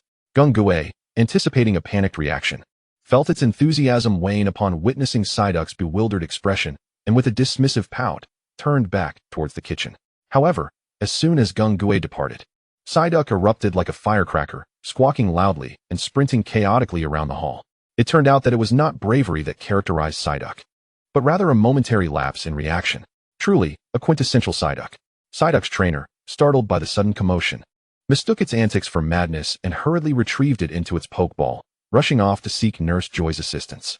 Meanwhile, Chen kept a vigilant eye on the bubbling pot, occasionally glancing towards the entrance. Upon seeing his Ginguay doppelganger waiting patiently outside, he swiftly removed his apron and strode out. As Ginguay noticed Chen approaching, it radiated a ghostly glow and instantly reverted to its original form. It gently waved its short arms, guiding the Pokeballs containing other Pokémon towards Chen. Without uttering a word, Ginguay swiftly dove back into Chen's shadow. What has gotten into it? Chen pondered, filled with curiosity as he watched the direction in which Ginguay had vanished. Nevertheless, he shrugged off his concerns, knowing Ginguay's carefree and optimistic nature would likely see it bouncing back in no time. Thus, he turned and returned to the kitchen to attend to the pot of mushrooms. Before long, the mushrooms were cooked to perfection, and a rich aroma wafted through the kitchen. Chen summoned Chen, smiling as he said, "Chen, Could you please use your psychic powers to carry this pot of mushrooms? Shinado obediently nodded, her eyes shimmering with a gentle blue light, and the pot filled with mushrooms began to rise, steadily hovering in midair.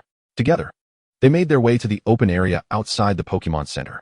Upon arriving, Chen retrieved all the Pokeballs, gently pressing the buttons one by one as beams of white light flashed, revealing Greninja, Duraludon, Charmeleon, and others. Shinado skillfully extracted a fish tank from her backpack, filled it with water, and carefully placed the Magikarp inside. As soon as Duraludon appeared, its nose twitched like a sensitive detector, instantly capturing the enticing aroma that lingered in the air. Following the scent, it turned its head to see the large pot of mushrooms that Shinado had set down. Duraludon, boss, you're finally sharing. Duraludon exclaimed excitedly, its voice brimming with joy. Charmeleon, not to be outdone, scampered over, its little legs moving swiftly towards the pot. It stared intently at the mushrooms, drool uncontrollably trickling down its chin, embodying the essence of a gluttonous cat. Yes, I'm not hiding it anymore. Eat while it's hot.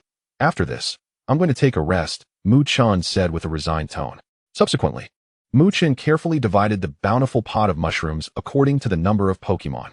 Duraludon, with its insatiable appetite, resembled a famished beast as it devoured the mushrooms in mere moments.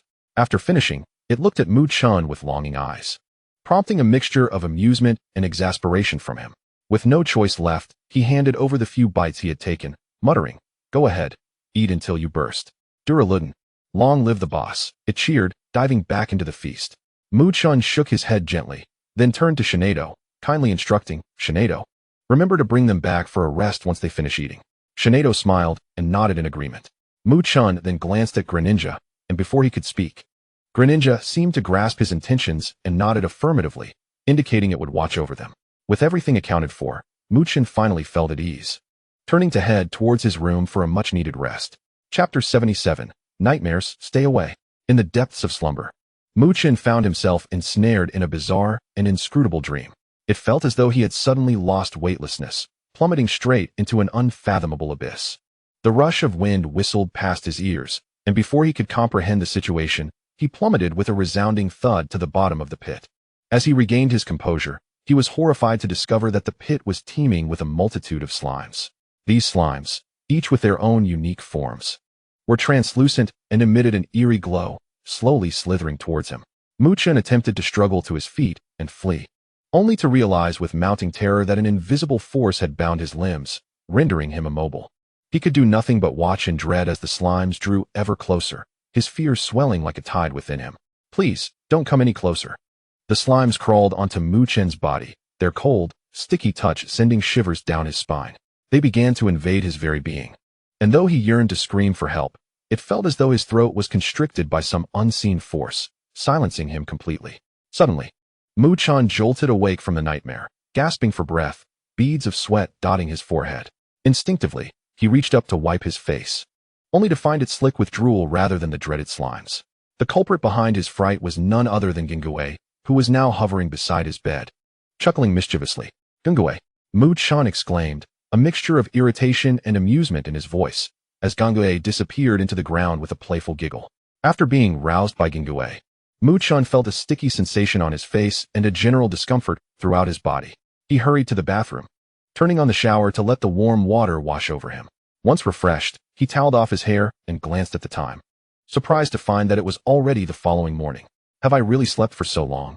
It seems my training with superpowers has not been sufficient, Chen pondered. Just from a single overuse of my abilities, it took such a long time to recover. With that thought, he turned towards the kitchen, intending to prepare himself some breakfast. At that moment, the benefits of being alone were vividly apparent. Unlike Xiaoji, who had to worry about feeding a whole team, Chen only needed to concern himself with his own meals. As for his Pokémon, he had prepared numerous energy cubes, enough to sustain them for several days, at least until they reached the next city. Speaking of which, what was the name of the next city again? Chen, still groggy from sleep, could not recall immediately. "Never mind, I'll think about it after breakfast," he muttered, setting to work on his meal. Meanwhile, his Pokémon, led by Shinado, had already finished their morning repast. Thus, once Chen had eaten, they would be ready to set off towards Rainbow City. Roar! Charge! The little fire dragon sat gallantly atop the back of the Rhyhorn, waving its tiny claws and calling out loudly.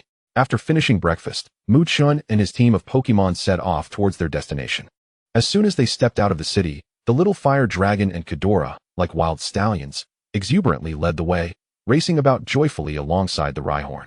Kadora, let us go, old three, I'll take you to battle some fruit. Kadora shouted, panting with excitement as it ran. Indeed, the task Chen had assigned to Kadora remained in effect, and he had noted that any fruit captured by the little fire dragon would also count. Kadora, I shall engage in a sport of combat. Roar. Understood. Second brother. The little fire dragon responded eagerly, accepting the directive with enthusiasm. Stop picking on Rhyhorn all the time. Little fire dragon, get down, let Kadora carry you. It's been eating so much, it ought to exercise, Chen advised. Observing the little fire dragon perched on Rhyhorn's back. Roar? Though slightly puzzled, the little fire dragon obediently dismounted, climbing onto Kadora instead. Thus, this newly formed and intriguing warrior duo was swiftly dismantled by Chen's gentle suggestion. However, the dissolution of the warrior team posed no significant issues. For a new combination, the Silver Fire Chariot was about to make its grand entrance. Kadora, bearing the little fire dragon, surged forward like an arrow released from its bow. Charging valiantly ahead, Rhyhorn, shaking its head in resignation, emitted a low grunt and began to plod along at a leisurely pace to catch up. Jiaojia, Shinado, you should follow as well, Chen called to Shinado and Jiaojia, who were lingering nearby, watching as Kadora and the little fire dragon raced ahead, their figures gradually receding into the distance. Ku, Jiaojia responded succinctly, its form vanishing in an instant like a gust of wind, darting swiftly towards Kadora and the others. Shauna, Shinado replied softly, her body emanating a dreamlike luminescence. In a blink, she too disappeared like a phantom. What about me? Gungawei, with its head resting atop the fishbowl containing the ugly fish, asked with a puzzled expression. It watched as all the other Pokémon joyfully scampered off to play, while Chen had yet to assign it a task, leaving it feeling rather perplexed. You can just entertain the ugly fish. After all, you enjoy playing, Chen chuckled, a hint of teasing in his gaze. That's true, Gungawei mused, scratching its chin thoughtfully. Suddenly, with a mischievous glint in its eyes, it turned to the ugly fish, saying, Hey, ugly fish, how about we play a thrilling game? I promise it will be quite entertaining. With that, Gungawei gently rocked the fishbowl, sending ripples through the water as the ugly fish swam restlessly. Gungawei chuckled even more gleefully, as if it could already foresee the amusing scene that would unfold.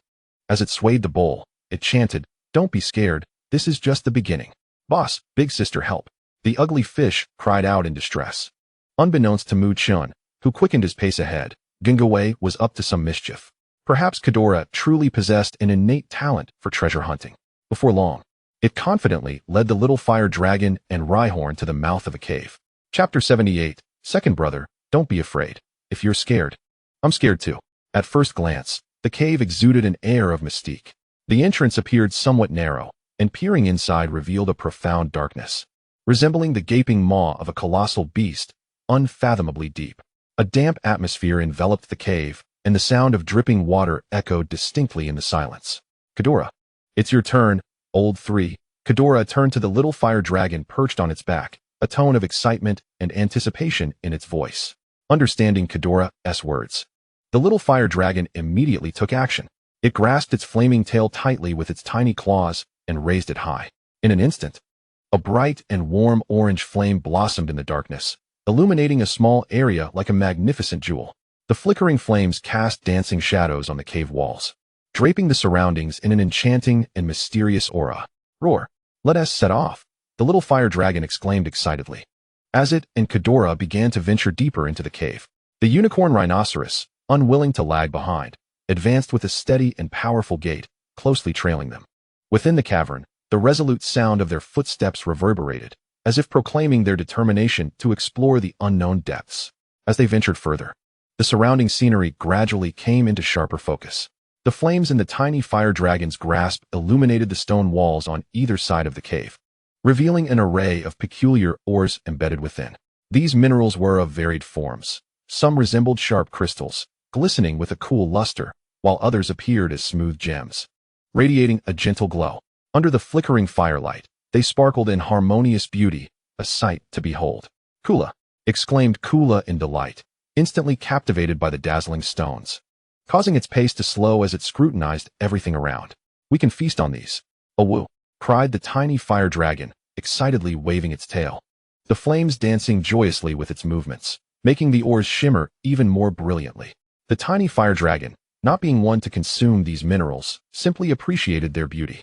Though the unicorn rhinoceros remained silent, its eyes betrayed a glimmer of curiosity and astonishment.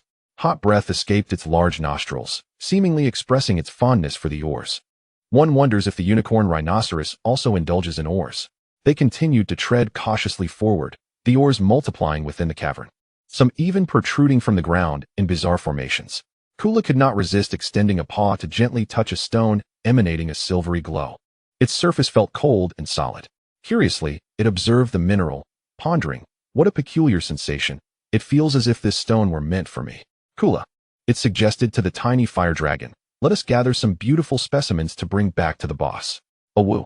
The tiny fire dragon eagerly responded. It began meticulously selecting ores from its surroundings, touching one after another, muttering, this one is for the boss, and this one is lovely too. Meanwhile, the unicorn rhinoceros stood guard, vigilantly scanning the vicinity for any signs of danger. Just as they were engrossed in their selection, a low growl resonated from the depths of the cave. The sound echoed ominously, causing dust to cascade from the stone walls. The three Pokémon instantly heightened their alertness. The tiny fire dragon's flames blazed brighter, Kula assumed a combat stance, and the unicorn rhinoceros lowered its head, aiming its sharp horn towards the source of the sound. Kula cautioned in a hushed tone, a hint of tension in its gaze. Awoo! Don't be scared. If you're scared, so am I, the tiny fire dragon said, its voice quivering slightly. They fixated on the depths of the cave, bracing for the unknown challenge. As the growl drew nearer, a massive silhouette gradually emerged in the glow of the flames. It was a robust Onix, its form resembling a stout stone pillar covered in tough, rough rock scales that glittered coldly in the firelight. Its eyes resembled two burning dark red flames, glaring fiercely at the three Pokémon who had intruded upon its territory. The Onix opened its mouth wide, emitting an even more thunderous roar, sending a gust of stone debris their way, causing the tiny fire dragon, Kula, and the unicorn rhinoceros to shiver involuntarily. Kula, everyone, be cautious. This Onix looks formidable, Kula warned loudly. Awoo! What should I do? The tiny fire dragon's voice quivered, its fiery tail flickering wildly in fear. Kula, it advised, find a place to hide. The tiny fire dragon was too inexperienced. This Onix was of a significantly higher level than both it and the unicorn rhinoceros. Thus, it would be best to seek refuge. The unicorn rhinoceros snorted, scraping its hooves against the ground and stirring up a cloud of dust, adopting a posture ready to charge, thus challenging the Onix. The Onix seemed incensed by their defiance. Launching its attack first, it twisted its massive form, surging towards Kula like a bolt of black lightning, its rocky protrusions glinting with a dangerous light, zeroing in on Kula. Kula, do you think I'm easy prey? Kula retorted in surprise. It was merely being lazy, not incapable. If it was to be struck, then it would retaliate in kind.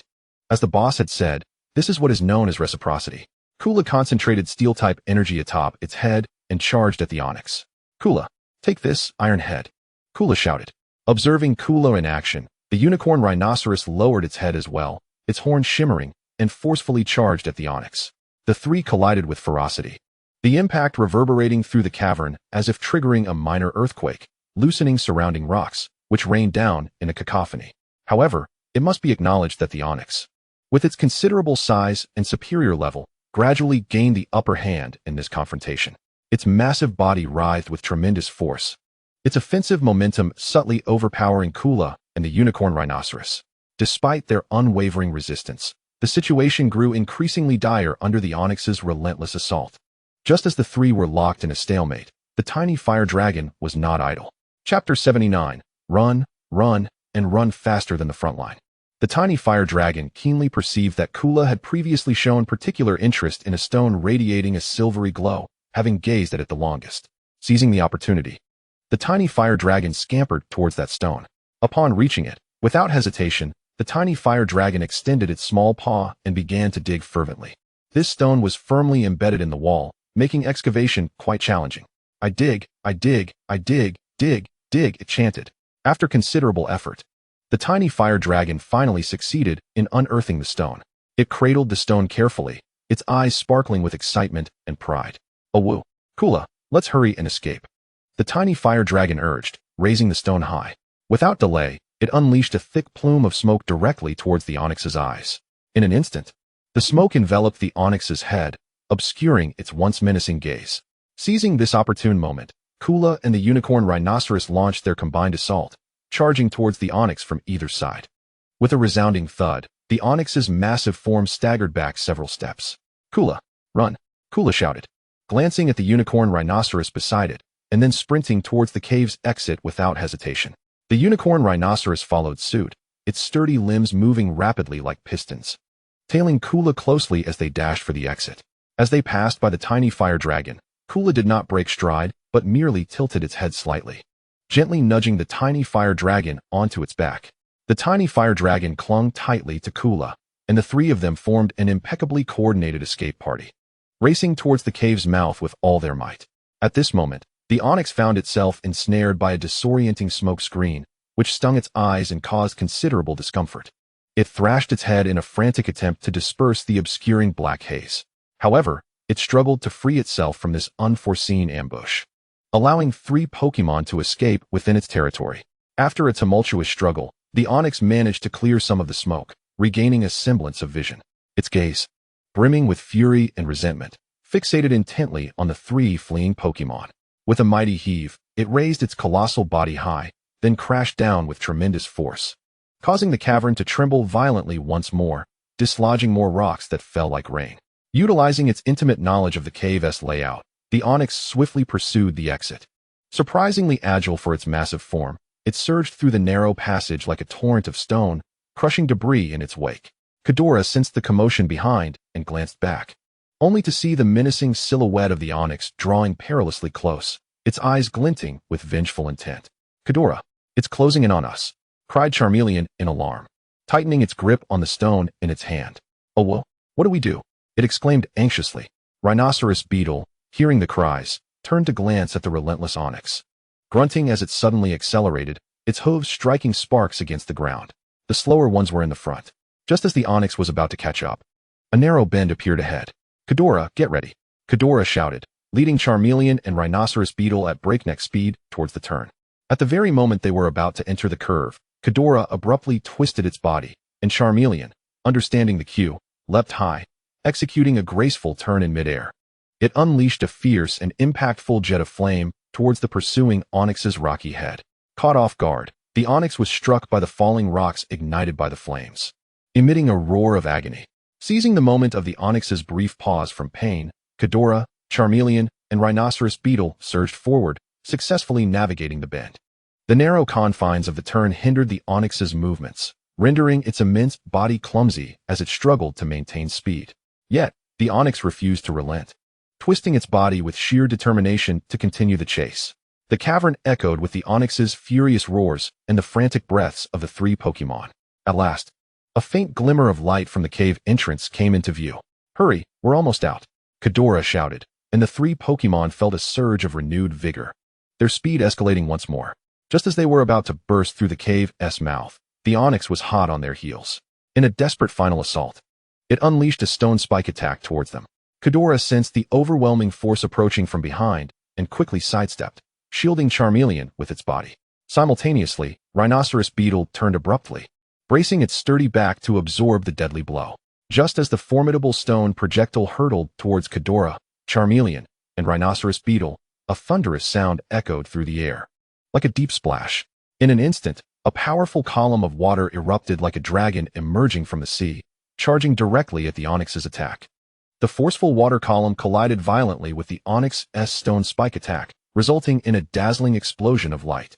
The tremendous impact sent shards of rocks scattering like confetti, while the water splashed and transformed into countless tiny droplets, reminiscent of an unexpected downpour.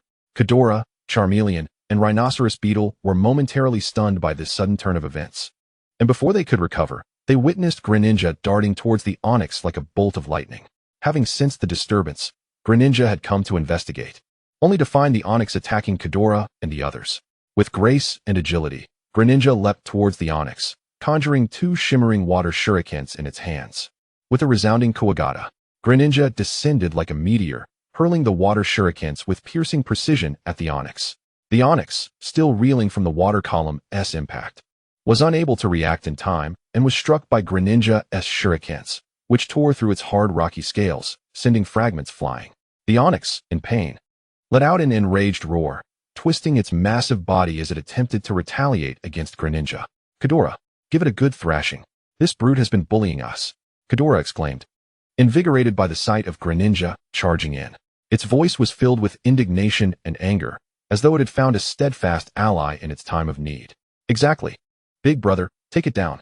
It has been relentlessly pursuing us, Charmeleon added, waving its tiny claws in defiance. Though Rhinoceros Beetle was less vocal, it too was swept up in the fervor, joining in with a deep, resonant growl. At that moment, it suddenly realized that perhaps life wasn't as dire as it had once thought. At least there was someone to back them up when they were being bullied. Greninja nodded slightly upon hearing the trio's grievances. Then, with a powerful push from its legs, it launched itself like a cannonball towards the Onix. The Onix, having just regained its composure from the previous attack, was met with Greninja's fierce onslaught, causing its fury to reach new heights. As Greninja approached like a specter, the Onix's wrath boiled over, lifting its massive form high, with the jagged rocks on its head glinting ominously in the light. With a furious roar, it unleashed a barrage of rock projectiles, sharp as arrows, toward Greninja. However, Greninja showed no fear. It firmly grasped its shurikens, spinning rapidly in midair like a top. In that whirl, Greninja's agile form deftly sliced through the Onix's incoming rock attacks with precision, sending debris scattering in all directions. Following that, Greninja dispersed the shurikens and swiftly conjured several more shimmering water shurikens, launching them towards the Onix's eyes with blinding speed.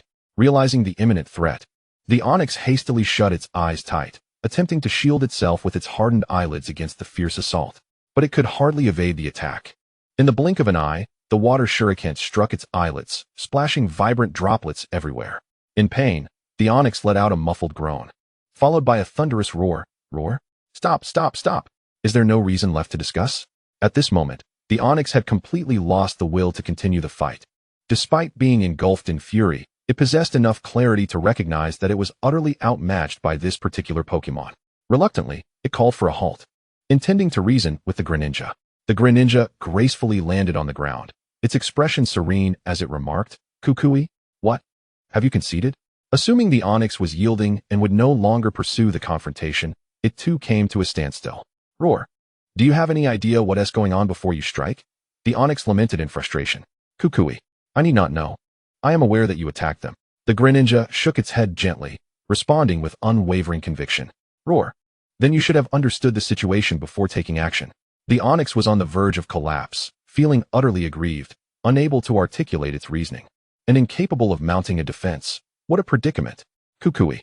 Once we finish, I will certainly listen to their explanations.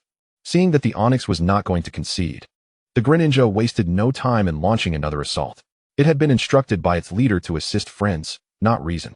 Moreover, who could ascertain whether there was any justification in this matter?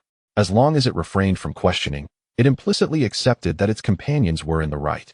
If they were justified, then it must impart a lesson to the opposing side. Even if it later turned out that there was no justification, that revelation would only come after returning home. If they were to be struck, they could only blame the other party for their misfortune of colliding with them. Roar. You are nothing but bandits. The Onix bellowed in anger. It finally comprehended the situation. This group was undeniably a band of unreasonable ruffians. It had thoroughly fallen victim to their whims. Let it be destroyed. I am utterly exhausted, both physically and mentally. After the Onix finished its tirade, Chen, who had been leisurely resting beneath a tree, abruptly sneezed for no apparent reason. Achoo! Who is cursing me? He mumbled while rubbing his nose. After pondering for a moment, he couldn't be bothered to dwell on it and closed his eyes once more, thinking to himself that one should seize the opportunity to relax, as such tranquil moments were rare. Under the relentless onslaught of the Greninja, the Onix gradually lost its ability to resist. Its once vigorous movements became increasingly sluggish. The roar that had previously reverberated through the cavern now emerged as a feeble sound. Finally, after yet another powerful strike from the Greninja, the Onix's massive form collapsed like a fallen mountain, crashing to the ground with a resounding thud, sending dust swirling into the air. The Greninja nimbly leaped off the Onix and landed gracefully, then promptly approached its companions. Heudola, Charmander, and Rhyhorn, upon witnessing this, excitedly gathered around. The Greninja glanced at them and said, Kukui, let us go back. Next time, remember to inform us when venturing into such places. It was evident to the Greninja that Qdola and the others had intruded upon the Onix's territory, hence the chase. However, pursuing was one thing. Engaging in combat was entirely different. This time, it had merely taken notice of the situation. Had their leader been present, the Greninja feared that the Onix's cave would not have survived. Sigh, as a ninja, I am still too benevolent. This must change. Qdola cautiously inquired, Big brother, where is our leader? She should not be around, right? If one were to ask Qdola whom it feared most, the answer would undoubtedly be Shinado. Even Chen and Greninja were hardly comparable. With Chen, Qdola had spent considerable time together, having often gotten into mischief that led to encounters with him. Over time, it had grown less fearful. As for Greninja, Qdola occasionally mustered the courage to speak a few words. However, in the presence of Shinado, Qdola dared not utter a single dissenting word. The reasons for this were twofold. If it dared to show disrespect to Shinado, the formidable nature of Shinado was one thing. But Chen and Greninja would never let it off lightly. Furthermore, Shinado had always been extraordinarily caring towards Qdola, often treating it to extra meals. Thus, Qdola genuinely wished to heed Shinado's words, while simultaneously feeling the utmost trepidation. Chapter 81. Back into the cave. Greninja seemed to have discerned the flicker of worry in Qdola's heart, tilting its head slightly. With a hint of teasing in its gaze, it softly stated, Kukui. You need not worry, I will be fine. Having spent so much time with Qdola, the Greninja understood its concerns all too well. It was merely apprehensive about potentially causing trouble during their adventure in the cave, fearing a severe reprimand from Shinado upon their return. In Greninja's eyes, this was a perfectly normal concern. Greninja was well aware that, although Shinado had a gentle temperament, she was particularly vigilant about their safety. Whenever they ventured out and were inadvertently injured or took unnecessary risks, Shinado would solemnly admonish them, her words laden with concern and reproach. Hadn't they been chastised after the encounter with Team Rocket? Yet, upon reflection, Greninja realized that Shinado was merely scolding them for their lack of caution. In other matters, she was quite forgiving and never overly harsh. With this thought, Greninja patted Qdola's shoulder, seemingly imparting a sense of reassurance. It raised its gaze toward the sunlit meadow outside the cave and said, Kukui, let us head back. Our leader has probably fallen asleep by now. Chen inquired. How do you know? Charmander excitedly waved its tiny claws, exclaiming, Awoo. Yes. Let us go back and tell our leader about the Onix and the treasure I dug up. As it spoke, it clutched tightly to a shimmering silver stone, its eyes sparkling with anticipation. Rhyhorn added a low growl in agreement. Thus, the Pokémon, filled with joy from their victory and the spoils of adventure, walked with buoyant steps toward the direction of Chen and Shinado. Along the way, Qdola's mood gradually lightened. It chatted animatedly with its companions, recounting the thrilling moments inside the cave, occasionally mimicking the Onix's form, which provoked laughter from all. Before long, they spotted Chen and Shinado in the distance. Upon catching sight of them, Shinado's face broke into a warm smile, and she rushed toward them. As Qdola saw Shinado, it instinctively shrank back. But upon noticing the concern in her eyes, it mustered the courage to approach her. Shinado gently called out, her gaze sweeping over each Pokémon to confirm their safety before she exhaled in relief. Then, her attention fell upon the stone in Charmander's grasp, and a flicker of surprise crossed her features. Shauna, what is this? Charmander proudly lifted the stone, exclaiming, Awoo. This is what I found in the cave. Isn't it beautiful? Chen, reclining comfortably and half asleep, slowly opened his drowsy eyes upon hearing the cheerful chatter. His gaze swept across the surroundings and abruptly fixated on the peculiar stone tightly grasped by the Charmander. This stone exuded an inexplicable oddity, and his intuition warned him that it was far from an ordinary rock. A surge of curiosity ignited within him, prompting him to scrutinize it once more, this time activating the system for further examination. In an instant, a line of information materialized with crystal clarity. Bosekadora Mega Stone, 2. What the hell? Where did you procure these? And 2, no less. Chen was nearly propelled into the air with astonishment, unable to suppress an exclamation of disbelief. Goodness gracious! Is it truly this remarkable? He murmured to himself, as a torrent of thoughts cascaded through his mind. Could it be that I am indeed a child of fortune? Such luck is beyond comprehension. Bosekadora proudly lifted its head and exclaimed, Cola, boss, we discovered this in a cave. There are many more ores within the cave. Regarding the matter of the Onix, they merely recounted it in passing, omitting any mention of being pursued.